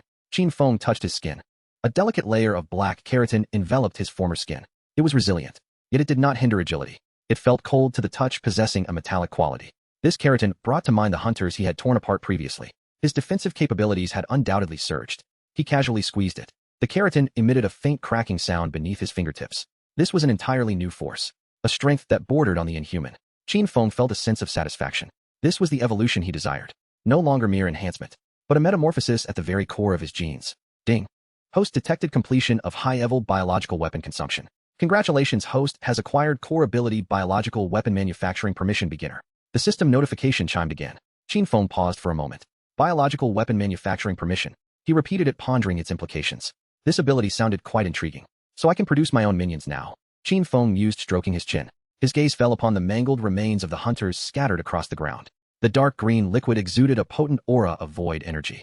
He reached down, picking up a charred fragment of bone. The shard still retained a faint pulse of energy. This ability was rather compelling. Images began to take shape in Qin Feng's mind. A legion of minions crafted by his own hands. They would possess an array of extraordinary abilities. They would assist him in procuring ingredients, even help him eliminate unruly pests. This would be far less laborious than undertaking such tasks himself. His selfishness was manifest in this moment. He only considered how to maximize his own benefits, how to live more comfortably. Qin Feng resolved to remain here. This meteorite crater was now his domain. He reveled in the rich alien radiation surrounding him, alongside the residual void energy from the hunter's cores. This place was an ideal nest. Here he could gradually digest his recent gains and explore this newfound biological weapon manufacturing permission. He required a base, one that belonged to him, an undisturbed buffet. Qin Feng looked upward. The sky had been torn open by his previous strike. Starlight cascaded through the rift, illuminating the pit's depths where the contemplative man stood. He found himself within this desolate expanse, yet felt invigorated. This was his new home. Qin Feng recalled the cult followers. They should now be renamed the Gluttonous Legion. He had previously promised them to provide them with food. Now it was time to fulfill that promise. Qin Feng opened his mouth and let forth a low, resonant roar. The sound carried an extraordinary energy vibration. It pierced through the crater's rocky walls, rapidly spreading into the distance. Deep within the wasteland, a group of ragged figures proceeded with cautious steps. They appeared emaciated, their eyes filled with despair. These were Qin Feng's former followers. Now they were tormented by hunger and fear. I'm so hungry, one follower collapsed to the ground, weakly groaning. His body had become distorted from radiation exposure. God, when will our God lead us to food? Another follower whispered a prayer. His voice quivered with a hint of trepidation. At that moment, a unique wave penetrated their bodies. That wave bore a primal summons. An irresistible allure. The followers abruptly raised their heads. Their eyes, once filled with despair, now shimmered with fervor bordering on fanaticism. It's a divine oracle, one follower shouted in excitement. His body trembled with exhilaration. The God is calling us. Another follower roared with fervent zeal. Quick, let us race toward the direction of our God. They scrambled to their feet, racing towards the crater with unbridled speed. Hunger and faith propelled them to unprecedented swiftness. They abandoned all their belongings, only to heed that call. Qin Feng observed the approaching dark figures in the distance. A subtle smile curled at the corners of his lips. Little ones, it's time to relocate. He called out to the emptiness of the crater's floor. This will be our cafeteria from now on. His voice resonated with a mesmerizing power. Upon hearing this proclamation, the followers quickened their pace. Their eyes sparkled with a fervent desire for the cafeteria, an unwavering loyalty toward Qin Feng, their God. Their bodies twisted further in their frenzied rush, yet their spirits soared high. This was an experience they had never encountered, a profound sense of security bestowed by their God. As Qin Feng busied himself rallying his employees, the highest command center of the Federation was in disarray. The old general had been rescued. He lay within the medical chamber, his body mended. Yet his spirit bore the brunt of a monumental shock. He could hardly fathom the events that had transpired. That monster, he is not human at all. The old general screamed in hysteria. His voice trembled with fear. He obliterated our warships in a single breath. He devoured our samples all at once. The commanders exchanged bewildered glances. They had never witnessed the old general in such a state of agitation. A trembling technician handed over a report. His hands quivered uncontrollably. Commander, we conducted the latest energy analysis of the crater region. The radiation intensity there has reached unprecedented levels. Moreover, we detected unknown void energy fluctuations. Our detectors cannot approach. The technician's report deepened the commander's grave expression. He stared at the screen where the meteorite crater was circled in red, and the indistinct blue figure standing at its bottom. The commander involuntarily shuddered. A voice echoed in his mind. This is not merely biological, this is a natural calamity. The commander slammed his hand down on the table. The resounding noise startled everyone present. Issue the highest directive. Designate the crater region as a black zone. Prohibit any human from entering. Any vessels or individuals attempting to approach shall be executed on sight. This is an order. He paused to add, at all costs prevent that monster from nearing any human settlement. On the screen, the red circle surrounding the crater rapidly expanded, morphing into an blinding black. Boldly inscribed were 4 characters. Black zone. This term echoed through the Federation's emergency broadcast, reverberating across every corner of the wasteland. All who heard this phrase felt a chill of terror. They were unaware of what had transpired there, only knowing it was a deathly place even beyond the reach of the Federation fleet. Meanwhile, Qin Feng stood at the crater's center, watching as his fervent followers rushed toward him. Their eyes gleamed with hunger. He extended his hand, pointing at the remnants of the hunters scattered on the ground. Today's lunch features alien biological sashimi. Limited supply, first come first served. The followers erupted into thunderous cheers. They rushed eagerly towards the remains, hunger overshadowing their fear. They even forgot that these remnants had once been their nightmares. Qin Feng gazed upon this assemblage of consumers. He felt a profound sense of satisfaction. This would mark his new beginning, a wasteland buffet that belonged solely to him. He sensed the power surging within him, and his newfound biological weapon manufacturing permission. He began to contemplate, what manner of minions could he create from these alien remnants? He required some employees to assist him in finding ingredients. A malicious smile danced upon Qin Feng's lips. He surveyed the followers devouring the alien remains. A bold idea took root in his mind. His desired employees might just lie within this group of consumers. He needed a list of raw materials and a recruitment plan for his employees. The recruitment plan became vividly clear in Qin Feng's mind. He surveyed his surroundings where his followers were ravenously devouring the remnants of the slain. This group of fanatic eaters, despite their fervor, lacked the physical resilience to endure the dangers lurking in the depths of the wasteland. He required stronger employees. Qin Feng approached the center of the crater. He opened his mouth, a wave of nausea washing over him. The various metals, rocks, and fragments of vessels he had previously consumed were expelled in a single heave, clattering together into a small mound.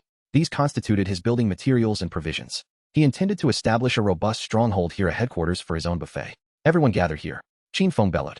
The followers instantly halted their activities, trembling as they set aside their food and hurried to assemble. Qin Feng pointed at the materials he had just regurgitated. Stack these up, build high walls, and dig deep pits. I desire a home that can sustain us all. The followers responded with fervent zeal. They seized their tools and commenced their labor, digging and transporting, their bodies weary, yet spirits heightened. They understood this was the will of their deity. They were constructing hope for their future. Qin Feng observed them. These humans represented his most valuable workforce at present. However, their efficiency remained insufficient, and he required a greater variety of ingredients. He needed an ecological farm. While the followers toiled, Qin Feng ventured to the edge of the crater. There lay a mutated lizard dazed by the shockwave of the explosion, its rough scales covering a body twice the size of an ordinary lizard. Qin Feng extended a finger, a droplet of blue blood oozing from its tip. The blood glimmered, pulsating with a faint energy. He dripped this blood onto the lizard's back. Upon contact, the lizard convulsed violently, emitting a pained howl as it writhed on the ground. Its scales began to shed new ones, rapidly emerging darker and tougher than before. Its body swelled, muscles bulging, and its size dramatically increased. Sharp bone spines erupted from its skin along its back. The lizard's claws sharpened, and its head became more fearsome. Minutes later, the thrashing ceased. The mutated lizard had transformed into a colossal creature, standing over 3 meters tall, its heavy breathing revealing exposed fangs. The ferocity of its presence sent shivers through the surrounding followers. Yet when its head turned towards Qin Feng, that ferocity dissipated instantaneously. In its place arose absolute submission. It lowered its head, licking Qin Feng's toes with its tongue. Qin Feng sensed the mental link forged with the lizard was a form of complete control. The authority of biological weapon modification is indeed effective. He regarded his newly birthed subordinate. Though not as formidable as the original hunter, it will suffice as cannon fodder or for guarding duties. Qin Feng contemplated. This modification consumed a small portion of his biological energy, yet the results were remarkable. He required more such employees. Qin Feng began his quest. He scoured the periphery of the crater for various mutated creatures. Mutated rats, irradiated dogs, venomous insects, and giant spiders. He applied blood droplets to each. Cries of anguish echoed in succession. One after another, grotesque and fierce mutated beasts were transformed into loyal dependents. Their sizes burgeoned, their strength amplified. Bone spines, venom sacs, and claws were all enhanced. In less than half a day, the crater's bottom had amassed an army of hundreds of mutated beasts. They lay in neat rows, prostrate on the ground, awaiting Qin Feng's command. The followers beheld this spectacle, stunned into silence. What stood before them was no god, but a veritable demon. Yet this demon could provide them with sustenance and shelter. Fear and fervor intertwined within their hearts, their loyalty to Qin Feng reaching its zenith. They understood that as long as they followed this deity, survival was assured. While Qin Feng busied himself with assembling his workforce, a small drone cautiously descended from the crater's perimeter. Emblazoned with a federal insignia, it released a sealed metal box. Inside the box were not only abundant pure water and compressed biscuits, but also a thick report. The report was signed by the Lord of the Underground City in Zone 9.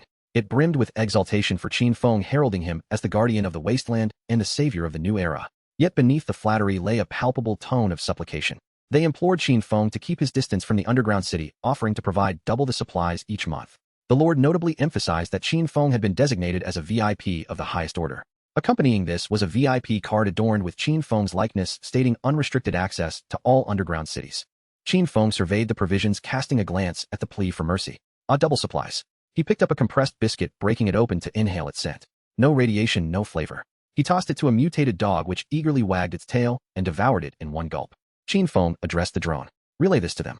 His voice bore an air of nonchalance. As long as they provide meals, I shall refrain from unleashing my wrath. The drone received the instruction, buzzing as it ascended, rapidly vanishing into the skies.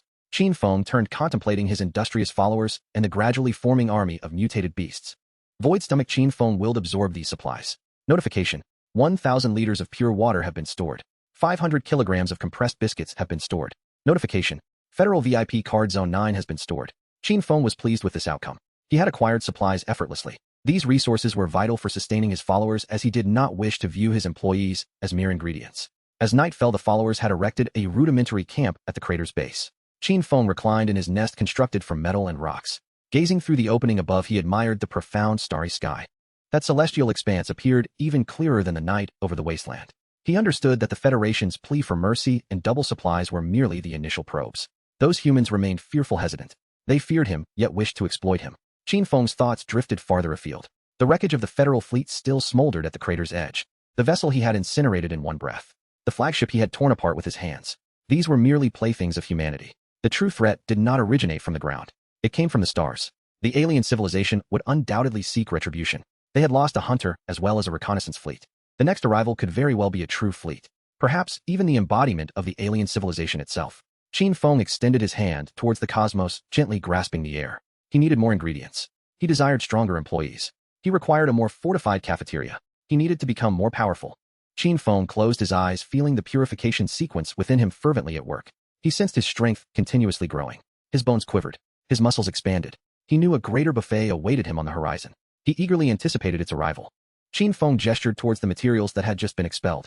The metallic lumps and fragments of the warship reflected the cold, lifeless glow of the moonlight. The devotees began their labor, scraping with their hands and shouldering the burden as they constructed the first line of defense around the crater. Qin Feng paid no heed to their toil. He stood before the massive remnants of the predator.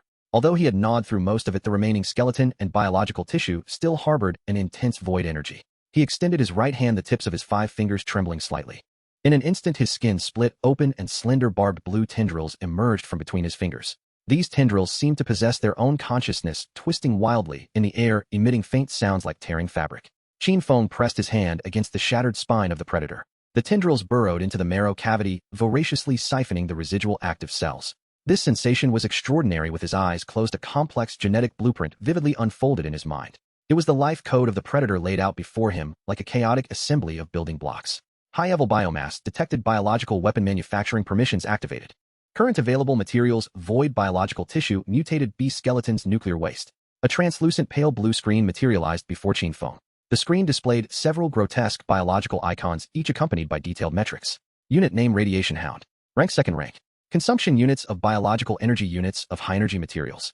Attributes: speed, toxicity, absolute obedience. Qin Feng scrolled further down. Unit name: Self-Destruct Beetle. Rank: third rank, single use. Consumption: units of biological energy, highly concentrated nuclear material. Attributes: suicide, attack, explosive power equivalent to a small tactical nuclear bomb. Unit name: Predator Guard. Insufficient materials, unable to manufacture at present. As Qin Feng surveyed these options, calculations swirled in his mind. Now that he had territory and followers, what remained was a formidable armed force for hunting and guarding. Relying on this emaciated group of devotees to fight was merely sending them as offerings to the mutated beasts. He required a military entirely under his control, one not reliant on food consumption. Let's start with 100 hounds to scout the path. Qin Feng issued the command.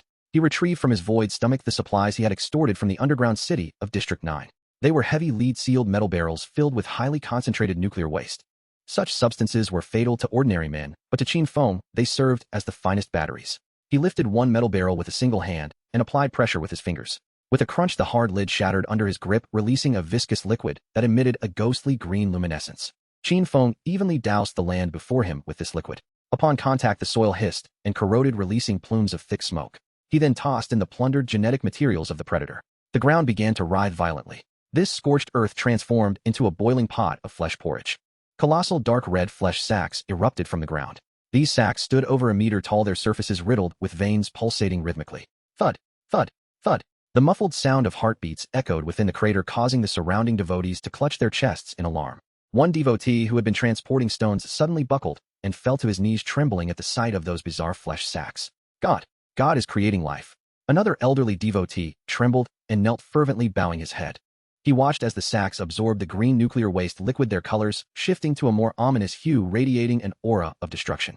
Standing at the center of the flesh sacs, Qin Feng felt the rapid depletion of biological energy. 100 flesh sacs consumed a total of 5,000 units of biological energy. Had this been earlier, he would have needed to devour countless mutated lizards to replenish it. But now he was lavishly affluent. As the energy infusion concluded, the pulsation of the sacs reached its zenith. Crack! The foremost flesh sac suddenly split open. A strong rancid odor mingled with radioactive dust surged forth. A claw covered in a green luminescent carapace and devoid of fur violently tore through the flesh membrane. Following that, a fearsome head emerged. This creature resembled a dog, but was 2 times larger than an adult Tibetan Mastiff. Its skinless body revealed a ghastly shade of dark red muscle, with green luminescent blood coursing through its veins. Its teeth were serrated, interlocking, with formidable biting power. The most terrifying aspect was its eyes, devoid of whites, presenting only a profound blue void. 100 flesh sacs ruptured in succession. 100 radiation hounds rose from the viscous fluid, shaking off the remnants stuck to their bodies. They emitted no sound, standing silently, the air thick with a murderous atmosphere. These beasts were born with the peak strength of second-rank mutated beasts. In the wasteland, this pack of hounds could easily sweep through any medium-sized settlement. Qin Feng sensed his consciousness had fragmented into hundreds of delicate tendrils intertwining with the brains of these hounds. With a mere thought, they would rush into the center of a nuclear explosion without hesitation. The lead hound, the most robust of the pack, bore a row of sharp, bony spikes along its spine. It approached Qin Feng, lowering its massive head slowly. A low, submissive growl emanated from its throat, and its tail brushed the ground, stirring up a cloud of dust. Qin Feng reached out and stroked its head. The creature's surface temperature was exceedingly high, almost scalding to the touch. From now on, you shall be named Wang Ke. Qin Feng patted its forehead. Wang Ke appeared fond of the name, licking Qin Feng's hand with its barbed tongue. Though its saliva was toxic and highly radioactive to Qin Feng, it felt no different than cool plain water. Qin Feng beheld this synchronized army of monsters before him. An unprecedented sense of control surged within him. In the past, he had been an individual at a buffet enjoying himself, but always feeling it lacked grandeur. Now he was not only a patron, but the godfather of this wasteland. He turned to face the devotees who were huddled in fear trembling. Behold, these shall be your comrades in battle. Qin Feng's voice thundered at the bottom of the pit. From this day forth aside from me no one shall dictate terms on this land. He pointed towards the depths of the wasteland. Wang Ke, take your brothers, and seek out all sources of energy. Whatever it is, if it moves, bring it back to me. Wang Ke suddenly raised its head and let out a piercing howl. This howl served as a signal prompting the remaining 99 hounds to join in a simultaneous reverberating cry. The sound pierced through the radioactive clouds, echoing across the wasteland for miles. Then this army of green phantoms charged forth like lightning erupting from the crater with fervor. They leapt through the ruins, darted through the sandstorms, moving so swiftly that they left only afterimages. Qin Feng watched the receding dust gradually settling back onto his metallic throne. This was the feeling of being a leader. He no longer needed to personally sift through mud for mutated earthworms, nor scavenge tirelessly for nuclear batteries. He simply needed to sit and await his employees to deliver the provisions. Should anyone dare to refuse, Wang Ke would teach them the meaning of obedience. Qin Feng withdrew a VIP card from District 9's underground city, deftly flipping it between his fingertips. Double resources, this is merely the beginning. He gazed towards the distant horizon where the lights of human settlements flickered faintly. That night the mutated creatures of the wasteland would encounter a true nightmare. Those accustomed to hunting in the dark suddenly found themselves the hunted. A third-rank ironclad rhino was gnawing on brush, and before it could react, it was brought down by a pack of mad dogs glowing with green luminescence. Its once proud defenses crumbled like paper before the hound's serrated teeth. Within 3 minutes this colossal beast was reduced to a heap of bones. And such scenes unfolded continuously within a radius of several dozen kilometers. Qin Feng reclined on his throne, eyes closed, absorbing the images transmitted back by Wang Ke. Each hound's vision became his surveillance feed. He witnessed scavengers fleeing in terror and mutated cats trembling in the crevices of rocks. This godlike perspective filled him with an inexplicable delight. Suddenly, a unique light appeared on Wang Ke's feed. It was a radar station hidden deep within a valley. Heavy Gauss cannons were mounted on the station's walls, and a squad of soldiers clad in advanced powered armor patrolled the area. Clearly this was no ordinary settlement, it was a secret outpost of the Federation. Qin Feng opened his eyes. I found a place for a feast. He rose from his throne, his bones cracking with a crisp snap. Since he was to be the principal, the subordinates must understand what true oppression feels like. With a single step, he vanished from sight. Within the valley's outpost, a soldier tasked with monitoring rubbed his eyes, staring in horror at the multitude of red dots on the radar screen. Boss, something is coming. Many of them. They're moving incredibly fast. No sooner had he spoken than bang. The heavy alloy door of the radar station was flattened by a massive green claw. Wang Ke's fearsome head peered inside, its blue eyes fixated intently on the soldiers within. It opened its mouth, a drop of green saliva falling to the floor, instantly corroding a deep pit into the surface. Good evening, gentlemen. Qin Feng's voice drifted in from behind Wang Ke. He stepped over the ruins, observing the terrified soldiers as he pointed toward the warehouse. I've come to collect a debt, and may I inquire, do you have high-purity uranium, or? A soldier tremblingly raised his electromagnetic rifle and pulled the trigger. The blue arc struck Qin Feng's chest, but left no mark whatsoever. Qin Feng glanced down at his chest, and then back to the soldier. It seems you are not particularly welcoming. He snapped his fingers. Wang Ke let out an excited low growl and lunged toward the panicked crowd. The cries of despair instantaneously shattered the valley's tranquility. Qin Feng ambled through the chaos of gunfire and blood mist, as if strolling through his own backyard. He casually dismantled a functioning powered armor suit, effortlessly extracting its energy core as if peeling a cookie. The taste is mediocre, a bit bitter. He tossed the core into his mouth, crunching it with a satisfying crack. The alarm of the radar station blared loudly, but to Qin Feng's ears it sounded more like the dinner bell. Qin Feng exerted force with his fingers, crushing the energy-depleted core in his hand into a fine powder. In the warehouse of the radar station, the once towering stockpile of backup energy had dwindled by more than half. Wang Ke lay at the doorway, gnawing on an alloy load-bearing beam that had been disassembled from an unknown location, producing a jarring metallic grinding sound. The appetite of this pack of radiation hounds was astonishing. The consumption from the recent battle had left several hounds with visibly sunken abdomens. Beep. Detected decrease in biological energy reserves of dependence, current deficit points. Alert: if energy supply is insufficient, dependence will enter hibernation or predatory state. Qin Feng kicked Wang Ke's rear. The creature lifted its head, its blue eyes gleaming with insatiable greed. Qin Feng retrieved the map extorted from District 9 from his pocket and spread it across the dust-laden control panel. His finger glided across the coarse parchment, eventually halting at a gear icon marked in red paint. Steel Fortress. This location was 50 kilometers from the meteorite crater, perfectly situated at the throat of a mineral-rich vein. It was the territory of the mutant warlord Iron Hand. He commanded over 1,000 heavily armed thugs who enslaved the surrounding survivors to excavate associated uranium ore. This was not merely a warlord, it was a veritable automatic teller machine that the heavens had arranged for him. Qin Feng. Exiting the radar station, he was greeted by an expanse of pitch-black wasteland. 100 radiation hounds were neatly arranged beneath the dunes, their green bony spikes glistening under the moonlight. Qin Feng mounted the most robust Wang Ke. Let's go borrow some rice from the neighbors. Wang Kai emitted a deep growl, its limbs propelling it forward, leaving a green afterimage as it surged into the night. 99 hounds followed closely, their dense claws pounding against the hard ground, stirring up clouds of yellow dust. For these evolved monstrosities, a distance of 50 kilometers was merely an hour's sprint. Steel Fortress. This bastion, repurposed from an abandoned factory, was surrounded by towering electric fences and barbed wire. Searchlight beams swept across the wilderness. Sentinels atop the walls clutching heavy electromagnetic rifles yawned in boredom. Old 3, do you see that? Is a dust storm forming over there? A soldier rubbed his eyes, pointing at the swiftly approaching cloud of dust on the horizon. The soldier known as Old 3 squinted into the distance.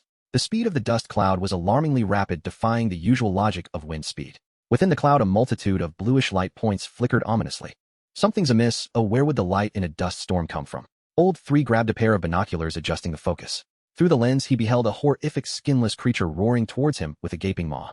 The creature moved with astonishing speed, each leap covering several meters. Behind it surged hundreds of similar monstrosities, coalescing into a green tide. By the heavens, it's a beast wave. Old 3 dropped the binoculars, shattering them upon impact with the ground. He scrambled towards the alarm, his fingers trembling violently as he repeatedly missed the red button. The piercing alarm finally erupted over the fortress.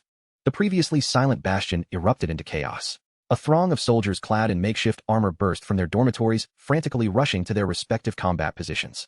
In the opulent office on the top floor of the fortress, a towering figure, half of his body replaced with mechanical components, pushed aside the woman in his arms and rose. His mechanical eye whirred rapidly, exuding an aura of savagery. Iron Hand.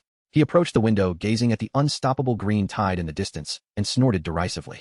Who dares to trespass in my territory? He seized the massive rotary machine gun resting on his desk and strode towards the door. On the walls, dozens of heavy machine guns were already set up. Open fire. Shoot them down. Iron Hand stood atop the highest rampart as his rotary machine gun began to spin wildly. Rat-a-tat-tat. A hail of bullets erupted from the walls, a metal storm immediately engulfing the barren land ahead. Bullets struck the ground, sending up plumes of soil. The hounds at the forefront were struck, bursting forth green blood mist. Some hounds had their bodies shredded, while others bore gaping holes in their skulls. Haha, what pathetic creatures. Before my machine gun they are but minced meat. One soldier frenziedly pulled the trigger, shouting in triumph. Yet the next moment his smile froze on his face. The hounds that had collapsed began to writhe violently at their wounds. Countless tiny glowing green fleshy sprouts emerged from the depths of their flesh, weaving together as they instantly filled the bullet holes. Shattered leg bones reconnected within seconds. Exposed skulls regrew their tough keratin layers. Characteristic radiation regeneration has been triggered. These hounds not only maintained their speed, but became even more frenzied from the agony of their wounds. They charged through the dense hail of bullets, their velocity surging once more. Qin Feng perched atop a rise near the fortress. He produced a high-purity nuclear battery from his pocket, biting off a corner as one would a sugarcane. Crunch, crunch. The crisp sound of his chewing resonated clearly in the stillness of the rise. He surveyed the battlefield before him, 100 tiny monitoring screens manifesting in his retina. These screens displayed the visual feed from each hound. This defensive firepower is somewhat intriguing, yet far too rigid. Qin Feng swallowed the battery, feeling a warm current surge through his limbs. He closed his eyes, his consciousness plunging into the vast neural network. Wang Kai, do not engage, Hedden. Take Team 3 and circle around to the western sewage outlet. The iron barricade over there is utterly decayed. In mid-charge, Wang Kai suddenly skidded to a halt. It emitted a sharp whistle, causing the previously dense pack of hounds to scatter instantly. Most of the hounds continued to draw fire from the front, while Wang Kai led 30 elite hounds, transforming into streaks of green lightning, vanishing into the ruins on the flank. The soldiers on the walls continued to fire wildly. They're fleeing. Haha, these beasts know fear. The soldiers cheered, their firepower intensifying as they shredded the hounds, feigning an assault from the front. Yet Iron Hand furrowed his brow. His mechanical eye caught sight of the disappearing green shadows on the flank. Something's off, these beasts have a commander. He turned sharply, glancing towards the western sewage outlet. Boom. A resounding crash echoed from behind the fortress. The once sturdy concrete walls crumbled under a powerful force. Wang Kai and the pack burst forth from the dust, charging directly towards the rear ammunition depot. A soldier moving munitions had yet to react when Wang Kai bit down, severing his neck. Screams erupted within the fortress. Qin Feng stood brushing the dust from his clothing. He surveyed the chaos that had engulfed the bastion, a glint of mockery flashing in his eyes. Now it is time for the first party to collect their dues. He stepped forward, leaping from the high rise dozens of meters above. As he landed, the ground trembled, creating a massive crater. Qin Feng leisurely approached the tightly shut fortress gate. With each step he took, he left behind a charred footprint on the ground. The soldiers atop the walls noticed this lone human and swiftly redirected their weapons. There's another one. Kill him. A barrage of bullets struck Qin Feng, producing a cacophony of metallic clangs. Those bullets capable of piercing steel were deflected by a faint blue force field the moment they made contact with his skin. Qin Feng approached the great door, extending a hand to press against the Severalton alloy barrier. Neighbors open up, ooh, I've brought takeout. His arm muscles bulged blue arcs of electricity dancing between his fingers. Creak. The shrill sound of twisting metal reverberated throughout the fortress. Under Qin Feng's might, the heavy alloy door crumpled inward like a piece of waste paper, eventually crashing to the ground. Qin Feng stepped over the remnants of the door and entered the fortress. Facing him was a contingent of elite mercenaries armed with flamethrowers. Open fire. Fire at will. Iron Hand's furious roar echoed from above. Qin Feng looked up, catching sight of Iron Hand's twisted, enraged visage. He grinned at Iron Hand, revealing a row of gleaming white teeth. I've reserved your mind. With a sudden motion, Qin Feng opened his palm, unleashing a terrifying gravitational force from his hand. The bullets flying towards him came to an inexplicable halt in midair, then began to spin rapidly, coalescing into a massive metallic sphere. With a casual wave, he sent the metallic sphere hurtling forward. The sphere screamed through the air, crashing through the defensive position ahead. A chorus of screams ensued. Qin Feng strode through the blood mist, heading straight for the uranium storage deep within the fortress. The air was thick with a rich scent of radiation, far more intoxicating than the finest perfume to him. Iron Hand leaped from the wall, unleashing a furious barrage from his rotary machine gun, aimed at Qin Feng. Die, monster. Qin Feng couldn't even be bothered to dodge as bullets sparked against his chest. He approached Iron Hand, seizing the searing hot gun barrel. Under Iron Hand's terrified gaze, Qin Feng twisted the specially crafted alloy barrel like a pretzel. This thing is too hard and difficult to digest. With a swift motion, Qin Feng sent the 200-pound Iron Hand flying with a single slap. Iron Hand's body smashed through 3 walls before coming to a halt, his mechanical eye emitting puffs of black smoke. Qin Feng didn't even glance back, instead delivering a decisive kick to the mining facility's door. Inside lay a mountain of uranium, or emanating a tempting green glow. Qin Feng inhaled deeply, filling his lungs with the radioactive air. Wang-Kai, it's chow time. At his command, 100 hounds surged into the mining facility from all directions, ravenously devouring the ore. Qin Feng approached a colossal chunk of raw, or pressing his hand against it. Beep. High-purity uranium detected. Purification sequence initiated. Evolution points. He closed his eyes, feeling the energy within him surge like a tsunami. At that moment, a deep rumble echoed from deep within the fortress. The ground began to shake violently. A massive, entirely black metallic sphere slowly rose from the depths. It was the fortress' ultimate trump card, a long-dormant pre-war self-propelled artillery. A dark red glow rapidly condensed at the cannon's mouth. Qin Feng abruptly opened his eyes, turning to face the colossal machine. Not yet satisfied, and someone brings a snack. He vanished in an instant. The next moment, Qin Feng reappeared atop the artillery. He opened his mouth wide, his jaw stretching to an exaggerated angle as blue electricity swirled between his teeth. Atomic breath, Onet heard power version. Boom. A blue beam instantly penetrated the artillery's armor, triggering an earth-shattering explosion. Qin Feng stood at the center of the fireball, clutching a still-steaming reactor core. He raised the core towards Iron Hand, who was staggering to his feet in the distance. Thank you, this feast has been quite satisfying. Iron Hand gazed at the blue figure flickering amidst the flames, his mechanical arm trembling violently.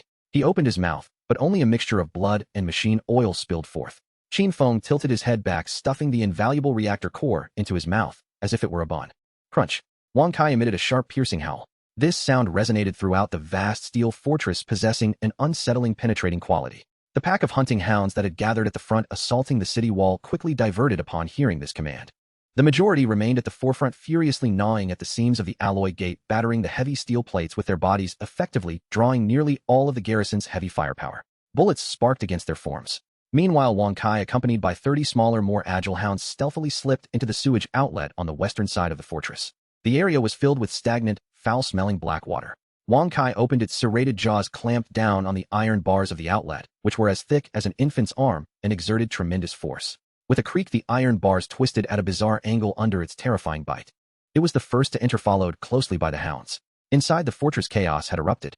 The once orderly defensive positions collapsed in an instant due to this sudden ace-up-the-sleeve. Monster. A monster has emerged from the toilet. A soldier, caught unprepared as he attempted to pull up his trousers, let out a high-pitched scream. Before he could grab the electromagnetic rifle beside him, one of Wang-Kai's front paws was already pressing against his chest. The sharp bone spikes punctured through his armor in an instant. Yet he felt no anticipated sensation of tearing. Wang-Kai merely stared coldly at him, its blue pupils devoid of warmth. Then it leaped forward, lunging at a nearby machine gunner. With a snap, the gunner's neck was precisely severed. Qin Feng had issued a strict order. Only those wielding weapons were to be killed, the non-threatening were to be spared. In his logic, these civilians and laborers were the future employees, and taking their lives would be a waste. However, those soldiers armed with weapons were seen as obstacles that needed to be eradicated. In an instant, the interior of the fortress was awash with blood and flesh. 30 radiation hounds darted like green lightning, racing through corridors, warehouses, and dormitories. The cacophony of screams, heavy objects crashing, and the sound of hound claws scraping against the floor intertwined in a chaotic symphony. Hold the line. Stand your ground. The roar of Iron Hand echoed from above the city wall. He watched in furious disbelief as the defensive line he had painstakingly maintained for years was shattered in mere minutes by these frenzied beasts. His mechanical eye emitted a faint red glow from overheating. A bunch of useless fools. They can't even handle a few dogs. Iron Hand suddenly stepped forward, leaping down from the towering city wall. With a thud, his heavy body crashed to the ground, creating 2 deep craters in the hard concrete. His skin began to undergo a peculiar transformation. The originally dark red muscle tissue was instantly covered by a layer of grayish-black metallic sheen. This was his prized ability, complete metallization of his body. In this state, he could withstand direct hits from small-caliber artillery. His hands also underwent intense transformation. His fingers retracted and his bones restructured. In less than 3 seconds, his arms had transformed into 2 enormous spiked iron hammers. Who dares to run rampant on my territory? Iron Hand bellowed, charging forward. A radiation hound that failed to evade him was struck squarely on the head. Thud. A dull impact resonated. That hound, possessing peak second-tier strength, had its skull crushed inward by the blow. Green blood splattered. The hound let out a mournful cry before collapsing, convulsing on the ground. Iron Hand stood amidst the pool of blood, his hammer still dripping with flesh. He surveyed his surroundings, and the aura of brutality he exuded quelled the panic among the soldiers nearby. Iron Hand is mighty. Eliminate these beasts. The soldiers raised their weapons anew, beginning to retaliate. Iron Hand swung his hammer, sending 2 hounds barreling away. His metallic skin glinted coldly in the sunlight. Regardless of where you beasts come from, once you enter my territory, you shall all bow down. Just as he prepared to unleash a massacre, the air above the fortress suddenly warped violently. A deep blue beam of light sliced through the sky, accompanied by a shrill shriek as it dove downward. Boom. A thunderous explosion erupted in front of Iron Hand. The ground beneath him shattered instantly. Dust and debris shot outward, creating a minor shockwave. Several nearby soldiers were thrown to the ground. Iron Hand had no choice but to cross his arms, shielding his head. As the dust settled, a young man dressed in a black trench coat with a nonchalant demeanor stood calmly at the center of the enormous crater. He dusted off his pants leisurely, as if he had merely risen from his own couch, rather than falling from hundreds of meters above. Your territory. Qin Feng lifted his gaze to Iron Hand. In his deep-set eyes lurked a disquieting hunger. Apologies, but this is my cafeteria now. The moment Iron Hand laid eyes on Qin Feng, he froze in place. His mechanical eye whirred rapidly, attempting to analyze the data of this human before him. However, the feedback returned merely a chaotic array of red lights. A vague image flashed in his mind, one he had seen not long ago. It was the last scene before a global broadcast was abruptly cut off. A blue figure belching a glob that obliterated a federal destroyer. You are. That Qin Feng. A tremor of undeniable fear seeped into Iron Hand's voice. The infamous reputation of Qin Feng in the wasteland surpassed that of any warlord. He was the one capable of tearing apart extraterrestrial hunters and standing his ground against the federal fleet. The formidable presence Iron Hand had previously exuded diminished significantly in an instant. Cold sweat began to bead in his palms despite the fact that they were now made of iron. Qin. Mr. Qin, this is a misunderstanding. Iron Hand awkwardly forced out a phrase, instinctively stepping backward. At that moment, a singular thought consumed his mind: how to send this calamity away without losing face. As for the uranium mines, though he lamented their loss, his life was far more valuable. A misunderstanding. Qin Feng took a step forward. With his movement, a terrifying wave of energy radiated from him, spreading outward. The ground beneath him emitted faint cracking sounds. You just crushed one of my dogs. It was a newly recruited employee. Qin Feng gestured toward the hound with the caved-in skull on the ground. Will you pay restitution, or will you pay with your life? Iron Hand's expression darkened considerably. He glanced at the soldiers surrounding him, then back at the advancing Qin Feng. To falter now would mean he could no longer survive in the wasteland. His ravenous neighbors would tear him to shreds in an instant. Qin Feng, do not push your luck.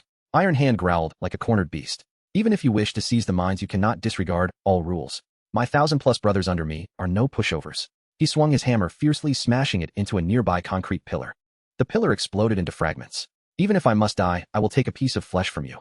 Iron Hand was gambling now, betting that Qin Feng would not waste too much energy over something trivial, betting that Qin Feng would be cautious of his armed forces and would negotiate terms. Yet he had clearly underestimated Qin Feng's appetite. Qin Feng observed Iron Hand's bluster with a mocking smile. Take a piece of flesh. In a flash, Qin Feng moved. Before anyone could register his presence, he had appeared before Iron Hand. His seemingly clean and slender hand precisely gripped the enormous iron hammer. With this scrap metal, Qin Feng exerted tremendous force with his fingers. Crack! Under Iron Hand's horrified gaze, the hammer capable of smashing through tanks crumbled into fine powder as if it were soft tofu in Qin Feng's grip. Iron Hand's entire metallic arm trembled violently. His metallic skin began to fissure under the terrifying pressure of Qin Feng's grip. Iron Hand was utterly dumbfounded. His abilities seemed a mere joke before his adversary. A flicker of bluish light danced in Qin Feng's eyes. It appears you truly have no intention of compensating. Then you shall have to take a seat in my stomach. Qin Feng opened his palm, a blue electric arc leaping between his fingers. He abruptly seized Iron Hand by the neck, lifting the 200+ pound man effortlessly into the air. Iron Hand's legs flailed wildly, his metallic neck producing a horrifying grinding sound. Open fire. Quickly fire to save the boss. The surrounding soldiers finally reacted, hastily pulling their triggers. A torrential barrage of bullets rained upon Qin Feng from all directions. Without even turning his head, Qin Feng summoned a faint blue energy shield around him. Bullets collided with the shield and ricocheted off, many even striking the soldiers who had fired them. The chorus of screams erupted once more. Qin Feng fixed his gaze upon Iron Hand's rapidly spinning mechanical eye. Your body seems to house a rather fine reactor.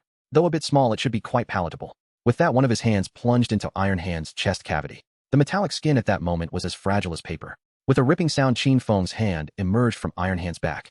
His fingertips grasped a microfusion core glowing with a ghostly green hue. The core pulsed rhythmically, emitting sparks of electricity. The red light in Iron Hand's eyes faded rapidly.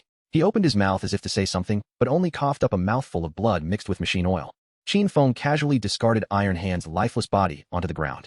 He gazed at the steaming core in his hand, as if it were a freshly cooked meatball. He opened his mouth. Crunch. The crisp sound of chewing echoed eerily through the silent fortress. All the soldiers dropped their weapons. They stared trembling at the man gnawing on the reactor core amidst the ruins. It was a terror that emanated from the depths of their souls. Qin Feng swallowed the last morsel of the core, letting out a burp tinged with radiation. He looked toward the dazed soldiers. Who else would like to invite me for a meal? Inside the fortress, silence reigned. Only Wang Kai, accompanied by the pack of hounds, emitted a low growl from the shadows. Qin Feng strode towards the depths of the fortress where the alluring green glow of the uranium warehouse beckoned. His footsteps echoed in the desolate corridor. Each step felt like a tread upon the hearts of the survivors. Just as he was about to cross the threshold of the mine's entrance, the ground beneath him suddenly trembled violently. A dark red beam shot out from the shadows deep within the warehouse, targeting Qin Feng's forehead without warning. Qin Feng's figure traced an odd arc in the air, narrowly evading the beam. The beam struck the wall behind him, instantly melting several meters of reinforced concrete into a pool of lava. Qin Feng halted, narrowing his eyes into a slit. Not finished eating yet, and already someone is trying to snatch my meal. Emerging from the shadows of the warehouse was a metal silhouette many times larger than Iron Hand. This was Iron Hand's most profound secret weapon, a pre-war self-propelled artillery piece modified with alien technology. At its muzzle, dark red energy was gathering frantically. Qin Feng gazed at the colossal machine, unfazed, even licking his lips. This snack is quite substantial. With a sudden crouch, he powered his legs. The ground shattered beneath him. Qin Feng launched himself like a blue cannonball, hurtling directly towards the formidable war machine. Qin Feng propelled himself off the ground, transforming into a streak of azure light as he collided with the colossal war machine. The air erupted with a piercing roar from the rapid friction. The muzzle of the pre-war self-propelled artillery had turned a deep crimson, and a dark red beam surged forth once more. In midair, Qin Feng twisted his body, pressing his left hand firmly against the stout barrel of the cannon. With a forceful maneuver, he flipped and landed atop the artillery. With fingers splayed, he thrust downwards into the thick armor plating. A tearing sound resonated. The special alloy armor crumbled beneath Qin Feng's grip as if it were mere paper. His entire arm plunged into the cannon's interior, fingertips brushing against a dense network of circuits and energy conduits. Come forth. With a powerful tug, Qin Feng yanked. A cascade of electrical sparks erupted within the warehouse. The entire self-propelled artillery emitted a deep metallic wail as the energy it had amassed dissipated instantaneously. With a casual flick, he discarded the still-smoking precision component onto the ground. Iron Hand clambered out from the wreckage, his mechanical body, severely deformed, oil oozing from his thigh. He realized that his ultimate trump card had transformed into scrap metal before it could even be unleashed, leaving his remaining eye a fiery red. Qin Feng, you have forced my hand. Iron Hand let out a roar that was anything but human. With arms raised, the metallic debris scattered across the ground began to tremble violently. Broken rebar, shattered armor plates, and even discarded shells all defied the laws of physics, levitating into the air. This was Iron Hand's ultimate technique, his ability unleashed at full power metal solidification. Countless metal parts converged, compressed, and reformed before Iron Hand. In less than 2 seconds, a thick, half-meter-wide, curved metal shield materialized in front of him. Soon after, more metal coalesced towards his right hand, extending into a massive spear measuring 3 meters in length.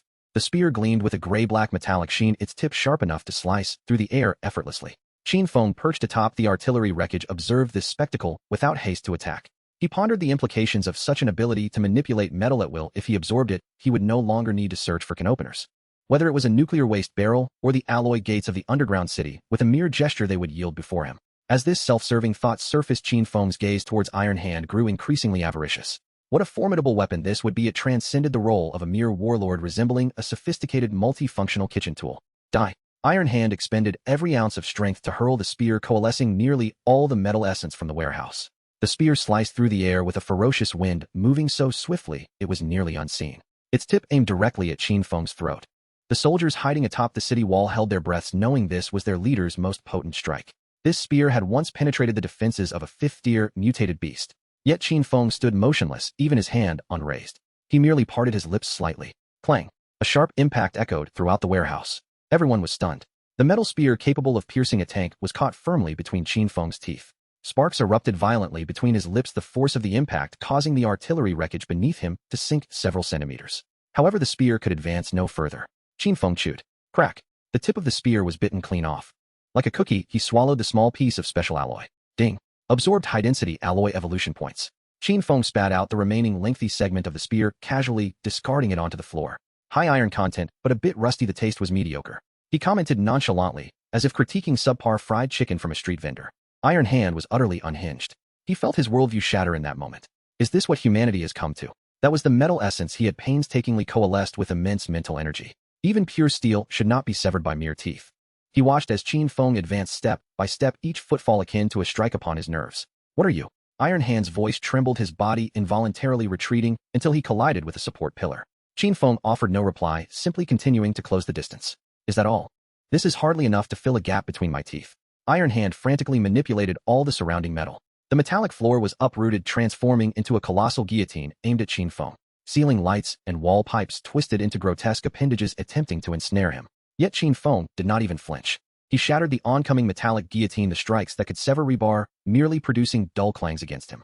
His current physical resilience, fortified by the bombardments of the Federal fleet, had reached an extraordinary level. To him, these metal assaults felt like nothing more than an overly vigorous massage. Approaching Iron Hand, Qin Feng extended a hand and pressed it against the hefty metal shield. Under his grip, the shield caved in and melted like butter heated to high temperatures. Despair surged through Iron Hand as he swung his fists in a futile attempt to strike Qin Feng. In one swift motion, Qin Feng seized Iron Hand by the neck, lifting the over 200-pound behemoth into the air. Iron Hand's legs flailed helplessly, the metallic skin producing an agonizing screech from the friction. I hear your core resides in your heart. Qin Feng's voice was soft, but to Iron Hand it resonated like a death sentence. He felt Qin Feng's fingers gradually penetrate his chest. The metallic skin offered no defense against Qin Feng's fingertips.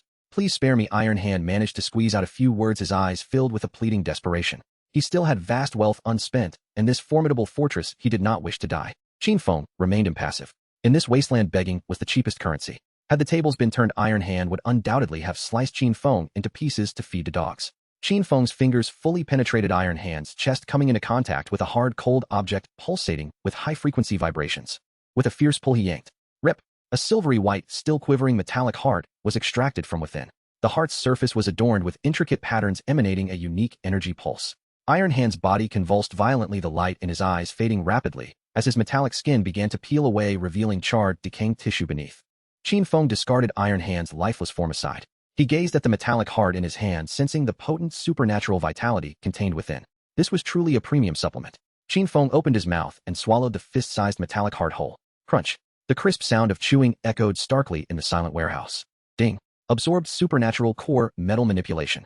Analyzing genetic sequence. Congratulations, host, you have acquired a new ability, Metal Resonance Beginner. Current usable metal range, 50 meters. Qin Feng closed his eyes, feeling a fresh surge of power coursing through him.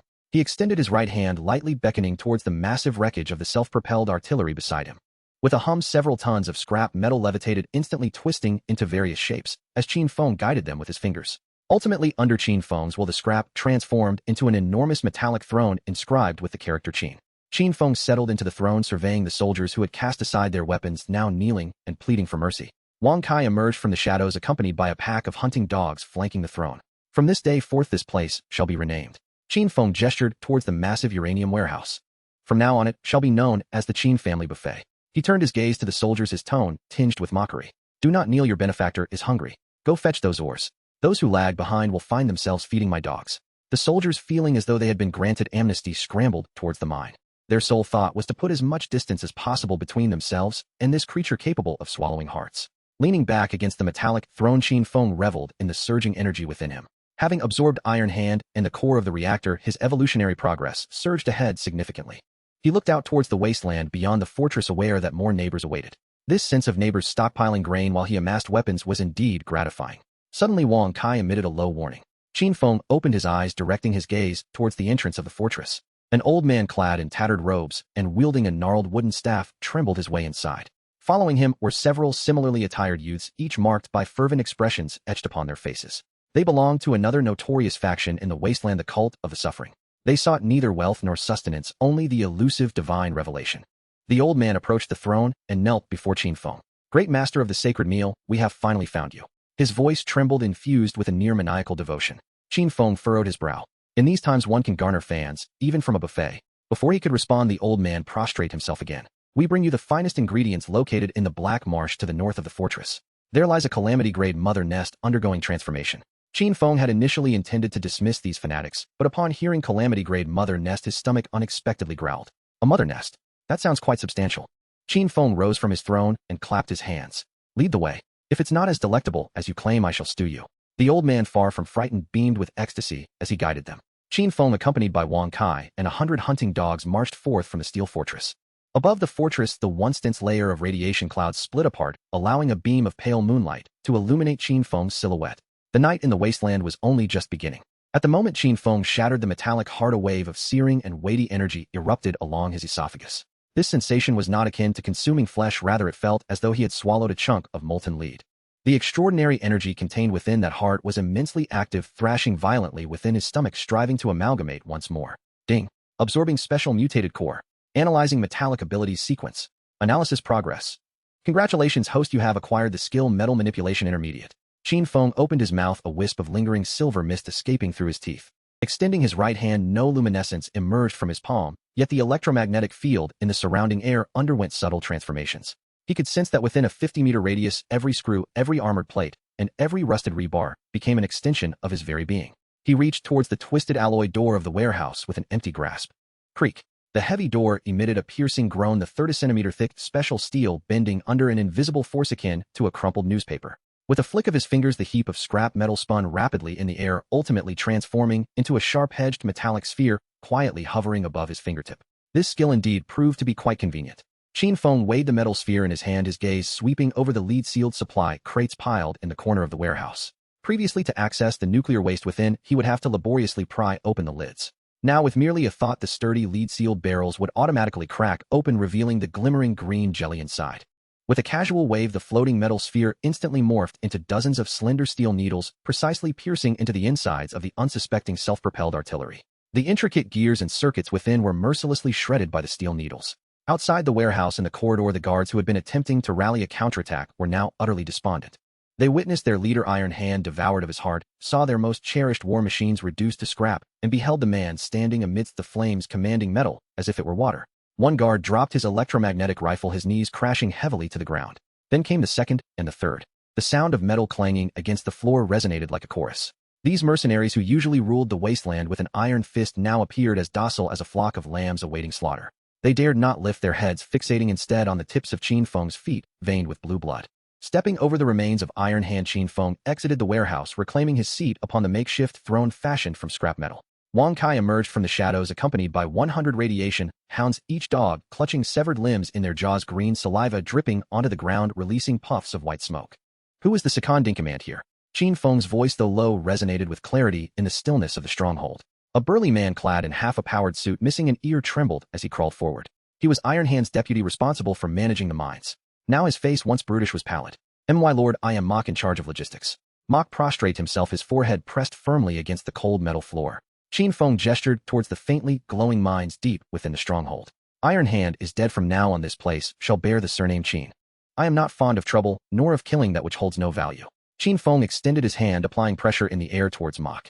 The powered suit emitted a grating sound as it constricted painfully against his skin. Should Qin Feng exert even an ounce more force, the armor would transform into Mach's coffin. Mach, terrified, prostrated himself further, his head bobbing frantically. "My lord, command me. As long as you spare my life, I shall do anything." Qin Feng withdrew his hand, his tone flat. "Release the slaves confined on the lower levels. Furthermore, transport all uranium or nuclear batteries and high-energy reactors from the warehouse to the heavy trucks outside. Those who work swiftly may enjoy a clean biscuit. Those who lag or attempt to flee shall find that Wang Kai has been rather peckish lately and is in need of fresh meat." Wang Kai responded with a low growl, its blue eyes fixated intensely on Mach's throat.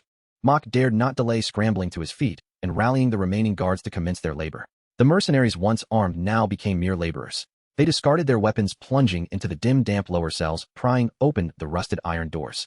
Within the cells, hundreds of gaunt, emaciated slaves huddled in the corners, their bodies riddled with sores. They had anticipated yet another round of torment until Mach, accompanied by his men, brusquely declared their freedom. As long as you assist that esteemed lord in moving thee, or you may depart. The slaves leaned on one another as they emerged from the dungeon. Upon seeing the figure seated upon the metal throne bathed in sunlight, an indescribable shock surged through their minds. They beheld the corpse of Iron Hand. The tyrant who had once loomed over them like a nightmare now lay reduced to a heap of decaying flesh.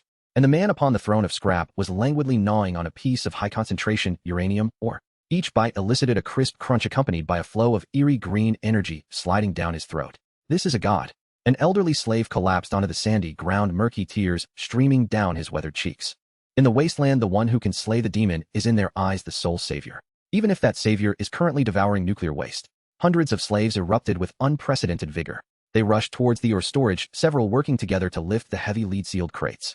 They disregarded radiation, ignored fatigue, all to offer the finest sacrifice to that god. Qin Feng observed this scene with an impassive heart. He was no philanthropist. Freeing these individuals merely stemmed from their emaciation, offering little flesh and occupying space. He was far more concerned about the resources being loaded onto the trucks.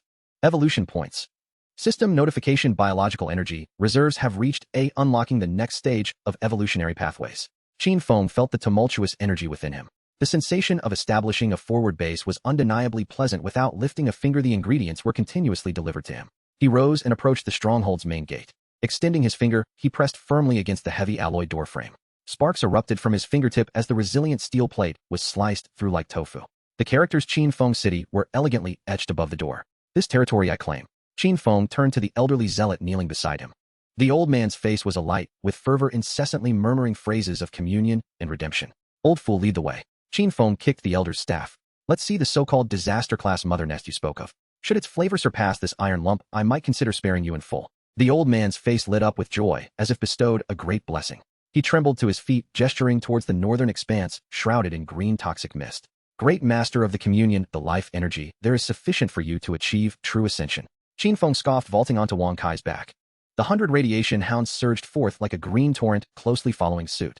Behind them, the slaves were diligently transporting, or, in a steel stronghold, had changed ownership. Though the banner of Qin Feng City had yet to be raised, the will of the wasteland began to tremble. He sensed deep within the marsh a colossal life signal pulsating with suffocating intensity. It was akin to the sound of a heartbeat, heavy and dull, exuding an aura of decay and rebirth. Qin Feng licked the metallic residue lodged between his teeth. A grand feast awaits ahead. He struck Wang Kai's neck with fervor, the hound's speed surging once more, leaving the ruins and smoke far behind. The toxic mist of the black marsh was now within reach. Qin Feng gazed at the roiling green fog, opening his mouth to inhale deeply. The taste was even sharper than the uranium ore he had just consumed. Potent indeed. With his legion of followers, he plunged headlong into that forbidden zone of death. Qin Feng stood before the grand door of the steel fortress which he had meticulously reshaped. Mo-Ka hunched his shoulders, standing behind him with his hands clasped over his abdomen, leaning forward at an angle of approximately 30 degrees. 100 radiation hounds lay in the shadows of the fortress, each drooling corrosive saliva. Qin Feng pointed to the 3 freshly carved characters above the gate.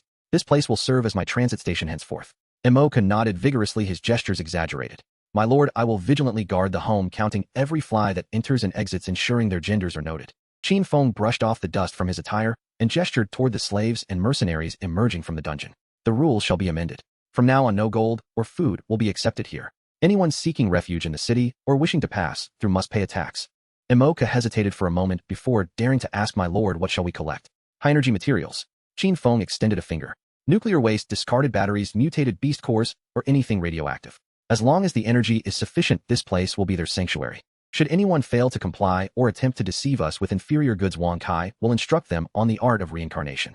Wang Kai stood up in agreement, emitting a low, gravelly sound from his throat, his blue eyes fixated on Mo-Ka's calves. Mo-Ka shivered and knelt upon the ground. Understood. Anyone who dares to withhold energy shall find themselves cast into the mines as nourishment. Qin Feng ceased further discussion, mounting Wang Kai. He left 50 radiation hounds under Mo-Ka's command for management. These beasts now served as the supreme enforcers of this territory. Should anyone dare to cause trouble, the hounds would swiftly rend their throats. Qin Feng departed from the steel fortress with the remaining 50 hounds, a formidable procession. He did not venture deeper into the black swamp, but instead turned back toward the initial meteorite crater. That place was his stronghold and the core transformation point of the devouring sequence. News of Qin Feng's departure quickly spread across the surrounding wasteland. Initially, those scavengers and small makeshift shelters lurking in the shadows reacted with fear upon hearing of the Iron Hand's demise and the change in fortress leadership. However, shortly thereafter messengers dispatched by Mo returned with the new regulations. As long as the tax is paid, one could receive the protection of Qin Feng City. In this cannibalistic wasteland, the sanctuary offered by a formidable being capable of tearing apart self-propelled artillery was far more valuable than any verbal promise. In just 3 days, a line formed at the entrance of the steel fortress. The leader of a small settlement consisting of merely dozens of individuals arrived at the gate with a dilapidated dump truck. The truck was filled with old batteries excavated from the ruins of the past. Mo, clad in a faded suit, held a notebook stamped with Qin Feng's handprint. Name: King Yi Refuge Li Dasan. The leader, a man with a face full of stubble, pointed at the batteries in the truck, his voice tinged with eagerness. Butler Mo, this is all our savings, a total of 120 high-energy batteries. How long can this purchase us safety? Mo stepped forward, reaching out to touch the batteries. He felt the faint warmth emanating from them. Flipping through the notebook, he made a notation. 120 batteries will ensure your entire refuge remains safe within a 10-kilometer radius for a month. If anyone attempts to rob, you simply activate this signal flare. Mo handed over a specially designed red tube. Li Dasan felt as if he had been granted a reprieve, trembling as he accepted the signal flare with both hands. Thank you, my lord. Thank you, Lord Qin. This scene unfolded repeatedly at the fortress entrance. Some brought mutated toxin sacs, others uranium mine waste, and even stolen coolant from old nuclear power plants. These items were considered lethal poison by ordinary individuals. However, in Mo's eyes, they were precisely the rice that Qin Feng had specified. Every evening, several heavy trucks would depart the fortress laden with energy materials bound for the meteorite crater located dozens of kilometers away. Qin Feng reclined at the bottom of the meteorite crater. His metallic throne had expanded to twice its original size, now covered in a thick layer of dark red biological tissue. These tissues pulsed rhythmically like a heart, connecting every corner of the crater's floor. A truck halted at the crater's edge, and Mo's subordinates began dumping boxes of nuclear waste into the pit. The greenish liquid flowed down through the crevices of the rocks. Qin Feng inhaled deeply, savoring the air. The radiation particles in the atmosphere had intensified, nearly liquefying into a green mist. Evolution point. Current biological energy reserve. Qin Feng felt every cell in his body exulting. This sensation of effortlessly receiving sustenance without the need to venture out for hunting was undeniably addictive. He casually grasped a piece of high-concentration uranium, or biting into it, as one would an apple. The crisp sound echoed in the vastness of the crater. As his territory expanded, his perceptive range extended from several kilometers to over 10. He could sense the once chaotic life signals around him, now drawing near in an orderly fashion. This was the power of order. In the wasteland, brute force serves as the foundation, yet it is the rules that enable survival that are the essence of dominion. Qin Feng expelled a fragment of the ore, casting his gaze upon the system panel. Second stage evolution path unlocked. New unit manufacturing permission, self-destruct beetle. Qin Feng regarded the image of the beetle on the panel, the size of a fist, entirely black, with a prominent red bulge on its back. Unit name: self-destruct beetle. Characteristics: speed, stealth, self-detonation. Explosion power dependent on energy infusion, maximum equivalent to a tactical nuclear bomb. This is excellent. Qin Feng summoned a blue arc of electricity at his fingertips. He extracted a substantial amount of biomass from the void stomach. These were remnants of flesh harvested from the Iron Hand and various mutated beasts. He cast the flesh into the biological tissue pool at the bottom of the crater, infusing it with copious amounts of nuclear waste. The ground began to swell violently. Fist-sized black egg sacs emerged from the earth. The surfaces of these egg sacs were adorned with dark red patterns, with faint glimpses of red light flickering inside. Qin Feng closed his eyes, extending a fragment of his consciousness into the egg sacs. He was attempting a new method of control. No longer merely issuing commands, but instead creating a chain reaction through the self-detonation of these beetles. As Qin Feng reveled in the thrill of overwhelming forces in the Federal Assembly Hall, a colossal holographic projection vividly displayed the expansion map of Qin Feng City and the surrounding factions. The area once representing chaos was now rapidly enveloped by an eerie blue hue. An elder clad in a deep blue military uniform slammed his hand upon the table. This is absurd. Absolutely absurd. A severely radiation-infected individual not only survives, but establishes his own regime. What does this say about the Federation's reputation? The presiding chairman rubbed his temples, his voice icy. According to satellite monitoring, he is not only collecting nuclear waste, but also manufacturing that green mutated life form on a grand scale. If we allow him to continue this expansion, it won't take 6 months before the northern provinces become his private pasture. The chairman glanced at a man in black beside him. Is Ghost ready? The man in black rose, his face obscured by a hood revealing only a pair of emotionless mechanical eyes. The Ghost assassination team has already set out. They are equipped with the latest optical camouflage capable of entirely evading thermal detection and radiation monitoring. Most importantly, we have developed the collapsed toxin targeting Qin Feng's genetic sample. Once this toxin enters his bloodstream, his cellular structure will disintegrate within 3 seconds. The chairman nodded, waving his hand. Proceed. I do not wish to see this monster's name in tomorrow's morning report. As night fell, the air around the meteorite crater shimmered slightly. This distortion was subtle, akin to the heat waves beneath the summer sun. 6 indistinct figures moved swiftly across the sandy terrain, their footprints smoothed out by miniature fans trailing behind them. These were the Federation's elite bioengineered soldiers. Each had undergone extreme genetic modifications, their physical prowess rivaling that of fourth-tier evolvers. The lead soldier gestured. The squad swiftly dispersed, encircling the crater from 6 different angles. The high-frequency vibrating short blades in their hands had been fully charged, their edges glowing with a ghostly purple light. This marked the application of collapse toxin. The team leader relayed final instructions via earpiece. The target is currently in the pit, consuming, rendering vigilance at its lowest. Strike to kill, leave no survivors. At that moment, Qin Feng squatted before a massive egg sac. The sac had split open slightly. A pitch-black self-destruct beetle was leisurely emerging. Its 6 legs sharp as steel needles scraped against the rocks, producing a piercing sound. Qin Feng extended his hand, and the beetle climbed onto his palm. He could feel the intensely unstable energy coursing within the beetle. It resembled a high-pressure cooker on the verge of explosion. Qin Feng focused on the red bulge on the beetle's back. This power should suffice to demolish a building. Suddenly, he halted his movements. The biological tissue at the bottom of the pit transmitted an exceedingly subtle vibration. This vibration did not emanate from the ground, but rather from the movement of air. A slight smirk curled at Qin Feng's lips. He did not turn his head, but continued to play with the beetle in his palm. Since you have arrived, do not hide. The smell of radiation in the air had grown foul. As Qin Feng's words fell, the air at the crater's mouth erupted violently. 6 arcs of blue electricity shot forth from the void, aimed directly at Qin Feng's vital points. These were the sounds of high-frequency, vibrating short blades slicing through the air. Qin Feng remained seated upon his throne, not even lifting his eyelids. The self-destruct beetle in his hand suddenly illuminated its compound eyes with a blinding red light. Go provide our guests with a bang. Qin Feng casually tossed the beetle. The dark beetle traced an arc through the air, precisely colliding with one of the indistinct figures. A pitch-black beetle traced an arc in the air, striking precisely at one of the indistinct shadows. A thunderous explosion erupted at the edge of the crater, the intense shockwave tearing through the optical camouflage in the atmosphere. A man clad in a silver-gray form-fitting combat suit became visible, hurled several meters into the air before crashing heavily against the rocks. Yet he did not bleed. Instead, a honeycomb-patterned energy shield manifested across his body. Yingling Yuhao stood in the shadows 100 meters away, fingers pressed against his earpiece. The cover is blown. Initiate Plan B. His voice transmitted through bone conduction, synchronizing with the thoughts of the other 5 team members. This elite federal assassination team swiftly melted into the darkness. They opted not for a direct assault, but activated the micro-thrusters on their backs, gliding along the ground to evade the sensitive biological tissues below. Qin Feng sat upon his throne, fingers unconsciously tapping the armrest. He sensed the faint energy signatures dissipating. They were not fleeing, rather they had entered a higher state of concealment. Qin Feng closed his eyes, merging his consciousness completely with the neural network at the bottom of the pit. Every movement of dust, every twist of the air currents sketched a 3-dimensional map in his mind. He waiting for these rodents to trap themselves. The crater fell silent in the dead of night. 50 radiation hounds lay around the edge of the pit, their blue eyes darting about, yet seeing nothing. Yingling Yuhao activated the molecular-level shielding field. This equipment neutralized all heat, odors, and bioelectrical signals they emitted. In the hound's perception, there was merely a swirling mass of air. The team members, like phantoms, infiltrated Qin Feng's sleeping chamber from various angles. Located at the center of the pit was a colossal nest made of various mutated beast spines and welded steel plates. Qin Feng lay at the nest's heart, resting on a bed made from discarded tank treads. His breathing was steady, his chest rising and falling in a calm rhythm.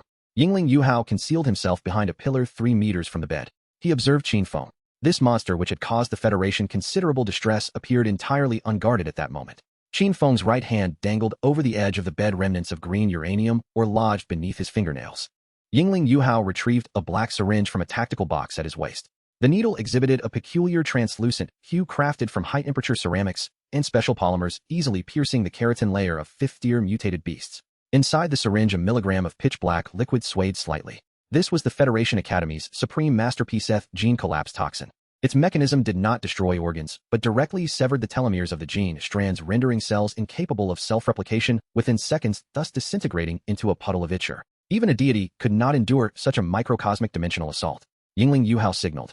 2 team members swiftly positioned themselves at either side of the bed, high-frequency, vibrating blades aimed at Qin Feng's limb joints. Should the injection fail, they would instantly incapacitate him. Yingling Yuhao held his breath. The combat boots beneath him pressed against the hard, bony floor, making not a sound. He approached Qin Feng's head. Qin Feng remained with his eyes shut. Yingling Yuhao steadied his wrist, the needle poised above Qin Feng's exposed carotid artery. The skin here appeared thin, revealing the flowing blue veins beneath. He pressed down firmly. At the moment of contact, Qin Feng suddenly rolled over. His right hand abruptly grasped at his rear, murmuring indistinctly. Don't mess around, boss. These chicken wings need extra spice.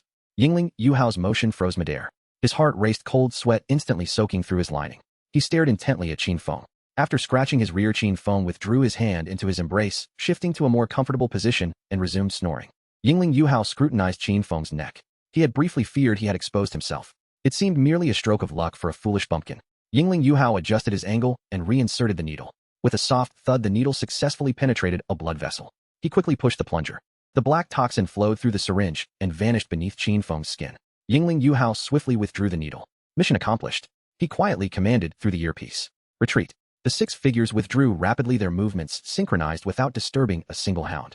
They retreated to an elevated position at the crater's edge where visibility was excellent, allowing them to observe the situation at the bottom. Yingling Yuhao pressed the timer.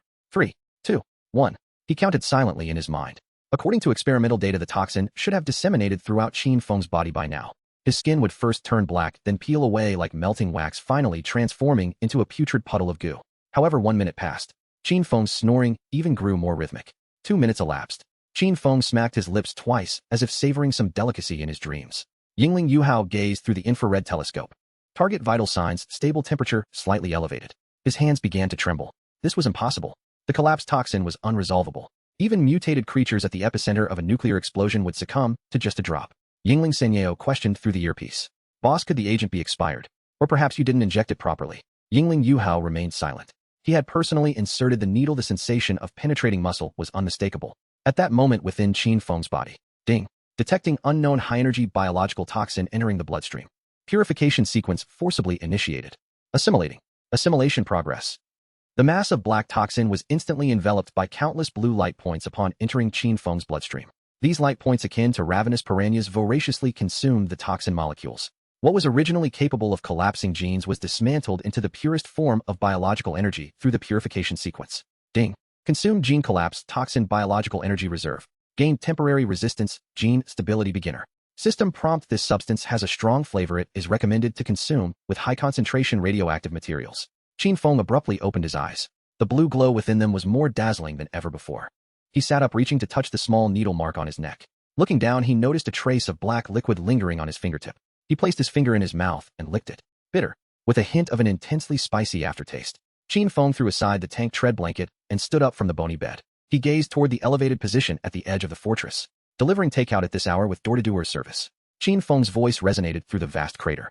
At the elevation, Yingling Yuhao's pupils constricted suddenly. He saw Qin Feng waving in his direction. Retreat. Quickly retreat.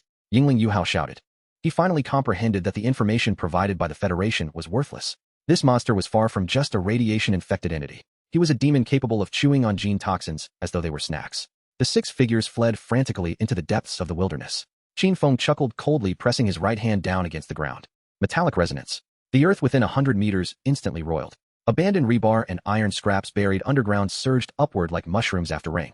These metals transformed rapidly in the air, forming a massive metallic net that descended upon the 6 indistinct figures. Yingling Yuhao swung his high-frequency vibrating blade, attempting to sever the metallic net. Yet he found that the hardness of the metals, amplified by Qin Feng's influence, had reached a terrifying level. The blade struck, eliciting only a shower of sparks. Qin Feng stepped leisurely out of the nest. He regarded the 6 individuals ensnared midair as if observing 6 salted fish hanging from hooks. This syringe was rather fragile. Qin Feng held the black syringe that had fallen to the ground. With a crunch, he bit through the ceramic casing, swallowing it like ice. Any more? This flavor is quite addictive. Let me have 2 more. Yingling Yuhao gazed at Qin Feng's face adorned with blue patterns through his helmet. He felt an unprecedented sense of despair. What manner of monster had the Federation unleashed? Qin Feng approached him, reaching out to tear away his optical camouflage. A pale-skinned cyborg revealed itself. Qin Feng fixed his gaze upon the federal emblem on his chest. Go back and inform that speaker. Next time you deliver takeout, remember to add a bit more of this black seasoning. With a firm grip, Qin Feng crushed the powered armor on Yingling Yuhao's shoulder. He turned to the other 5. As for you all, since you've come, you shall remain as my breeding ground for self-destructing beetles. Qin Feng opened his palm and countless tiny red beetles crawled from the biological tissue beneath his feet. These beetles swarmed up the metallic net, densely covering the bodies of the 6 cyborgs. Screams instantly shattered the stillness of the night sky over the wilderness.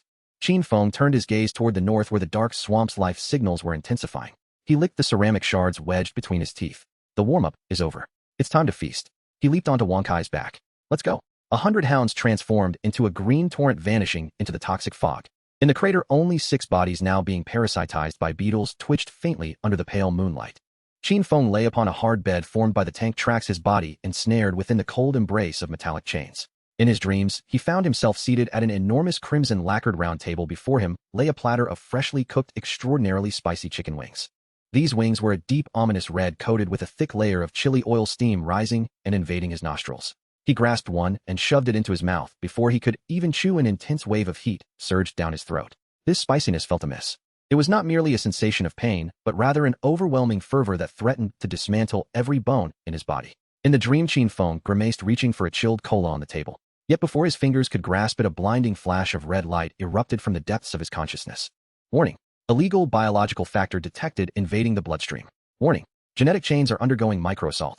Extremely high concentration of genetic breakdown toxin detected, destruction level SSS grade. Qin Feng sensed a subtle sting at the side of his neck, followed by that heat coursing chaotically throughout his body. This sensation resembled that of consuming counterfeit liquor, the alcohol racing through his bloodstream, rendering his consciousness heavy. At that moment, the purification sequence within him fully awakened. Countless blue luminescent points surged from his heart, flowing upstream through his veins. These glowing points formed a torrent of blue within his blood vessels, surrounding the black liquid that sought to invade his cell nuclei. The black liquid emitted an exceedingly faint sizzling sound as it was devoured by the blue points of light.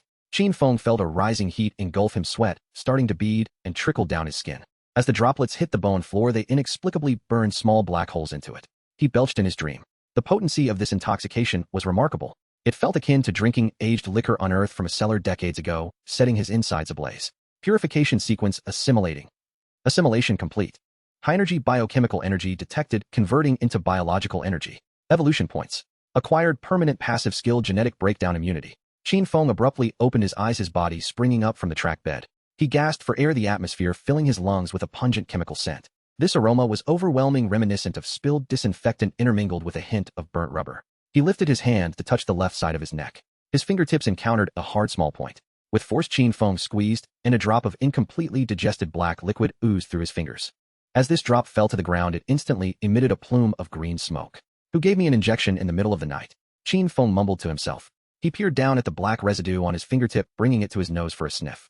It indeed bore the scent of urquatu, accompanied by a sharp industrial alcohol sharpness. He smacked his lips, finding his mouth bitter and his tongue slightly numb. On the heights at the edge of the crater, Phantom 1 lay concealed behind withered bushes, fingers pressed tightly against the edge of his infrared telescope. His breathing was remarkably light, blending seamlessly with the ambient wind. Through the scope, Qin Feng's silhouette was distinctly visible. The target, which should have transformed into a puddle of flesh within 3 seconds, was currently sitting on the edge of his bed, picking at his feet. When did we misadminister the drug? Phantom 3's voice crackled through the earpiece, laced with evident tremors. Be quiet, I see it clearly. The needle fully penetrated his carotid artery. A hint of doubt crept into Phantom 1's voice. He had witnessed the black toxin being injected. It was the most horrifying product from the Federation's laboratory. A mere microgram could reduce an adult elephant to a pool of blood. Yet now that man was stretching. Qin Feng rose, the bone floor creaking beneath his feet. He released a prolonged belch. What a potent night snack. It felt as if he had consumed aged liquor that ignited his very insides. Purification sequence assimilating. Assimilation complete. High-energy biochemical energy detected, converting into biological energy. Evolution points. Acquired permanent passive skill, genetic breakdown immunity. He turned his head, his joints cracking like firecrackers. He gazed in the direction of the heights. Though shrouded in darkness, 6 faint heat sources stood out like fireflies in his perception. These 6 individuals were adeptly concealed, their optical camouflage blending them with the rocky terrain. Yet to Qin Feng, the rhythm of their lives was unbearably loud. The rapid beating of their hearts echoed like drums in the stillness of the night. Since you've brought a gift, why not come down and join me? Qin Feng's voice reverberated at the bottom of the crater, causing loose stones to tumble down. Phantom 1's pupils constricted instantaneously. He realized he had been exposed. This sudden revelation sent a shiver up his spine. B-plan. Initiate demolition. He bellowed the command. Since poisoning had failed, they would resort to the most primal and violent means available. Simultaneously, the 6 team members retrieved fist-sized silver metal spheres from their tactical packs. These were miniature nuclear explosives. Each possessed a power equivalent to 500 tons of TNT, and together 6 of them could level this crater to the ground. They expertly set the delay timers and hurled them toward the dark figure at the bottom of the pit. The silver spheres traced 6 arcs through the air. Qin Feng squinted at the incoming projectiles. He could sense the high-energy radiation contained within. It was a scent he relished. Like a starving man catching sight of 6 delectable meat buns. Just finish drinking, and they send down some appetizers. Qin Feng propelled himself off the ground, the earth shattering beneath him. His body shot upward like a blue cannonball, hurtling toward the metal spheres. In midair, he extended his right hand, unleashing the power of his metallic manipulation. The 6 spheres poised to detonate upon impact froze in midair, mere meters from him. They converged toward his palm like iron filings drawn to a magnet. With a crunch, Qin Feng crushed the 6 explosives into a single mass. He landed on the ground, gazing at the pulsating red light of the metallic mass in his hand. The fuse had already triggered the core nuclear fuel reacting violently, the shell glowing red and burning hot. For anyone else, thoughts of burial plots would have already begun. Yet Qin Feng opened his mouth. Like consuming a walnut, he stuffed the searing metal sphere into his mouth. The members of the Phantom Squad on the heights were collectively petrified. Phantom 2's backup explosives fell to the ground, rolling several times. He had encountered madmen, mutated monsters, and even flesh-eating ghouls.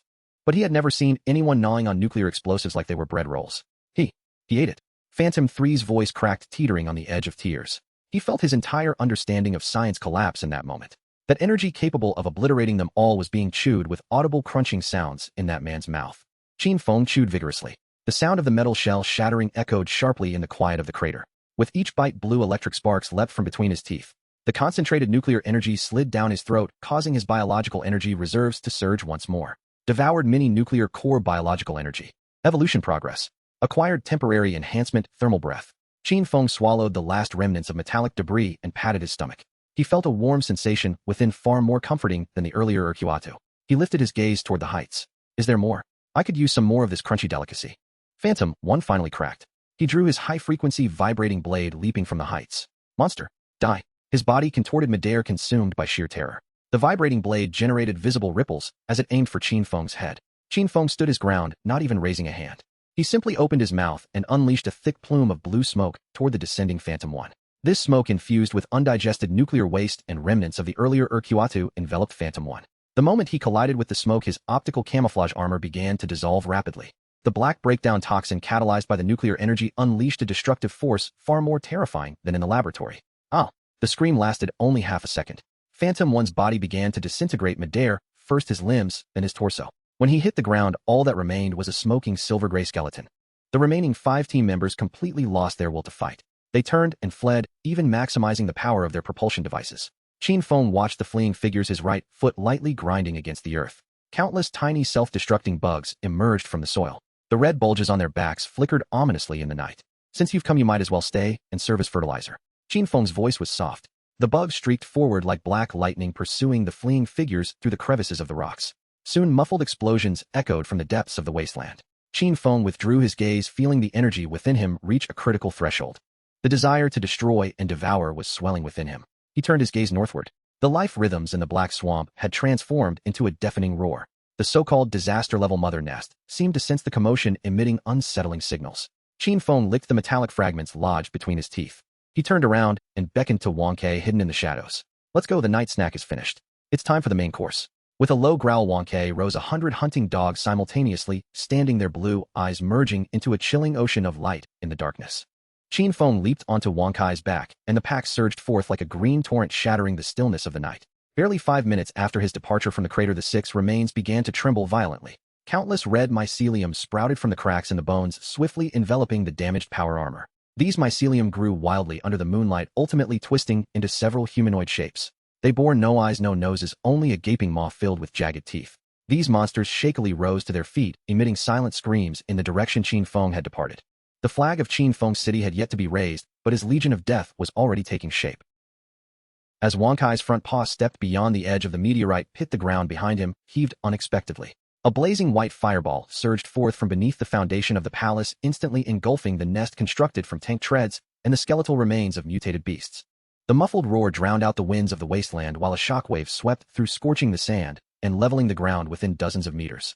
Half of the palace collapsed, and the fractured steel beams twisted in the flames, emitting a nauseating metallic screech. Qin Feng leaped off Wang Kai's back, brushing off the dust that clung to his shoulder. He turned to gaze at the burning ruins, a flicker of irritation playing across his features. Did these people truly believe they could demolish another's home in the dead of night without consequence? He had originally intended to head straight to the Hyezel Marsh, but his anger now burned hotter than the nuclear fireball behind him. Inside the palace lay half a box of nuclear batteries he had yet to consume, saved for a midnight snack. Now they had been sent flying by the explosion, the greenish electrolytes spilling across the ground and releasing a burnt rubber scent. Qin Feng strode towards the ruins, each step heavily impacting the charred earth, the soles of his feet hissing against the scalding surface. The system panel flashed rapidly across his retina. High-energy explosion residue detected, bioenergy. Host emotional fluctuations detected, purification sequence power increased. In the shadows of the ruins, 6 indistinct silhouettes were swiftly retreating. Members of the Ghost Squad activated their full-power optical camouflage. This top-tier individual equipment of the Federation, by capturing ambient light and simulating it on their armor surface in real time, rendered them indistinguishable from the surrounding smoke and debris. To the naked eye, it appeared as mere waves of distorted air reminiscent of the heat haze over asphalt on a summer's day. Ghost 1 supported himself against a broken stone pillar and whispered into his earpiece, "All units, silent, maintain optical concealment, retreat to rendezvous point 3. He had just witnessed Qin Feng walk into the explosion's epicenter and emerge unscathed. That was a preplaced miniature nuclear mine powerful enough to obliterate an entire block. Yet the man merely dusted himself off without even ruffling his hair. This cognitive dissonance caused cold sweat to bead on Ghost 1's palms. He felt he was facing a god clad in human skin. Ghost 2 glided along the flank, his foot-mounted thrusters emitting a faint stream of cold ions. This type of thruster produced no heat signature and remained silent. They believed themselves to be shadows in the night, undetectable by any eye. Qin Feng halted in the center of the ruins, inhaling deeply. The air, tinged with the scent of gunpowder, was now mixed with a cheap cigarette and oil aroma characteristic of these modified individuals. "Playing hide and seek, are we?" Qin Feng muttered softly, 2 crimson sparks suddenly igniting in the depths of his eyes. Thermal vision mode activated. The once dull world transformed in an instant. Amidst the gray backdrop, 6 orange-red heat sources stood out as clearly as light bulbs. Optical camouflage could deceive light, but it could not mask the elevated body temperatures of these modified beings due to their vigorous movements. Particularly glaring were the miniature fusion batteries located at their heart. Qin Feng reached down and seized a handful of shattered metal fragments from the ground. These rusted bolts, shrapnel, and steel balls pulsated in his palm as if imbued with life. The rhythm of the metal began. He spread his fingers wide, pushing outward with his palm. "Go." The fragments vanished instantaneously from the air, slicing through it with a sharp whistle that resonated eerily in the barren meteorite pit. Ghost 3 crouched low, preparing to scale a broken wall. He felt his movements were soundless, enhanced by the optical camouflage that he was sure even a Tier 5 mutated beast could not detect. Suddenly, a rusted bolt pierced through his thigh, erupting in a spray of blood. Moments later, 2 pieces of shrapnel severed his power armor's support rods. Ghost 3 emitted a short, pained scream as the optical camouflage overloaded and shattered. His body materialized from the air, crashing heavily onto the sandy ground, his silver-gray armor stained with blood. "1. I've been hit." Ghost 3 cried out in terror, attempting to stem the blood gushing from his thigh. Ghost 1 whipped around, his pupils constricting to pinpricks. He saw Qin Feng approaching, leisurely clutching a twisted steel bar. "This is impossible. How could he see us?" Ghost 1 screamed silently in his mind. This optical camouflage was a closely guarded secret of the Federation's laboratories, proven effective in countless assassination operations. Yet now before that man, they felt as exposed as if they were naked in a public square. Qin Feng casually tossed the steel rod. It cut a straight shadow through the air, piercing Ghost 5's shoulder with precision. The tremendous force propelled Ghost 5 3 meters away, pinning him against a derelict excavator. Qin Feng halted, tilting his head towards Ghost 1's hiding spot. "Do not run, and no matter how fast you flee can you escape my bullets." He gestured at the quivering metal fragments beneath his feet. "These little trinkets are far more effective in my hands than your laser guns." Ghost 1 realized escape was futile. He drew 2 high-frequency, vibrating daggers from his waist, their purple toxin glimmering ominously under the moonlight. He decisively disabled his optical camouflage, stepping forth from the shadows. "What on earth are you?" Ghost 1's voice trembled as he sensed his legs quaking beneath him. Qin Feng grinned, revealing a set of pearly white teeth. "I am your father." Before his words had fully escaped, Qin Feng's body abruptly vanished from his position. Ghost 1 barely registered a blur before an overwhelming force surged toward him. Instinctively, he swung his daggers horizontally across his chest. A thunderous clash ensued, and Ghost 1 felt as though his arms had collided with a speeding train. The daggers trembled violently, splintering with countless minuscule cracks. His palms erupted in pain, blood coursing down the blade. Qin Feng's hand pressed firmly against Ghost 1's chest. "This armor must be quite costly." His voice, icy as frost, echoed in Ghost 1's ear. With a sudden exertion, he unleashed a ferocious magnetic field. The optical camouflage core device embedded in Ghost 1's chest emitted a deafening crack, and sparks surged from the seams of the armor, scorching the biological tissue inside. Qin Feng's other hand seized Ghost 1's helmet, yanking it off with a forceful pull. The hardened alloy helmet tore away like a can lid, revealing a pale, distorted face marred by excessive modification. Despair filled Ghost 1's eyes, his lips quivering, unable to utter a single word. Qin Feng gazed into those bloodshot eyes, slowly drawing closer. "Do you still have that syringe?" He licked his tongue across his teeth, his tone shifting to one of greedy anticipation. "Though bitter, it's highly restorative. If you can prepare a few more for me, I might grant you a swift death." Ghost 1 stared at Qin Feng's face, veined with blue, his throat emitting strangled sounds. He contemplated self-detonation. Pressing the self-destruct switch within his armor would trigger his internal miniature nuclear battery to overload immediately. Yet he realized his fingers would not budge. The air around him felt solidified, locking every joint in place. This was the magnetic field Qin Feng had unleashed, completely commandeering the control of his power armor. Before Qin Feng, all metallic constructs were mere puppets on strings. Noticing Ghost One's silence, Qin Feng pouted in disappointment. It seems you are out of stock. He carelessly discarded Ghost One to the ground and turned his gaze to the remaining members of the Ghost Squad, who were now terrified and scrambling on all fours to escape the meteorite pit. Wonke, Qin Feng called out. The radiation hound pack that had been standing by erupted in excited growls. 100 hounds transformed into green shadows, instantly lunging at the remaining modified individuals. Screams once more echoed, drifting far across the desolate expanse. Qin Feng looked down at Ghost One, his foot resting firmly on the opponent's chest. Return and inform your esteemed speaker. This place will henceforth be under my jurisdiction. Whatever gifts he offers I shall accept. Should his offerings prove insufficient, I shall personally visit the assembly hall to collect. With a sudden burst of strength, he crushed the power armor beneath his foot, eliciting a bone-crunching sound. Ghost One spat a mouthful of blood, the light in his eyes swiftly extinguishing. Bending down, Qin Feng snatched a tactical pack from Ghost One's waist. He rummaged through it, retrieving 2 and used nuclear explosives and several spare batteries. Tossing one of the explosives into the air, he opened his mouth and bit down with a satisfying crunch. The rich nuclear energy exploded in his mouth, causing him to squint in pleasure. Now this is living. He turned toward Wonke, leaping onto his back and gazing into the dense fog of the north. The colossal creature in the Hyezo marsh must be growing impatient. Wonke roared, charging into the mist with the pack of hounds. Meanwhile, from the remnants of the partially collapsed palace, a pitch-black self-detonating beetle began to emerge from the cracks in the bricks. Its crimson compound eyes fixated on Ghost One's lifeless body as the bulge on its back began to rhythmically pulsate. The ground trembled slightly. In the distance within the poisonous fog, a massive shadow slowly shifted, producing a sound akin to thunder. Qin Feng licked the metallic residue from his lips. The main course was finally about to commence. Wonke accelerated once more, shattering layers of verdant poisonous mist. Just then Qin Feng's ears perked up.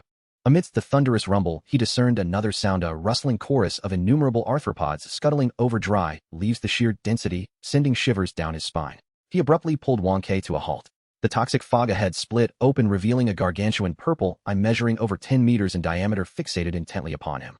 The enormous purple eye quivered amidst the toxic mist, swiftly dissolving like a burst bubble. The air was tinged with a sharp ionized scent, a remnant of the high-energy projection overload. Qin Feng diverted his gaze, forcefully pressing down with the tip of his foot. The chest armor of Phantom One had completely caved and fractured, ribs piercing through the lungs, each breath expelling a copious amount of bloody foam. His right index finger clung tenaciously to a red pull ring on the inner side of the armor, the forced overload switch for the micronuclear battery. Should he pull it, a lethal radius of 1 kilometer would be transformed into a barren wasteland. Bending down, Qin Feng delicately flicked his finger through the void. The metallic structure of the powered armor began to disintegrate under the influence of the magnetic field, bolts flying off one after another, clattering against the rocks. Phantom One realized his fingers had lost sensation. Not just his fingers, the joints of his limbs simultaneously emitted a crisp snapping sound, as if an invisible hand had twisted them into a pretzel. Qin Feng grasped his chin and forcefully twisted it. Crack! Phantom One's jaw dislocated, and the poison capsule previously concealed between his teeth fell to the ground, crushed to powder beneath Qin Feng's foot. Do you wish to die? Qin Feng crouched, seized a strand of hair, and lifted that pale face to meet his gaze. In my presence, attempting to leave without settling your dues is quite inappropriate, wouldn't you say? A rasping sound emanated from Phantom One's throat, blood trickling down his neck from the corner of his mouth. His eyes were bloodshot, pupils constricting to pinpricks from excruciating pain and terror. Qin Feng placed his other hand upon his forehead. Purification Sequence mental invasion module activated. Biological brain tissue detected, establishing neural link. Warning: this operation will permanently obliterate the target's consciousness. Proceed. Proceed. Qin Feng commanded inwardly. Delicate blue tendrils as fine as hair emerged from his fingertips and penetrated the pores of Phantom One. The sensation was extraordinary, not akin to the satiating fullness of consuming flesh, but reminiscent of sipping refreshing mint water, as fragmented images surged into Qin Feng's mind through his neurons. Phantom One's body convulsed violently, his toes kicking frantically in the sand, carving deep trenches into the ground. Qin Feng closed his eyes, the darkness before him torn asunder by a multitude of fractured visions. He beheld a conference room awash in cold hues. Several elderly men clad in deep blue military uniforms gathered around a long table, a holographic projection showcasing footage of him consuming food in the meteorite crater. The speaker's voice echoed through the shards of memory. This monster must be eradicated. The Federation will not permit the existence of such an uncontrollable aberration. The scene shifted. A vast base nestled deep within a snow-capped mountain came into view. Heavy alloy doors slowly opened, revealing an unfathomably deep tunnel beyond. On either side of the tunnel, shelves were neatly stocked with olive-shaped black warheads. The surface of these projectiles was coated with a special layer of lead, yet even so the emanating radiation made the memory-laden Phantom One's heart race with trepidation. These were the crowning achievements left over from before the war. Codename Jalnir. A total of 500 units. All neutron bombs enhanced with highly concentrated tritium lithium. When detonated, this weapon releases a torrent of high-energy neutron flows capable of instantaneously penetrating any defense and incinerating the genetic structure of living beings to ash without significantly damaging structures. According to the Federation's plans, these were intended for surface cleanup operations following the descent of extraterrestrial motherships. Qin Feng's breathing grew heavy. He felt every cell within him pulsating wildly. Neutron bombs. They were not merely weapons. They were a national feast. They were the exquisite caviar gleaming enticingly.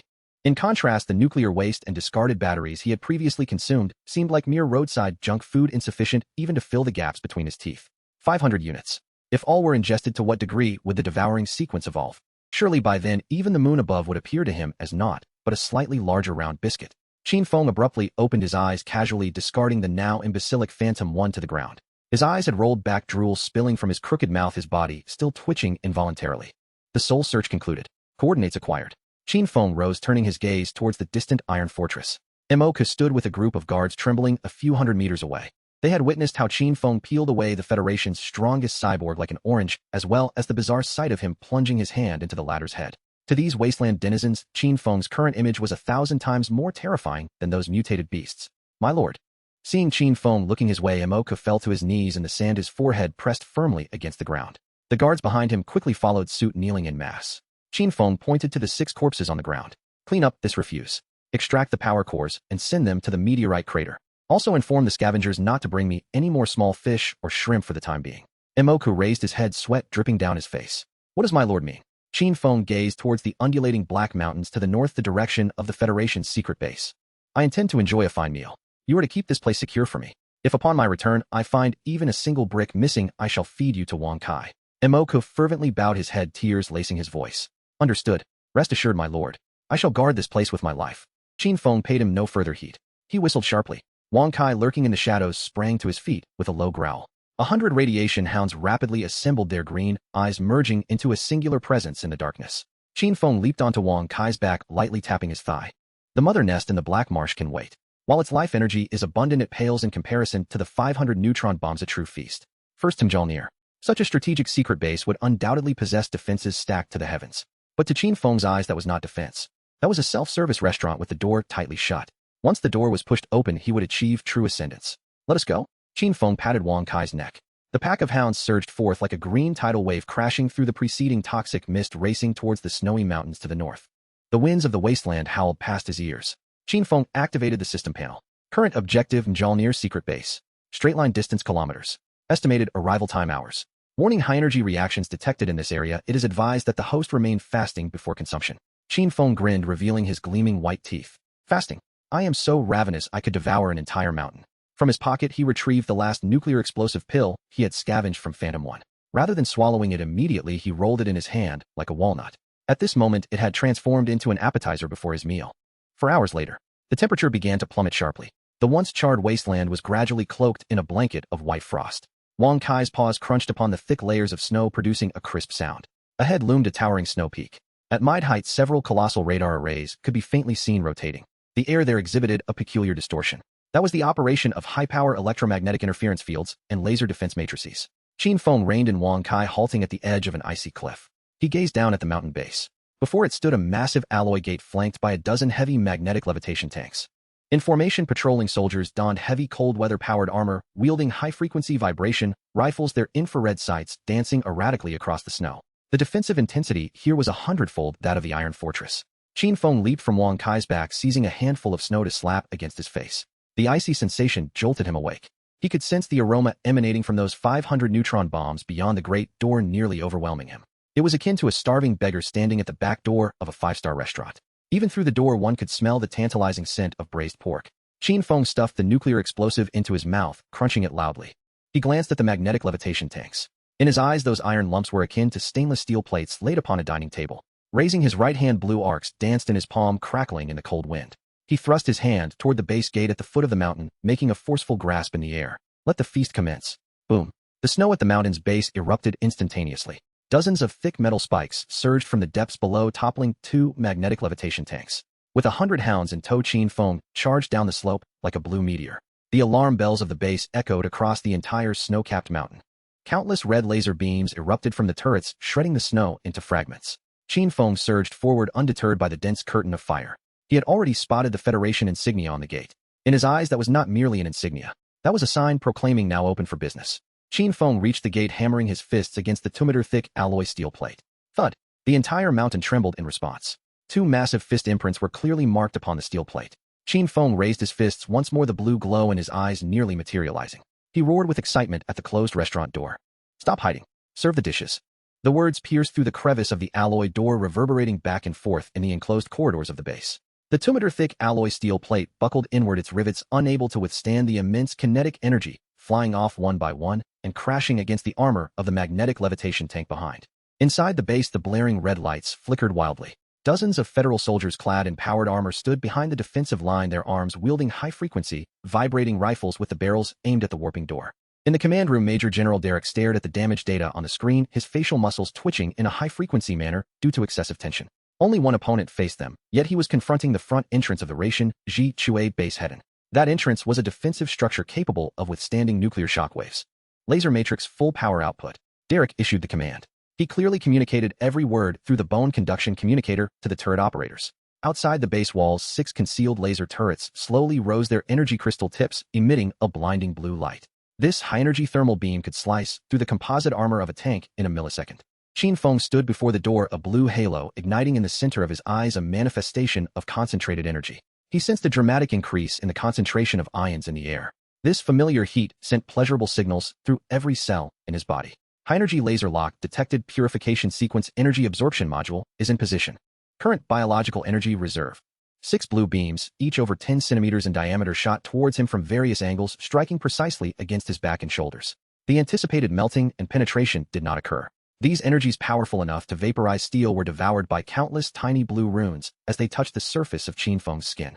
His skin exhibited an almost translucent quality, with liquid radiation energy flowing through his veins instead of red blood. He opened his mouth and took a deep breath. The surrounding heat was forcibly drawn into his lungs, forming a small energy vortex. This intensity of laser does indeed have the richness of hot coffee when consumed, Qin Feng muttered, raising his right hand once more. Meanwhile, 400 kilometers away at the meteor crater base, the members of the Phantom Squad, once ensnared by a metallic net, had ceased their struggles. Their bodies were entirely covered by red mycelium, which infiltrated their internal organs through the gaps in their skin, transforming them into living petri dishes. The nearby pack of radiation hunting hounds emitted low growls. They sensed their master's call. It was a compulsion from the depths of their cerebral cortex. Qin Feng's consciousness transcended the limitations of space, directly descending above the meteor crater. Little ones, stop clinging to those scraps. On the northern snow mountains, 500 neutron bullets have already been laid out on the table. Come here, it's time to feast. As this consciousness spread, the biological tissue pool at the bottom of the meteor crater began to boil violently. 300 radiation hunting hounds covered in green scales rose simultaneously, their pupils flashing with an eerie blue light. 50 fist-sized explosive beetles burrowed up from the ground, their red abdomens pulsating rapidly. This legion of death surged through the night, like a green torrent smashing through the barricades at the crater's edge, racing towards the north. Leading the charge was a particularly striking behemoth. It was a disaster-level mutated elephant that Qin Feng had effortlessly subdued on his way to the snow mountains. This creature stood over 8 meters tall, its once gray skin transformed into a dark purple by radiation, with 4 enormous tusks crackling with high-voltage arcs. With each step it took, the icy surface of the snow fractured into countless fine cracks. A platform constructed from discarded steel plates was mounted on the elephant's back, crowded with explosive beetles. This formidable army of monsters stirred up a whirlwind of dust and snow across the wasteland. In the monitoring station of Underground City District 9, the duty officer stared at the densely packed red dots on the radar screen, dropping his compressed biscuit to the floor. The energy response on the screen had already surpassed the upper limit of the warning threshold. Report: large-scale, mutated biological movement detected.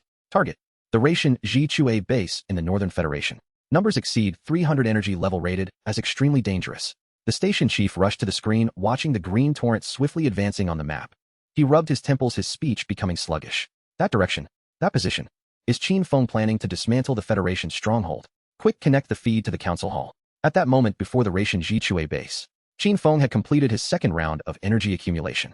The alloy door before him had twisted into an exaggerated arc, revealing the terrified faces of soldiers behind. The laser turrets emitted black smoke due to overload, their crystal surfaces cracked. Qin Feng gazed at the incapacitated turrets, the muscles on his face pulling upwards. After serving so many appetizers, it's time for me to return the favor. The snow beneath his feet vanished in an instant. It had been obliterated by immense reactive force. Qin Feng transformed into a streak of blue light, crashing heavily into the center of the concave door. Boom. The sound resonated, triggering a small avalanche atop the snow mountain. The 2-meter-thick alloy door with a sharp, tearing sound of metal detached from its frame and flew into the base. Before a magnetic levitation tank behind the door could fire, it was crushed flat against the floor by the several hundred-ton door. Green electrolyte and red hydraulic oil mixed together, flowing across the floor into the drainage. Qin Feng stepped over the shattered metal parts and entered the hall of the base. He inhaled the alluring metallic scent of neutron radiation. It was the aroma emanating from the 500 neutron bullets. Greetings to the esteemed Federals, your Emperor has returned. Qin Feng spread his arms wide, allowing the surrounding bullets to strike him, sparking countless flames. He glanced towards the lift at the end of the corridor leading to the underground storage. There he sensed a force calling to him, one potent enough to alter the very essence of his being. No more precisely your meal ticket. No, the strongest eater of the wasteland has returned. He took a step each footfall, leaving a deep imprint on the alloy steel plate beneath. Meanwhile, on the distant horizon, the green torrent had appeared at the entrance of the snow mountain. The roars of 300 radiation hunting hounds drowned out the alarms of the base. The giant elephant's massive feet crushed against the outer defensive walls of the base, causing the sturdy concrete structure to collapse instantly. Major General Derek sat slumped in his chair, watching the mountain-like, mutated elephant charge towards the base on the monitoring screen. He had originally believed this was a cleanup operation against mutated entities. Now he understood it was nothing short of a one-sided hunt. And the Federation's proud secret base was, in the eyes of their foe, merely a preservation box filled with high-quality ingredients. Qin Feng approached the lift, tearing aside the heavy protective netting. He gazed into the seemingly bottomless shaft, the blue light in his eyes illuminating the darkness below. Little ones, move quickly. I intend to enjoy this meal to the fullest. He leaped into the abyss, his body plummeting swiftly down the lift shaft. The wind roared past his ears. The storage door lay just ahead. Behind that door, 500 neutron bullets lay quietly in their lead-sealed boxes. Qin Feng licked his cracked lips with his tongue. A fine blue spark leaped from his fingertips, igniting the hydrogen in the air. Boom. The bottom of the lift shaft erupted in a burst of flames. Qin Feng landed steadily on the platform before the storage door. He looked at the heavy warehouse door marked with a no smoking or open flame sign and brought his fists together once more. Let the feast begin. His fist struck the center of the warehouse door with tremendous force. The metal door rippled under the massive impact. Inside the warehouse, the first row of lead-sealed boxes slid slowly off the shelves amidst violent tremors. An olive-shaped black warhead rolled out from the damaged box, halting at Qin Feng's feet. Qin Feng looked down at this weapon capable of obliterating a city. He bent down and grasped the cold metallic shell of the warhead. The slight warmth emanating from its surface sent a tingling sensation through his palm. This was a sign of the high-energy neutron flow. Qin Feng opened his mouth and bit down hard on the tip of the warhead. Crack! The sound of metal shattering echoed painfully in the silent warehouse. A stream of exceptionally pure golden energy surged from within the warhead, seeping through the gaps in Qin Feng's teeth. Ding! Detected extremely high concentration of neutron energy. Purification Sequence is undergoing overload operation. Life level evolution progress. Qin Feng's body began to swell violently, translucent bony spikes erupting beneath the skin on his back. He gazed deep into the warehouse at the tightly packed lead-sealed boxes. Those objects no longer appeared as deadly weapons in his eyes. They radiated an enticing aroma reminiscent of freshly roasted meat. He casually discarded the no-deflated shell of the warhead and walked towards the second row of shelves. At that moment, the upper levels of the base had completely succumbed. Radiation hunting hounds surged into the corridors, forcibly dragging terrified soldiers out from their powered armor. The giant elephant used its long trunk to lift a tank, smashing it against the communications tower of the base. Meanwhile, at the bottom of the warehouse, Qin Feng grasped the second neutron bullet. He looked at the surveillance camera mounted at the top of the warehouse, his facial muscles contorted with overwhelming excitement. He made a swallowing motion towards the camera. In the monitoring room, Major General Derek watched in horror as the creature devoured a nuclear warhead on the screen, completely losing his ability to think. Qin Feng crushed the second warhead. Golden light illuminated the entire warehouse as if it were noon. He sensed that his biological energy reserves were breaking through a certain limit. The blue evolution points began to transform into a deep purple. Dear Federals, thank you for the bounty of nature. Qin Feng mumbled incoherently. He seized the third warhead, resembling a giant lollipop. The alarms in the warehouse had ceased. In that moment, all electronic devices collapsed under the intense surge of neutron flow. In the darkness, only the golden light radiating from Qin Feng's body flickered. With each warhead, he consumed the bony spikes on his back grew longer, until he reached the very center of the warehouse. There lay a mother warhead 3 times the size of a normal one. Qin Feng paused, staring intently at the ominously glowing purple behemoth. He could sense that this was the piece de resistance of today's feast. He extended his hand to press against the smooth surface of the mother warhead. This meal will surely satisfy me to a degree. Qin Feng opened his mouth and bit down fiercely at the core of the warhead. Crunch! At that moment, the entire snow mountain ceased trembling. A golden beam of light capable of piercing the heavens erupted from the heart of the base. illuminating the night sky within several kilometers as if it were under a blazing sun. A golden beam of light surged from the elevator shaft, violently parting the heavy clouds and creating a vast void. At the peak of the snow-capped mountain, the accumulated snow rapidly melted under the high temperature, transforming into scalding meltwater that cascaded down the rugged cliffs. In the federal headquarters within the parliamentary hall, the marble floor reflected the harsh glare of the overhead lights. Chairman Chris sat at the forefront in a leather swivel chair, his hands clasped on the redwood conference table before him. He fixated on the holographic screen, which measured over 5 meters in diameter. Just 3 minutes prior, the screen displayed the moment when Phantom 1 penetrated the syringe. Now only a flurry of flickering snowflakes remained on the screen. Is the signal still down? Chris inquired, his fingertips rhythmically tapping the table. A technician clad in a white coat, drenched in sweat, frantically manipulated the control panel. Report, Chairman. The Snow Mountain region is experiencing severe electromagnetic pulse interference. All surveillance cameras, communication stations, and even the infrared scanners of low-orbit satellites have ceased functioning instantaneously. This scenario can only occur in the presence of a large-scale nuclear detonation. Chris' movements froze. He glanced at the generals seated along the sides of the table. These normally formidable military leaders now sat with rigid posture, their breaths growing increasingly labored. A large-scale nuclear detonation. An elderly general rose, slamming his hand on the table. The Phantom Squad only carried miniaturized nuclear weapons. Their power could not possibly cause such a level of disruption. Unless the Thor's Hammer base's storage facility has exploded. As soon as the words left his lips, an oppressive silence enveloped the conference room. Chris' right hand clenched the edge of the control console tightly. The Thor's Hammer base housed 500 neutron bombs. These were manufactured by the Federation after 3 decades of gathering all remaining high-energy materials from the wasteland. They were the last resort against the alien mothership and the means to restore order on the surface. Should those bombs detonate, the northern snow mountains would become a permanent zone devoid of life. At that moment, the snowflake display on the screen abruptly vanished. A map dotted with red warning points materialized. Warning. Massive biological signals detected approaching the Thor base. Quantity. Energy level extremely dangerous. Alert, Phantom Squad signal has completely vanished. Presumed all personnel are deceased. The red dots on the screen converged into a torrent, rapidly crashing against the outer defenses of the Snow Mountain base. All personnel deceased. Chris rose, his body swaying. The holographic projection behind him illuminated his pale face devoid of any color. That was the Federation's elite augmented squad, equipped with the most advanced optical camouflage and genetic toxins. How could they be annihilated in under 10 minutes? Another general pointed to the red dots on the map, his voice trembling. Look here. These biological signals are coming from the direction of the meteorite crater. It's that monster. He's not only alive, but he's also brought his mutated legion with him. The conference room erupted into chaos. Generals began to argue loudly. Some proposed mobilizing nearby armored divisions, while others suggested initiating the base's self-destruct protocol. Chris focused on the massive red dot representing Qin Feng on the screen. He felt an unprecedented pressure. This pressure stemmed not from military might, but from an unknown dread. He had initially thought of Qin Feng as merely a fortunate esper or a new type of mutant, but it seemed he had gravely misjudged. He had awakened a demon that did not belong to this world. Silence. Chris bellowed, his voice echoing in the vast hall. He turned to the technician. Immediately connect to the backup command system of the Thor base. I need to know the status of the storage facility. The technician nervously inputted a series of complex commands.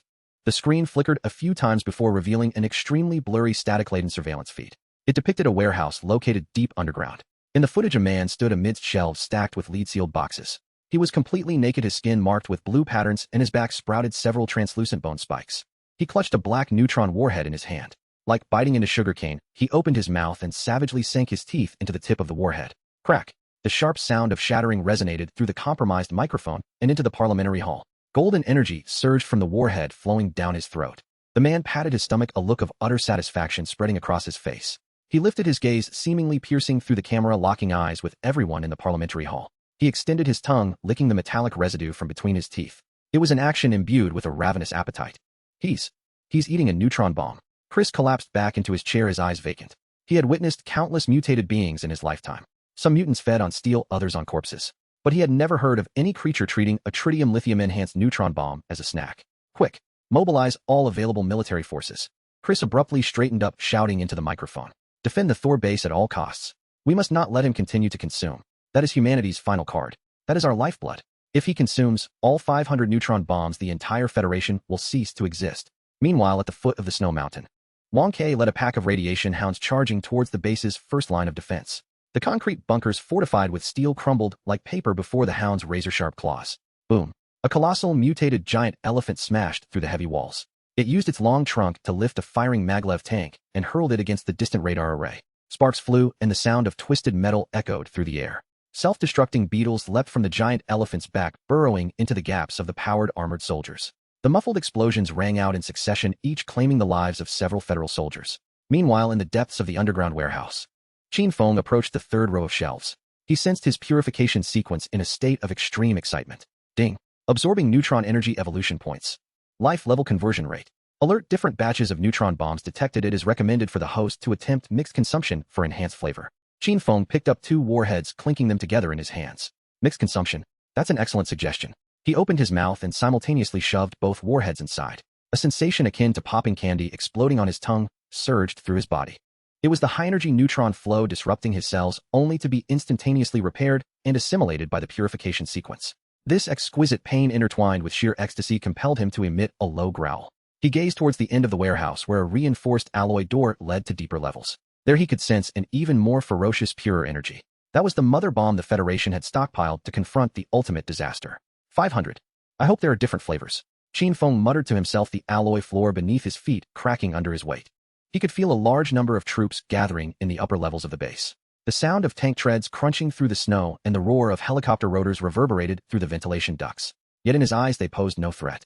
They were merely the sides to a feast about to be served. Qin Feng pressed his hand against the door leading to the core warehouse. His fingers sank into the metal, and the magnetic field energy erupted instantaneously. Boom. The door collapsed inward, revealing a mass of warheads, shimmering with a purple glow. Qin Feng gazed at the pile of main courses, the blue light in his eyes nearly dispelling the darkness. Time to feast. He stepped into the core warehouse. Behind him, the outer defenses of the snow mountain had completely fallen. The roars of the mutated giant elephant echoed endlessly in the vast snowy valley. Federal soldiers fired in despair, but their bullets merely sparked feebly against the radiation-enhanced hounds. A banquet of survival and consumption had only just reached its climax. Chairman Chris in the command room watched the fatalities on the screen escalate, the sweat in his palms soaking the control console. He understood that the Federation's nightmare was only just beginning. Qin Feng seized a purple warhead and blew softly on the federal emblem etched upon it. Crack! The sound of teeth puncturing metal resonated again in the silent warehouse. The purple liquid inside the warhead dripped down his chin, corroding the floor beneath into a bottomless pit. Qin Feng's body morphed once more, the bone spikes on his back extending outward, forming a pair of enormous translucent energy wings. He looked up at the surveillance cameras in the warehouse, revealing a sinister smile. This meal should suffice. He spread his wings, golden light flooding the entire core warehouse. Those neutron bombs, dormant for decades, emitted a faint hum in unison at that moment. It was as if they were welcoming their new master. Above ground, the federal reinforcements caught sight of the golden beam shooting into the sky. It was a signal of destruction, a symphony of evolution. Qin Feng grasped a second purple warhead, savoring it as if it were a gigantic grape. His skin began to exhibit an alluring dark golden hue, and the surrounding space warped under the intense radiation. He turned towards the corridors, in where the thunderous stomps of heavy power armor drew near. Quick, little ones. Don't keep the guests waiting. Qin Feng mumbled indistinctly, then swallowed the entire purple warhead. A pulsating mass of purple golden light flickered wildly at his chest. It was a sign that his life level was on the verge of breaking through a critical point. Meanwhile, in the distant southern region, the once silent Black Mire mother nest seemed to sense this terrifying aura. A massive purple eye suddenly opened amidst the toxic mist, gazing towards the northern snow mountains. Qin Feng turned his head across countless mountains and rivers, locking eyes with that orb. He grasped another warhead, raising it in a toast towards the horizon. Crack! The sound of metal shattering echoed through the wind and snow resonating across the wasteland. Qin Feng swallowed the last piece of metal debris, which glimmered with a purple fluorescence, and let out a belch crackling with electric sparks. With this morsel consumed, the radiant purple golden light in his abdomen surged, nearly rendering his skin translucent. He lifted his foot and forcefully kicked against the deformed ceiling of the warehouse. Boom! The massive rock formation over a kilometer thick shattered beneath his kick, and tremendous cracks crazily spread upward along the elevator shaft. Qin Feng's figure transformed into a stream of dark golden light, shattering all the alloy partitions and concrete layers in his path. Seconds later, a white wave erupted from the summit of the snow-capped mountain. Qin Feng landed steadily on the broad back of the mutated giant elephant. His energy wings unfurled completely, each feather composed of pure radiant energy, trailing a golden streak over 100 meters long in the darkness. Wang Ke let out a high-pitched roar, quickly gathering with 300 radiation hounds. At this moment, the Thor's Hammer base was left with only the final core defense line. This was the inner city wall, built against the mountainside, towering 50 meters and forged entirely from nuclear-resistant materials. Qin Feng stood atop the giant elephant, gazing down at the massive beast beneath him. The ivory of the giant elephant shimmered with purple arcs of electricity, and the steam erupting from its nostrils formed 2 enormous clouds of white mist in the frigid air. Little ones, stop wandering about outside. The main target is hiding inside. Qin Feng patted the thick, dark purple skin of the giant elephant. The creature began to move, and with each step it left a deep pit, half a meter deep in the ground. The imposing beasts of consumption army followed closely behind the giant elephant, advancing toward the cold metallic fortress. Inside the command room of the base, Major Derek stared intently at the main screen, cold sweat dripping from his forehead onto the control panel. On the screen, the image of Qin Feng riding the giant elephant had been magnified tenfold. The energy fluctuations radiating from that man had caused the base's monitoring instruments to go completely off the charts. How could he know the coordinates here? What about the Ghost Squad? Why is there not a single update? Derek's voice sounded slightly off in the empty room. Beside him, his aide furiously typed on the keyboard, his face as pale as a sheet of paper. Report: the Ghost Squad signal disappeared 10 minutes ago. Thermal imaging indicates that the man just emerged directly from the underground warehouse. The neutron bombs in the warehouse show a rapidly diminishing response signal, having already decreased by 80%. Derek slammed his palm on the armrest of his command chair, causing the metal to instantly dent. Disappeared. That's 500 neutron bombs. Even if they detonated, there should be a radiation cloud rising. How could they just vanish without a trace? He looked at the man on the screen, now casually picking his teeth, as an absurd thought flashed through his mind. Could it be that he actually consumed the nuclear bombs? Such a violation of carbon-based biological logic left Derek momentarily speechless. All troops go to level 1 combat readiness. Activate the Zeus shield energy barrier and deploy all electromagnetic cannons. We must not allow him to approach the city gates. Derek bellowed as he issued his commands. At that moment, the entire base sprang to life. Above the city wall, a semi-transparent blue energy membrane slowly ascended, as if placing a colossal bowl over the mountainside. Hundreds of concealed weapon slots opened and robust electromagnetic cannon barrels extended toward the sky. Blue electrical currents leapt wildly between the rails, the humming sound causing the surrounding air to tremble. A cold synthetic mechanical voice echoed through the base's broadcasting system. Warning. Ahead is a Federal S-class military restricted zone. Unknown life form, immediately cease advance and retreat 5 kilometers to the warning line. Otherwise, indiscriminate extermination protocols will be enacted. Upon hearing this commotion, Qin Feng reached up and rubbed his ears. He pulled out a massive loudspeaker from the wreckage on the back of the giant elephant. This device was hastily salvaged from a scrap armored vehicle and slightly modified with metal rhythms. Qin Feng brought the loudspeaker to his lips and cleared his throat. Listen up, folks inside. Don't be alarmed. I'm just the delivery guy. I can smell the aroma from your kitchen. It's quite appetizing. Send a few boxes my way. Open the door to hand it over. Give me a 5-star review and I won't tear your house down. Qin Feng's boisterous voice reverberated throughout the snowy valley through the loudspeaker. Even the snow at the mountaintop was startled into falling, causing several small avalanches. Inside the command room, Derek nearly spat out a mouthful of blood. Delivery guy, treating the Federal's highest-level nuclear arsenal as a kitchen. This was nothing short of trampling the dignity of the Federation into the snow while casually spitting. Madman, this is undoubtedly a complete lunatic. Derek's finger hovered tremblingly above the red fire button. Having served in the military for 30 years, he had witnessed the most ferocious mutated beasts and the most ruthless rebels. Yet he had never seen anyone dare to speak so audaciously at the entrance of the Thor's Hammer base. Sir, the target has crossed the 1-kilometer warning line. The aide's voice pitched higher with alarm. Derek abruptly pressed the button. Open fire. Reduce him to dust. Not even a cell should remain. On the city walls, over 100 electromagnetic cannons erupted simultaneously. Boom. Blinding blue light instantly filled the entire canyon. Countless metal projectiles enveloped in high-voltage electricity streaked across the night sky, leaving a series of scorching trails. These projectiles exceeded 5 times the speed of sound at launch, and their impact was comparable to that of small missiles. Qin Feng stood atop the giant elephant, watching the overwhelming bombardment rain down. He did not even consider dodging. If you don't intend to treat me, I shall help myself. Qin Feng crossed his arms over his chest, and the energy wings behind him suddenly closed, enveloping his entire being. The first wave of electromagnetic projectiles struck around the giant elephant.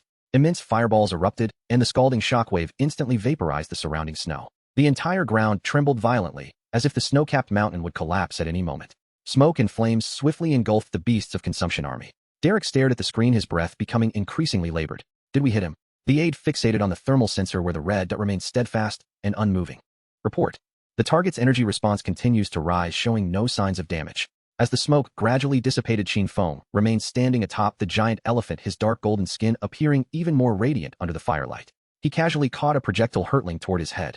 The projectile, capable of penetrating the main armor of a tank, felt like soft clay in his hand. Qin Feng stuffed the deformed projectile into his mouth, chewed a couple of times, and spat out a mouthful of scrap metal. This appetizer is a bit tough, quite a workout for my teeth. He glanced at the blue energy shield, slowly raising his right hand.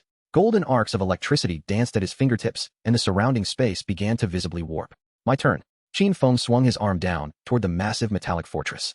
The giant elephant let out a roar that reverberated through the mountains, lowering its head to charge at the base's outer city gate. 300 radiation, hounds transformed into green shadows frantically climbing up the crevices of the city walls. The anti-aircraft cannons above the base began to fire wildly tracer rounds, weaving a deadly net through the night. Yet this net appeared riddled with holes in Qin Feng's eyes. He leapt from the elephant's back, drawing a golden line through the air. His target was not the city wall, but the seemingly impenetrable energy shield. This lid seems delightful, but should be quite crisp. Qin Feng spread his arms wide, crashing heavily into the blue energy membrane. Zzz. A sound that sent shivers through the bones reverberated through the skies. Upon contact with Qin Feng's body, the energy shield trembled violently, as if disturbed by waves. Qin Feng's hands latched onto the energy nodes of the shield, blue tendrils sprouting from his fingertips. He forcefully began to consume the energy sustaining the shield. Inside the command room, the alarms turned into a piercing wail. Shield energy depletion rate has reached 400. The core reactor is overheating. The system is about to collapse. Panic-stricken technicians shouted in horror. Derek watched the man sucking energy from the shield on the screen, completely slumping into his chair. He felt as though his worldview was being shattered at that moment. He is drinking the shield. Beneath the city wall, the giant elephant's head slammed heavily against the alloy gate. Boom. The dull thud echoed throughout the base. The gate's bearings emitted a sound of stress as the heavy steel plates began to lean inward. Qin Feng hovered in midair, his body glowing brighter and brighter. He looked at the terrified soldiers behind the city wall and flashed a radiant smile. Folks, don't hide in there and stay silent. I know you have more supplies. With a sudden burst of strength, he ripped his hands apart. Rip! That blue shield capable of withstanding a nuclear explosion was torn open by him, creating a massive gap. A raging storm of radiation surged through the breach into the base. Countless electronic devices erupted into sparks due to the overload. Qin Feng dove through the opening, landing directly atop the highest point of the city wall. He stood upon the still-hot electromagnetic cannon barrels, gazing down at the command tower. Delivery man Qin Feng here to collect the goods. He casually crushed an auto-targeting cannon, the metal debris cascading through his fingers. Behind him, the giant elephant had completely demolished the gate. The greenhound packs surged into the base corridors like a tide. Cries and explosions merged into a cacophony. Derek watched in horror as Qin Feng approached the command tower step by step. Trembling, he pulled a handgun from his drawer and pressed it against his temple. This is no human. This is a black hole wearing human skin. Qin Feng halted before the bulletproof glass of the command tower and waved at Derek inside. Bang! The entire pane of special glass shattered into powder in an instant. Qin Feng stepped into the command room and snatched the gun from Derek's hand. He shoved the barrel into his mouth and bit down, crunching it like a piece of crispy bone. Don't rush to die, take me to your cold storage. Do you still have those little purple spheres from earlier? Qin Feng locked eyes with Derek, his tone growing urgent. Derek stared at the man whose mouth was full of metal shavings as the grip of his gun slipped from his hand and fell to the ground. He understood that the final defense line of the Federation had utterly collapsed, and this monster's appetite had only just begun to awaken. Qin Feng turned, looking toward the darkness further north. There he sensed reactions from even more high-energy materials. This meal seems to have only just begun. He grabbed Derek by the collar, lifting him as one would a chick, and headed toward the lowest depths of the base. Behind him, the flag of the Thor's Hammer base turned to ashes in the flames. The roars of the beasts of consumption drowned out the base's self-destruct alarms. In the distant skyline, the first light of dawn barely broke through. Yet for the Federation, the longest night had only just begun. Qin Feng walked along the corridor littered with cables, leaving behind charred footprints with each step. He could sense that behind the door at the very depths, something even more tantalizing awaited him. Move quickly, or my stomach is protesting. Qin Feng beckoned to Wang Kai, lurking in the shadows.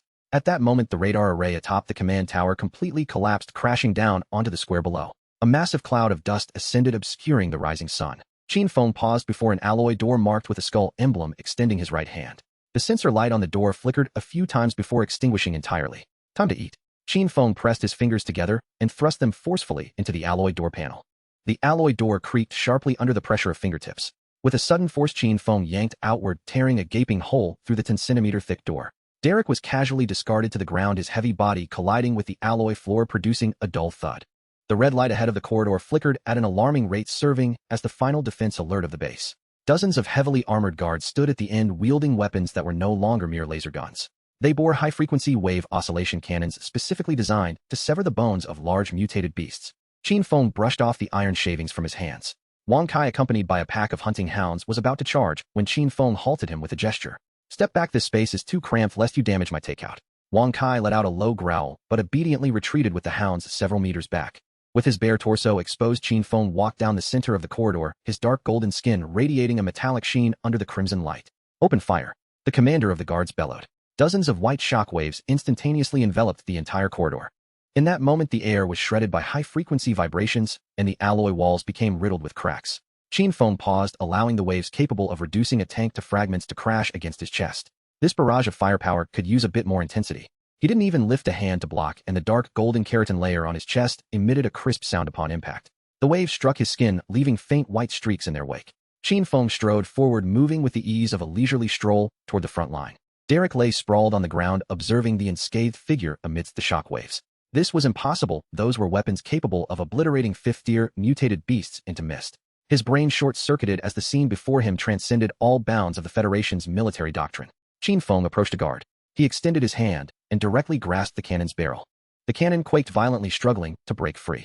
Qin Feng's fingers tightened, and the alloy barrel crumbled in his grip, twisted beyond recognition. You find the heat unbearable while it's just right for me. With a casual flick of his wrist, the distorted cannon, propelled by immense kinetic energy, sent the soldier flying. The soldier crashed against the wall, the external components of his powered armor scattering across the floor.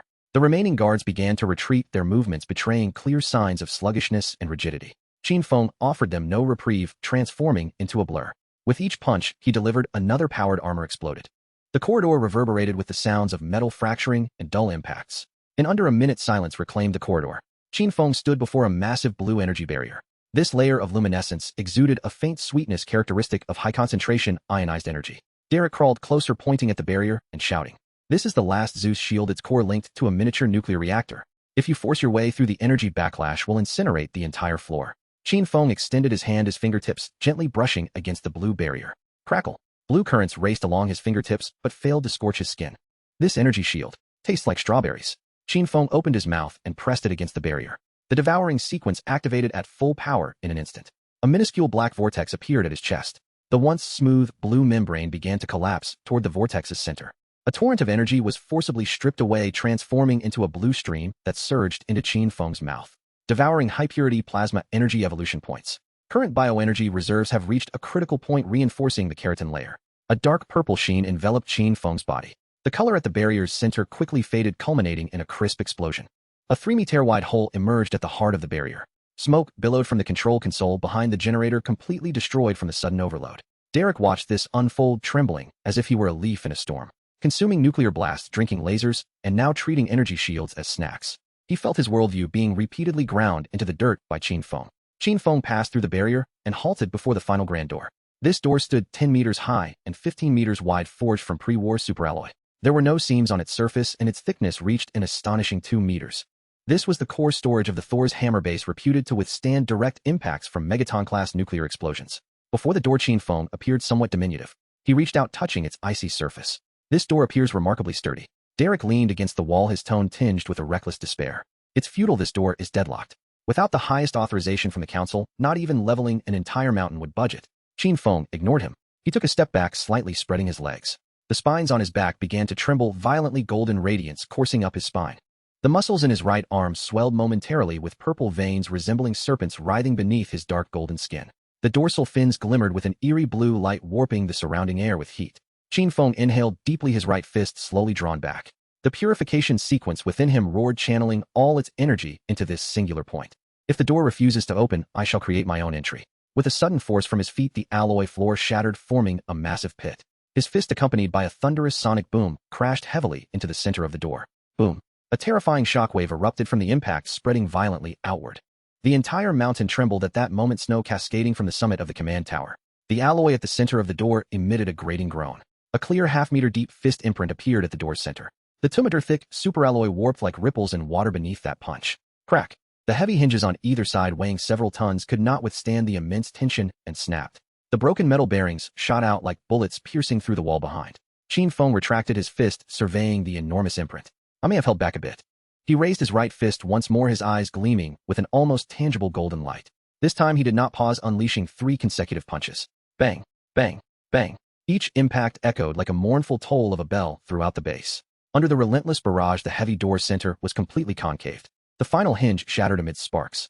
The colossal superalloy door, weighing several hundred tons, collapsed backward under Qin Feng's last kick. The door crashed down onto the warehouse floor, stirring a tempest of metallic dust.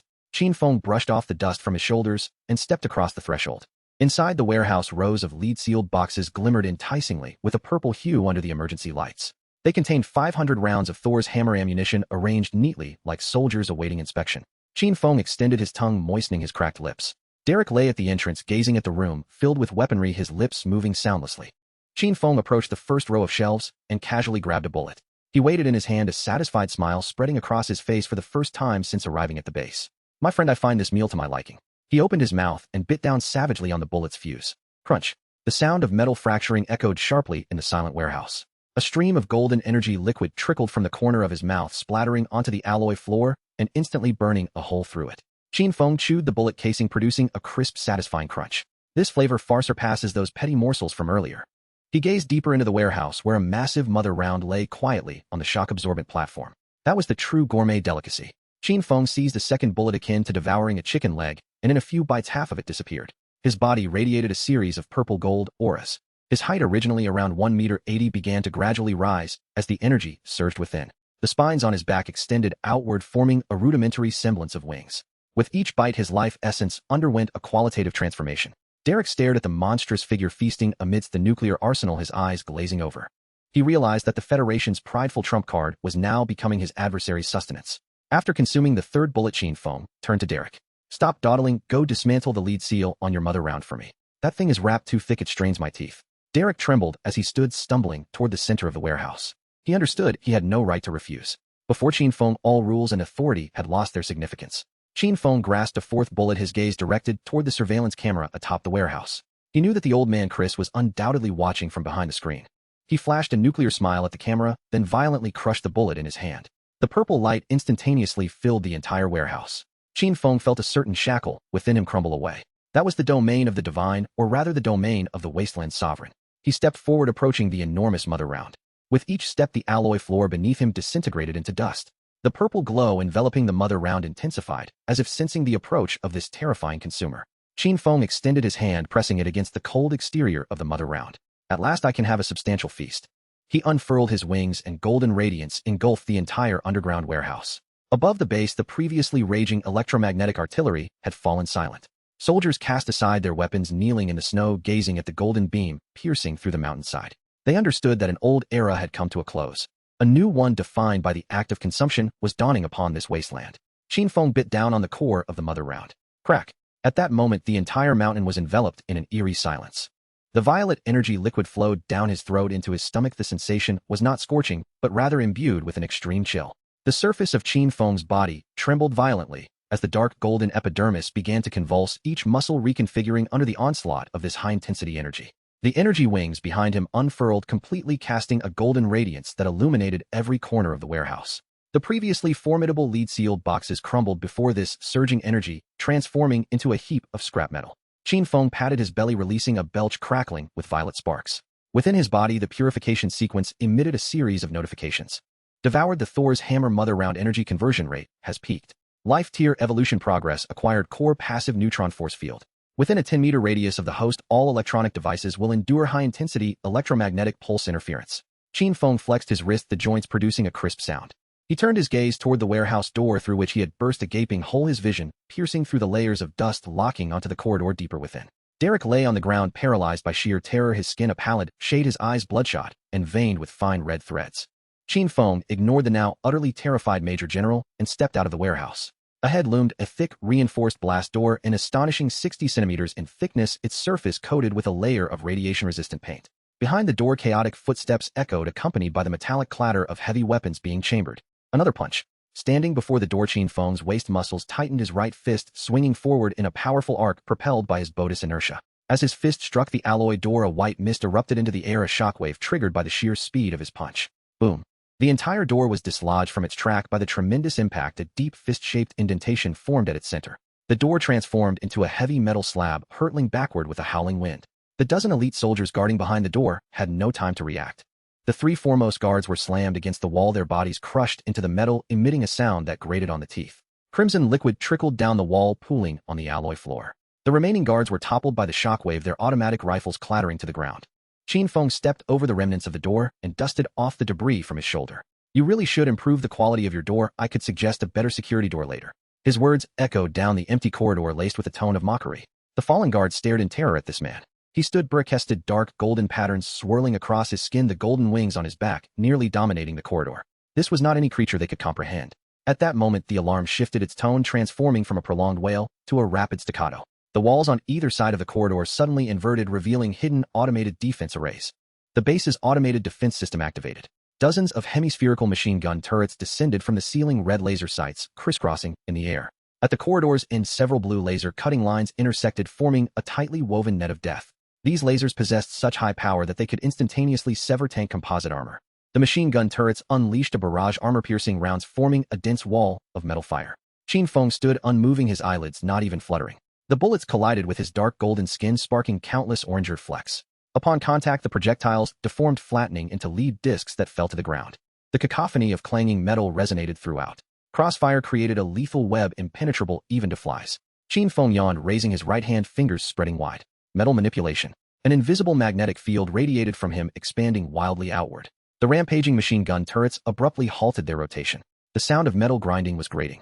The once sturdy bases of the machine guns began to twist, as if gripped by unseen hands, and twisted into helixes.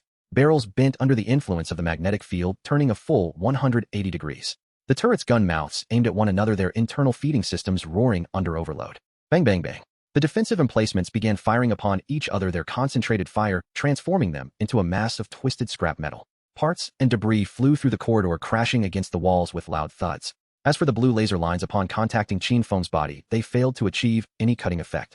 The absorption module of the Purification Sequence activated automatically. These high-energy thermal beams were forcibly decomposed into their most primitive energy particles, seeping into Qin Feng's body through his pores. Qin Feng felt warmth radiating through his limbs, as if he were submerged in warm water. This massage device has a decent force, though it feels a bit like gua sha. He walked forward, casually prying a rotating surveillance camera from the wall. The intricate components inside the camera emitted a crisp sound in his grasp. Qin Feng stuffed the camera into his mouth, crunching it loudly. The metal casing and glass lens were ground to powder beneath his teeth. A bitter taste tinged with the scent of machine oil spread across his tongue, transforming into a faint point of evolution. In the monitoring room, the previously orderly screens flickered out one by one. The final image displayed was of Qin Feng's face, dusted with metal shavings, adorned with a profoundly provocative smile. The commander sat in his swivel chair, gripping the edge of the console with all his might. His knuckles turned an unhealthy shade of pale from the strain. He watched as the green lights indicating the defense systems extinguished one by one, his internal defenses crumbling alongside them. This was no longer a battle. It had become a one-sided display of consumption by that monster. The adversary was not invading, he was merely strolling through his own backyard. Each line of defense in that man's eyes appeared to be no more than a different delicacy. A profound sense of despair loomed over him, akin to a heavy stone pressing down, making it hard to breathe. Sir, he has breached the third layer of the defense network. The technician's voice trembled, fingers dancing erratically over the keyboard. He is heading towards the elevator to the underground armory. The commander shot to his feet, his facial muscles contorted by sheer rage and fear. He shoved the technician aside and pressed the communication button for the internal guard units. Activate the internal mech battalions. Bring out all the heavy titans. Defend the armory elevator at all costs. Even if it means demolishing the entire base, he must not be allowed to reach the final layer. With the command issued, the heavy mechanized hangar doors slowly creaked open. 6 towering mechs, each over 5 meters tall, trudged into the corridor. These mechs were clad in a matte black finish, equipped with colossal high-frequency vibration blades on their right arms and quad launchers on their left. The sound of hydraulic pumps was heavy and powerful, each step leaving a clear imprint on the alloy floor. These mechs represented the pinnacle of federal technology, each costing enough to equip an armored battalion. They positioned themselves in front of the elevator, leading deeper underground, their red lights locking onto the corridor's corner. Qin Feng rounded the corner and halted. He regarded the massive steel monstrosities before him, his nose twitching. The air was thick with the pungent scent of high-octane aviation fuel and the distinctive sharpness of hydraulic oil. The energy fluctuations emitted by the miniature reactors inside the mechs were as enticing to him as freshly roasted duck. Qin Feng extended his tongue, licking the remnants of the camera fragments wedged between his teeth. It seems I need a substantial appetizer before the main course arrives. With a sudden flap, the golden wings behind him surged, transforming him into a dark golden streak that crashed into the foremost mech. The mech pilot, terrified, hastily pressed the launch button. For small missiles detonated at close range, flames instantly engulfing Qin Feng's form. The searing shockwave shattered the corridor's light tubes, plunging the area into darkness. Yet from within the roiling flames, a dark golden hand emerged, pressing firmly against the mech's robust chest plate. Crack! The 30-centimeter thick composite armor crumpled under Qin Feng's fingers as if it were mere paper. His body braced against the residual explosion clinging to the mech's chest. He flashed a toothy grin at the blinking red sensor. This shell is impressively thick, it must be quite a delight to chew. The internal mechanisms of the mech emitted a piercing sound of metal distorting. With sudden force, Qin Feng drove his fingers deep into the mech's internal structure.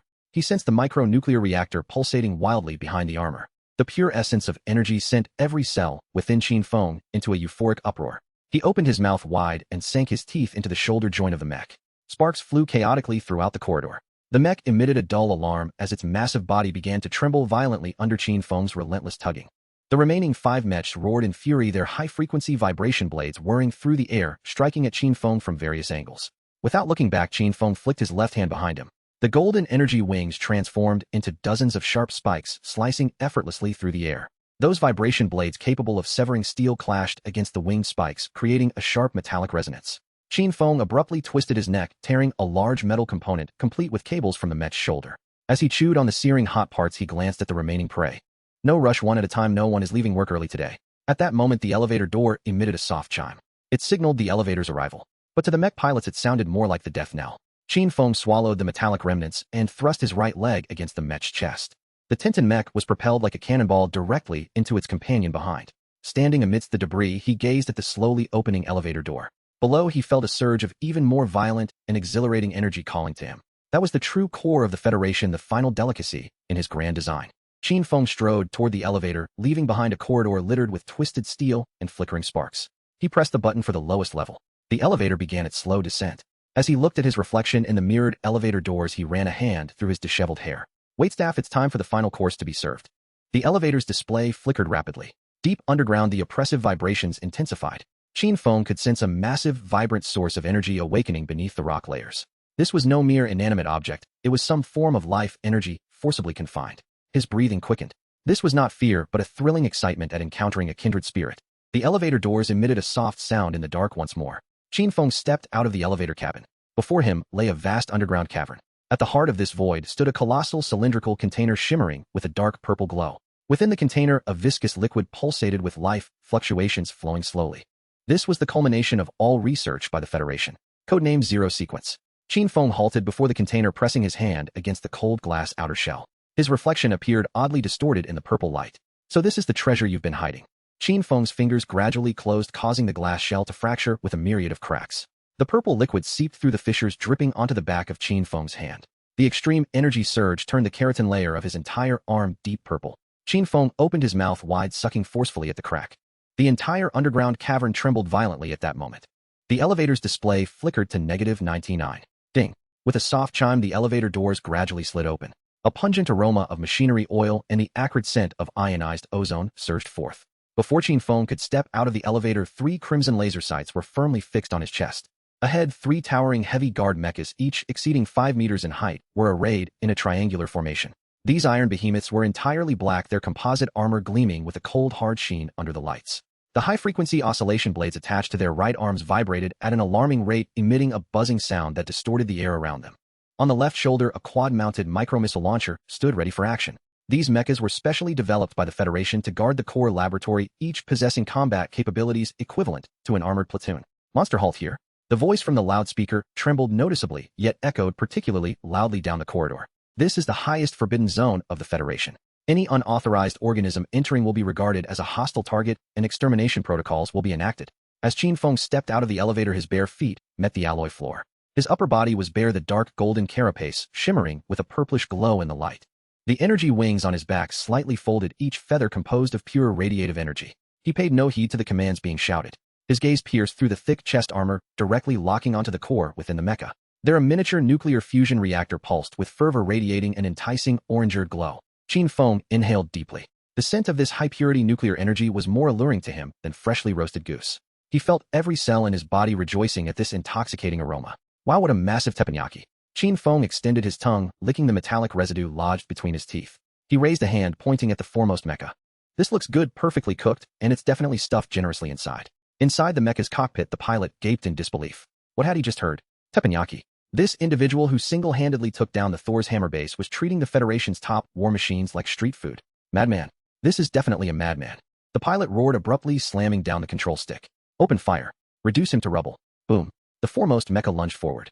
Its heavy foot shattered the reinforced alloy floor, causing the entire corridor to tremble violently. The high-frequency oscillation blade, emitting a piercing shriek, swung down towards Qin Feng's head. This oscillation blade could disrupt the molecular structure of materials through high-frequency vibrations. Even the Federation's toughest superalloys would be as fragile as tofu before it. Qin Feng stood his ground, not even flinching. He simply raised his right hand slowly. The dark golden carapace instantly enveloped his entire palm, while the purplish energy patterns danced fervently at his fingertips. Clang! The oscillation blade capable of slicing through tanks struck heavily against Qin Feng's palm. The anticipated splatter of flesh and blood never materialized. Qin Feng's hand remained steadfast as a mountain, his skin unscathed. The violent vibrations collided with the dark golden carapace, generating a flurry of tiny blue sparks. He clenched his fingers tightly, firmly grasping the blade's edge. Good force, but alas, the quality of this cutlery is subpar. He exerted his grip. Snap! The oscillation blade, crafted from special alloys, was forcibly severed in Qin Feng's grasp. The broken tip flew off, embedding itself into the adjacent concrete wall. The mecha pilot stared in terror at the warning lights flashing on the control panel. The system indicated that the primary weapon was damaged. Qin Feng offered no time for a reaction. He stepped forward, pressing himself against the mecha's frame. Seizing the massive metallic arm, he unleashed the power in his waist muscles. A perfectly executed shoulder throw. The heavy mecha, weighing over a dozen tons, was effortlessly hurled into the air, tracing a large arc. Boom! The mecha crashed heavily against the ceiling before rebounding to the ground. Hydraulic oil and coolant splattered everywhere, and billowing black smoke erupted from the mecha's joints. The remaining two mechas, witnessing this, immediately distanced themselves. The missile launchers on their shoulders flared to life. Whoosh, whoosh, whoosh. 12 micro-missiles launched, in unison, trailing long white smoke, sealing off all of Qin Feng's escape routes. Although small in size, these missiles were loaded with high-energy explosives capable of obliterating a small bunker. Qin Feng's energy wings unfurled dramatically. Golden radiative energy formed a solid shield enveloping him entirely. The explosions echoed throughout the narrow corridor. Scorching shockwaves shattered nearby light tubes, plunging the area into darkness with only the flickering flames of the explosions illuminating the scene. Did we get him? The pilot of the second mecha stared intently ahead. Through the smoke and dust, he caught sight of a dark golden glow. Qin Feng emerged, braving the remnants of the explosions. Some of his hair had been singed away by the intense heat, yet his skin bore no injuries whatsoever. Instead, the heat generated by the explosions was being fervently absorbed through his pores. Qin Feng's speed reached its zenith. In an instant, he was at the chest of the second mecha. He clung to the armor, plating his hands, gripping the seams. This armor is too thick, it needs to be peeled away. Qin Feng exclaimed as his biceps bulged. The sound of metal tearing echoed through the corridor. The 30-centimeter-thick composite armor was rent apart by sheer brute strength, creating a massive opening. The intricate web of cables and pipes within the mecha was exposed to the air, sparking wildly. The pilot inside, seated in the control chair, locked eyes with Qin Feng through the bulletproof glass. He beheld Qin Feng's eyes shimmering with blue light and the row of gleaming white teeth. The sensation was akin to being targeted by a famished beast emerging from the abyss. Qin Feng's hand plunged into the mecha's interior. He disregarded the sparking cables, seizing the glowing red miniature reactor. Got you, little treasure. Qin Feng's fingers tightened, yanking outward. Several thick cables connecting the reactor were forcibly torn apart. High-purity nuclear liquid gushed forth from the ruptured connections, drenching Qin Feng. This liquid, capable of vaporizing an ordinary person in an instant, only elicited a gentle warmth against Qin Feng's skin, accompanied by a hissing sound. Cradling the fist-sized, vividly red reactor, he leaped down from the mecha. Once detached from its power source, the reactor became extremely unstable, emitting a blinding red light.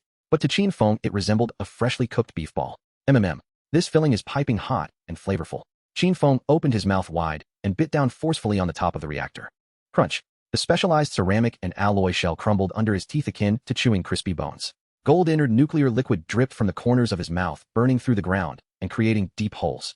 As he chewed on the scalding metallic remnants, a low, satisfied growl emerged from his throat. His body began to swell dramatically, with the bony spikes on his back extending several more centimeters. Turning his head, he gazed at the last mecha, now frozen in fear. Don't worry, I'm not yet full. Qin Feng swallowed the nuclear waste in his mouth, wiping the golden liquid from the corner of his lips. The first mecha he had thrown had not been completely incapacitated. The pilot, regaining consciousness from dizziness, stared at the screen, displaying the power source loss warning. Scraps. Let's die together. He pressed the red self-destruct button, located at the base of the control stick. The mecha's backup battery began to overload, and the red indicator lights on its exterior flashed frantically. Just as Qin Feng was about to confront the third mecha, he suddenly halted. He turned to glance at the massive contraption behind him, now glowing red. Oh, it even has an automatic heating feature. Instead of retreating, Qin Feng's expression brightened with excitement. He dashed to the front of the first mecha. At the moment the self-destruct countdown reached its final 3 seconds, he smashed open the deformed cockpit cover with a punch. He reached in, effortlessly yanking the pilot out, as if lifting a chick, and casually tossed him into the elevator. This place is dangerous, little one, don't just stare. Then he pressed his body against the core chamber of the mecha. Boom. A deep explosion resonated within the mecha. However, the anticipated violent detonation did not spread outwards. All explosive energy and splattering plasma were firmly suppressed by Qin Feng's body. A profound blue whirlpool formed on his chest. The chaotic energy found an outlet, surging uncontrollably into him. Qin Feng's skin became translucent, revealing the golden energy flowing within. This feels intense, quite satisfying. He burped, expelling a mouthful of soot-laden air. Rising to his feet, he patted the now mangled remains of the mecha's exterior. By now the third mecha had completely lost the will to resist. The pilot flung open the hatch and scrambled away down the corridor. Qin Feng regarded the empty mecha with a slight grimace. Where are you running? I have no intention of eating humans. Too sour, it can't compare to the chewiness of this metal. He approached the third mecha and skillfully tore open its chest armor, extracting the final reactor. This reactor was even larger than the previous two, radiating a ghostly blue light. Qin Feng savored it, as if indulging in a colossal blueberry. He crushed the shell, feeling the interplay of icy and scorching energies explode on his tongue. His bones creaked and popped as his life essence finally breached that last barrier. He gazed towards the heavy super alloy door at the end of the corridor. Beyond it, the temptation that sent shivers through his very soul grew ever stronger. Qin Feng strode towards the grand entrance. With every step, his footprints melted into magma upon the alloy floor. He extended his right-hand fingers, piercing deep into the center of the alloy door panel. The final dessert, here I come. The door rapidly turned red under the intense heat, with molten metal dripping slowly from the crevices of Qin Feng's fingers. Qin Feng withdrew his right hand from the glowing alloy panel. 5 fingers drew 5 rivulets of molten iron, crimson and bright, which dripped onto the metallic floor and scorched the air with an acrid sting. He flicked the residue from his hand. The blistering metal droplets solidified midair into blackened slag. Ahead of him, the two once imposing heavy guard mechs were now retreating in panic.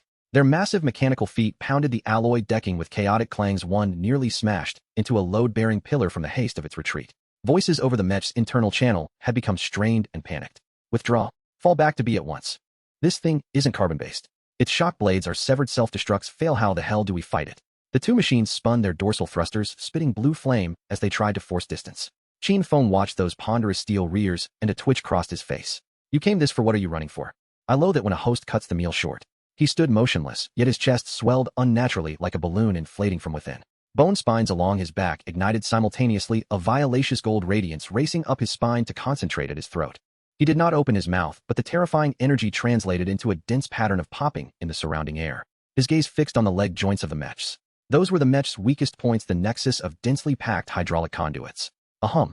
2 slender concentrated blue beams erupted from Qin Feng's pupils. They were not ordinary lasers, but highly compressed, purified sequences of high-energy radiation. The beams seared through the air, leaving blackened scars. The void itself shimmered from the heat. A sharp metallic slicing echoed down the corridor. The forward mech's left knee composite armor vaporized in an instant, the fracture surface smooth as a mirror. The other mech's right leg suffered the same fate. Boom, boom. 2 thunderous impacts. Tintin machines lost their balance and collapsed heavily. Hydraulic fluid spouted from the ruptured limbs like dark red arterial sprays, staining the walls. Alarms screamed within the mech's. Red emergency lights bathed the corridor in a scene of carnage. Qin Feng sauntered forward. His bare soles hissed as they stepped into the scalding hydraulic runoff. For him, that temperature was scarcely more than a warm bath. He stopped before the first mech and tapped its thick chest plate. Don't tremble. Stripping the shell is quick. It won't hurt. With his fingers together, he plunged his hand into the seam of the mech's chest. His arm muscles bulged beneath the dark gold skin. Violet energy coils writhed like serpents. Tear. To a teeth-grinding cascade of metal shearing, the composite armor rated to withstand missile barges was peeled apart as if it were paper. The mech's intricate interior was exposed. Sparks flew, cables convulsed. Qin Feng plunged in and deftly seized the tiny fusion core, glowing red. Without cooling, it had taken on a deep purple, violently unstable. He handled it like a just-boiled salted egg, weighing it in his palm. Good quality. Small but fresh. He opened his mouth and bit into the reactor casing. The crack of special ceramic splitting resonated through the silent corridor. A perfectly pure stream of golden energy leaked down the corner of his mouth. Qin Feng swallowed greedily, inhaling the high-energy substance in gulps. Each swallow sent the purification sequence within him into a delighted tremor. Notification: ingested micro-fusion core. Evolution points detected: high-purity isotopes. Body strength increased. By wiping his mouth, Qin Feng moved to the second mech. The motion repeated with practiced ease. In under 3 minutes, the remaining 2 reactors had become his nourishment. Now his body radiated an intense, violacious gold luminance. Once meters tall, his stature had grown a few centimeters, muscles cut like carved stone, exuding an explosive aesthetic. Energy wings unfurled from his back, each feather a razor of condensed power. He belched, expelling a foul breath crackling with ionized sparks. System energy reserves have reached critical threshold. Purification Sequence Stage 2 progress. Tip: detected massive high-energy reactions ahead. Recommended host consume to full capacity. Qin Feng regarded the elevator doors leading to the underground armory. His earlier havoc appeared to have crippled the defense systems. He approached the elevator and pressed the panel. The doors remained sealed. Yet he sensed something amiss within the shaft.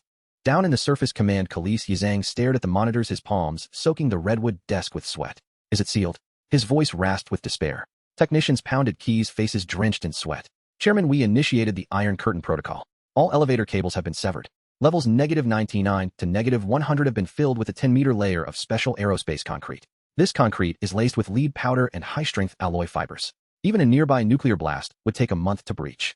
Khalees exhaled a slight breath watching the man who stood immobile on the feeds. As long as he doesn't get into the armory, we still have a chance to bring the orbital cannon online. In the underground corridor, Qin Feng pressed his ear to the metal doors then smirked. 10 meters of special concrete. You folks are serious about anti-theft measures. He stepped back 2 paces and cracked his neck. His joints popped in staccato clicks. He inhaled deeply and his chest ballooned to an exaggerated extent. His skin, formerly dark-holed, took on a near-transparent azure sheen. From his soles surged a feral energy that raced up his legs and spine to gather at his throat. A blinding blue light flared deep in his windpipe. It was the concentrated distillation of all his internal radiative and nuclear power. Atomic breath miniature. Qin Feng opened his mouth. A blue energy column roughly 20 centimeters in diameter blasted from him.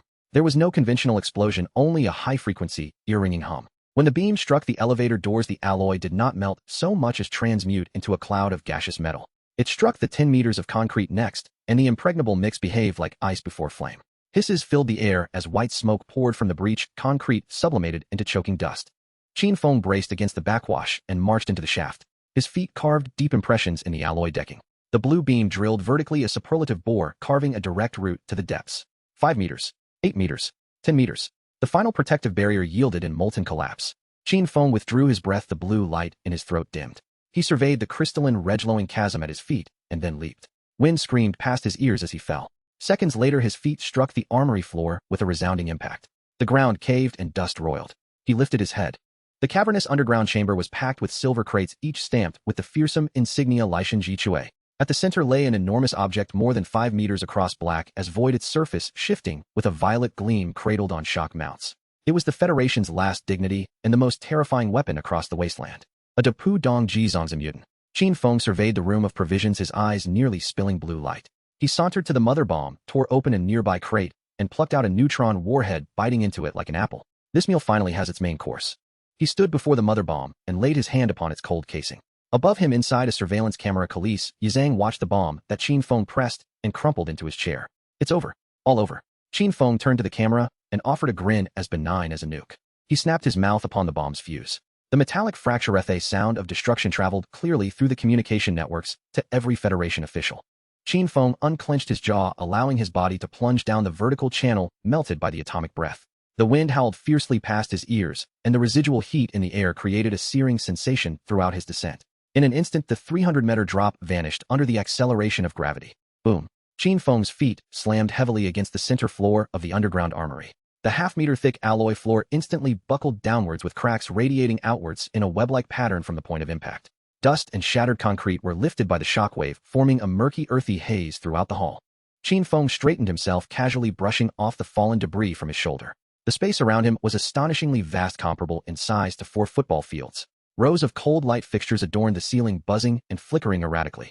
There was no hint of freshness in the air, only the metallic scent of lead and an oppressive ambience that made one's scalp tingle. This oppressive feeling, imperceptible to ordinary people, was to Qin Feng a dense radiation field almost thick enough to solidify. At the center of the hall, hundreds of silver metallic cylinders were neatly stacked. Each cylinder towered over 2 meters, their surfaces polished to a reflective sheen. Every one of these cylinders bore a vivid red skull insignia on its side. Beneath the emblem, a stark black warning stood out: strategic neutron warheads, extremely dangerous. Qin Feng took strides forward, his bare feet echoing against the frigid metal floor with a rhythmic patter. He approached the first row of metallic canisters. His gaze swept over the cylinders, and his throat involuntarily convulsed. The purification sequence within him spiraled into chaos, the energy gauge on his panel flickering red warnings. Detected ultra-high concentration of neutron energy source. Detected substantial reserves of high-energy isotopes. Immediate ingestion recommended. The system will enter the second phase of evolutionary reserve. Qin Feng extended his hand, the fingertips gently brushing against the cold metal shell. The sensation was chilling, yet beneath that chill lay an overwhelming and destructive tumult. 500 warheads. A full 500. Qin Feng whispered, his facial muscles quivering with excitement. This was no mere armory, it was clearly a lavish buffet prepared for him in the wastelands. Meanwhile, hundreds of kilometers away at the federal headquarters, the command hall, already in disarray, fell into a deathly silence. The main screen displayed footage from backup surveillance cameras capturing the underground armory. Though shaky and peppered with electronic static, it clearly revealed a man with an exposed torso. The middle-aged man seated in the lead position abruptly stood up. Dressed in a crisp, blue military uniform adorned with medals, he was the supreme leader of the Federation. How did he get in? His palm pressed firmly against the table, his nails leaving deep, white marks in the wood grain. Report he melted through 10 meters of specialized aerospace concrete and jumped directly into level B100. The technician's voice trembled with a hint of despair, fingers fumbling across the keyboard. Insanity, this is pure madness. A senior official beside the leader turned pale, his breath growing ragged. What does he intend to do? Detonate it. If 500 neutron warheads explode simultaneously, the entire mountain will be erased from the map, generating a radiation cloud that would blanket half the continent. The leader's gaze remained fixed on the screen, locked onto the man caressing the warheads. He's not going to detonate, observe his movements. On the screen, Qin Feng was not searching for a detonation device, but rather moved among the warheads, as though selecting ripe fruit. Occasionally, he would knock on the metal shells, listening to the echoes within. That posture exuded a chilling intimacy. Is he attempting to detonate the armory and take us down with him? The president gasped in terror, instinctively leaning back in his chair. No, something's amiss. Speaker Chris, seated in the corner, kept his eyes glued to the screen. When he was on the 3rd and 4th levels, he consumed dozens of micro-nuclear fusion cores. He's not trying to blow it up, he intends to treat it as a banquet. At this revelation, the command hall erupted in a chorus of gasps. To regard an arsenal capable of world destruction as a mere dining experience. Such a notion surpassed the comprehension of all present. Stop him. Use any means necessary. I'll activate the self-destruct procedure at once. The president screamed, hysterically, saliva spraying across the screen. Report. The control circuits on level B100 have been completely severed by his atomic breath. The technician's head hung low, despair evident in his demeanor. The armory is now a completely sealed dead zone, and no one but him can control those warheads. Within the underground armory, Qin Feng halted before a warhead marked. This warhead was larger than the others, with an additional layer of lead shielding. He sensed that the energy purity within this one surpassed that of the mother warheads he had just consumed. Let's get started. Thank you, Mother Nature, for this gift. Qin Feng grinned, revealing 2 rows of gleaming white teeth. He extended both hands, his fingertips transforming into sharp, dark, golden blades in an instant. With a swift motion, the heavy lead seal and specialized alloy shell tore open like freshly fried paper-wrapped fish, leaving a gaping hole. A rich, almost tangible blue radiance burst forth from the breach. This was the unique glow of Cherenkov radiation produced in the atmosphere. For ordinary beings, a mere glance would incinerate their retinas, causing cellular disintegration within seconds. Yet Qin Feng squinted comfortably, savoring the sweet aroma in the air, a unique fragrance created by the ionization of neutron flows. It resembled an ice-cold carbonated drink opened on a summer day, brimming with effervescent vitality. Qin Feng plunged his hand into the opening, seizing the internal core component that radiated a ghostly blue light. About the size of a football, it felt astonishingly heavy in his grasp. He could sense a faint chain reaction occurring within the core, the vibrations pulsating through his palm and body. Children make choices, I will take them all. Qin Feng flashed a disarmingly innocent smile at the camera. He opened his mouth wide and took a fierce bite out of the glowing core. Crunch. The crisp sound of metal fracturing echoed through the microphone, reaching every corner of the federal headquarters. In that moment, the president felt as if his own heart had shattered. Qin Feng chewed on the searing metal fragments, blue energy fluid trickling down from the corners of his mouth. These droplets hit the ground, instantly burning deep, bottomless holes into the alloy floor. Yet he savored it like the most delectable jelly, his throat working tirelessly to swallow this city-destroying power. Devoured. Strategic neutron warhead core evolution points. Body structure reorganization underway. Horny layer hardness increased by. New ability acquired, neutron pulse. The dark golden patterns on Qin Feng's exterior began to shift. The once golden glow gradually transformed into a profound violet blue, appearing more subdued, yet infinitely more perilous. His physique underwent another subtle adjustment, muscle fibers tightening, each inch of his skin exuding a metallic quality. After swallowing the last morsel of the core, Qin Feng's gaze fell upon the remaining 499 warheads. He stepped forward, heading toward the next target. Nothing compares to the thrill of a mad Thursday. With a casual wave, he sent the lids of several nearby canisters flying. These heavy manhole covers spun through the air, crashing against the walls with resounding thuds. He resembled a farmer wandering into an orchard, zealously harvesting the lethal fruits. 1, 2, 3. Qin Feng's pace of consumption increased exponentially. He no longer peeled them open with caution, but instead smashed through the shells with brute force, grabbing the cores and shoving them into his mouth. The hall was filled with an incessant crunching sound, accompanied by the clatter of metal hitting the ground. On the federal headquarters screen, the energy reserve progress bar of the armory plummeted at a visibly rapid pace. He is eating. He's consuming neutron bombs as if they were apples. A soldier collapsed to the ground, his eyes glazed over, repeatedly murmuring these words. His worldview shattered in that instant. The ultimate weapon they took pride in was merely a snack to the opponent. The president, watching the increasingly frenzied man on the screen, suddenly felt a rush of urgency. If we beg for mercy now, is it too late? No one in the command hall answered him. All eyes were fixated on the screen, observing as the man shoved the last ordinary neutron bomb core into his mouth. At that moment, Qin Feng had transformed into a colossal luminescent entity. A violet-blue glow emanated from every pore of his body, illuminating the entire underground armory as if it were daytime. He turned, eyeing the farthest depths of the hall. There a colossal black object was securely fastened to a lift platform by heavy chains. This was the true core of the Thor's hammer base, the ultimate weapon the Federation had never made public. Dapodon-level neutron mother bomb. It exceeded 5 meters in size, its surface cloaked in black, wave-absorbing material, reflecting no light whatsoever. Yet within Qin Feng's perception, it radiated energy fluctuations more terrifying than the combined total of the 500 warheads he had just consumed. The main course is finally served. Qin Feng moved forward with heavy steps, each footfall scorching the ground beneath him, leaving charred imprints. He stood before the mother bomb, and due to the overwhelming energy, even his breath sparked with blue embers. Qin Feng reached out, placing his hand against the cold, dark exterior of the mother bomb. The moment his fingertips made contact, the bomb's interior seemed to sense a threat, emitting a low hum. Once more Qin Feng opened his mouth toward the bomb's fuse. His teeth shimmered with a violet luminescence under the lights. Just as his teeth were about to touch the fuse, the black coating on the bomb's surface suddenly cracked. Rows of red indicator lights blinked wildly. The bomb's internal defense system activated at that moment. Rather than retreat, Qin Feng intensified his grip. Don't struggle, just obediently enter my belly. His teeth clenched fiercely. Snap! The moment the metal fuse shattered, the entire underground armory was plunged into absolute darkness. Following that, a blinding purple light erupted from the fissures in the mother bomb. Under the brilliance of this light, Qin Feng's body appeared semi-transparent. He swiftly constricted his throat, drawing in the most core essence of energy directly into his abdomen. The violet brilliance erupted furiously within the esophagus as Qin Feng's arms tightly encircled the 5-meter-long mother projectile.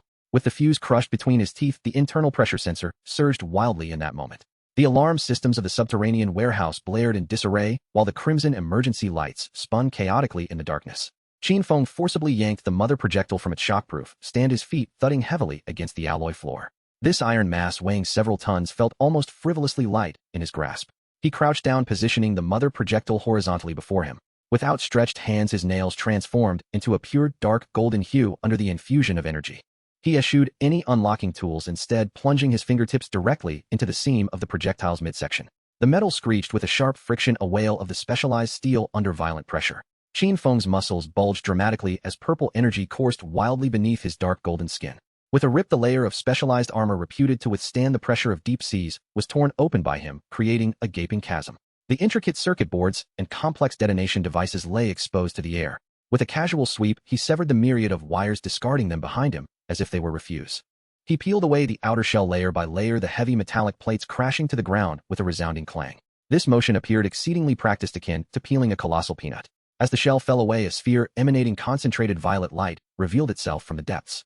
This was the energy core of the Dapodon-class neutron mother bomb. It was not solid, but rather resembled a highly compressed, energetic fluid gently flowing within a transparent container. Drawing closer, Qin Feng flared his nostrils, inhaling the pungent aroma of high-concentration ozone and metallic ions. This scent sent shivers down his spine, causing every hair on his body to stand on end. At that moment, each cell within him screamed with an insatiable hunger. With a wide-open mouth, he lunged at the fist-sized violet core and bit down fiercely. Crunch! The specialized ceramic container crumbled beneath his teeth, akin to biting into a crisp wafer. An extraordinarily rich energy liquid surged down his throat. Gulp! The core slid down his esophagus into his stomach. Warning! Ingesting ultra-high-energy strategic material. Cells are undergoing reformation. Purification sequence is exceeding capacity. Neutron flow impact detected. DNA strands are being forcibly reinforced. Qin Feng's body began to swell violently, his skin turning a glaring crimson from blood engorgement. Immediately following, a frigid neutron flow enveloped him, his complexion shifting to a deep azure. Thick white vapor erupted from his pores, the result of internal moisture instantaneously vaporizing under extreme heat. Qin Feng felt every nerve being pricked, yet this profound pain was followed by an unprecedented sensation of fullness. He spread his wings, tilted his head back, and let out a raucous laugh. The echo of his laughter reverberated through the vast subterranean hall, shaking dust loose from the ceiling. This sensation was exquisite. Compared to the trivial snacks he had consumed before, the core of this mother projectile was nothing less than the pinnacle of Wagyu beef. Qin Feng glanced around at the rows of unopened metallic boxes. To him, these neutron warheads had transformed into plump morsels of popcorn. He dashed towards the adjacent shelf, swinging his right hand to send the alloy lid flying dozens of meters away. Grabbing one, he crushed it and swallowed. His motions were swift, creating a sharp whoosh through the air. One warhead after another was yanked from the boxes. The hall was filled with a continuous symphony of crunching sounds.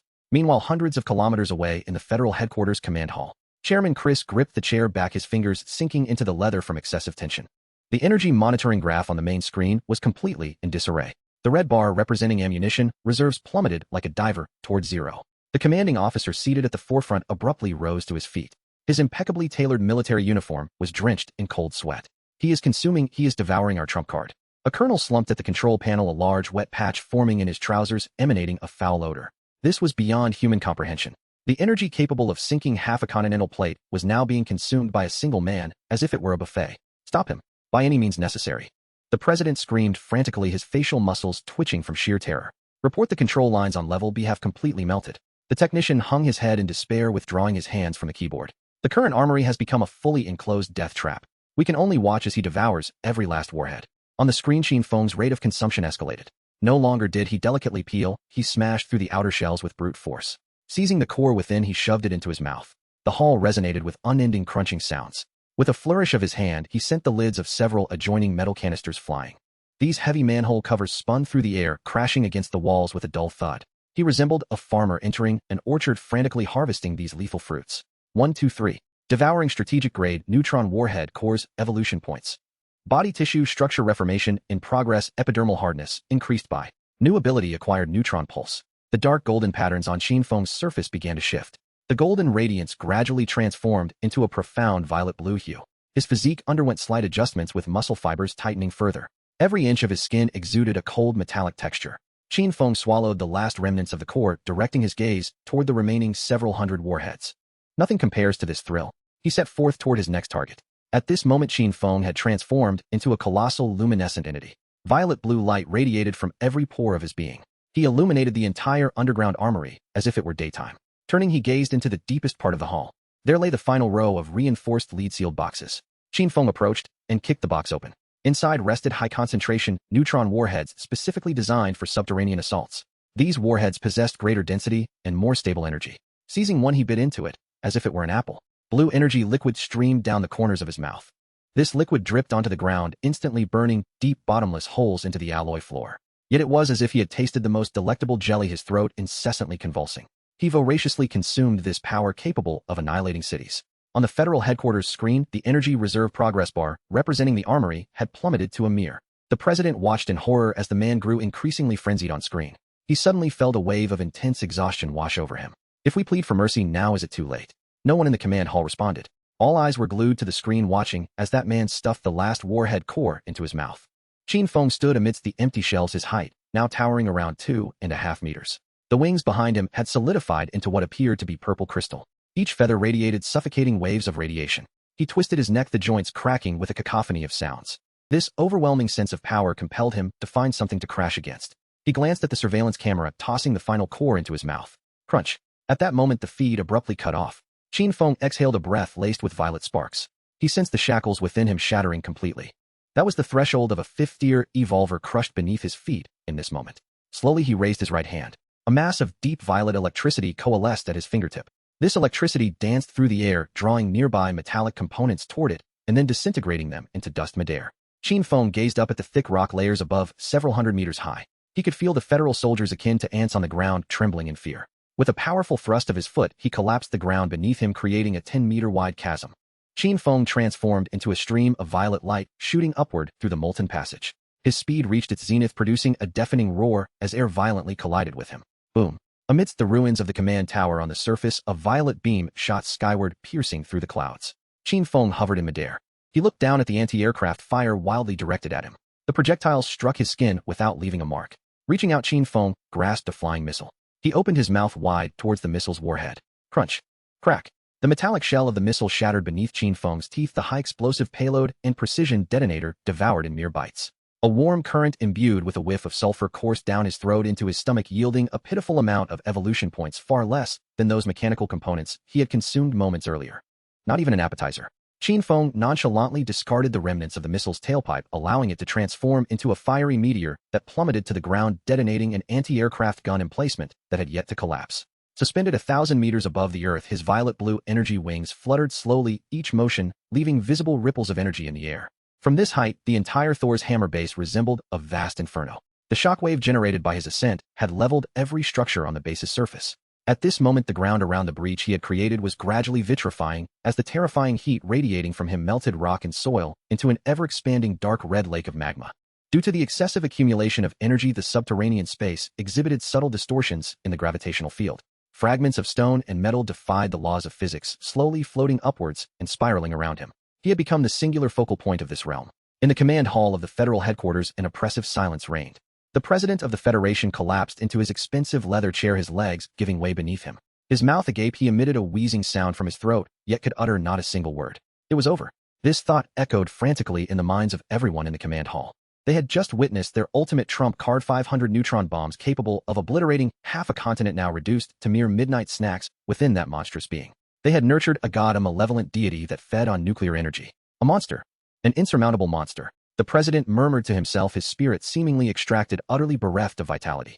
They had witnessed Qin Feng's progression from tearing apart the first mech to violently melting through 10 meters of specialized concrete and finally treating the entire armory as a buffet. This was not a battle, it was a grand feast. And they, the Federation, were the unwitting purveyors of all the ingredients. Mr. President. A furious roar shattered the silence. The Minister of Defense, eyes bloodshot and rimmed with fury, slammed his palm on the table, causing a clear crack to form in the solid wood. He must not consume any more. The minister's chest heaved violently, veins standing out on his neck. He has already devoured the entire nuclear arsenal of the base. If he digests that energy, what will he become? A walking star. At that point, he would merely need to stroll over our capital, and the entire city would be turned into a dead zone by his radiation. These words struck like a heavy hammer upon the hearts of all present. The president raised his trembling head, his lips quivering. What weapons do we have left to confront him? His voice cracked with despair. Nuclear weapons would merely be an appetizer for him. An electromagnetic cannon would barely graze his skin. What else can we use to fight against a god? The air was thick with despair, spreading like a contagion throughout the hall. Yet the Minister of Defense clenched his jaw, grinding his molars as he uttered several words. Deploy the Heavens Punishment System. He surveyed the room, his voice steady and forceful. Utilize the space-based kinetic weapon, God's Rod. As his words echoed, a collective gasp filled the room. Even the previously slumped president sprang back to attention. God's Rod. To the upper echelons of the Federation, this name represented an absolute taboo. It was not a conventional weapon, it was the Damocles sword hanging over everyone's head. The Federation had spent half a century's worth of resources deploying 3 Heavens Punishment satellites in low Earth orbit. Each satellite carried a 10-meter-long, half-meter-wide solid metal rod forged from high-density tungsten alloy. This weapon contained no explosives and had no energy core. Its sole method of attack relied upon being dropped from orbit. Under the force of gravity, the tungsten rod would strike the surface at a terrifying speed exceeding 30 times the speed of sound. No explosion. Pure, exquisite, and utterly unpreventable kinetic impact. Its force rivaled that of a small tactical nuclear explosion and could penetrate hundreds of meters of underground defenses. Even more terrifyingly, it would produce no radiation. This was true divine retribution, a judgment from the cosmos. A technical officer raised a trembling hand. But, Minister, once God's Rod is deployed, the Thor's hammer base will be utterly erased from the map, and that area will become an unenterable chasm for the next 100 years. All our stored technical data, including the remaining neutron bomb prototypes, will be vaporized in an instant. We cannot afford to consider that. The Minister of Defense, like a man possessed, seized the officer by the collar. Are those documents more important, or is it more crucial to prevent that demon from growing stronger? I would rather sacrifice everything than allow him even a morsel to consume. The president fixed his gaze intently on the figure suspended in midair on the screen. He saw Qin Feng casually grasping a floating stone, crunching it with an air of utter indifference. That disdainful posture shattered the last vestige of resolve within him. Yes, he could not be allowed to grow stronger. This monster had no limits. The president dashed to the highest authority control console, his eyes ablaze with urgency as he locked onto the fingerprint scanner representing ultimate authorization. He pressed his thumb down with conviction. I authorize it. Activate the Heavens Punishment System. Target coordinates of Thor's hammer base. Erase everything there from this world. With the president's authorization granted, an encrypted command was instantly dispatched to the orbiting heights. In the depths of space, amidst the stillness of the void, a colossal military satellite, shaped like a hexagonal honeycomb, slowly adjusted its position. The armor panels of the satellite's belly silently slid apart, revealing a sleek mirror-like black metal spear within. It was indeed God's Rod. Its tip glimmered coldly under the light of the stars. Mechanical arms gently maneuvered, presenting this pinnacle of human physics weapon of annihilation out of the launch bay. Lock-in procedure initiated. Target coordinates entered. Separation sequence executed. Without flame or sound, the massive tungsten rod detached silently from the satellite's grasp, adjusted its angle, and began its descent towards the blue planet below. Crack. The crisp sound of shattering reverberated through the high altitudes. Qin Feng discarded the final section of a missile's tail flame tube, which traced a crooked arc in the air and accurately struck an anti-aircraft gun still emitting black smoke, triggering a minor chain explosion. He extended his tongue, licking the remnants of gunpowder lodged between his teeth. A warm stream imbued with a hint of sulfur slid down his esophagus into his stomach. Ding. Devoured high-explosive missile, evolution points. Ugh, hardly even an appetizer, Qin Feng remarked disdainfully. Compared to the neutron shell buffet he had just indulged in, this tasted no better than chewing wax. Suspended 1,000 meters above ground, his violet-blue energy wings slowly flapped. Each movement sent visible ripples of energy through the air, coloring the surrounding clouds with an eerie purple hue. The energy within him had reached an unprecedented level. 500 strategic neutron warheads along with a Depu Dong-class neutron mother bomb surged through his purification sequence like an impending supervolcano ready to erupt. Every cell within him rejoiced, every bone rejuvenated by the pure energy coursing through. System notification: energy saturation reached. Impacting Tier 5 lifeform barrier. Digestion progress. The numbers on the panel fluctuated wildly. Qin Feng could distinctly feel an invisible shackle within him shattering inch by inch. This feeling, exhilarating. He clenched his fist, the sheer sense of power causing the surrounding space to hum under the strain. At that moment, without warning, an extreme chilling tremor surged from the base of his spine, radiating through his entire being. The violet glow enveloping Qin Feng faltered. Every hair on his body stood on end. It was not an energy attack, nor was it a mental lock. It was a more primal, pure threat. An overwhelming sense of dread, as if the heavens were about to collapse and reduce him, and the earth beneath him, to dust, pressed upon him with unparalleled terror.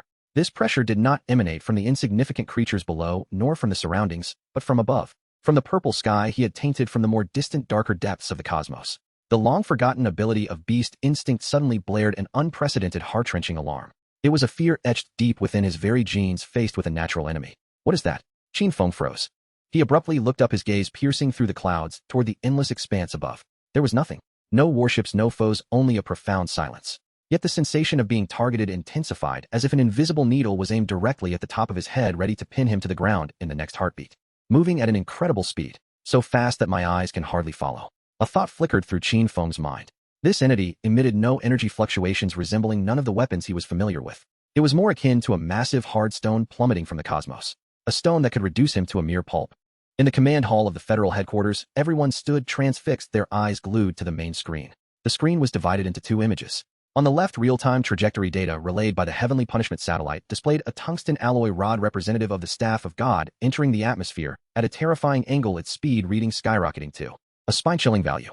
On the right hovered the ominous figure in the sky above the Thor's hammer base, radiating a sinister purple glow. He has stopped. Why is he not moving? The president exclaimed, pointing at Qin Feng on the screen, his voice sharp with excitement. He sensed it. The defense minister clenched his fists tightly, nails digging into flesh. His instincts warned him of danger, but it's futile. A wicked, frenzied grin spread across his face. The Staff of God shows no energy response that cannot be detected by any instruments before it strikes the surface. This is pure physical rule, striking a judgment from space. He cannot escape. Even if he is a god, he must kneel before the laws of physics. In the high sky, Qin Feng's internal energy abruptly shifted from digestion mode to combat mode. The soul of the overly cautious recluse from his past life ignited into a fervent blaze. Regardless of what fell from the sky, if it triggered such an alarm in his beast instinct, it was certainly beyond his capacity to withstand. In the face of danger, retreat is the best strategy. Damn, just when I was full, now I have to pick up the tab. Qin Feng cursed internally, casting aside all hesitation. With a powerful flap of his energy wings, boom. The air compressed, instantaneously producing a deafening sonic boom. Qin Feng transformed into a violet-blue streak of light racing along the ground towards the distant horizon. He chose not to ascend, for his instincts warned him that the higher he went, the quicker he would meet his demise. The direction he chose was opposite to that of the fleeing mutated beasts. Meanwhile, outside the ruins of the Thor's hammer base, tens of thousands of mutated beasts were enacting a doomsday escape. Those once ferocious monsters capable of tearing apart each other for territory now resembled sheep fleeing from a herding dog, regardless of species or strength, driven by a singular thoughtron. A radiation giant scorpion exceeding 20 meters in length swung its massive pincers, clearing a path through its 8 legs, leaving phantom-like trails. Several flying mutant bats flapped their wings, producing sparks and emitting shrill cries, desperate to burrow into the earth. They could not comprehend the source of their threat, yet their primal instincts sensed the looming shadow of death that could obliterate all beneath it. It was the absolute suppression from the apex of the food chain. Just as Qin Feng sprinted less than 10 kilometers, the sky illuminated. A meteor more brilliant than the sun trailed a plasma tail spanning thousands of meters, tearing through the azure expanse above. It emitted no sound, for its velocity had far surpassed that of sound. In that moment, the world seemed to be muted, engulfed in an eerie silence. In the federal command hall, the defense minister gasped, his mouth agape, voicelessly shouting, Crush him now. The tungsten alloy spear from space, in its high-speed friction with the atmosphere, surpassed the sun's surface temperature. It was no longer just metal, but a mass of destructive, vaporizing, ultra-high-temperature plasma. Its target was not the fleeing Qin Feng, but the very center of the Thor's hammer base. The defense minister's intent was clear. He aimed not only to kill Qin Feng with the direct impact of the Staff of God, but also to vaporize the area entirely, leaving him no energy remnants to consume. Better to be shattered than to remain whole. As Qin Feng fled desperately, his heart seized. He sensed the pressure behind him had reached its zenith. He turned sharply, and then he witnessed an unforgettable sight. The entire sky seemed to be torn apart by an invisible hand. A pure beam of light pierced through heaven and earth. Immediately, endless white light engulfed his vision. Endless white light consumed everything. It was not merely light. It was pure destructive energy, a brutal manifestation of the most violent laws of physics. Qin Feng felt as though he had been thrown into the core of a star on the verge of explosion. The moment his skin made contact with the white light, it began to sizzle and burn. The dark golden layer of keratin that had just solidified from absorbing a nuclear explosion rapidly vaporized under the extreme heat. There was no escape. Only this singular thought remained in his mind. The tungsten alloy rod descending from the heavens moved faster than his dynamic vision could perceive. In the instant he turned his head, it had already breached the final atmospheric layer, hurtling toward him with a terrifying kinetic energy capable of tearing apart tectonic plates. The area of impact was far too vast. Even if he were to teleport at the utmost speed, he could not possibly evade that dreadful range of impact. Those bastards in the Federation had overturned the table. They were no longer playing by the rules. Damn! Qin Feng halted his frantic run, his feet crashing into the ground. The earth below him cracked, and the rocks ignited into dark red crystals from the intense heat radiating from his body. Do they think they can crush me with a mere stone? His chest heaved violently, a deep guttural roar emanating from his throat. I've devoured neutron bombs like mere morsels. An unprecedented rage mingled with provocation shattered all thoughts of running and hiding in an instant. The soul of the timid otaku from his past life screamed at him to flee, yet at this moment, the overwhelming instinct of destruction, which had surged after consuming an entire arsenal, utterly overpowered his reason. Run. To where? This wasteland was his buffet. Now someone dared to set fire to his restaurant and attempted to crush him, its only patron. Not a chance. Qin Feng abruptly turned around, no longer turning his back on that blinding white light of death. Instead, he faced the source of annihilation that could evaporate everything, slowly raising his hands. He would confront it head-on. He would use the very hands that had torn through a nuclear bomb to catch that rod of God descending from space. In the command hall of the Federation headquarters, everyone held their breath, fixated on the screen, depicting the area entirely engulfed in white light. He has stopped. He has turned around. What is he planning? Has he given up? The defense minister's bloodshot eyes widened like brass bells. He watched the minuscule figure on the screen, akin to an ant raising its hands, a grotesque smile twisting his face. No, he has not surrendered. He intends to resist. Foolish. Arrogant. Who does he think he is? A deity. Before the absolute laws of physics, any energy body is a joke. Behold, this is human wisdom. This is the power of divine punishment. In the sky above, the purification sequence within Qin Feng had reached its limit. The energy from over 500 nuclear warheads he had just consumed was no longer being used for digestion and evolution. Instead, it was brutally channeled into a primordial torrent of energy, surging wildly through his limbs. Arise now! Qin Feng roared to the heavens. The violet-blue energy wings behind him solidified in an instant, each feather radiating blinding light, before abruptly retracting, channeling all energy into his spine. The bony spikes along his back erupted purple-golden radiance, coursing upward through his spine, ultimately converging in his arms. At that moment, his arms underwent a visible transformation.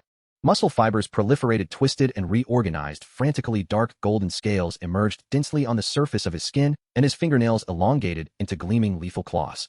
His arms swelled noticeably, no longer resembling flesh and blood, but rather seeming to be forged from some unknown purple crystal. All energy, all strength converged here. Now was the time. Boom. In that moment, the world lost all sound. The tungsten rod, glowing red like the sun, smashed down upon Qin Feng's raised arms with the force capable of piercing the Earth's core. At the moment of contact, there was no earth-shattering explosion, only a pure blinding whiteness that rendered the entire world dim. Terrifying kinetic energy was released in an instant, transforming into a visible expanding spherical shockwave that surged outward in all directions. The ground beneath Qin Feng's feet failed to withstand even a second, collapsing under immense pressure, shattering and then vaporizing.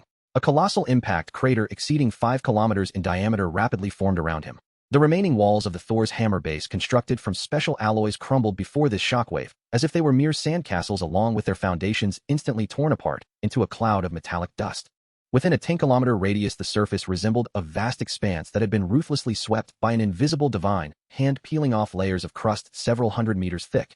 Rock, soil, mutated plants. Everything was reduced to the most primal particles under the dual effects of extreme heat and shockwaves. Following this, a mushroom cloud more colossal and grotesque than any nuclear explosion roared skyward, mixing with vaporized rock and dust, tearing through the 10,000-meter cloud layer and staining half the sky crimson.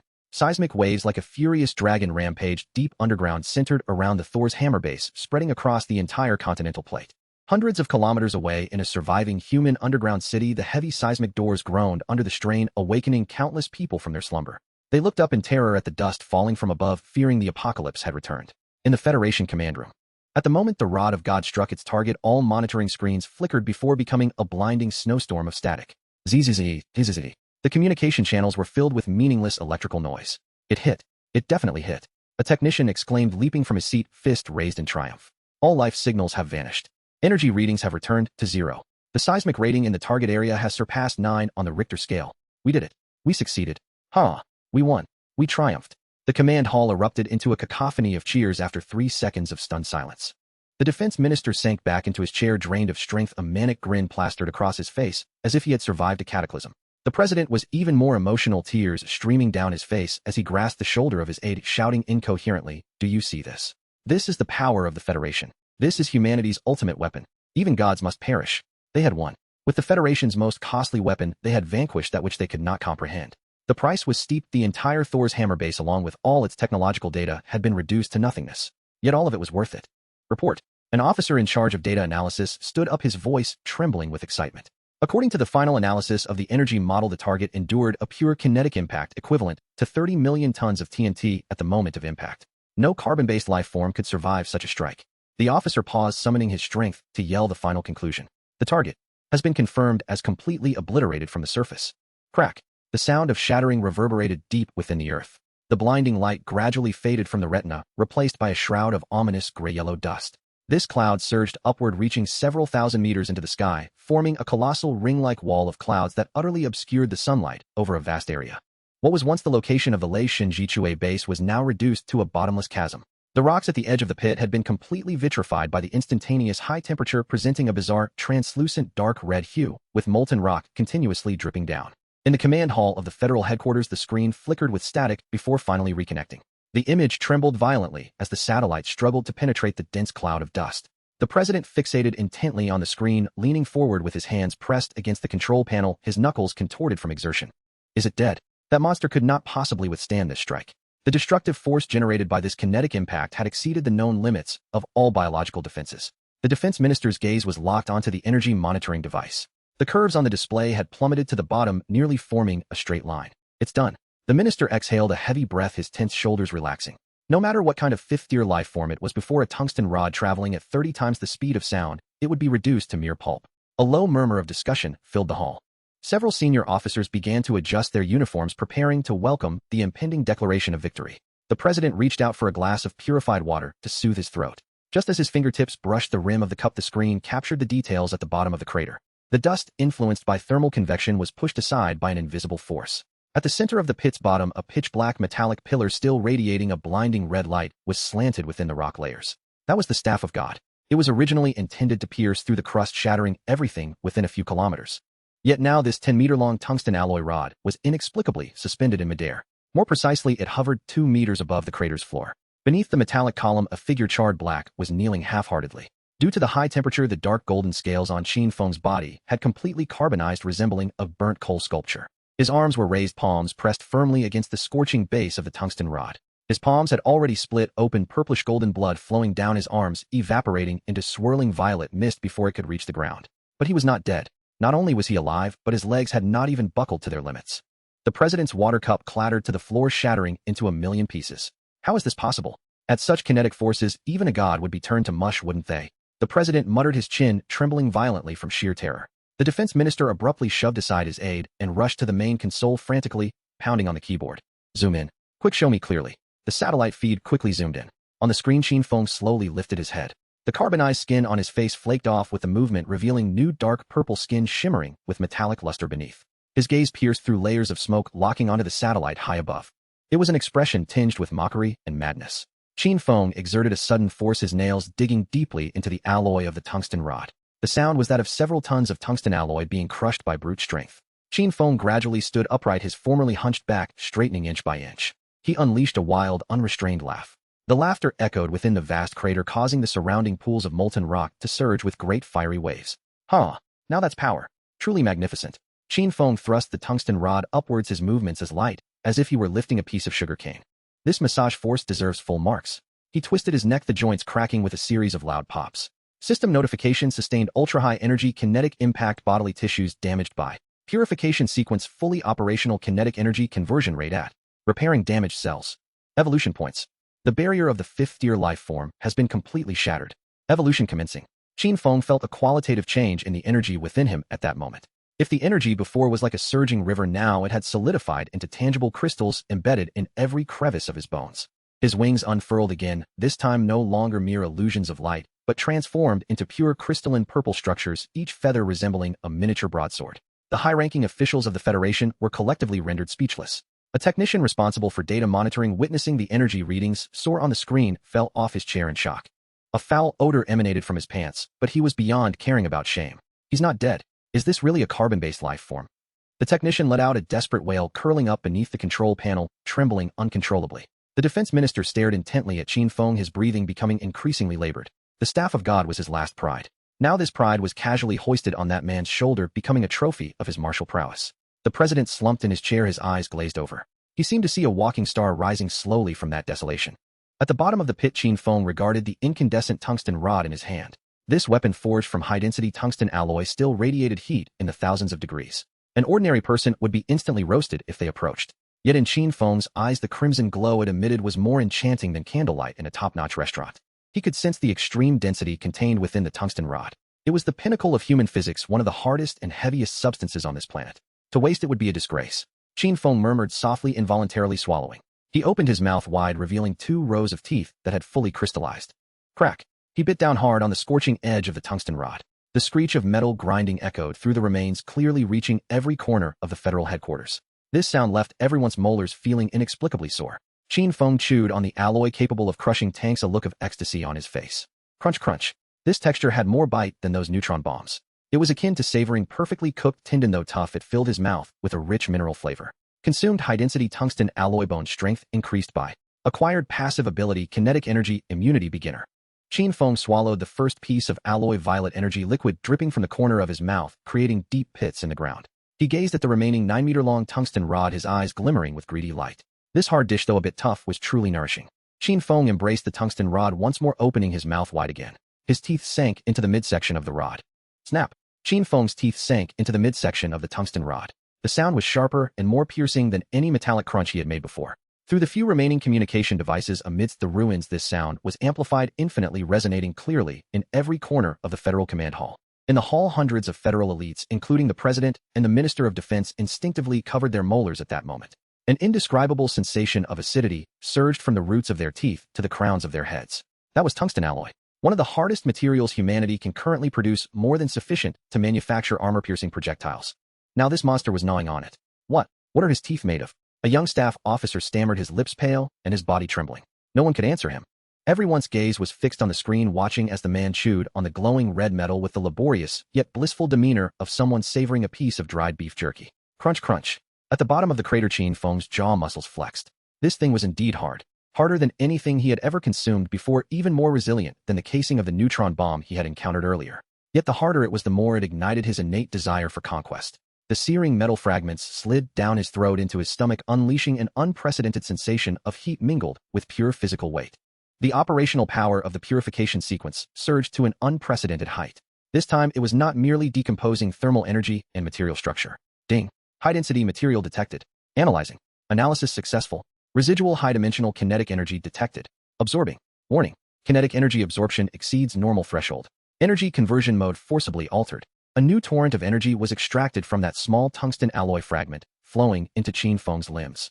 This was not thermal energy nor radiation energy, but a more domineering and pure force. It was the terrifying kinetic energy that the tungsten rod carried when it fell from space, enough to pierce the Earth's crust. Although 99% of it had been released upon impact, the remnant still lingered in the crystal structure of the metal, unimaginably vast. Oh, such a boon exists. Qin Feng paused, sensing that his body was converting this pure physical kinetic energy into nourishment with an unprecedented efficiency. This sensation was akin to consuming a bar of energy compressed to its utmost limits, leaving an overwhelming aftertaste. He hesitated, no longer grasping the massive sugarcane with both hands. He opened his mouth wide and began to gnaw frantically. Crunch, crunch, crunch. The crisp sounds of chewing echoed endlessly, each crunch growing faster. In the Federal Command Hall, the expressions of everyone shifted from initial shock to numbness, ultimately transforming into an unfathomable despair.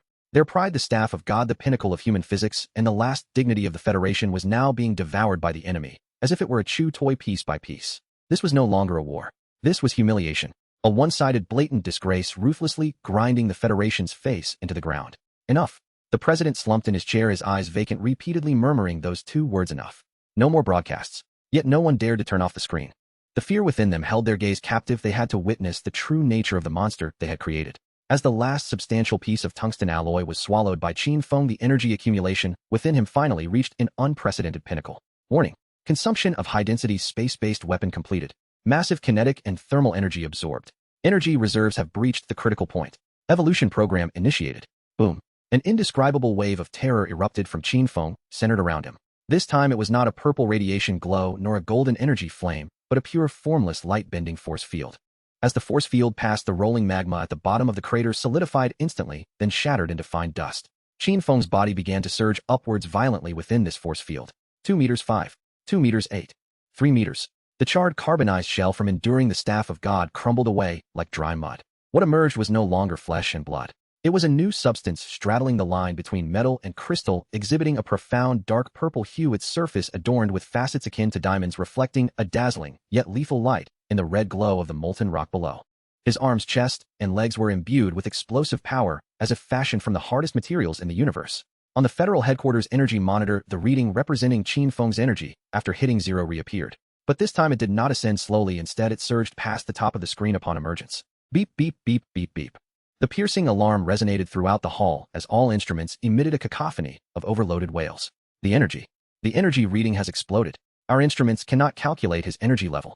The voice of a technical colonel became shrill with overwhelming terror, nearly breaking. All eyes focused on the center of the screen.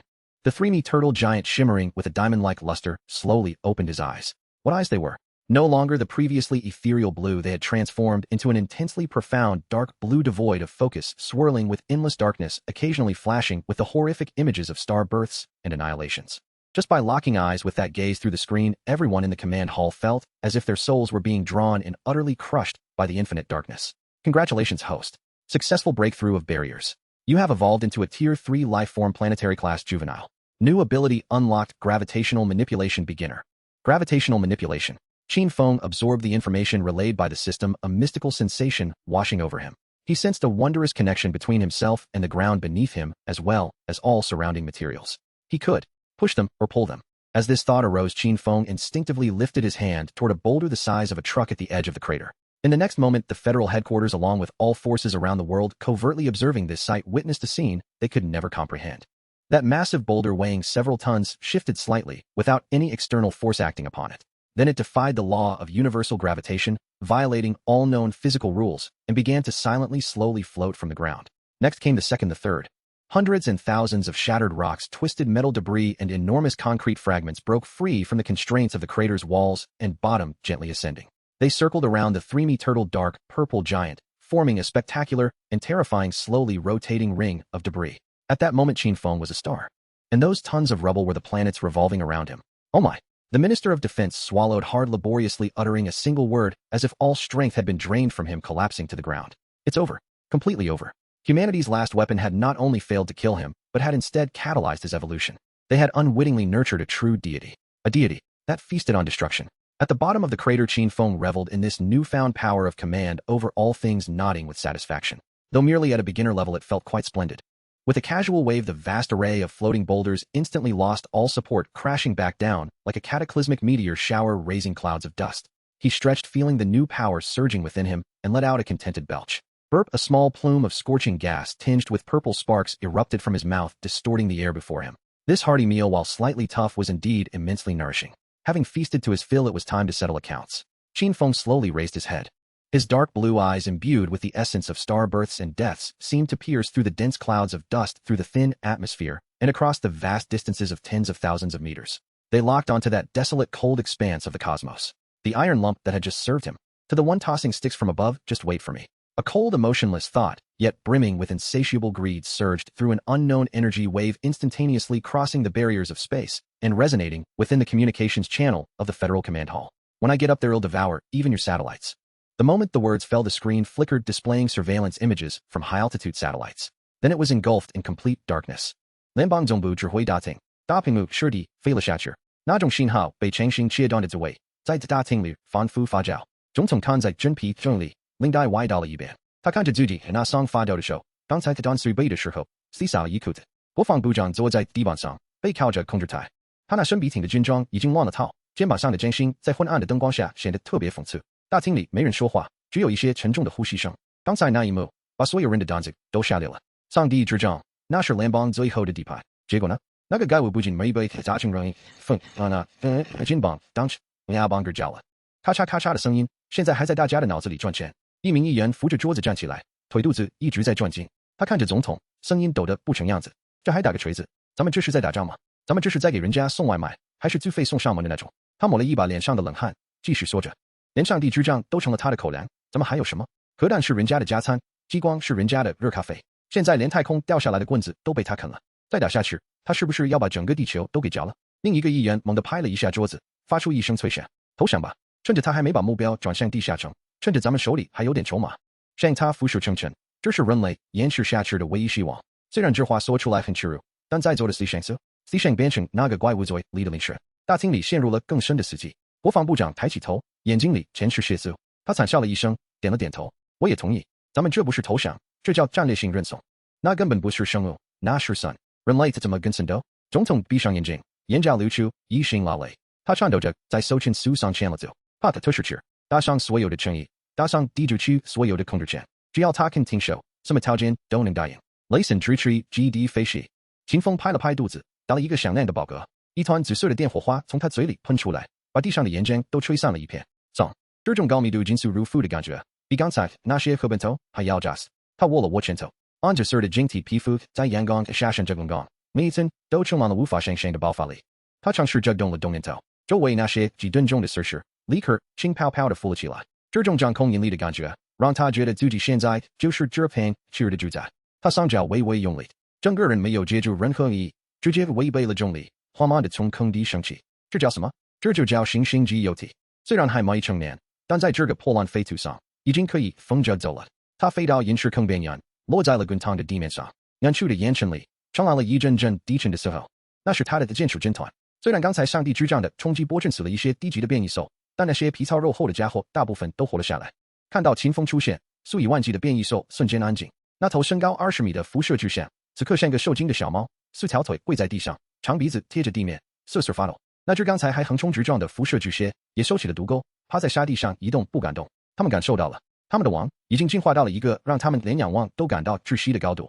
秦风走到巨象面前，拍了拍他那厚实的脑门：“行了，别抖了，老子今天吃饱了，不吃你们。”巨象发出一声如释重负的闷声，冷冷似的趴在地上，让秦风坐上他的后背。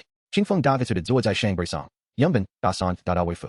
肚子里那几百枚中子弹的能量还没完全消化完，得找个地方好好睡一觉。就在这时，天边传来了一阵螺旋桨的轰鸣声，一架没有任何武装涂装的联邦直升机正摇晃地朝这边飞来。直升机的机腹下面发着一面巨大的白气，那气的在风中剧烈的抖动，显得格外刺眼。秦风挑了挑眉毛，哟呵，这就坐不住了。我还以为联邦那帮家伙还能再坚持一会儿呢。他没让剑手发动攻击，只是冷冷地看着那架直升机。直升机降落在离秦风不到50米的地方，螺旋桨还没完全停稳，他们就被人从里面推开了。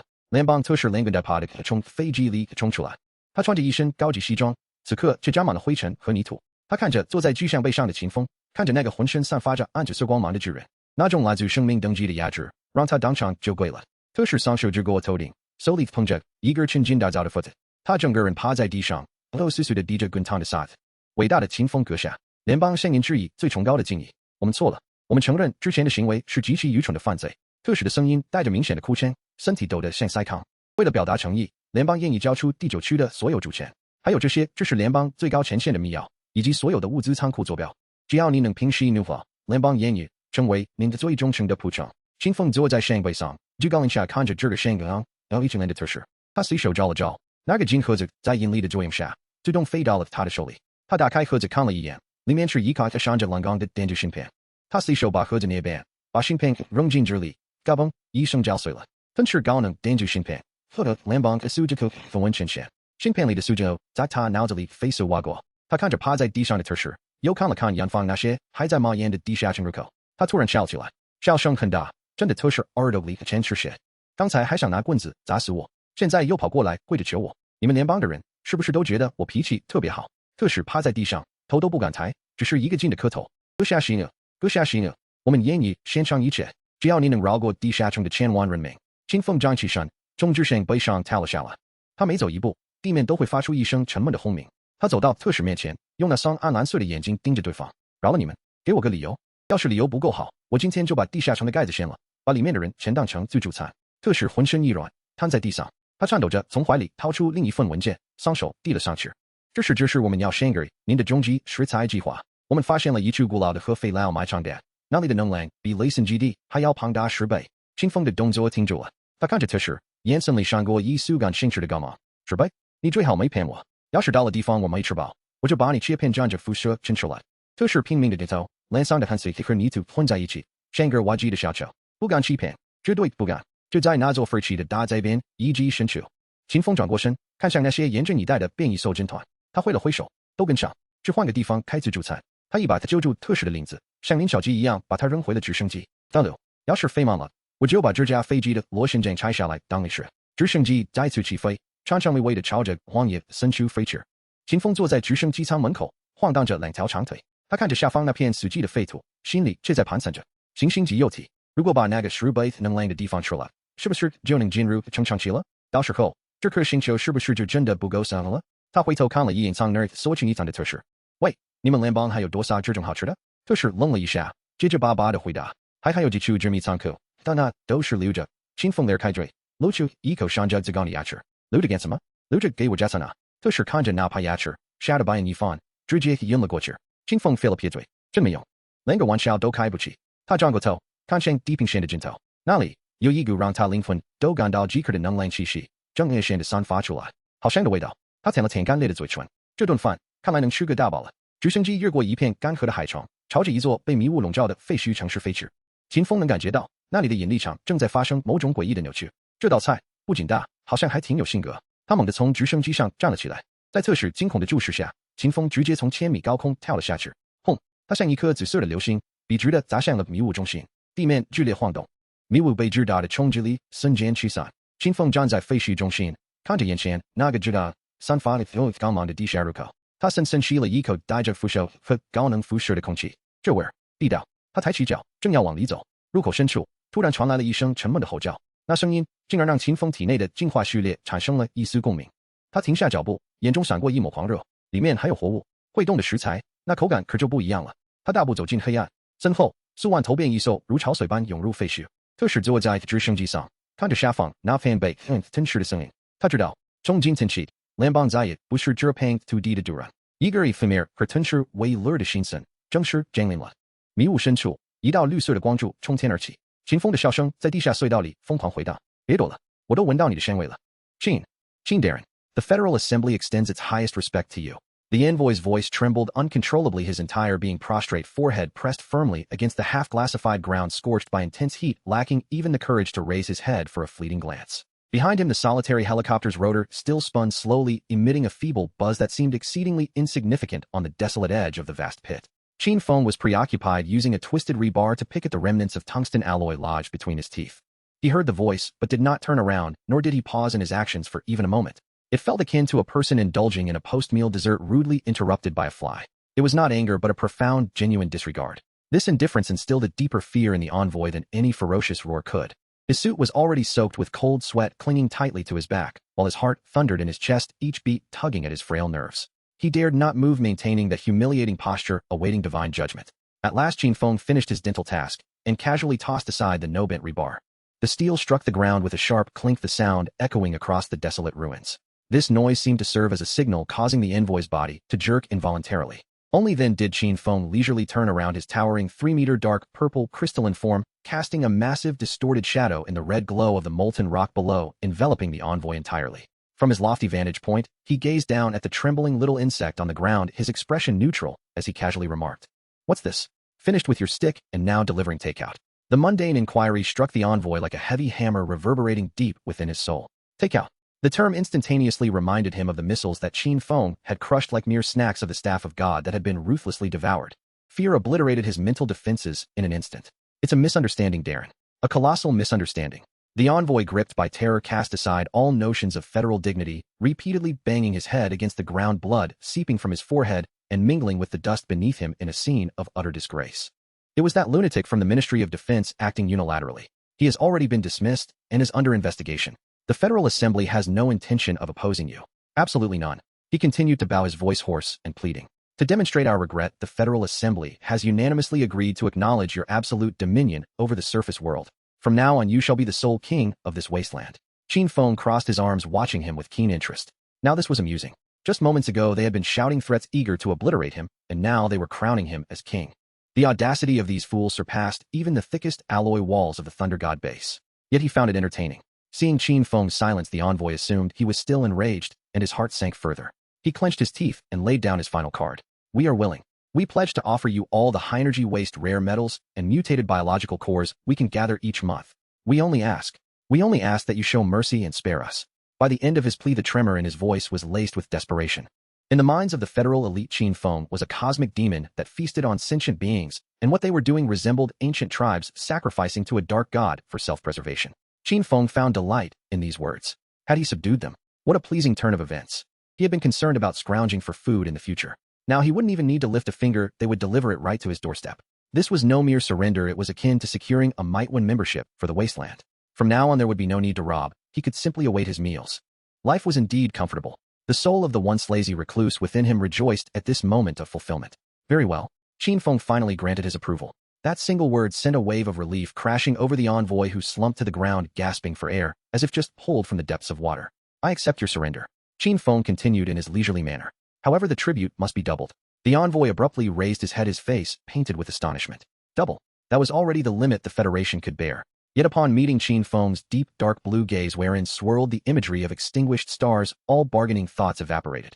Yes, it shall be doubled. We will certainly accomplish it. He nodded vigorously, fearing any delay would prompt a change of heart from the imposing figure before him. Moreover, Qin Feng seemed to recall something, adding, I do not consume humans. The envoy froze. He heard Qin Feng with a tone akin to evaluating ingredients express distaste. Human flesh is too sour, affecting the flavor. The envoy remained speechless. He was uncertain whether to feel grateful or mourn for humanity's palate. Regardless, he had preserved his life. Thank you, Darren. Thank you for your mercy. The envoy, overcome with emotion, hastily retrieved a small box made of special metal from his pocket, trembling as he raised it high with both hands. Darren, this is our sincere offering, a symbolic electronic protocol of submission along with a key granting the highest authority in the Federation. Qin Feng moved his fingers. The gravitational field activated and the metallic box floated gently into his palm. The box felt icy to the touch, its surface engraved with intricate federal insignia. He did not even bother to examine the electronic protocol. With a gentle squeeze of his fingers, the sturdy special alloy shell crumbled like a walnut. From within, he extracted a chip the size of a fingernail, glimmering with an eerie blue light, and without a second thought tossed it into his mouth. Crunch. It sounded as crisp as biting into a piece of rock candy. Beep. Devouring high-energy electronic chip, gaining highest access to the federal database. An immense torrent of data flooded into his mind, all the secrets and technological documents accumulated over the centuries since the Federation's inception instantly integrating into his memory. The envoy watched in disbelief as his eyelids fluttered. That key was the pinnacle of federal technology, secured by the most advanced encryption and the strongest materials yet. It had just been consumed like an after-dinner snack. He swallowed hard, continuing to explain, Darren, this key contains all our Federation's technological data, from weapon designs to genetic engineering. Consider it an act of contrition. Technology. Qin Feng, having processed the data, felt no interest in such matters. Can technology be consumed? Does it possess the aroma of a neutron bomb? He was about to change the subject when a few keywords flashed through the immense data stream in his mind. Extraterrestrial meteorites, non-Earth life signals, deep-sea, anomalous energy sources. These were all fragments he had previously encountered in the underground laboratory of District 9. At the time, the information had been incomplete, and he had paid little heed. Now those scattered pieces were swiftly woven into a coherent thread within the federal database. It turned out these fools were concealing many secrets. Qin Feng's actions halted. He slowly turned his head, his dark blue eyes once again locking onto the envoy below. This time, there was no mockery or indifference, instead a glimmer of inquiry danced within. Under that gaze, the envoy's heart, which had only just settled, leaped back into his throat, his blood nearly congealing. He had no idea what he had aired in this time, only straining to control his trembling body. Qin Feng's massive form leaned slightly forward, casting a shadow that utterly engulfed the envoy. By the way, let me ask you something. His voice was not loud, yet it resonated clearly in the envoy's ears, each word bearing an undeniable pressure. Did your Federation already know about extraterrestrial beings? The envoy lay prostrate on the ground, the dull thud of his forehead striking the earth reverberating through the desolate ruins several times. His shoulders trembled violently, his teeth clattering together, producing a cacophony of clicks. How did you know? The envoy's words were fragmented, each syllable tinged with unmistakable tremors. He dared not lift his gaze, curling into a ball, desperately minimizing his presence. Qin Feng stood before him, his towering figure casting a deep purple-black shadow that completely enveloped the envoy. The information contained within the chip you just ingested is ample enough to choke on. Qin Feng's voice vibrated through the air, imbued with a palpable weight of physical pressure. He raised his foot and strode over the envoy's body, making his way toward one side of the ruins of the Thunder God base. Stop pretending to be dead and lead the way. The deep space monitoring station you mentioned in the chip is right below us, isn't it? The envoy scrambled to his feet, his legs trembling so much that he could barely stand, relying on a piece of broken rebar for support. He wiped the dirt and blood from his face, nodding vigorously. Yes, my lord. It lies directly beneath the core area of the base, the most heavily fortified section of the Federation's defenses. Only the keys held by the highest council can unlock it. That is the very one you just ingested. Upon finishing his sentence, the envoy pointed to a slope partially buried by a massive boulder. Beneath the slope, a metal hatch was faintly visible, its edges warped but still gleaming with a cold light. It was made of high-density lead-nickel alloy specially designed to shield against intense radiation and physical impacts. Qin Feng approached the slope and waved his hand casually. An invisible force manifested in the air. Tons of rubble and twisted tank debris were effortlessly lifted and flung several meters away. With a resounding crash, the metal hatch was fully revealed. The hatch bore an indentation, the precise place where the key was to be inserted. Qin Feng extended his hand, a surge of purple sparks erupting from his fingertips. He did not seek the key, rather he pressed his finger directly onto the indentation. Z's high-voltage electricity surged through the hatch's electronic locking system instantaneously. The door, which originally required complex passwords and biometric recognition, emitted a groan of strain under the violent intrusion of the purification sequence. Crack! The heavy alloy door slid apart, revealing a dark vertical shaft. A rush of cold, dry air laced with the scent of machine oil surged forth from below. Let's go! Qin Feng grasped the envoy by the nape of his neck as one would a frail poultry. He leapt into the vertical shaft. The only sound was the howling wind. The envoy let out a brief, high-pitched scream, which was quickly stifled by the force of the wind. Upon landing, Qin Feng's feet left shallow imprints on the metallic floor. At the base of the shaft lay a vast hemispherical chamber. The walls were embedded with dense arrays of server units, their indicator lights flickering wildly. The power system here was independent. Even if the surface lay flattened by the wand of God, this place continued to operate. Once on solid ground, the envoy leaned against the wall, retching a few times. He pointed towards a cylindrical control console at the center, his voice hoarse. That is the main control terminal. It stores all the extraterrestrial signals collected by the Federation over the past 50 years. Qin Feng approached, placing his palm on the console's sensing area. In an instant, his mind connected to the local area network. As he had already consumed the key, the system posed no defenses against him. It was a colossal holographic screen projected in the center of the hall. Countless intricate codes and waveform graphs sped across the display. Qin Feng tapped a few times in the air. A document titled Stellar Defense Initiative was forcibly brought to the forefront and opened. The screen transformed. A vast star map appeared before the two. It was a deep space scan of the third spiral arm of the Milky Way. Most regions of the star map were shrouded in dark blue, yet at a coordinate not far from the solar system, a glaring red that was marked. The red dot pulsed ominously, accompanied by a string of red warning characters: extreme, threat, non-natural entity assembling. Is this what you detected? Qin Feng pointed at the red dot, his voice dimming. The envoy leaned closer, gazing at the ominous mark, terror etched deeper across his features. Yes, my lord. That signal was first detected 30 years ago. At first we believed it to be a pulsar from a neutron star, but later discovered the signal was rhythmically coded. They are sending a sort of announcement akin to a cleansing plan to Earth. The envoy paused, his breath quickening.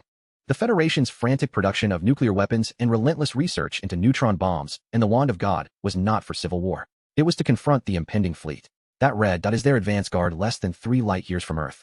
Qin Feng scrutinized the star map once more, then glanced at the coordinates signified by the red dot. At that moment, the purification sequence within him resonated with unprecedented intensity. It was not fear. Rather, it was an extreme, almost ravenous hunger. Like a famished person catching the aroma of braised meat after 3 days without food. Beep. High-energy life response signal detected. System assessment: high-ranking biological energy gathering site containing highly pure evolutionary factors. The purification sequence resonates, and the evolutionary path has been updated. Qin Feng gazed at the system prompt and suddenly burst into laughter. His laughter echoed unervingly in the silent underground chamber. How amusing. You timid lot, after painstakingly hoarding your resources for decades, you intend to use neutron bombs to obliterate them.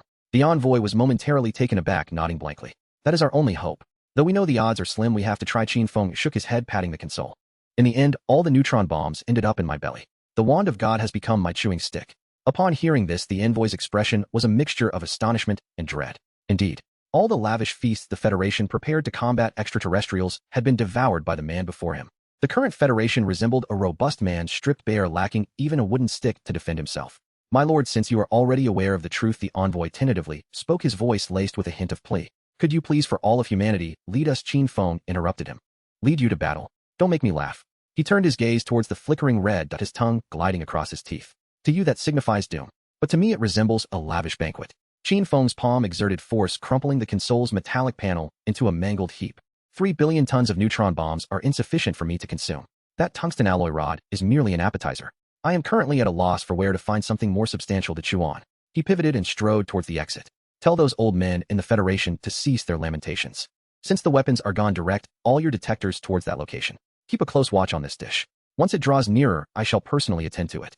The envoy slumped to the ground, staring blankly at Qin Feng's retreating figure, his mind a complete void. He had assumed Qin Feng would feel pressured or would cooperate with the Federation for self-preservation. But he never anticipated this. This monster was already contemplating how to devour the alien fleet whole. Just as Qin Feng stepped out the door, the red dot on the holographic screen suddenly pulsated violently. A new denser flow of signals breached the monitoring station's firewall. A massive, distorted set of symbols appeared on the screen. Though the language was incomprehensible, the system's translation conjured 4 words in Qin Feng's mind: Zerg arrival. Qin Feng halted, glancing back at the screen. The alarm in the hall blared abruptly, piercing red lights, flashing erratically. An imperceptible wave swept across the Earth's atmosphere, causing the entire underground monitoring station to tremble slightly. As Qin Feng felt this wave, the purple energy within him surged fervently. He opened his mouth and took a deep breath. In the air seemed to linger a metallic sweetness of energy particles never encountered before. Finally here, Qin Feng's voice resonated with an irrepressible fervor. I can hardly wait to see what the flesh of the extraterrestrials truly tastes like. He stomped his foot with force, his entire being shot upwards, shattering the multimeter-thick alloy ceiling and the rock layers above. Boom! A purple beam of light erupted from the ruins of the Thunder God base, ascending into the heavens. Qin Feng stood atop the rubble, gazing skyward at the inky night. Above the clouds in the realm unseen by the naked eye, countless tiny meteors pierced through the darkness, plummeting toward Earth. They were not meteors. They were the dimensional strikes of interstellar civilizations, the last death knell of the wasteland world. Yet for Qin Feng, they resembled a rain of sweet candy. He rolled his neck, the joints cracking like popping beans. Dinner time. Qin Feng extended his hands, the gravitational field compressing frantically in his palms. The metallic debris around him began to levitate, coalescing behind him into a pair of colossal, sun-blocking metallic wings. He flapped the wings vigorously, transforming into a purple comet soaring towards the falling red dots. Within the underground monitoring station, the envoy observed the point of light, representing Qin Feng, hurtling towards the first wave of descending objects at an astonishing speed. His mouth gaped wide, unable to close for an extended moment. Madness! This world has utterly lost its sanity. At this moment, in the depths of the starry sky, a colossal, squid-like biological warship was slowly unfurling its tentacles. Inside the warship, countless pairs of green eyes fixated on the distant blue planet. They were the reapers of this star sector. Wherever they traversed, civilizations where extinguished life was obliterated. But at this very moment, a red alert of extraordinary magnitude flashed on their life-monitoring instruments. A diminutive purple glowing being emanating an aura that sent tremors through even the reapers was barreling straight towards their vanguard. Boom! The first explosion roared at the edge of the atmosphere. Flames illuminated half of the Earth. Qin Feng pressed one hand against the surface of a fallen capsule, his 5 fingers piercing through the shell. He caught the scent of the high-energy nutrients emanating from within. Not bad. Qin Feng grinned, revealing teeth that shimmered with purple light. With a swift motion, he tore the capsule apart as if it were a tin can. The alien creature inside, covered in tentacles and preparing to strike, scarcely had time to scream before a massive purple hand firmly gripped its head. Don't scream, I'll make sure to eat you thoroughly. With that, Qin Feng opened his mouth wide. Qin Feng's fingers sank into the carapace of the creature. Dark green blood trickled down between his fingers, sizzling as it splattered onto the scorching rocks. He lowered his head and took a bite. Crack! The shell, harder than special steel, shattered beneath his crystallized teeth, revealing the translucent, quivering flesh within. The moment this flesh entered his mouth, an unprecedented sensation of coolness exploded down his throat. Alert! Devouring high-level interstellar marauder organization. Energy conversion rate. Purification sequence fully loaded. Evolution points. Acquired passive attribute vacuum adaptation beginner. Qin Feng chewed on the metallic sweet flesh, his throat moving up and down. The nuclear waste on the ground always had an ancient musty taste, but this extraterrestrial delicacy was remarkably clean, each fiber brimming with high-purity biological energy. It felt akin to finishing a roadside fried potato, only to suddenly savor a mouthful of exquisite chilled sashimi. He grasped the remaining half of the creature's limb and casually tossed the remains at the feet of the slumped envoy in the distance. The envoy looked at the twitching barbed insect leg, retching violently. This was an interstellar vanguard capable of obliterating an underground city, yet in the hands of this man it had succumbed to ruin in less than 3 minutes. Qin Feng wiped the slime off his hands and gazed up at the profound night sky. Above the thick layer of radiation clouds, countless flickering red dots were plummeting down. Each red dot represented a capsule filled with this premium ingredient. Behind these dots, in the cold vacuum of space, a massive shadow loomed, occupying half of the monitoring screen. It was the mothership of the Reaper civilization. At that moment, the purification sequence within Qin Feng surged with unprecedented intensity. This tremor was not born of fear, but rather an almost frenzied hunger. His stomach emitted a deep rumble. Warning. Detected high-purity homogeneous energy coordinates. Distance, kilometers. Danger level annihilation. Temptation level divine. The system alert echoed in his mind, causing a pounding ache in his head. He pointed at the largest shadow above and turned to the envoy. Is that what you refer to as the mothership? The envoy, trembling, rose and wiped the cold sweat from his brow. Why, yes, sir. According to calculations, that is the core of the Reaper civilization, roughly the size of a medium city. Is it filled with these creatures? Qin Feng kicked the insect leg at his feet. The envoy paused for a moment before nodding. That is their armory and hatchery. It is conservatively estimated that the energy contained within far exceeds that of the Thor base by a factor of 10,000. Qin Feng nearly drooled. He suddenly found the wasteland beneath his feet utterly mundane. What neutron bombs or god staves could compare to that veritable feast floating above? I've made up my mind. Qin Feng cracked his neck, the dark purple crystalline skin glinting dangerously in the moonlight. I shall ascend to the heavens for a buffet. The envoy froze, his mind momentarily crashing. He suspected his ears were malfunctioning or that this new deity had been rendered insane by nuclear radiation. Sir, you wish to ascend? Of course. All the good things are floating in the sky. If I wait for them to fall, how long will that take? Qin Feng stepped forward, leaving deep footprints in the ground with each stride. But, sir, we have no spacecraft capable of leaving the atmosphere. The envoy exclaimed, slapping his thighs in desperation, his voice trembling. Since the cataclysm, the Federation's aerospace technology has regressed. The few remaining shuttles are gathering dust in museums and are utterly incapable of reaching orbital space. Qin Feng halted, casting a sidelong glance at him. No spaceships. How did you lot monitor this earlier? Did you use a slingshot? That was a remote satellite monitoring station. We only possess observational capabilities, not transport capabilities. The envoy spread his hands, despair etched across his face. Moreover, even if we had a spacecraft, we lack sufficient fuel and thrust to counteract gravity, let alone intercept a mothership of that scale. Qin Feng scoffed, extending a hand. Buzz. Tons of metallic debris from the surrounding ruins instantly levitated, swirling above his head before being forcibly compressed into a dense iron sphere by gravity. Thrust. Qin Feng clenched his fingers abruptly. The iron sphere erupted in midair, transforming into countless tiny meteors shooting into the distance. I am the most powerful thruster on this planet. He seized the envoy by the collar, lifting him to eye level. Now immediately send a message to your cowardly president. Gather all available aerospace materials, high-temperature alloys, and sealed cabin components, and bring them to me. I am going to construct a ship to feast. The envoy's eyes rolled back, his hands gripping Qin Feng's arms tightly. Sir, this defies the laws of physics. Merely piling materials together cannot make it fly. Qin Feng tossed him to the ground. I told you to go, not to prattle on. Tell him that if the materials arrive slowly and those creatures drop down to devour you, I bear no responsibility for the bodies. The envoy scrambled toward the helicopter, frantically activating the communicator. At the Federation headquarters, the president stared at the enlarged visage of Qin Feng on the screen, breaking his pen with a snap. He intends to build a ship and ascend. The Minister of Defense's face was darker than a pot's bottom. Is he seeking to draw the battlefield into space, or is he planning to drag us all into hell? A scientific advisor adjusted his glasses, his voice trembling. Mr. President, according to monitoring, the first wave of falling capsules has breached the stratosphere. If we do not cooperate with him in half an hour, Zone 9 will become the insect's banquet. The president closed his eyes and took a deep breath. Give him what he wants. Dispatch all titanium alloy reserves, the engines of those decommissioned shuttles, and all usable thermal tiles to him. Even if we have to dismantle the lightning rods of the Parliament building, we must gather everything. He opened his eyes, a reckless madness glinting in his gaze. Send off this plague, and let him wreak havoc on the extraterrestrials. At the ruins of the Thor base, Qin Feng sat at the edge of a massive impact crater, holding a piece of unchewed tungsten alloy crunching away. On the distant horizon, a myriad of lights flickered to life. It was the Federation's fleet of heavy transport aircraft. Hundreds of transport planes lined up neatly, their engines roaring, shaking the wilderness. The first transport plane descended slowly, its cargo door opening. A colossal titanium component was lowered by a crane, crashing heavily onto the sand. The envoy rushed over, drenched in sweat, pointing at the materials. Sir, this is the first batch of materials. There are still 300 more flights to come. Qin Feng stood up, brushing off the metallic debris from his body. He approached the mountain of aerospace materials, his dark blue eyes reflecting the approaching red dots in the sky. Enough, don't obstruct here. With a wave of his hand, an invisible gravitational field enveloped a 1,000-meter radius. Those heavy alloy components floated as if weightless, swirling around him in a frenzied dance. He opened his mouth, gathering a rich purple radiance in his palm. Before dining, one must prepare the utensils. Purple sparks leaped between the materials, the deafening sound of welding echoing across the wasteland. The envoy stood afar, observing the giant cloaked in purple light. He witnessed the remnants of human technological civilization being forcibly molded into a grotesque and colossal shape by a supernatural force. It did not resemble a ship. It more closely resembled a massive metal barbed brace.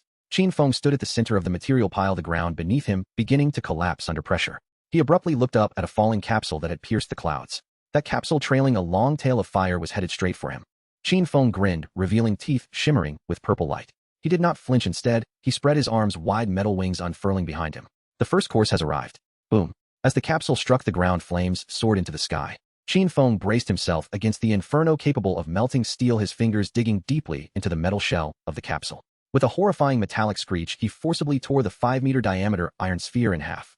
Inside, a tentacled alien creature let out a piercing roar, but before it could escape, Qin Feng seized it by the neck. Bringing the struggling beast close, he flared his nostrils. This aroma is truly authentic. He opened his mouth wide and bit down hard on the creature's head.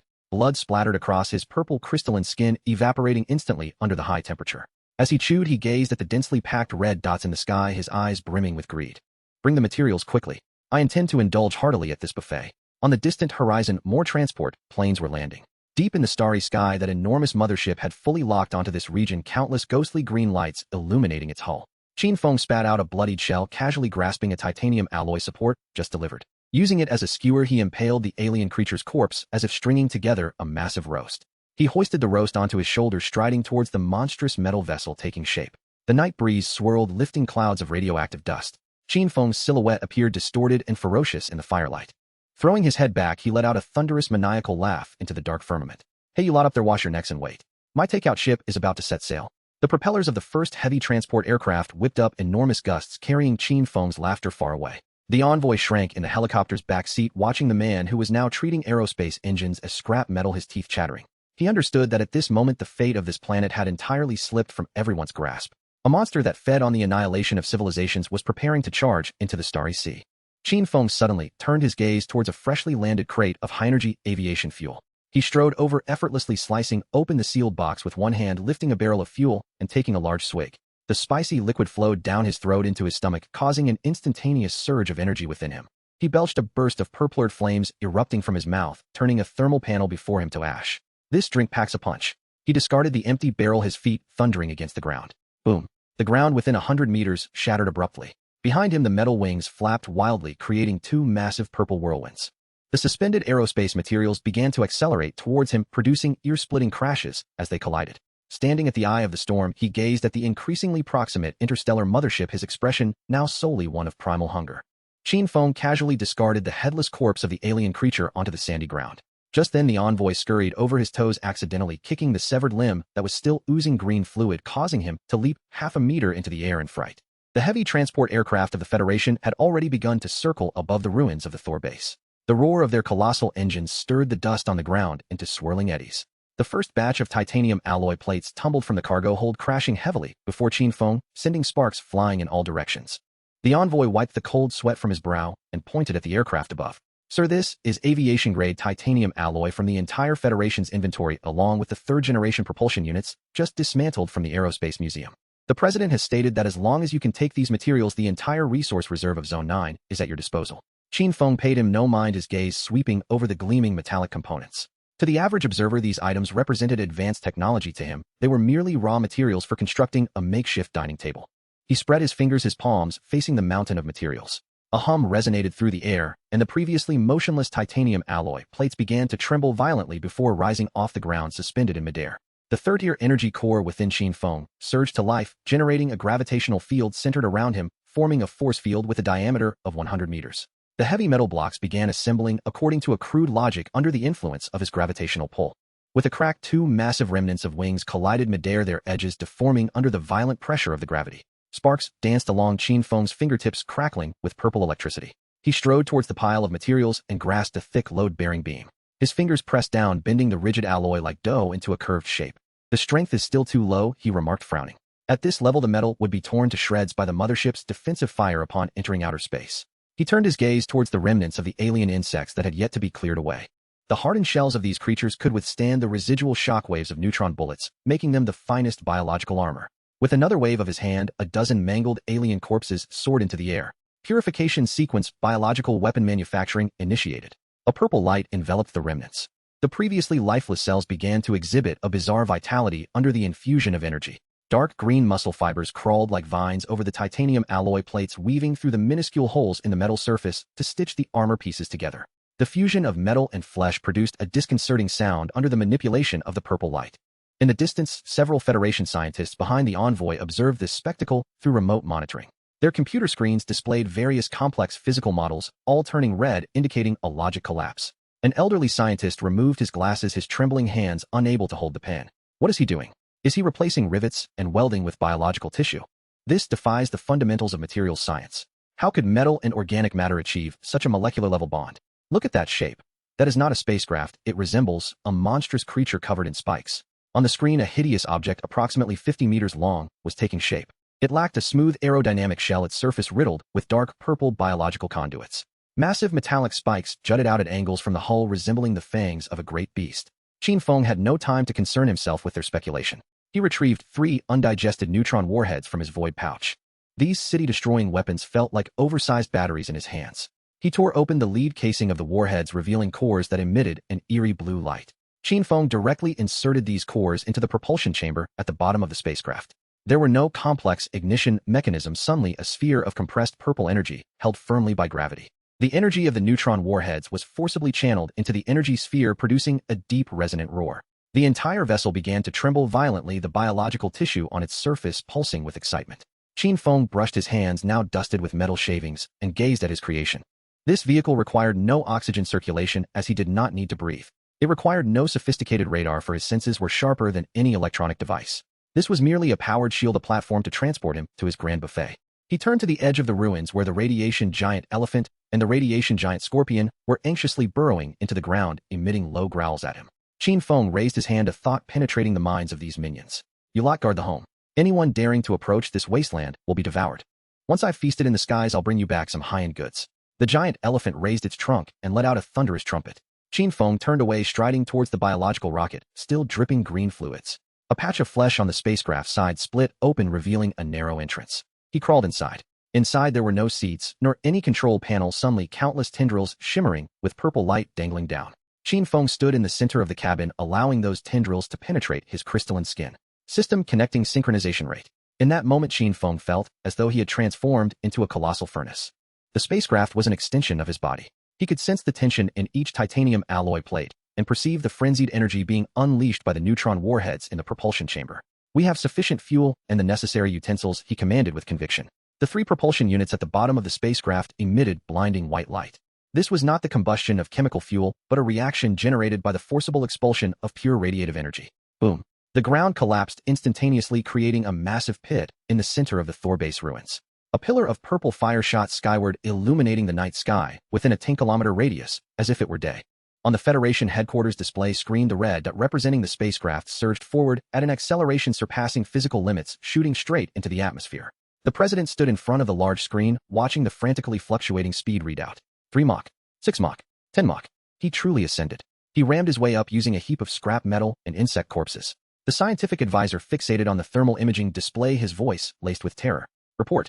The target's surface temperature has exceeded 3,000 degrees.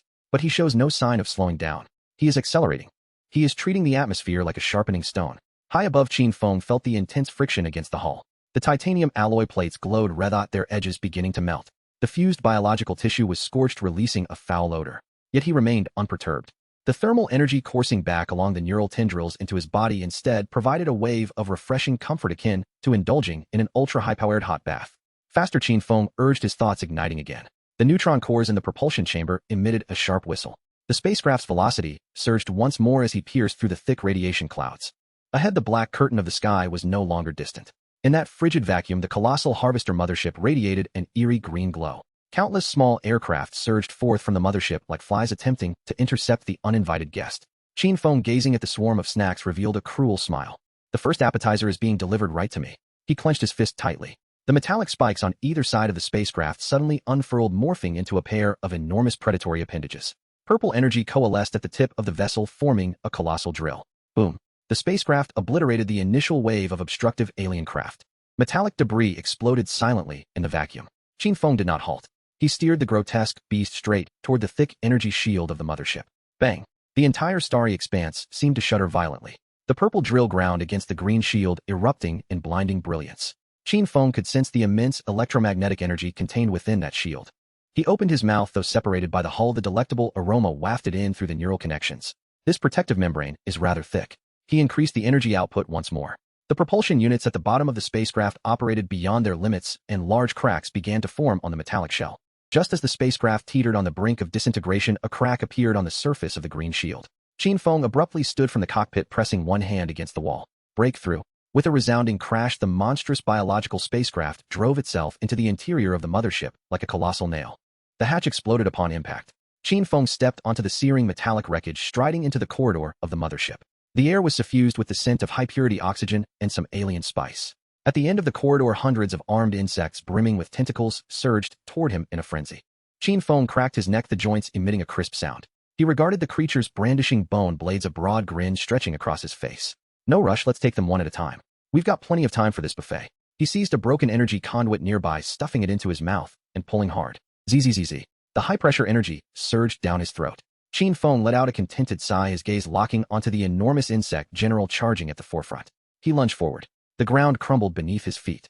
His fingers spread wide, directly grasping the insect general's skull.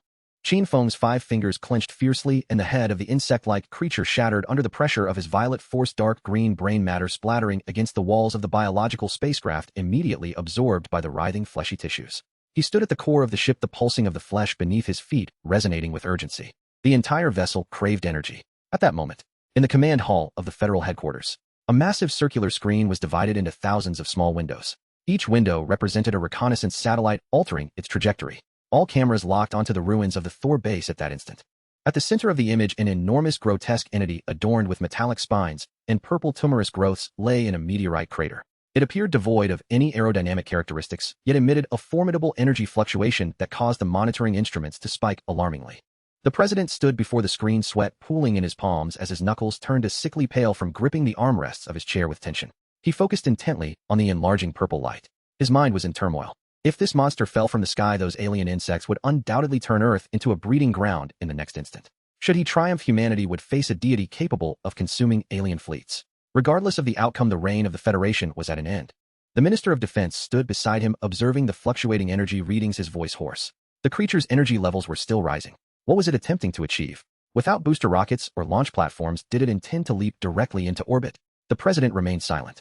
He watched as Qin Feng ventured deeper into the ship. There lay a translucent cystic structure adorned with countless flickering neural tendrils.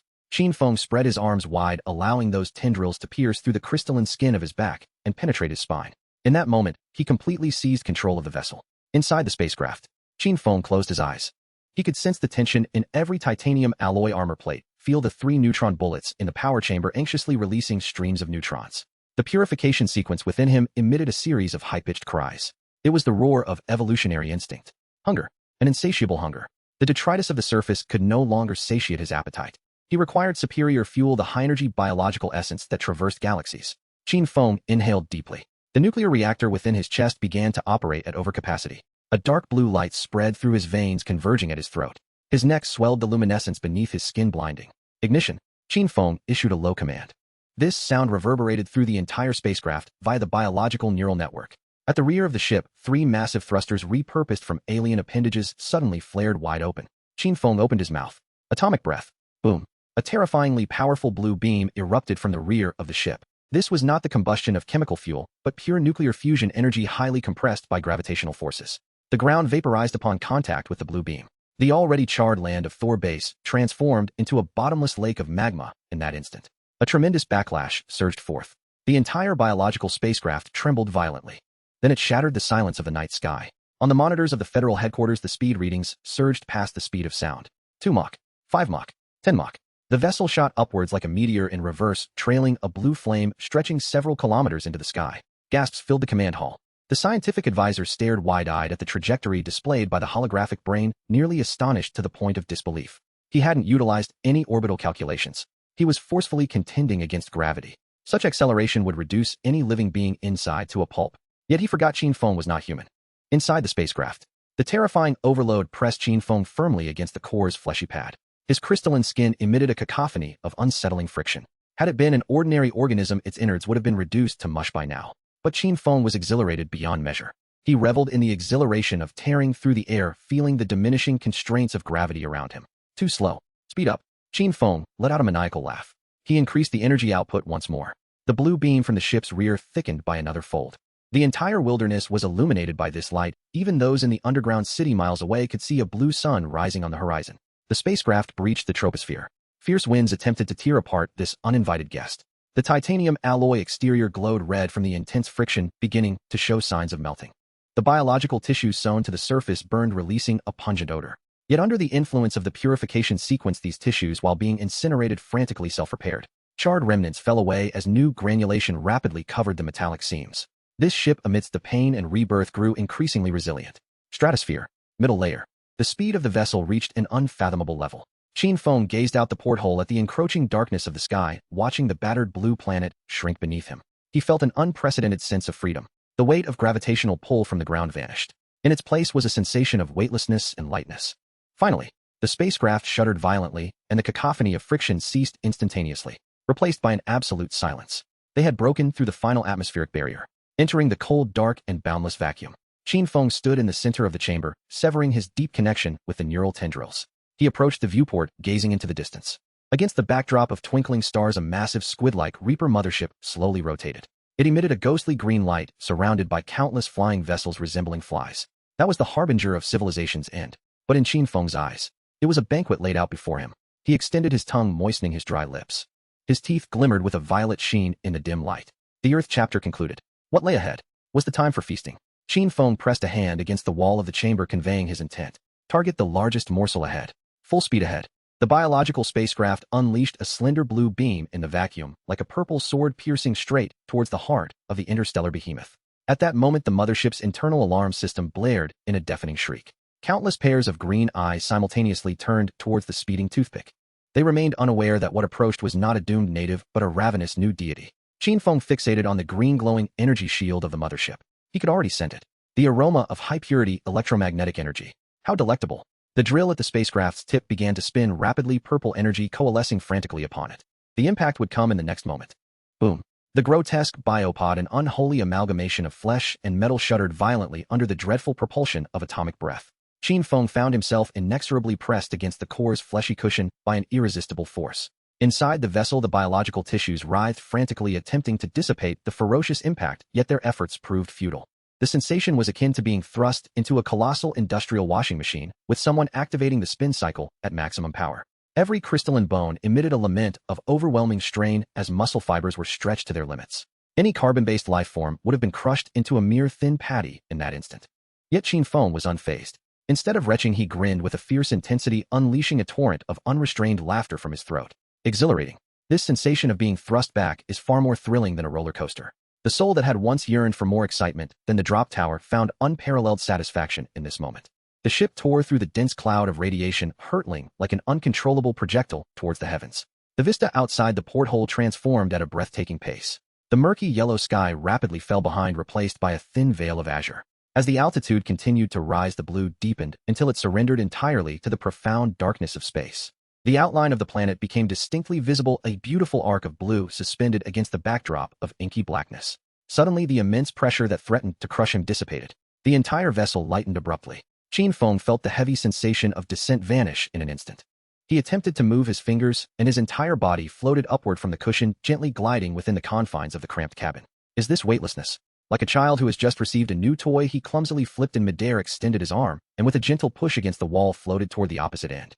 This liberation from the planet's grasp imbued every cell in his body with an exhilarating sense of freedom. At that moment, the ship jolted violently as it broke through the final layer of tenuous atmosphere. They had officially entered space.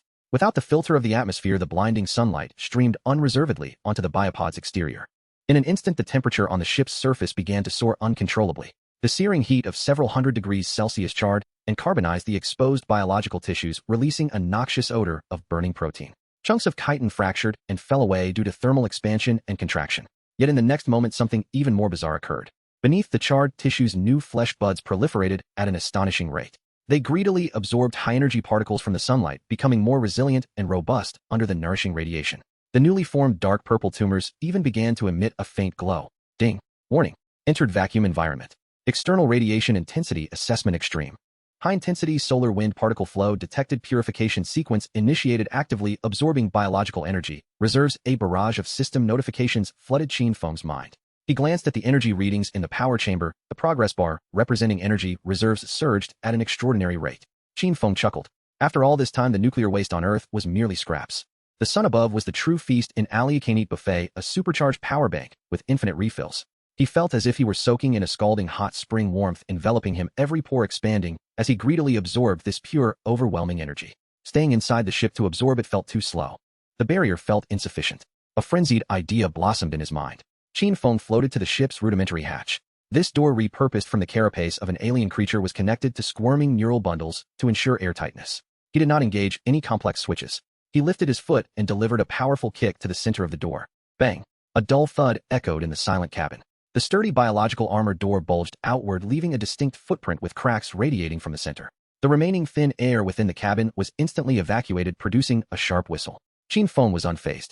He raised his foot once more. Boom! The entire hatch was sent flying, transforming into space debris, rolling and drifting into the distant darkness.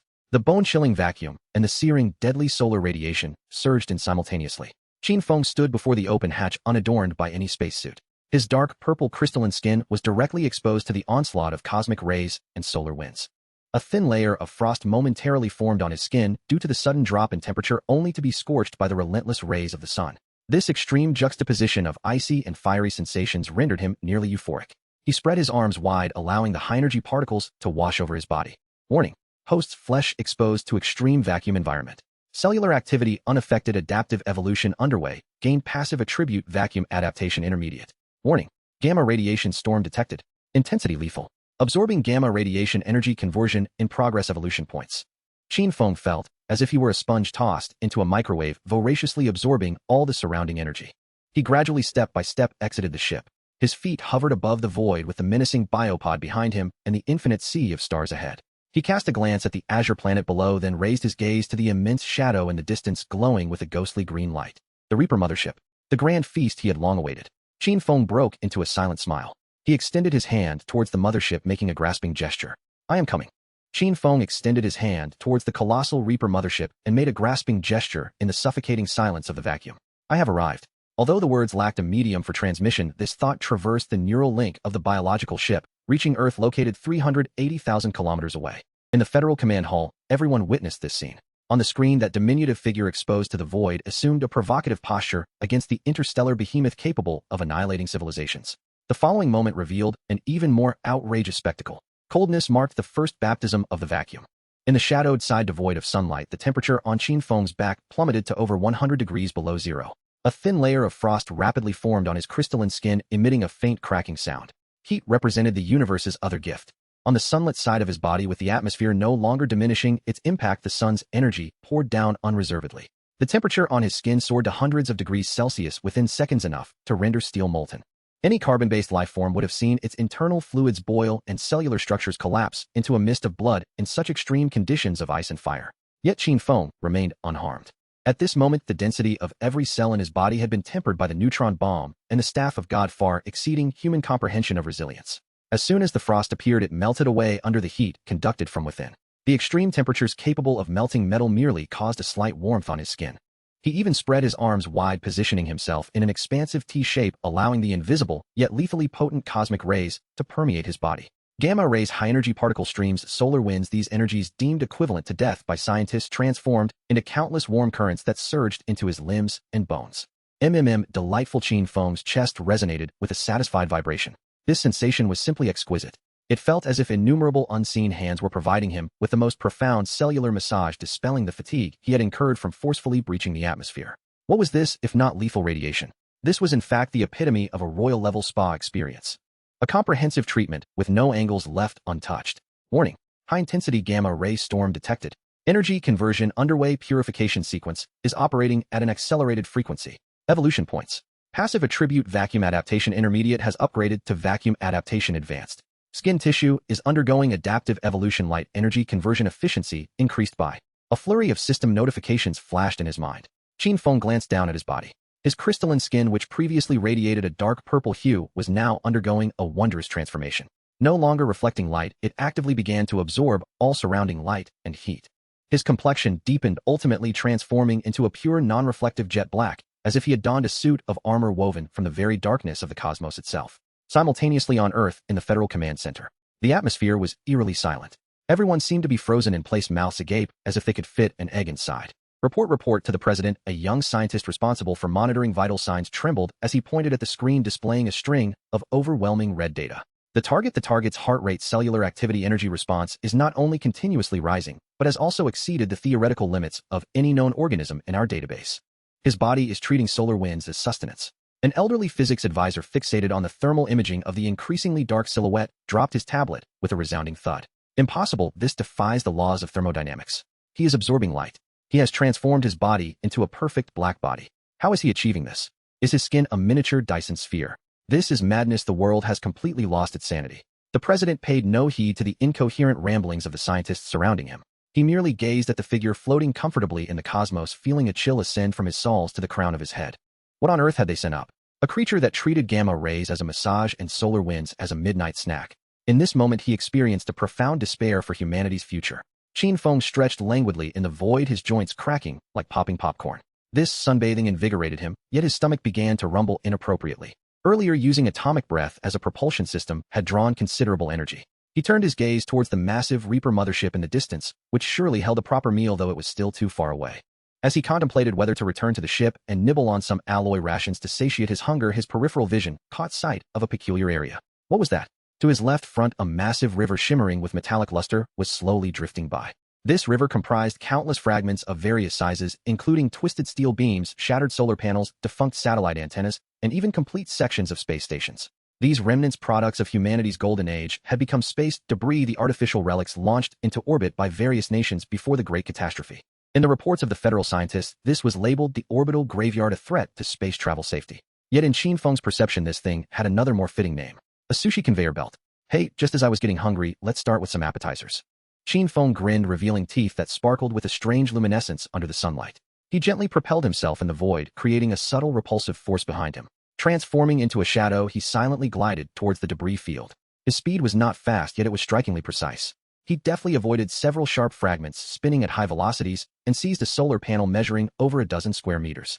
This once served as the energy source for an ancient communication satellite, its surface adorned with intricate monocrystalline silicon. Qin Feng brought it closer, inspecting it as though assessing a piece of sushi just retrieved from the conveyor belt. It looked quite crispy. Without hesitation, he opened his mouth wide and bit down on the edge of the panel. Crunch. The crisp crack echoed silently in the void, but resonated clearly in his cerebral cortex through the vibrations of his teeth and bones. The sensation was akin to biting into an oversized wafer, crisp, yet imbued with a hint of metallic sweetness. The monocrystalline silicon and its internal metal circuitry were ground into powder beneath his teeth, sliding down his throat into his stomach. Ding. Consumed ancient civilization relic, high-purity monocrystalline silicon solar panel. Analyzing material composition, acquired trace elements, silicon, silver, aluminum, biological energy reserves. Acquired passive skill fragment, light energy conversion, beginner. Qin Feng chewed on the wafer crumbs, his eyes narrowing in satisfaction. Though the energy was modest, it was better than nothing. In no time he devoured the enormous solar panel completely, then, still yearning for more, cast his gaze towards the larger, more enticing ingredients within the debris field. The decommissioned Hubble telescope's lens, likely made of glass, crisp and chicken-flavored. The mechanical arm of the abandoned space station, high-strength alloy, chewy akin to beef jerky. And that round fuel tank, there might still be some residual fuel inside. A single bite could lead to explosive bursts of flavor. Qin Feng nearly drooled at the thought. He suddenly propelled himself forward, accelerating into the depths of the sushi conveyor belt. Thus commenced an unprecedented cosmic buffet. Behind him, the menacing biological ship sensed its master's delight, responding with rhythmic purple pulsations from its organic surface. It hovered quietly in place like a loyal servant awaiting its king to finish his appetizers. The atmosphere within the Federal Supreme Command Center was as stifling as solidified cement. On the expansive circular screen, a solitary black dot representing Qin Feng languidly floated in low Earth orbit adjacent to the menacing alien mothership. He neither surged toward the extraterrestrial craft nor returned to Earth. He remained utterly still. What is he doing? The defense minister's throat felt parched and raw from hours of sleeplessness, bloodshot eyes betraying his fatigue. No one could provide an answer.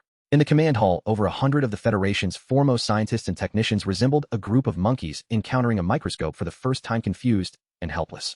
At that moment, a technician responsible for orbital monitoring adjusted his glasses and uneasily pointed to a corner of the screen.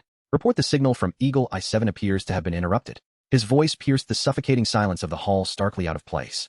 A senior engineer glanced over, waving dismissively. It's probably just solar wind interference or a malfunction. No need to panic. All resources should be directed toward tracking that target. Eagle Eye 7 was one of the Federation's most advanced military reconnaissance satellites located near the area where Qin Feng floated.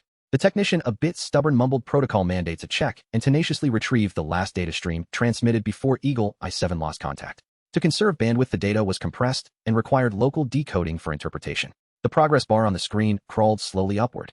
A hazy image suddenly consumed the entire screen before the technician.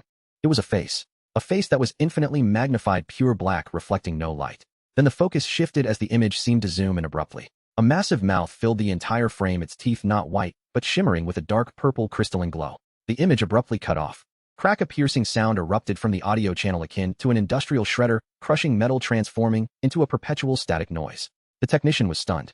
He stared vacantly at the frozen final frame on the screen, and his coffee cup slipped from his hands, shattering on the ground and splattering brown liquid on his trousers. He opened his mouth, producing an incoherent series of sounds, finally managing to utter a weeping murmur. Did he eat the satellite? The entire command hall fell silent enough to hear the whir of server fans. All movement ceased and hundreds of gazes fixated simultaneously on that small screen.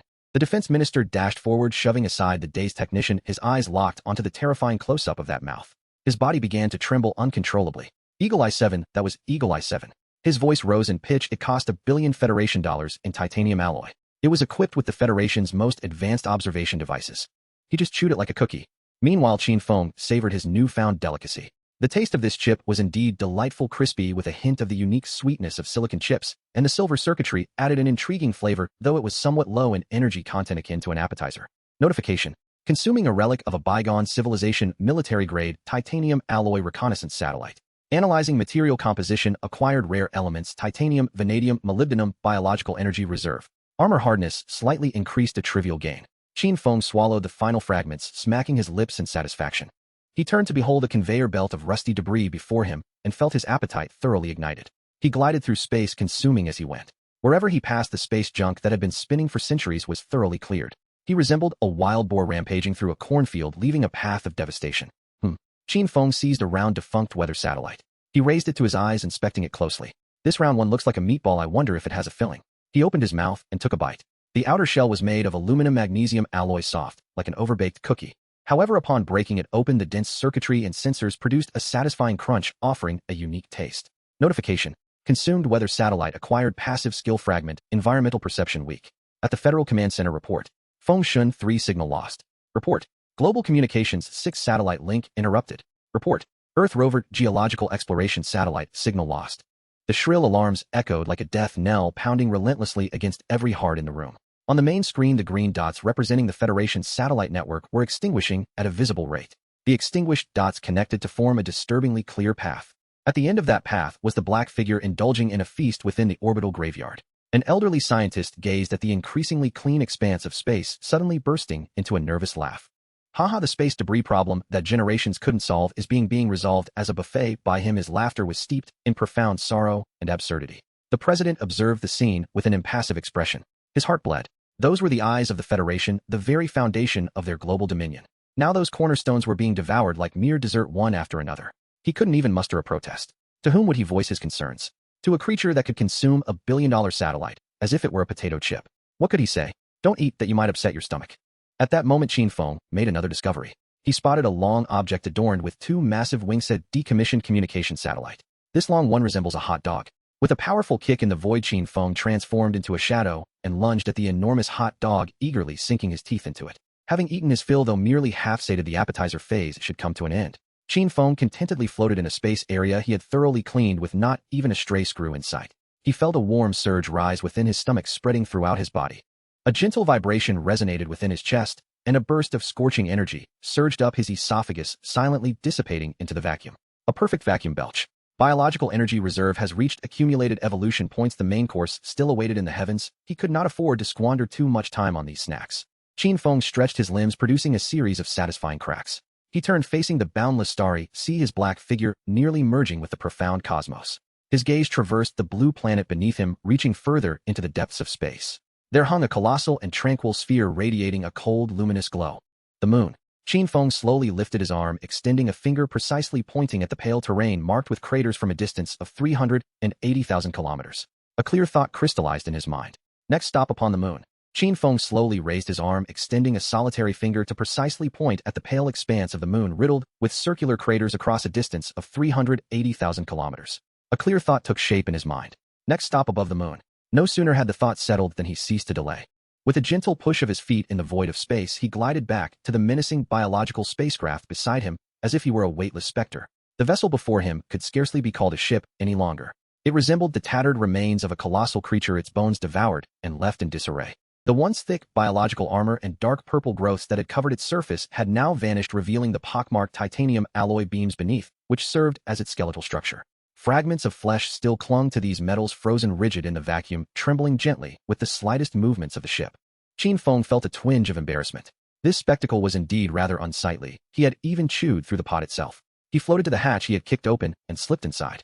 Within the ship's interior, the neural tendrils responsible for control sensed their master's return, flickering weakly with sparks of electricity, as if silently lamenting the tragic fate of being treated as mere snacks. Qin Feng paid no heed to this minor sentiment of the utensils. He stood once more upon the central fleshy pad, pouring all his energy into it, without reservation. The 3 jet nozzles at the rear, modified from alien organisms, opened again, releasing slender blue flames. This time unburdened by the heavy shell, the skeletal ship became remarkably light. Boom. The spacecraft transformed into an arrow shot from a bow, racing toward the silvery, celestial body at a speed several times greater than before. Earth quickly diminished behind him, shrinking from a vast blue marble into a delicate brooch set against black velvet. Meanwhile, the moon loomed ahead, enlarging at a visible rate. The surface's craters and valleys grew increasingly distinct, revealing a desolate beauty lifeless for eons. This place looks rather devoid of resources. As Qin Feng scanned the lunar surface, doubt crept into his mind. This barren rock ball bore no signs of life, let alone high-energy radiation.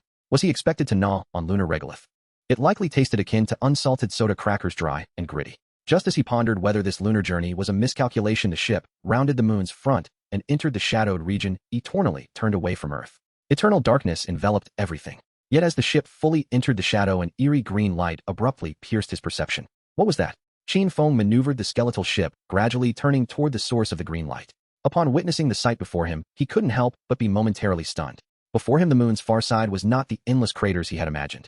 Instead, it revealed an unimaginably vast structure. It was a black pyramid. Its base nearly occupied half of the moon's far side, with a sharp apex pointing toward the depths of the cosmos. The entire pyramid's surface was cloaked in an unknown black material, smooth as a mirror, yet reflecting no light, seeming instead to absorb all luminosity. Across the pyramid's surface, innumerable vast green energy conduits crisscrossed like veins, emanating a dim, ominous glow that cast a strange greenish hue upon the surrounding cosmic expanse. This was no naturally formed landscape. It was an immense artificial Basia starry outpost looming right at Earth's doorstep. Warning. Warning. Detected ultra-high energy extraterrestrial signal source. Signal source identified. Harvester civilization outpost. Danger level assessment underway. Assessment failed. Danger level exceeds database limits. Danger levels class. A cacophony of sharp, urgent alarms rang in Qin Feng's mind like the most jarring of sirens. The bright red glass warning magnified and flickered within his consciousness, nearly piercing through his thoughts. This alarm was 100 times more intense than when he faced the staff of God. However, rather than fear, Qin Feng felt an indescribable thrill surging from the depths of every cell within him. His stomach, akin to a nuclear reactor, emitted a thunderous growl. Hunger. An unprecedented hunger consumed his reason like a black hole.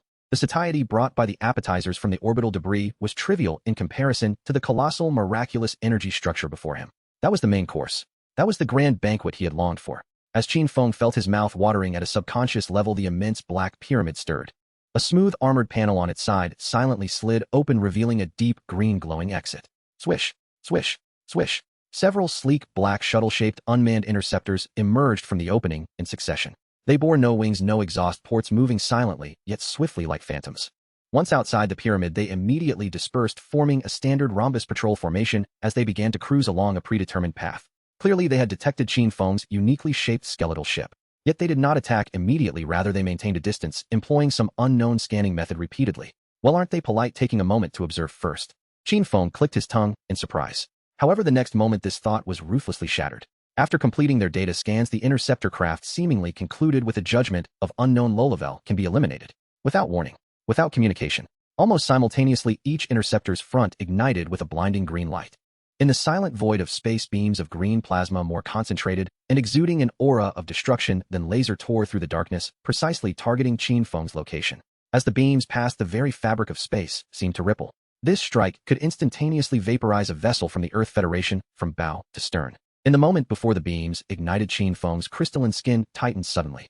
A beastly instinct screamed within his mind before he could fully comprehend it. Get lost.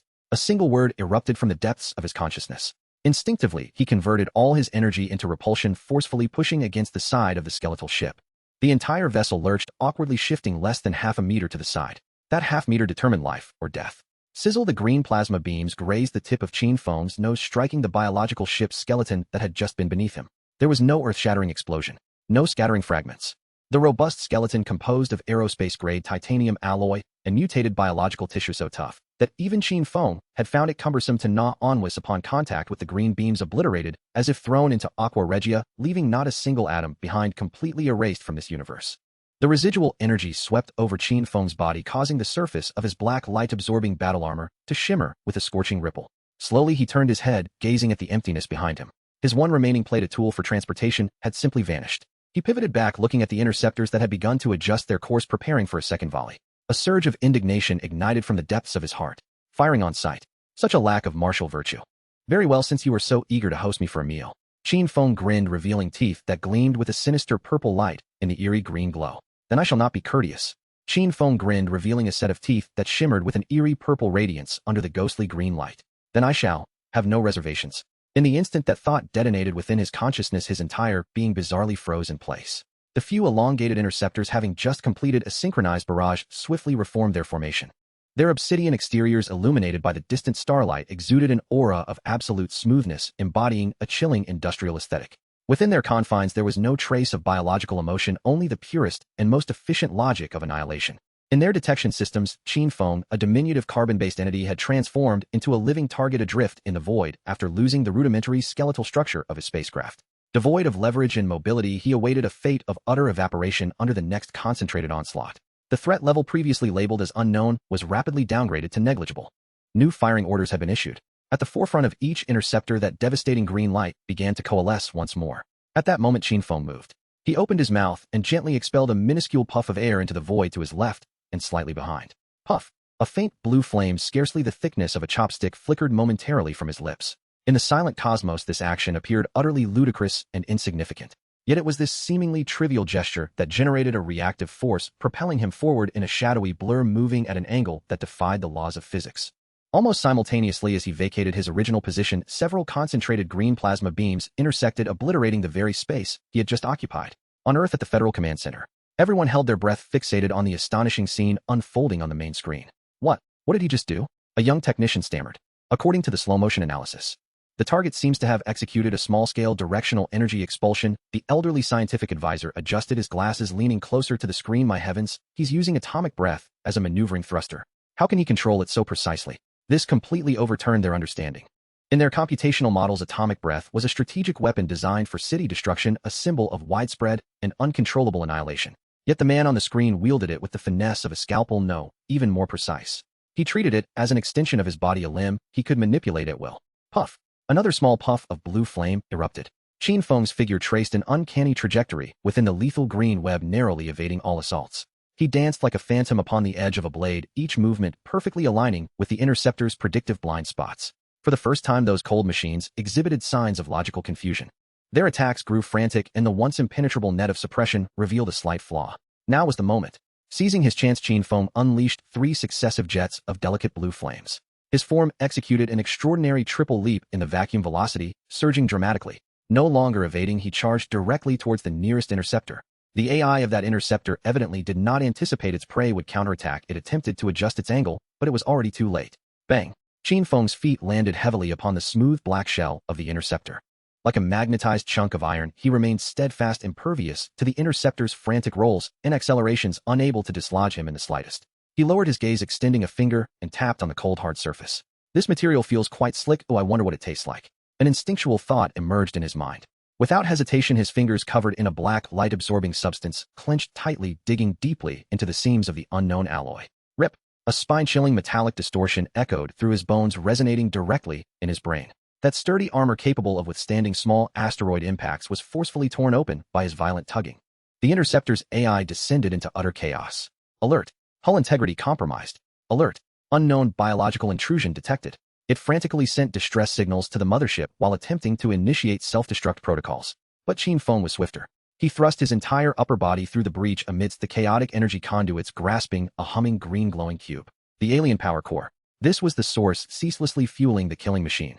To Qin Feng's perception, this object was like an exquisitely concentrated energy delicacy, exuding a lethal allure. Without a second thought, he tore it free, and before the other interceptors, tilted his head and swallowed the scorching core whole. Gulp. He didn't even chew, merely swallowing it whole. A torrent of savage, unadulterated energy erupted within his stomach. Alert. Consumed high-level civilization artifact microplasma power core. Analyzing energy structure. Acquired a substantial amount of pure biological energy. Biological energy reserve. Congratulations, host. New skill acquired, vacuum flight beginner. Vacuum flight beginner, you can expend biological energy to expel high-energy particle streams from any part of your body, allowing for unrestricted movement in a vacuum. In the instant the system's prompt concluded, the interceptor beneath Qin Feng dimmed, its green light extinguished, transforming into a lifeless steel coffin rolling helplessly through the void. Feeling the new energy swirling within him, Qin Feng satisfiedly belched. He glanced down at the scrap metal beneath him, wrinkling his nose in disdain. Empty, no filling. Poor rating. He forcefully pushed off the corpse beneath him. Boom. Two massive blue energy jets erupted from the soles of his feet. His entire being transformed into a blue comet, hurtling towards the remaining interceptors at a speed tenfold his previous velocity. Now it was the turn of those cold machines to panic. Their database contained no information suggesting target biological entity can engage in energy propulsion flight. Before their eyes, this diminutive human had shifted from being a negligible target to an incomprehensible and unpredictable level anomaly. The remaining interceptors abandoned formation, unleashing a barrage of firepower upon Qin Feng. In an instant, dozens of green plasma beams wove a deadly net in the inky cosmos. However, at that moment, Qin Feng was no longer the clumsy novice who relied on spitting to maneuver. He surged through the dense hail of fire like a prehistoric shark freed from its cage, plunging into a school of sardines. Navigating through the concentrated fire, he moved leisurely, sometimes accelerating, sometimes retreating, occasionally executing a bewildering right angle turn, effortlessly dodging every attack with grace. Too slow. He let out a silent cackle, swiftly advancing to the side of one interceptor. This time he couldn't be bothered to tear through its hull. He clenched his fist, channeling all the energy he had just consumed into his right arm. That arm, cloaked in black substance, lit up with dazzling blue patterns. Break for me. He unleashed a punch. No sound, no explosion. The unmanned interceptor, representing the pinnacle of Reaper civilization technology, disintegrated into cosmic dust upon contact with his fist, fragmenting into its most elemental form. One punch for each little friend. This raw, unadulterated aesthetic of violence sent shivers of exhilaration through every cell in Qin Feng's body. He became addicted. After dispatching the second interceptor, he faced the third, even refraining from using his fists, simply raising a foot to accurately kick it against its flank. That interceptor instantly lost control, spiraling into one of its nearby companions. In the silent expanse of space, two cold, killing machines collided, erupting into a brilliant display of fireworks. In mere seconds, the once dominant patrol squad was utterly obliterated. Qin Feng hovered amidst the wreckage, the blue flames beneath him gradually extinguishing. He gazed at the colossal black pyramid in the distance and wiped his mouth. The appetizer has been consumed. It was time for the main course. As if in response to his provocation, the long silent black pyramid stirred once more. In its mid-lower section, a massive armored panel the size of several football fields began to retract inward, revealing a gaping, unfathomable dark abyss that was 100 times larger than the previous hangar. The long silent black pyramid finally stirred with new activity. In the mid-to-lower section of the pyramid, a colossal armor plate vast enough to encompass several football fields gradually began to retract inward. A deep, bottomless aperture, magnified 100-fold beyond the previous hangar, slowly materialized before him. It resembled the gaping maw of a monstrous beast, silently beckoning him forth. Qin Feng hovered amidst the chaos of cosmic dust, the blue flames beneath his feet extinguished. He gazed at the opening, then glanced down at the pale and lifeless ground beneath him. Well, since the door is open, I shall not be polite. A thought flashed through his mind. In the next instant, he pivoted, turning his back to the pyramid, and his feet unleashed two powerful jets of blue flame. He transformed into a black meteor, showing no signs of deceleration, plummeting straight toward the lunar surface. This was not a descent. It was a collision. Boom. A muffled roar far too profound to propagate in the airless expanse of the moon reverberated, yet the terrifying kinetic energy unleashed monumental waves. The thick, fine lunar dust on the moon's surface was instantly displaced by this overwhelming force, forming a gray mushroom cloud that silently blossomed and expanded in the vacuum. At the center of the impact, a colossal crater exceeding 50 meters in diameter emerged prominently. At the bottom of the crater, Qin Feng gradually stood upright. He brushed off the gray dust that clung to him, his light-absorbing battle armor constructed from pure darkness bore not a single scratch. He lifted his gaze, peering several kilometers away at the magnificent black pyramid, which appeared too grand to be a creation of mankind. The edifice was so immense that it encompassed his entire field of vision, casting a shadow that enveloped him entirely. A sense of insignificance rooted in biological instinct attempted to rise from within him, but was swiftly submerged by an even more voracious appetite. He stepped forward, emerging from the crater he had created, advancing step by step toward the pyramid. As he drew nearer, a thin, almost transparent energy shield abruptly manifested before him. The surface of the shield rippled with faint green waves encompassing the vast pyramid base and emanating a powerful aura of keep away. Qin Feng halted, extending his hand to gently press against the energy shield. Buzz! A surge of pure high-density energy coursed through his palm, accompanied by a slight tingling sensation.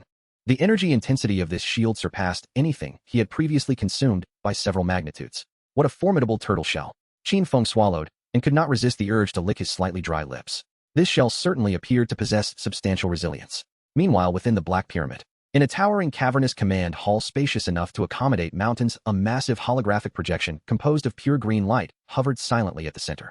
It depicted a form of life indescribable in human language, adorned with intricate appendages and cold geometric structures, exuding a profound indifference and majesty characteristic of an advanced civilization.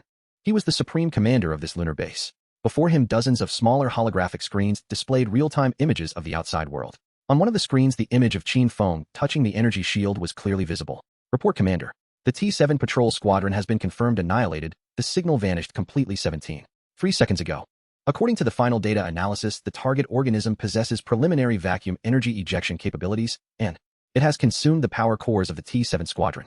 Its biological structure has undergone adaptive evolution to high-energy plasma in an exceedingly short time, with physical strength assessments exceeding the effective range of conventional weaponry. Cold data reports echoed throughout the hall. The holographic commander exhibited no emotional fluctuations. He merely observed the diminutive human on the screen. A carbon-based insect emerging from a primitive civilization had single-handedly penetrated the patrol squadron and now dared to touch the barrier of the Great Reaper civilization with its filthy appendages. This was in itself a sacrilege, an intolerable provocation. Activate the Void Sentinel. The commander issued a succinct, emotionless command. Crush him upon the lunar surface. At the moment the order was given, the recently open massive main door of the base stirred once more. Thud! Thud! 2 resonant footsteps echoed from the profound darkness within. Then 2 towering war machines, each standing 20 meters tall, emerged, one on the left and one on the right, taking heavy strides from within the doorway. They were forged entirely from pitch-black alloy, their forms embodying a grotesque beauty of violent aesthetics, their thick armor shimmering with a cold metallic luster. Their arms were not mechanical hands, but immense gravity hammers. The space around the hammerheads warped slightly due to their overwhelming mass. With every step they took, their colossal metal feet left indelible impressions over half a meter deep in the moon's soft surface. They passed through the energy shield and approached Qin Feng, towering over him as they gazed down upon this diminutive being no higher than their ankles. An invisible weight, pure in its essence of mass and power, enveloped the area. However, as Qin Feng beheld these descending giants, he exhibited not a shred of fear. Instead, he grinned widely. It was a joy that sprang from within upon encountering prime ingredients. These 2 iron behemoths were far more substantial than those drone ships he encountered earlier. Their robust armor, their immense hammers, and the 2 cores within them radiating abundant energy. They were not here to slay him. They were in fact presenting him with 2 oversized, luxurious iron plate meals. Another iron plate feast. Qin Feng stretched his neck, producing a series of satisfying cracks. All right, this portion looks quite generous. As soon as he spoke, the left Void Sentinel raised its gravity hammer high. The massive hammerhead traced a silent arc through the vacuum, the distorted space around its apex suddenly igniting, bearing the terrifying force capable of flattening a battleship into a disk, and it descended fiercely upon Qin Feng's head. As the words left his lips, the Sekong Weishi to his left had already raised its gravity hammer high. The immense hammerhead cut through the vacuum with a silent trajectory, and the distorted spatial force field at its tip suddenly illuminated, radiating a terrifying energy capable of flattening a battleship as it was ruthlessly smashed down towards Qin Feng's head. Before the hammer even made contact, the dreadful gravitational field had already descended. The soft lunar soil beneath Qin Feng's feet was instantly compacted by this invisible force, creating a visible shallow pit. Surrounding dust and small stones were inexplicably torn upward, floating around the gravity hammer, forming a delicate ring of debris. If this strike were to land, not only flesh and blood, but even a main battle tank would be crushed into a thin metal disc. Within the command hall of the Black Pyramid, the commander, composed entirely of pure green light, coldly observed it all through a holographic screen. In its calculations, the life signal of this carbon-based organism would completely vanish in seconds, leaving not even a single intact atom behind. Yet in the face of this apocalyptic strike, Qin Feng merely raised his right hand slowly. There was no earth-shattering surge of energy, no resplendent display of skill. He simply extended his palm to meet the gravity hammer, which was several times larger than his entire body. Are you mad? This thought echoed simultaneously in the minds of every scientist at the Earth Federation Command Center, kilometers away. To withstand such a level of attack with mere flesh and blood, Was there any difference from ramming one's head into an asteroid? In the next moment, boom, silence. Yet an indescribable shockwave erupted, radiating outward in a circular pattern from Qin Feng. The lunar surface beneath him could no longer bear the opposing force, collapsing violently within a 100-meter radius around him. A massive, unfathomable pit formed in an instant, and the displaced lunar dust obscured the sky, creating a gray wall in the vacuum. However, at the very center of the storm, Qin Feng remained utterly motionless. His right arm firmly supported the gravity hammer, capable of distorting space, with his 5 fingers gripping the hammer's face tightly. The horrific power that could compress a warship into a disk merely caused him to sink slightly, after which it could advance no further. A tingling sensation coursed from his palm, spreading through his arm to his entire body. This sensation was somewhat familiar. A flash of memory ignited in Qin Feng's mind, recalling the moment he was struck directly by the staff of God within the Earth's atmosphere. It was the same unyielding, unreasonable physical impact, the same kinetic energy capable of annihilating all. However, compared to that tungsten rod that could pierce through continental shelves, the force of the hammer before him was far too gentle. Impressive strength, but alas. A thought drifted through Qin Feng's consciousness. I have experienced the staff of God. Your strength is hardly more than a tickle. No sooner had the words left his mind than his heart, like a nuclear reactor, surged. Gravitational manipulation. An invisible repulsive field entirely opposite to the gravity hammer erupted from his palm. The gravity hammer, which had been compressing the very fabric of space in that moment, seemed to shed all its weight, suddenly launching upward. The AI controlling the mech, the Reaper, was caught off guard by this unforeseen reversal, and its towering 20-meter frame staggered, nearly toppling backward. In that brief moment of vulnerability, Qin Feng's fingers, still gripping the hammer's face, exerted tremendous force, his arm muscles bulging, the dark veins beneath his battle armor standing out. He seized the massive hammer's handle, powered through his waist, and spun in place, channeling all his strength into the motion. Get lost. A fierce thought erupted in his mind. That massive war machine, weighing hundreds of tons and standing 20 meters tall, was effortlessly swung by him, like a shot put hurled fiercely into the distance. Whoosh! The Sakang Weishi traced a tragic parabola through the vacuum, like a toy kicked away by an adult, spinning helplessly as it collided with a towering ring mountain several kilometers away. Boom! Another soundless and violent impact. The ancient ring mountain, standing for millions of years, trembled violently under the collision of the Sakang Weishi, as large boulders tumbled down, crashing onto the mech, kicking up clouds of dust. That war machine, once so invincible, now found half its body embedded in the mountainside, its armor riddled with spiderweb-like cracks. One arm was grotesquely twisted, and countless components and tubes burst forth from the gaping wounds, drifting helplessly in the vacuum. One strike, instant annihilation. In the Black Pyramid's command hall. Silence. Absolute silence. The holographic commander, a geometric form composed of green light, flickered for the first time with unstable flashes. On one of the screens before it, the signal representing the throne Sakang Weishi had turned a blinding red, with all data plummeting dramatically, the energy reaction of the core rapidly declining. Report to the commander. A cold, synthesized electronic voice echoed in the hall, tinged with an almost imperceptible hint of logical confusion. The target, the biological entity, released a high-dimensional repulsive field completely opposite to the gravity field of the Sakang Weishi 0.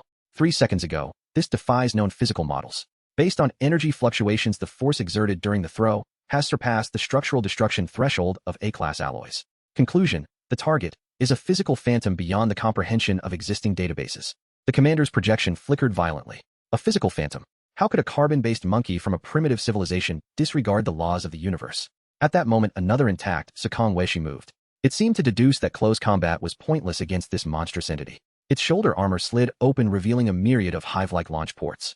In the next second, dozens of scorching green orbs erupted from the ports, transforming into deadly plasma projectiles that formed an impenetrable web of firepower, descending upon Qin Feng. Faced with the overwhelming barrage, Qin Feng couldn't even be bothered to dodge. He merely lifted his head, allowing the plasma bolts capable of melting steel to pummel him mercilessly. Bang, bang, bang, bang, bang. A barrage of energy explosions erupted against his body. His pure black light-absorbing battle armor was showered in sparks, billowing clouds of smoke. Each plasma round was sufficient to leave a massive hole in the armor of a starship, yet upon hitting him, they could not even force him to take a step back. This temperature feels like a warm bath.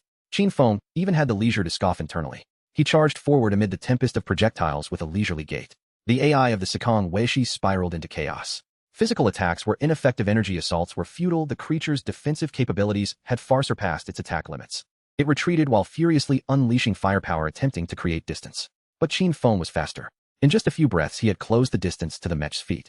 He leaped high, his right fist clenched, pooling all the biological energy surging within him into a single point. He targeted the robust left knee joint of the mech.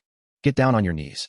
With a punch unleashed. Crack. A crisp, bone-chilling sound of metal fracturing resonated distinctly through the vibrations of his skeleton, echoing in Qin Feng's mind. The joint, crafted from special alloy strong enough to support hundreds of tons, was shattered under his iron fist. The colossal Sekong Weishi lost its balance, its immense frame suddenly sinking. The shattered left leg could no longer support its weight. With a heart-stopping sound of metal twisting, its massive body fell heavily to the ground, kneeling. The colossal void sentinel, one of its legs utterly shattered, could no longer sustain its immense bulk and fell heavily to its knees upon the lunar surface. Metal clashed against lunar soil, stirring a silent wave of dust. Qin Feng stood before it, diminutive as an ant. Yet this ant executed an action that left all observers momentarily bereft of thought. He bent his legs slightly, and from the soles of his feet surged a brief but powerful blue flame. In an explosive ascent, he did not aim for the cockpit of the mech nor its weapon systems, but instead landed with precision upon the broad, formidable armor of its chest. A dull thud reverberated through the metal structure. I shall unbox it now. A delightful notion surfaced in Qin Feng's consciousness. He lowered himself, his fingers cloaked in a black, light-absorbing material, plunging directly into the thickest seam of the chest armor. This was not a conventional welding or bolting structure, but rather a seamless alloy casting technique. Yet within Qin Feng's microscopic perception, he discerned the most vulnerable point in its molecular structure. The muscles in his arm bulged and coiled as pure, unadulterated violence surged through his fingertips. With a rasping sound, the hair-raising sound of tearing metal, inaudible in the vacuum, resonated clearly in his mind through the vibrations of his bones. That heavy chest armor, designed to withstand the bombardment of battleship cannons, was forcibly torn apart inch by inch, creating a gaping, grotesque opening. Within the mech, red warning lights flashed wildly as the remnants of the AI system issued its final chaotic resistance commands. The mech's remaining right arm awkwardly lifted the gravity hammer, swinging toward its own chest in a futile attempt to take Qin Feng down with it. Qin Feng did not even glance at it. He merely leaned his entire upper body into the fissure. Amidst the chaotic labyrinth of energy conduits and mechanical structures, he immediately spotted what he sought. It was a spherical power core emitting a steady green glow, still humming with energy. Beside the power core lay an independent circulation system coursing with a viscous blue glowing liquid metal. This blue liquid flowed through countless pipes thinner than a hair, seemingly serving a purpose akin to a nervous system. At that moment, the gravity hammer came crashing down. Without turning back, Qin Feng casually waved his left hand behind him. An anti-gravity field instantly activated. The hammer's descent abruptly halted, then, propelled by an invisible force, was hurled back with greater speed, striking the mech's own head. With a resounding crash, the sensors on the mech's head exploded, leaving it entirely immobilized. Only then did Qin Feng contentedly redirect his attention back inside the mech. He yanked free the conduits connecting to the green power core and extracted it. Warm to the touch and brimming with energy, his gaze then fell upon the flowing blue liquid, igniting his curiosity. He extended a finger, dipped it into the substance. The liquid felt cool and smooth, akin to melted jelly. What is this? Blueberry-flavored jelly. The thought barely formed when he instinctively placed the finger, now tainted with blue liquid, into his mouth. A peculiar flavor, metallic and sweet, exploded upon his taste buds. In the next instant, a notification echoed in his mind. Ding. Consumed creation of an advanced civilization, liquid memory, metal nerve conduction type. Analyzing material structure. Structure analysis complete. Congratulations, host. Acquired a new ability, partial body liquefaction. Partial body liquefaction, you can expend biological energy to transform any part of your body into a liquid metal form, rendering yourself immune to pure physical attacks and granting exceptional morphological pliability. Qin Feng paused. He slowly absorbed the information provided by the system, an overwhelming joy flooding his consciousness. A life-saving technique. This was indeed a true life-saving technique. Immune to physical attacks. Morphological pliability. Was this not the legendary indestructible cockroach? As long as the energy sufficed, who could harm him with physical means? In the future, when confronted with unreasonable entities like the Staff of God, he could simply liquefy his head and watch as it fell harmlessly to the ground. With that thought, Qin Feng gazed at the circulating blue liquid, excitement surging within him, surpassing even the delight of a sumptuous feast. Without hesitation, he opened his mouth and aimed it at the gaping wound, inhaling deeply. Whoosh! The blue liquid within the mech, along with surrounding conduits and debris, surged forth, forming a blue torrent as he eagerly consumed it. Ding! Consumed a significant amount of liquid memory, metal proficiency in body liquefaction ability enhanced. Biological energy reserves 15,000. He satisfiedly burped, then shoved the green power core into his mouth, crunching it before swallowing. Ding! Consumed miniature plasma power source, biological energy reserves 20,000. Having completed his meal, he leaped down from the hollowed-out carcass of the mech. His gaze traversed several kilometers, landing upon a certain ringed mountain. There remained half a meal untouched. One must not waste food. With a burst of blue flame propelling from his feet, Qin Feng transformed into a shadow, instantly arriving beside the void sentinel half embedded in the mountainside. This mech was even more severely damaged, but its core components remained intact. Employing the same method, he swiftly dismantled it, consuming every valuable part within. On the lunar surface, two massive steel carcasses, hollowed of their cores, stood like monuments of shame against the pale terrain. In the command hall of the Black Pyramid, the commander's projection, composed of green light, flickered violently, nearly losing its form. The holographic screen before him vividly displayed the entire process of Qin Feng relishing his feast. From the tearing of armor to the consumption of liquid, and finally the crunching of the power core, each detail struck like a sledgehammer against his logical core. The Void Sentinel, a standardized ace employed by the Reaper civilization to eliminate inferior resistance forces. It combined the pinnacle of gravity technology, energy weaponry, and alloy materials. A force capable of overwhelming a planetary fleet in its entirety. Now these two machines, emblematic of civilization's glory, had been devoured as mere snacks by a carbon-based monkey emerging from a primitive planet. In their entirety consumed cleanly. This was no longer provocation. This was humiliation. It was as if the skin of the Reaper civilization had been brutally torn off, trampled underfoot, and spat upon. Alert! Alert! Energy response from target biological entity. Escalating exponentially. Physical defense assessment. Failure. Energy resistance assessment. Failure. Conclusion. Target is an insurmountable, devouring entity. The cold electronic synthesized voice continued to report, but the commander could no longer bear to listen. His projection twisted violently, emitting a piercing electronic distortion. Enough. A command tinged with rage and a hint of panic erupted from his generator for the first time. He is heading towards the base. Absolutely. We cannot allow him to obtain that thing. The geometric form of the commander became exceedingly unstable due to extreme emotional fluctuations. He made a decision that plunged the entire base AI into logical chaos. Initiate the final purification protocol. Activate base self-destruction. Authorization confirmed. Commander Alpha. Self-destruction protocol. Initiated. Energy core overload commencing. Critical point expected in 30 seconds. Buzz. The immense black pyramid ignited with blinding red light from within. Countless energy circuits flashed wildly, channeling terrifying energy potent enough to annihilate the moon, converging towards the core of the pyramid. On the surface, just after finishing his dessert, preparing to approach the Black Pyramid for the main course, Qin Feng suddenly halted. He lifted his head. A colossal energy fluctuation potent enough to send shivers through every cell in his body erupted from the pyramid ahead. It felt akin to a person starved for 3 days, suddenly spotting a super cake rapidly expanding on the verge of explosion. In an instant, Qin Feng comprehended the adversary's intent, planning to self-destruct. A thought full of mockery and fervor detonated within his mind. Have you consulted my appetite? Do you wish to self-destruct? A thought filled with mockery and fervor exploded in Qin Feng's consciousness. Have you consulted my appetite? At the moment the thought settled, action commenced. He stood with his back to the two cold remnants of mechas, facing a black pyramid that flickered with ominous red light in anticipation of its impending self-destruction, his legs slightly bending. Boom. Two beams of blue energy, thicker and more concentrated than any before, erupted violently from the soles of his feet. The lunar soil beneath him vaporized instantly under this terrifying thrust, creating two profound glass-like depressions. Qin Feng transformed into a black projectile tearing through the vacuum, with a terrifying acceleration that defied all known laws of physics, hurtling straight toward the colossal structure. 30 seconds. The cold countdown from the base's AI resonated with unsettling clarity in his perception. In 30 seconds, this energy crystallization, a culmination of a millennium of efforts from the Reaper civilization, this super cake in his eyes would disintegrate into cosmic dust. This cannot be allowed. Such a waste. At the Earth Federation Command Center, situated kilometers away, everyone was startled into action by the sudden spectacle. What is he doing? Has he gone mad? Is he charging into the self-destructing base? The elderly scientific advisor, nearly wide-eyed, gripped the console's edge fiercely, his knuckles turning pale from the strain.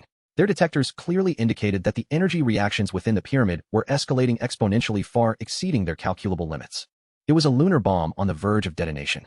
With no time to evade, this individual was diving headfirst into the fray. Yet Qin Feng's speed was so astonishing that they had no time to contemplate. The distance of several kilometers compressed into mere seconds under his feet. Just as he was about to collide with the pyramid's mirror-like black exterior, a thin shimmering energy shield rippling with green waves abruptly materialized before him. Buzz. The instant the shield appeared, the surrounding space twisted violently, emanating a powerful aura capable of annihilating everything. This shield represented the last line of defense for the base, engineered to withstand continuous impacts from asteroid belts and even the energy aftermath of supernovae. Within the Reaper civilization's database, no single organism could budge it even slightly. Inside the Black Pyramid, the commander's projection, composed of green light, observed as Qin Feng barreled toward the shield, a flicker of cruel delight flashing through its chaotic logic core. Foolish carbon-based primate. Let us see you reduced to the most fundamental particles before the ultimate barrier of the magnificent Reaper civilization. However, Qin Feng did not collide. In a breathtaking display, he executed a flawless hover just before making contact with the shield, halting gracefully outside of it. He extended his hands without gathering power, without explosive force, gently pressing against the energy shield, radiating a sense of destruction, as if caressing a lover's cheek rather than confronting a barrier capable of withstanding a nuclear blast. Let me savor the flavor. A delightful thought flitted through his mind. All-consuming devour purification sequence, full power activated. Devouring force field engaged. In an instant, an invisible gluttonous vortex erupted from the center of his palms.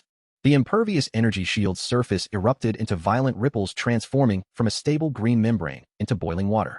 An immense torrent of pure energy ceased maintaining the shield's form, morphing into two visible waves of green that Qin Feng's palms greedily pulled and flowing incessantly into his body. Alert!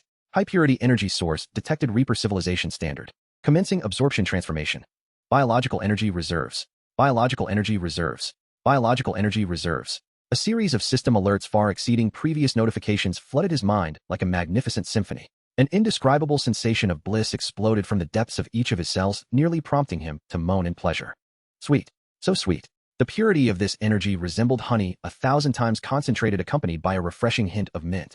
Compared to the junk food he had previously consumed, this was the true feast fit for royalty. Every morsel brimming with exquisite flavor. This texture is like cotton candy. A blissful thought emerged within Qin Feng's consciousness. In the command hall, the commander's projection became utterly frozen. On the main screen before him, the green progress bar, representing the energy shield's strength, plummeted at an unfathomable rate. 90%, 70%, 50%. Alarm, alarm. The shield's energy is being forcibly siphoned by an unknown force field. Energy loss exceeds theoretical limits by 50,000%. Unfathomable, unanalyzable. Our barrier is becoming the opponent's sustenance. The cold electronic synthesized voice now carried a hint of something called panic. In that instant, the commander's logical core shattered completely. His proud absolute defense capable of repelling all assaults had transformed before that carbon-based primate into a colossal energy drink with a straw inserted. What kind of cosmic law is this? Self-destruct, countdown 15 seconds. The overload of the energy core, compounded by Qin Feng's ravenous consumption, placed dual pressures upon the shield that had once been invulnerable, which began to emit a mournful wail of strain. Its surface light flickered wildly, alternating between brightness and darkness akin to a candle in the wind. Finally, with 10 seconds remaining on the countdown, crack! A crisp sound reminiscent of shattering glass resonated. The energy shield that had enveloped the pyramid for a millennium flickered one last time, extinguishing entirely, transforming into a myriad of green motes, which Qin Feng eagerly inhaled. Alert! Energy shield completely absorbed. Biological energy reserves. Qin Feng let out a satisfied belch. He lifted his gaze toward the imposing main door, towering at least 100 meters high, forged from an unknown alloy. He raised his right foot. I'm coming in. A declarative thought surged through him. Boom. With no finesse, merely unadulterated brute force. The massive door, capable of withstanding a direct meteor strike, crumbled before his foot, as if it were a mere paper barrier struck by a battering ram. Radiating from his point of impact, countless spiderweb-like cracks spread wildly, followed by the entire colossal metal door warping, distorting, and finally, with a painful metallic screech, it was forcefully kicked inward. Dust filled the air. Qin Feng, bathed in the flickering red alert lights of the base, slowly stepped into this extraterrestrial outpost that had lain dormant on the far side of the moon for a millennium. The wide, towering metallic corridor was imbued with an unfeeling geometric aesthetic. As he stepped in, dozens of concealed doors slid open along the corridor's walls. A myriad of peculiar creatures surged forth from within. They possessed soft octopus-like heads adorned with glimmering compound eyes, connected below by 4 metal limbs bristling with blades moving silently with astonishing speed. These were the base's guard forces, biological weapons of the Reaper civilization. Upon spotting Qin Feng, these biological entities hesitated not for a moment. Their compound eyes ignited simultaneously, unleashing dozens of red energy beams faster than bullets, converging into a flawless web of firepower aimed directly at Qin Feng. Yet he did not even glance their way. All of his attention was fixated on the end of the corridor, the source of the energy reaction that increasingly drew him in like a black hole. Flies, how bothersome. With a mere flicker of impatience, he raised his eyelids. 2 beams of blue light, 100 times thicker than those red rays, searing enough to distort the air, erupted from his eyes. Heat vision. Sweeping across. Sizzle, the 2 beams of destructive light sliced through the corridor, effortlessly akin to a scorching iron rod gliding through butter. All the biological entities struck by the beams had no time to emit a single cry. Their energy beams evaporated midair, and their bodies, composed of biological tissue and metal, were instantaneously reduced to charred remnants scattered upon the ground. In a mere second, the entire corridor was devoid of life save for the black powder that littered the floor. Qin Feng's stride remained unbroken. He advanced down this corridor of death as though he were a common person returning home for dinner, striding toward the core control room where the energy reaction was most intense. Self-destruct, countdown 5 seconds. 4 seconds. 3 seconds. The vibrations within the pyramid intensified, massive cracks emerging on the walls as the surging energy threatened to tear everything apart. Qin Feng's silhouette vanished around the final corner, leading to the core area. Self-destruction, countdown 2 seconds. 1 second. In the final moment before the base crumbled into chaos, Qin Feng's silhouette shattered the last alloy gate leading to the core area. Boom. He burst into a vast spherical expanse that defied description. Here concepts of up and down, left and right were rendered meaningless. The surrounding walls were dark fluid surfaces, shimmering with countless data streams. At the very center of this immense space, a transparent container no larger than a basketball floated silently. Within the container there was no light, no substance, only a swirling mass of pure nothingness that seemed capable of devouring all light. It was not merely black, it was the essence of void itself. A single glance evoked an unsettling illusion that one's soul might be drawn in. The entire pyramid base's cataclysmic energy, potent enough to obliterate the moon, emanated from this very point. Qin Feng halted in his tracks. For the first time, his heart, a nuclear reactor within, transmitted not excitement, but a profound instinctual fear arising from the depths of life itself. At that moment, the system that had always accompanied him unleashed the sharpest, most harrowing alarm it had ever emitted. Words of ominous crimson tinged with foreboding purple seared into his consciousness like a branding iron. Warning, warning, warning. Detected cosmic taboo, energy antimatter reactor. Extreme danger, extreme danger, extreme danger. This substance defies the current laws of the universe. Touching it means annihilation. Approaching means annihilation. Observing means annihilation. Host, flee immediately. Flee immediately. This is not food. Repeat. This is not food. For the first time the system employed the term flee. The crimson-tinged warning nearly scorched through his consciousness. Antimatter. The most terrifying, illogical form of energy in the universe. Theoretically, a grain of sand-sized antimatter encountering matter would release enough energy to completely erase a city from existence. And within the basketball-sized container before him lay a horrifying quantity capable of reducing the entirety of the moon to cosmic dust. The base's self-destruct sequence was not intended to detonate energy, but to revoke the constraints on the antimatter, to let it obliterate this world alongside itself. As Qin Feng felt the shudder rising from the depths of his soul beneath that ultimate fear, surged a more frenzied, greedier desire, erupting like a volcanic force from the earth. He fixated on that mass of nothingness, his throat involuntarily constricting. Antimatter. A hoarse, fervently intense thought flickered in his mind. I couldn't have misheard, could I? Is that the legendary substance capable of leveling a leading city with just 1 gram? Fear. What is fear? Can it be consumed? He only knew that the energy contained within this substance surpassed all he had ever ingested combined exponentially. This was no mere cake. This was a singularity concentrated with the essence of an entire universe's creation. At the moment Qin Feng's greed wholly eclipsed his reason, a flickering green holographic projection radiating unstable electric arcs suddenly coalesced before him. It was the Reaper Commander. Its geometric form, composed entirely of pure green light, now twisted, violently stripped of any semblance of the indifference and authority characteristic of a superior civilization, leaving only a manifestation of frenzied madness. Foolish native. Despicable carbon-based monkey. The commander's roar resonated directly within Qin Feng's consciousness through vibrational energy. You have no idea what you face. That is a weapon of the gods. The void that ends all. Touch it, and the moon shall become your tomb. You and your filthy home planet shall vanish in this annihilation. Earth Federal Command Center. All screens simultaneously transformed into blinding crimson. Report. All detectors are overloaded. The energy response from the far side of the moon has surpassed the limits of all our theoretical models. Unable to analyze. Unable to calculate. What is that thing? The elderly scientific advisor fixated on the distorted figure, shrouded in warped light, on the screen, trembling violently. He has approached the source of that energy. According to our last model simulation, if that energy source goes out of control, the moon's mass will not be sufficient to contain it. It will drag Earth with it. He could not continue.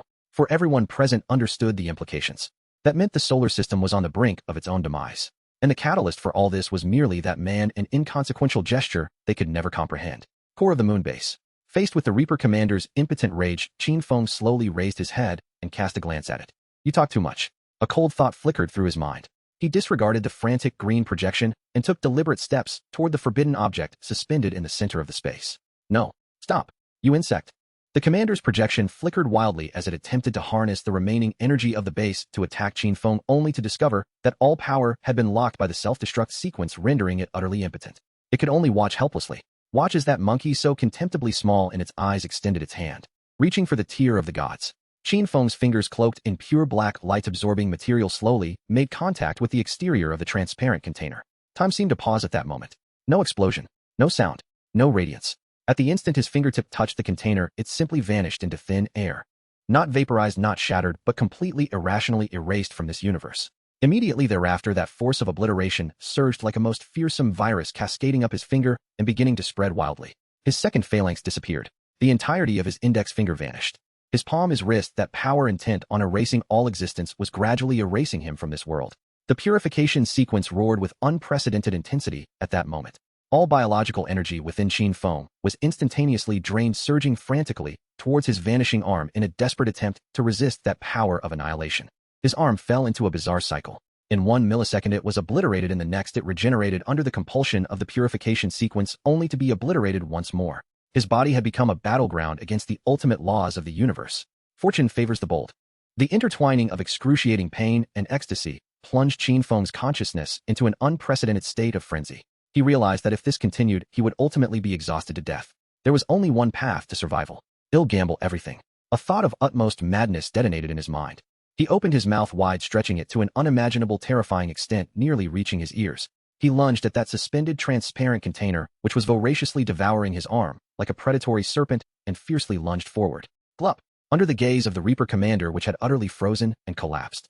Qin Feng opened his mouth wide, swallowing the container filled with antimatter capable of annihilating an entire star system, along with the half of his arm that was vanishing in one gulp. Gudong. The vessel shrouded in the ultimate cosmic taboo glided down Qin Feng's throat and plunged into his being. There was neither the anticipated searing heat nor the chilling cold. It was a pure essence of emptiness, as if he had not swallowed a material object, but rather an infinitely expanding black hole. In the next instant, Qin Feng's body began to vanish silently from within. It was not an explosion nor disintegration, but rather annihilation. Every atom that constituted his form was utterly erased from the rules of this universe upon contact with antimatter, without reason or mercy. He looked down only to witness his body rapidly dissolving into nothingness. Skin, muscle, bones, organs, all returned to the state of non-existence. Warning: the host is undergoing systematic erasure. Purification sequence overload. Mandatory restructuring. The system's shrill warning, laced with electrical static, echoed like a final lament. Just before Qin Feng was to completely disappear, a colossal torrent of golden energy foreign to this realm erupted from the depths of his consciousness. The obliterated particles of his body were forcibly drawn back from the void by this power, reconstituting into form. However, the moment the reconstruction was complete, they were again annihilated by that mass of antimatter. Annihilation. Reconstruction. Again annihilated. Again reformed. This horrific cycle of life and death unfolded frantically thousands of times within a single second. Qin Feng's body became a flickering specter of light. In one fleeting millisecond, he was a complete human form. In the next, he transformed into a disintegrating cloud of particles. All his senses collapsed, and the concepts of time and space became utterly blurred. Endless agony intertwined with an exquisite sense of transcendence, forming a wave powerful enough to drive any deity into madness, repeatedly crashing against his disintegrating consciousness. In the command center of the Earth Federation, the crimson alerts on every screen peaked at that moment. The target has vanished. No, it reappeared. Now it's gone again. What phenomenon is this? It flickers between existence and non-existence. The elderly scientific advisor slumped in his chair, his face ashen. He gazed at the ghostly figure flickering madly on the screen, trembling lips, unable to utter a single word. A deity, or perhaps a demon. Humanity's science appeared as fragile as parchment before this scene. Meanwhile, at the core of the lunar base, Qin Feng's consciousness drifted in a realm of chaos. He could not feel his body, nor could he hear the system's alarms. Everything in the external world receded from him. He was left with but one thought, and instinct etched deeply in the core of his soul. Consume it. No matter what it is. As long as it is energy, it must become a part of me. Digest it. This thought transformed into a tempest, a thunderstorm raging within his chaotic realm of consciousness. By what right do you erase me? I consumed you. It is I who shall digest you. With the eruption of this ferocious will, the golden energy belonging to the purification sequence no longer passively repaired his body, but proactively launched an assault. The golden torrent morphed into a greedy dragon, no longer fearing the void, but instead opened its maw to bite fiercely. If antimatter represents the ultimate subtraction of the universe, then the purification sequence embodies an absolute addition that transcends rules. These two unreasonable forces unleashed the most primal and savage battle of consumption within Qin Feng's very being. At last, after an indeterminate passage of time, the erratic flickering of his body, that endless loop of annihilation and reconstruction, reached a delicate balance. The annihilative force of antimatter and the generative force of the purification sequence achieved a terrifying equilibrium. Then this balance was shattered, not by one side overpowering the other, but rather fusion. The mass representing ultimate void was thoroughly enveloped, permeated, and tamed by the golden torrent of energy. It ceased its violent obliteration of everything and began to contract, coalesce, and ultimately at the location of Qin Feng's Danshan transformed into a fist-sized, pure, slowly rotating black core. It floated there quietly, resembling a minuscule tamed black hole. At the moment of its formation, Qin Feng's body underwent a revolutionary transformation. The flesh and blood of his original form had long since been depleted in that terrifying to-go war. Now from that black core as the source, a completely new substance began to construct his new body. It was neither flesh nor metal, but a peculiar form that lay between energy and physicality. His skin was no longer of any known color, but transformed into a profound hue of starry black, seemingly capable of absorbing all light. Upon that deep blackness were countless minute specks of light akin to the most distant stars, fluctuating in brightness with each breath he took emanating an ancient and mysterious aura. His very existence constituted a minuscule universe. Ding! A crisp and melodious prompt akin to the collision of stars resonated within his renewed consciousness. Congratulations, host. Forbidden consumption completed. Life form has undergone leap-like evolution. Current species starry behemoth juvenile phase, physique, transformed into semi-energized starry, divine body new ability unlocked void, traversal passive you, can disregard physical laws to perform spatial jumps in any vacuum environment. New ability unlocked antimatter breath active you can consume biological energy to channel the antimatter core energy within you delivering strikes of systematic obliteration against targets. Within the spherical space at the core of the base the projection of the Reaper Commander composed of green light had completely solidified. Its geometric form no longer flickered or distorted, instead remaining suspended in stasis. What did it witness? It beheld that carbon-based simian after consuming the weapon of a deity not being obliterated into cosmic dust. He had transformed into the cosmos itself. A profound terror rooted in the most fundamental logic of civilization utterly shattered the commander's final data link.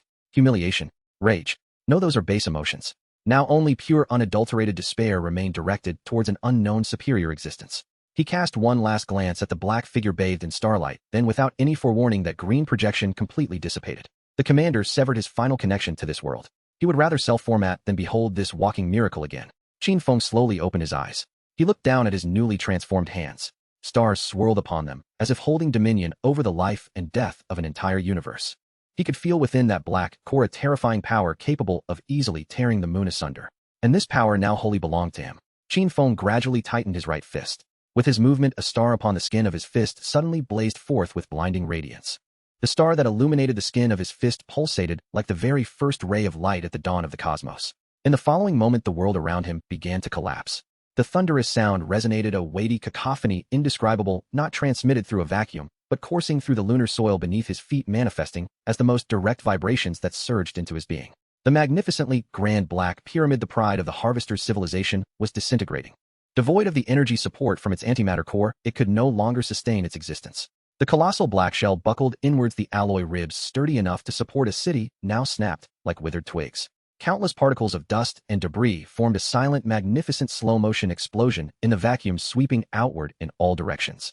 Qin Feng remained motionless. He lingered there, suspended in midair, allowing that cataclysmic tempest to flow past him without even a tremor disturbing the star upon his skin.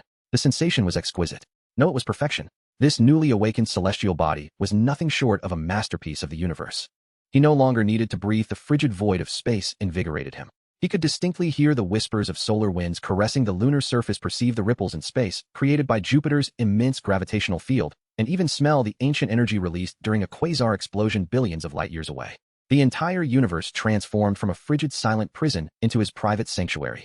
Within him, at the location of his danshan, the subdued antimatter core spun slowly like a miniature black hole content in its rotation. It contained a fresh cosmos ready for him to harness at a moment's notice. 380,000 kilometers away at the Earth Federation Command Center, a scream shattered the silence. The energy reaction has vanished. The pyramid has completely disappeared from our sensors. A young monitor technician sprang from his seat, pallid and shaken, his voice cracking with sheer terror. On the command center's main screen, the energy curve rising towards annihilation abruptly transformed into a straight line. On the three-dimensional map of the far side of the moon, the vast red model representing the pyramid simply vanished into thin air. What do you mean vanished? The elderly scientific advisor shoved him aside, fixated on the screen, his hands trembling violently from forceful anxiety. Was there an explosion? What about the shockwave? The residual energy? Nothing. Absolutely nothing, sir. The technician's voice cracked with despair. No explosion, no shockwave, not even excess radiation. It's as if it was erased, like it never existed at all. The scientific advisor slumped back into his chair. Erased. An alien base the size of a mountain, a terrifying entity capable of annihilating Earth's civilization, simply wiped from the fabric of reality. And the man responsible for it all, his life signal, had not only persisted, but surged 1 billion times stronger. It was a stable yet terrifying energy source akin to a newborn star. Their instruments could not even complete the most basic readings in its presence, overwhelmed by a chorus of overload alarms. Upon the moon, Qin Feng gazed at the expanse of ruins stretching for dozens of kilometers. The chaotic heap of metallic debris marred the moon's unique, desolate beauty. It's so ugly. An idea flickered in his mind. It was time to tidy up. He felt no inclination to perform any extraneous movements. He simply raised a finger pointing toward the chaotic rubble. A beam of pure darkness, darker than the deepest night, flashed from his fingertip. It was not light. It was nothingness. Where the black beam passed, time and space lost all significance. An alloy armor the size of a football field, upon contact with the beam, did not melt or vaporize. It simply ceased to exist. Every atom that composed it was entirely erased from the fundamental laws of the universe. This was the antimatter breath, the most illogical ultimate eraser in the cosmos. Qin Feng's finger traced an elegant arc through the air, the black obliteration light sweeping across the entirety of the ruins. A silent, exquisite purification was underway. Billions of tons of metallic wreckage vanished in layers under the beam's sweep like a draft erased from a canvas, revealing the moon's primordial cratered surface beneath. In mere seconds, the lunar forward base of the harvesters built over a millennium left no trace, not even a single screw. He slowly lowered his hand, gazing at his profound palm, seemingly cradling an entire galaxy. A simple, pure, emotionless truth settled within his consciousness. Thus I am invincible. At that moment, a faint energy fluctuation emanated from beneath the freshly cleared ground. A silver antenna no thicker than a probe suddenly erupted from the lunar soil, its tip igniting with a blinding brilliance. Then a signal compressed to its absolute limit raced towards the depths of the cosmos, nearly imperceptible to the naked eye. Beep. The system notification chimed crisply in his consciousness. Detected a high-priority distress signal. Signal successfully transmitted. Target Alpha Centauri system. That signal bore the last fears and warnings of a civilization hurtling towards its home world at the speed of light. Qin Feng watched silently as the signal vanished at the edge of the distant star sea. He could have effortlessly intercepted it with a mere thought. That signal would have been erased just like the remnants of the base. But he did not. A notion filled with delight and cruelty slowly emerged within his mind, awakening like a colossal beast from the abyss, its hungry eyes opening. Go forth, summon your kin. Call your fleets, bring your home world. The more the merrier. This buffet has only just begun. The affairs on the moon were complete. The appetizer had been consumed. It was time to consider the main course. He turned slowly. Before him, a colossal, resplendent, unparalleled blue planet floated serenely against the backdrop of the dark cosmos. That was Earth, his home, and also his greatest granary. It was time to return, to digest this grand feast thoroughly, and then to present a grand surprise to those of his human brethren still struggling for mere sustenance. His celestial form drifted towards that cerulean planet. A walking universe was heading home. His body, composed of the starry sky, drifted naturally toward the azure planet without the assistance of any propulsion system. A wandering universe was returning home, the command center of the Earth Federation. An oppressive silence was shattered by a heart-wrenching scream. It has moved. The high-energy signal source on the far side of the moon, it has moved. A young monitor gripped his hair tightly, trembling violently with fear. On the colossal screen before him, the energy signal, representing Qin Feng, once stable to the point of despair, now transformed into a pitch-black trajectory, piercing straight toward Earth at an unimaginable angle. Sound the alarm. Highest level. Doomsday alert. The Federation president bellowed his command, his face drained of color, leaving only a pallid visage. An alien retaliatory strike. This was the singular thought that flashed through everyone's mind. After annihilating that terrifying pyramid base, the adversary was finally poised to obliterate the defiant civilization of Earth in the most extreme manner. The wailing alarm echoed through every underground city, permeating the farthest reaches of the Earth. Surviving humanity peered cautiously from their hiding places, gazing up at the sky in terror. They were unaware of what transpired, but the resounding alarm heralded a doomsday more terrifying than any crisis they had faced before. Within the command center, chaos reigned supreme. The speed is too great. Trajectory calculations are impossible. Estimated entry into the atmosphere in 3 minutes. Energy reactions are untraceable. All models have failed. This is aimed at us. Its impact point is the capital of the Federation. The elderly scientific advisor shoved aside an assistant rushing to the control panel, his hands furiously pounding the keyboard. Intercept. Quick intercept. Launch all our heavens punishment systems. The president issued a final hysterical roar, even if it is a star obliterated in the heavens. The command was executed instantaneously. Across the globe, hidden launch silos beneath the ruins sprang open one by one. Hundreds of surface-to-air missiles embodying humanity's utmost military prowess soared with long tails, forming an impregnable net of death to confront the falling black meteor. This was humanity's last card, their ultimate reliance against all calamities and foes. However far in space, Qin Feng, en route to his homeland, merely glanced impatiently at the numerous light points racing toward him. How bothersome. He did not even entertain the thought of movement. Instead, the thin, nearly invisible black force field emanating from his body rippled gently. On Earth, everyone held their breath, their eyes glued to the screen. They witnessed the overwhelming missile swarm finally collide with the pitch-black meteor. No explosion, no flames, not even the faintest sound. The missiles, representing the pinnacle of human technological achievement, vanished silently the moment they approached a certain vicinity of the meteor. Not detonated, not destroyed, but simply erased from existence by a law foreign to this universe. Like countless moths eagerly darting toward a flame composed of nothingness. In the command center, time seemed to freeze. The Federation president slowly released his clenched fist, his body swaying as he slumped into the commander's chair. It's over, he murmured, unable to muster any remaining strength. This time it's truly over. The elderly scientific advisor stared at the empty interception path on the screen and the black meteor still leisurely descending toward Earth, frozen in place. His mind, his lifelong learning, all the physical laws he understood were utterly pulverized in that moment. That was not a weapon. That was divine retribution. How could humanity confront a deity? 3 minutes later, the black meteor trailing a long, light-absorbing tail thunderously descended. The impact point lay amidst the ruins of the capital square. Boom. An unprecedented roar reverberated throughout the world. A terrifying shockwave transformed into a visible white airwave wildly sweeping in all directions. The main battle tanks, each weighing several tons, were as fragile as children's toys against this onslaught, easily tossed and scattered, tumbling through the air toward the distance. The entire capital ruins were enveloped in a shroud of dust and smoke. It was over. All who witnessed this via satellite were left with naught but these two words in their hearts. Yet as the dust gradually settled, the anticipated colossal impact crater capable of engulfing everything did not materialize. The ground merely formed a shallow depression. In the center of the pit stood no grotesque alien creature nor any remnants of burning spacecraft. Only one man stood there quietly. His upper body was bare, revealing skin that seemed woven from the starry sky, flowing with countless luminous points. As he emerged, the dust parted automatically, reluctant to touch him. In one hand, he held a peculiar metallic component crackling with ethereal blue arcs, clearly not of Earth's origin. Qin Feng lifted his gaze, surveying the tanks toppled by the shockwave and the terrified, desperate faces peeking from the distant ruins. He frowned. "Do not shoot, it's me." A clear, slightly irritated thought resonated in everyone's minds. Those aliens are so impoverished, after rummaging for so long, they found only this meager lot. Silence. An oppressive stillness. In the next moment, it's Qin Feng. It's that man. He has returned. The man who devoured the staff of God has returned. We are saved. An indescribable joy akin to a volcanic eruption burst forth from every underground city and every survivor's chest. Countless individuals embraced and wept, others knelt in prayer, and many shouted the name that had become legendary. Their king had returned. Amidst the triumphant roar, Qin Feng performed an act that left everyone utterly bewildered. He weighed the alien core component still crackling with energy and casually tossed it toward a group of stunned Federation scientists who had just arrived. "Take it for research." His thought echoed again, casually discarding it like refuse. This thing should be able to create a better microwave. That relic of technology capable of igniting an interstellar war arced through the air, landing precisely toward the group led by the elderly scientific advisor. The old advisor stared at the rapidly approaching microwave component, his mind blank, instinctively extending trembling hands. The technological marvel, potent enough to incite a bloodbath chronicled in the annals of any civilization, gracefully traced a perfect parabola through the air. It soared towards a group of federal scientists led by a white-haired scientific advisor whose mind had completely shut down. The elderly advisor stood in stunned silence, instinctively extending his trembling hands, his movements rigid, as if he were a robot rusted for centuries.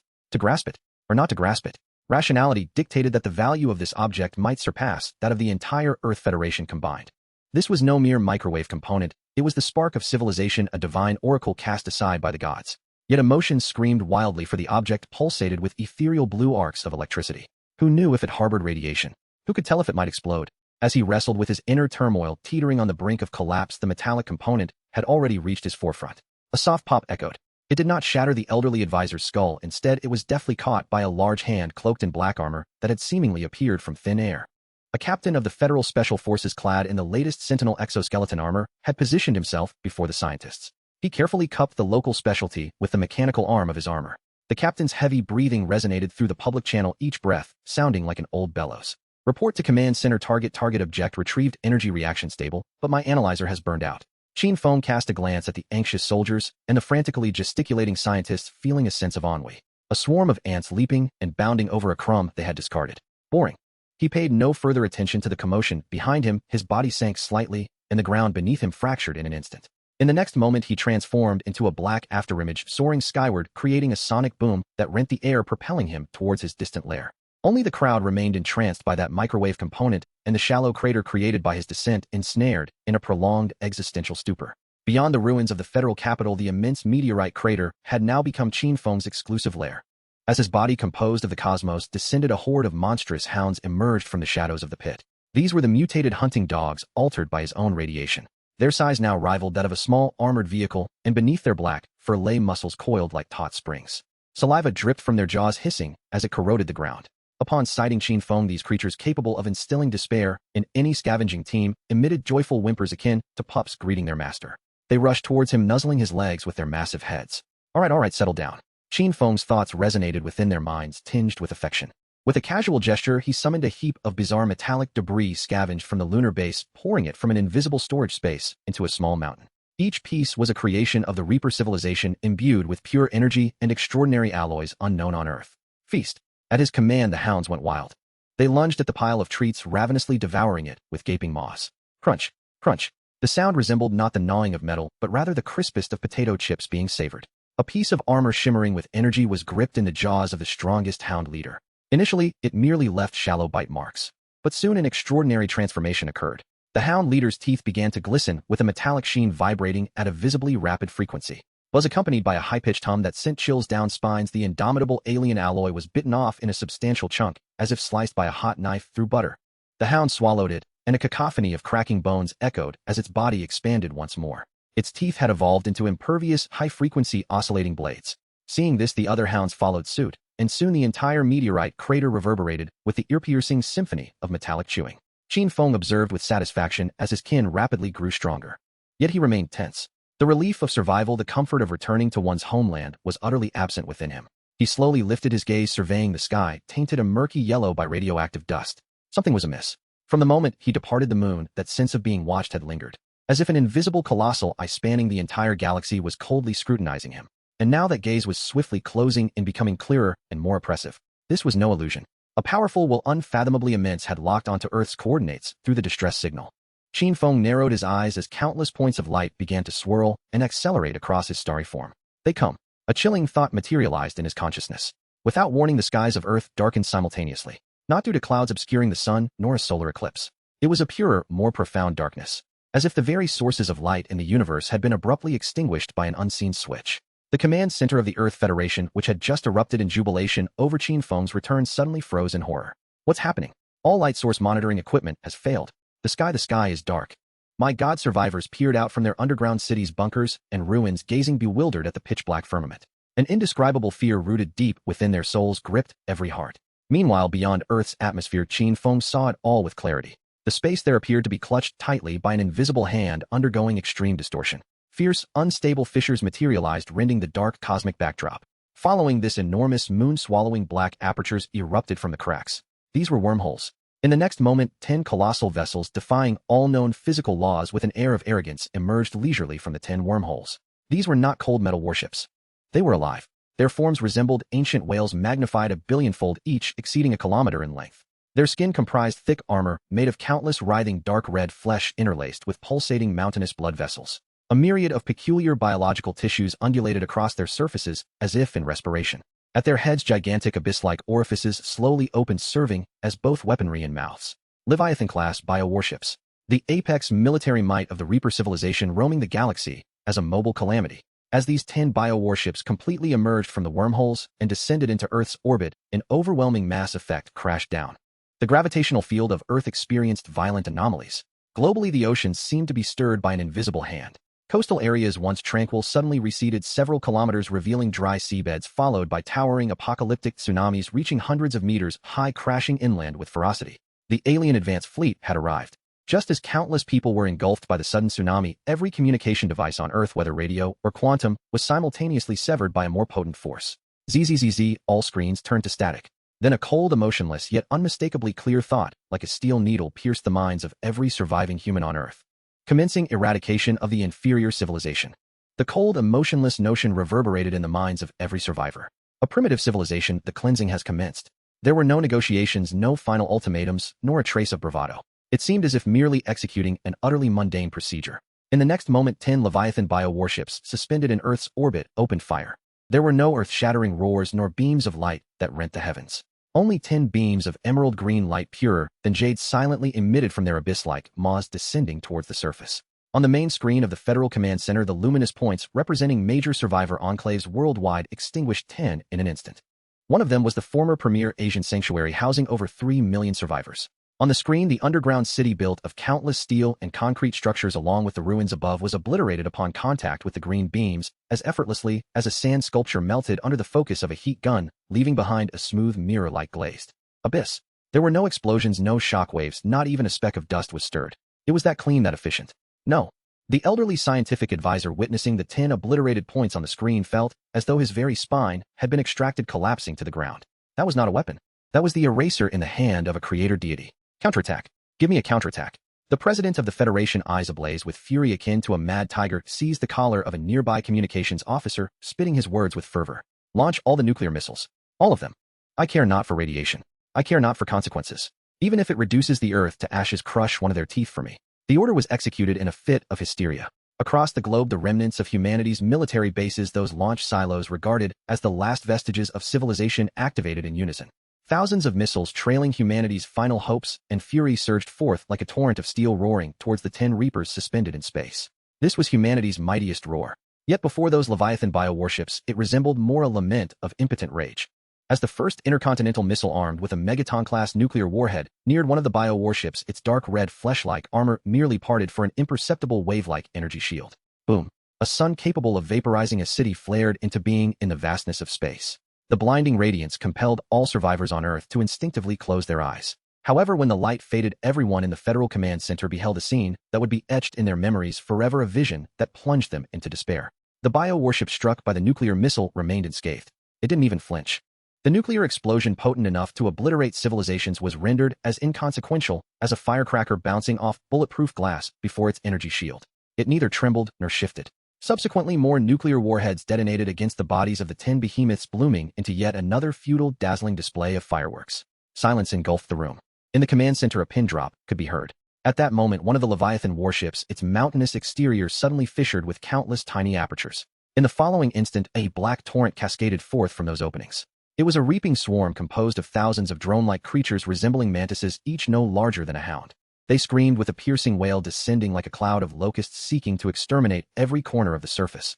Humanity's prideful technology, those sturdy fortifications, those formidable weapons, appeared laughably naive before the overwhelming superiority of an advanced civilization.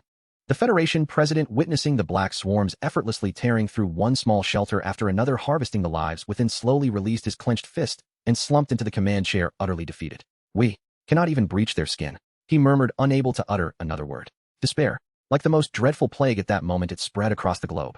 Within the underground city, people ceased their cries, their flight. Some knelt to the darkened sky, numbly praying. Others held their families tightly, closing their eyes calmly, awaiting the arrival of death. Resistance had lost all meaning. At that moment, as a vanguard composed of hundreds of Mantis drones prepared to descend upon the ruins of the Federation's capital for a grotesque feast, without any warning, a massive, indescribably thick, pure azure beam of light surged from the ground, piercing the heavens. The beam was so solid, so domineering, it seemed a divine spear puncturing the firmament. Whoosh! The beam instantly penetrated the swarm of drones. There were no explosions, no screams. The 100 machines of slaughter, crafted from alien, transcendent technology, vaporized upon contact with the blue beam, dissolving in less than a breath, leaving no trace behind. This sudden turn of events left all who witnessed it through their monitoring devices in stunned silence. Meanwhile, the 10 Leviathan biowarships also paused their assault for the first time, as if something had captured their attention. The azure beam gradually dissipated. The source of the brilliance was none other than Qin Feng's lair, that vast crater.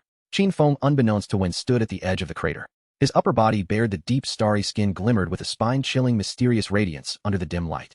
Behind him, a space was violently warping and collapsing, forming a vast translucent black vortex, as if connecting to another dimension. Void stomach. He yawned, appearing as though he had just been roused from a delightful dream, his face betraying his annoyance. A clear, resounding thought steeped in morning irritability reverberated through the minds of every survivor, every mutated creature, and even every killing drone. Enough noise. Is there no peace for a midday nap? The notion, brimming with a palpable sense of morning ire, resonated like thunderous celestial drums, echoing in the minds of every survivor, every mutated creature, and even every lethal drone. How unbearable is this to ruin our afternoon nap? Within the once silent confines of the Federal Command Center, everyone collectively froze in shock. The pallid visage of the Federal President contorted into a grotesque mask of absurdity. An afternoon nap. At this critical juncture, when humanity stood on the brink of annihilation, that man was audaciously attempting to nap, and he was irate for being disturbed. Is this even remotely reasonable? On the edge of the crater, Qin Feng slowly lifted his head. His form, composed of the cosmos, radiated a dangerous,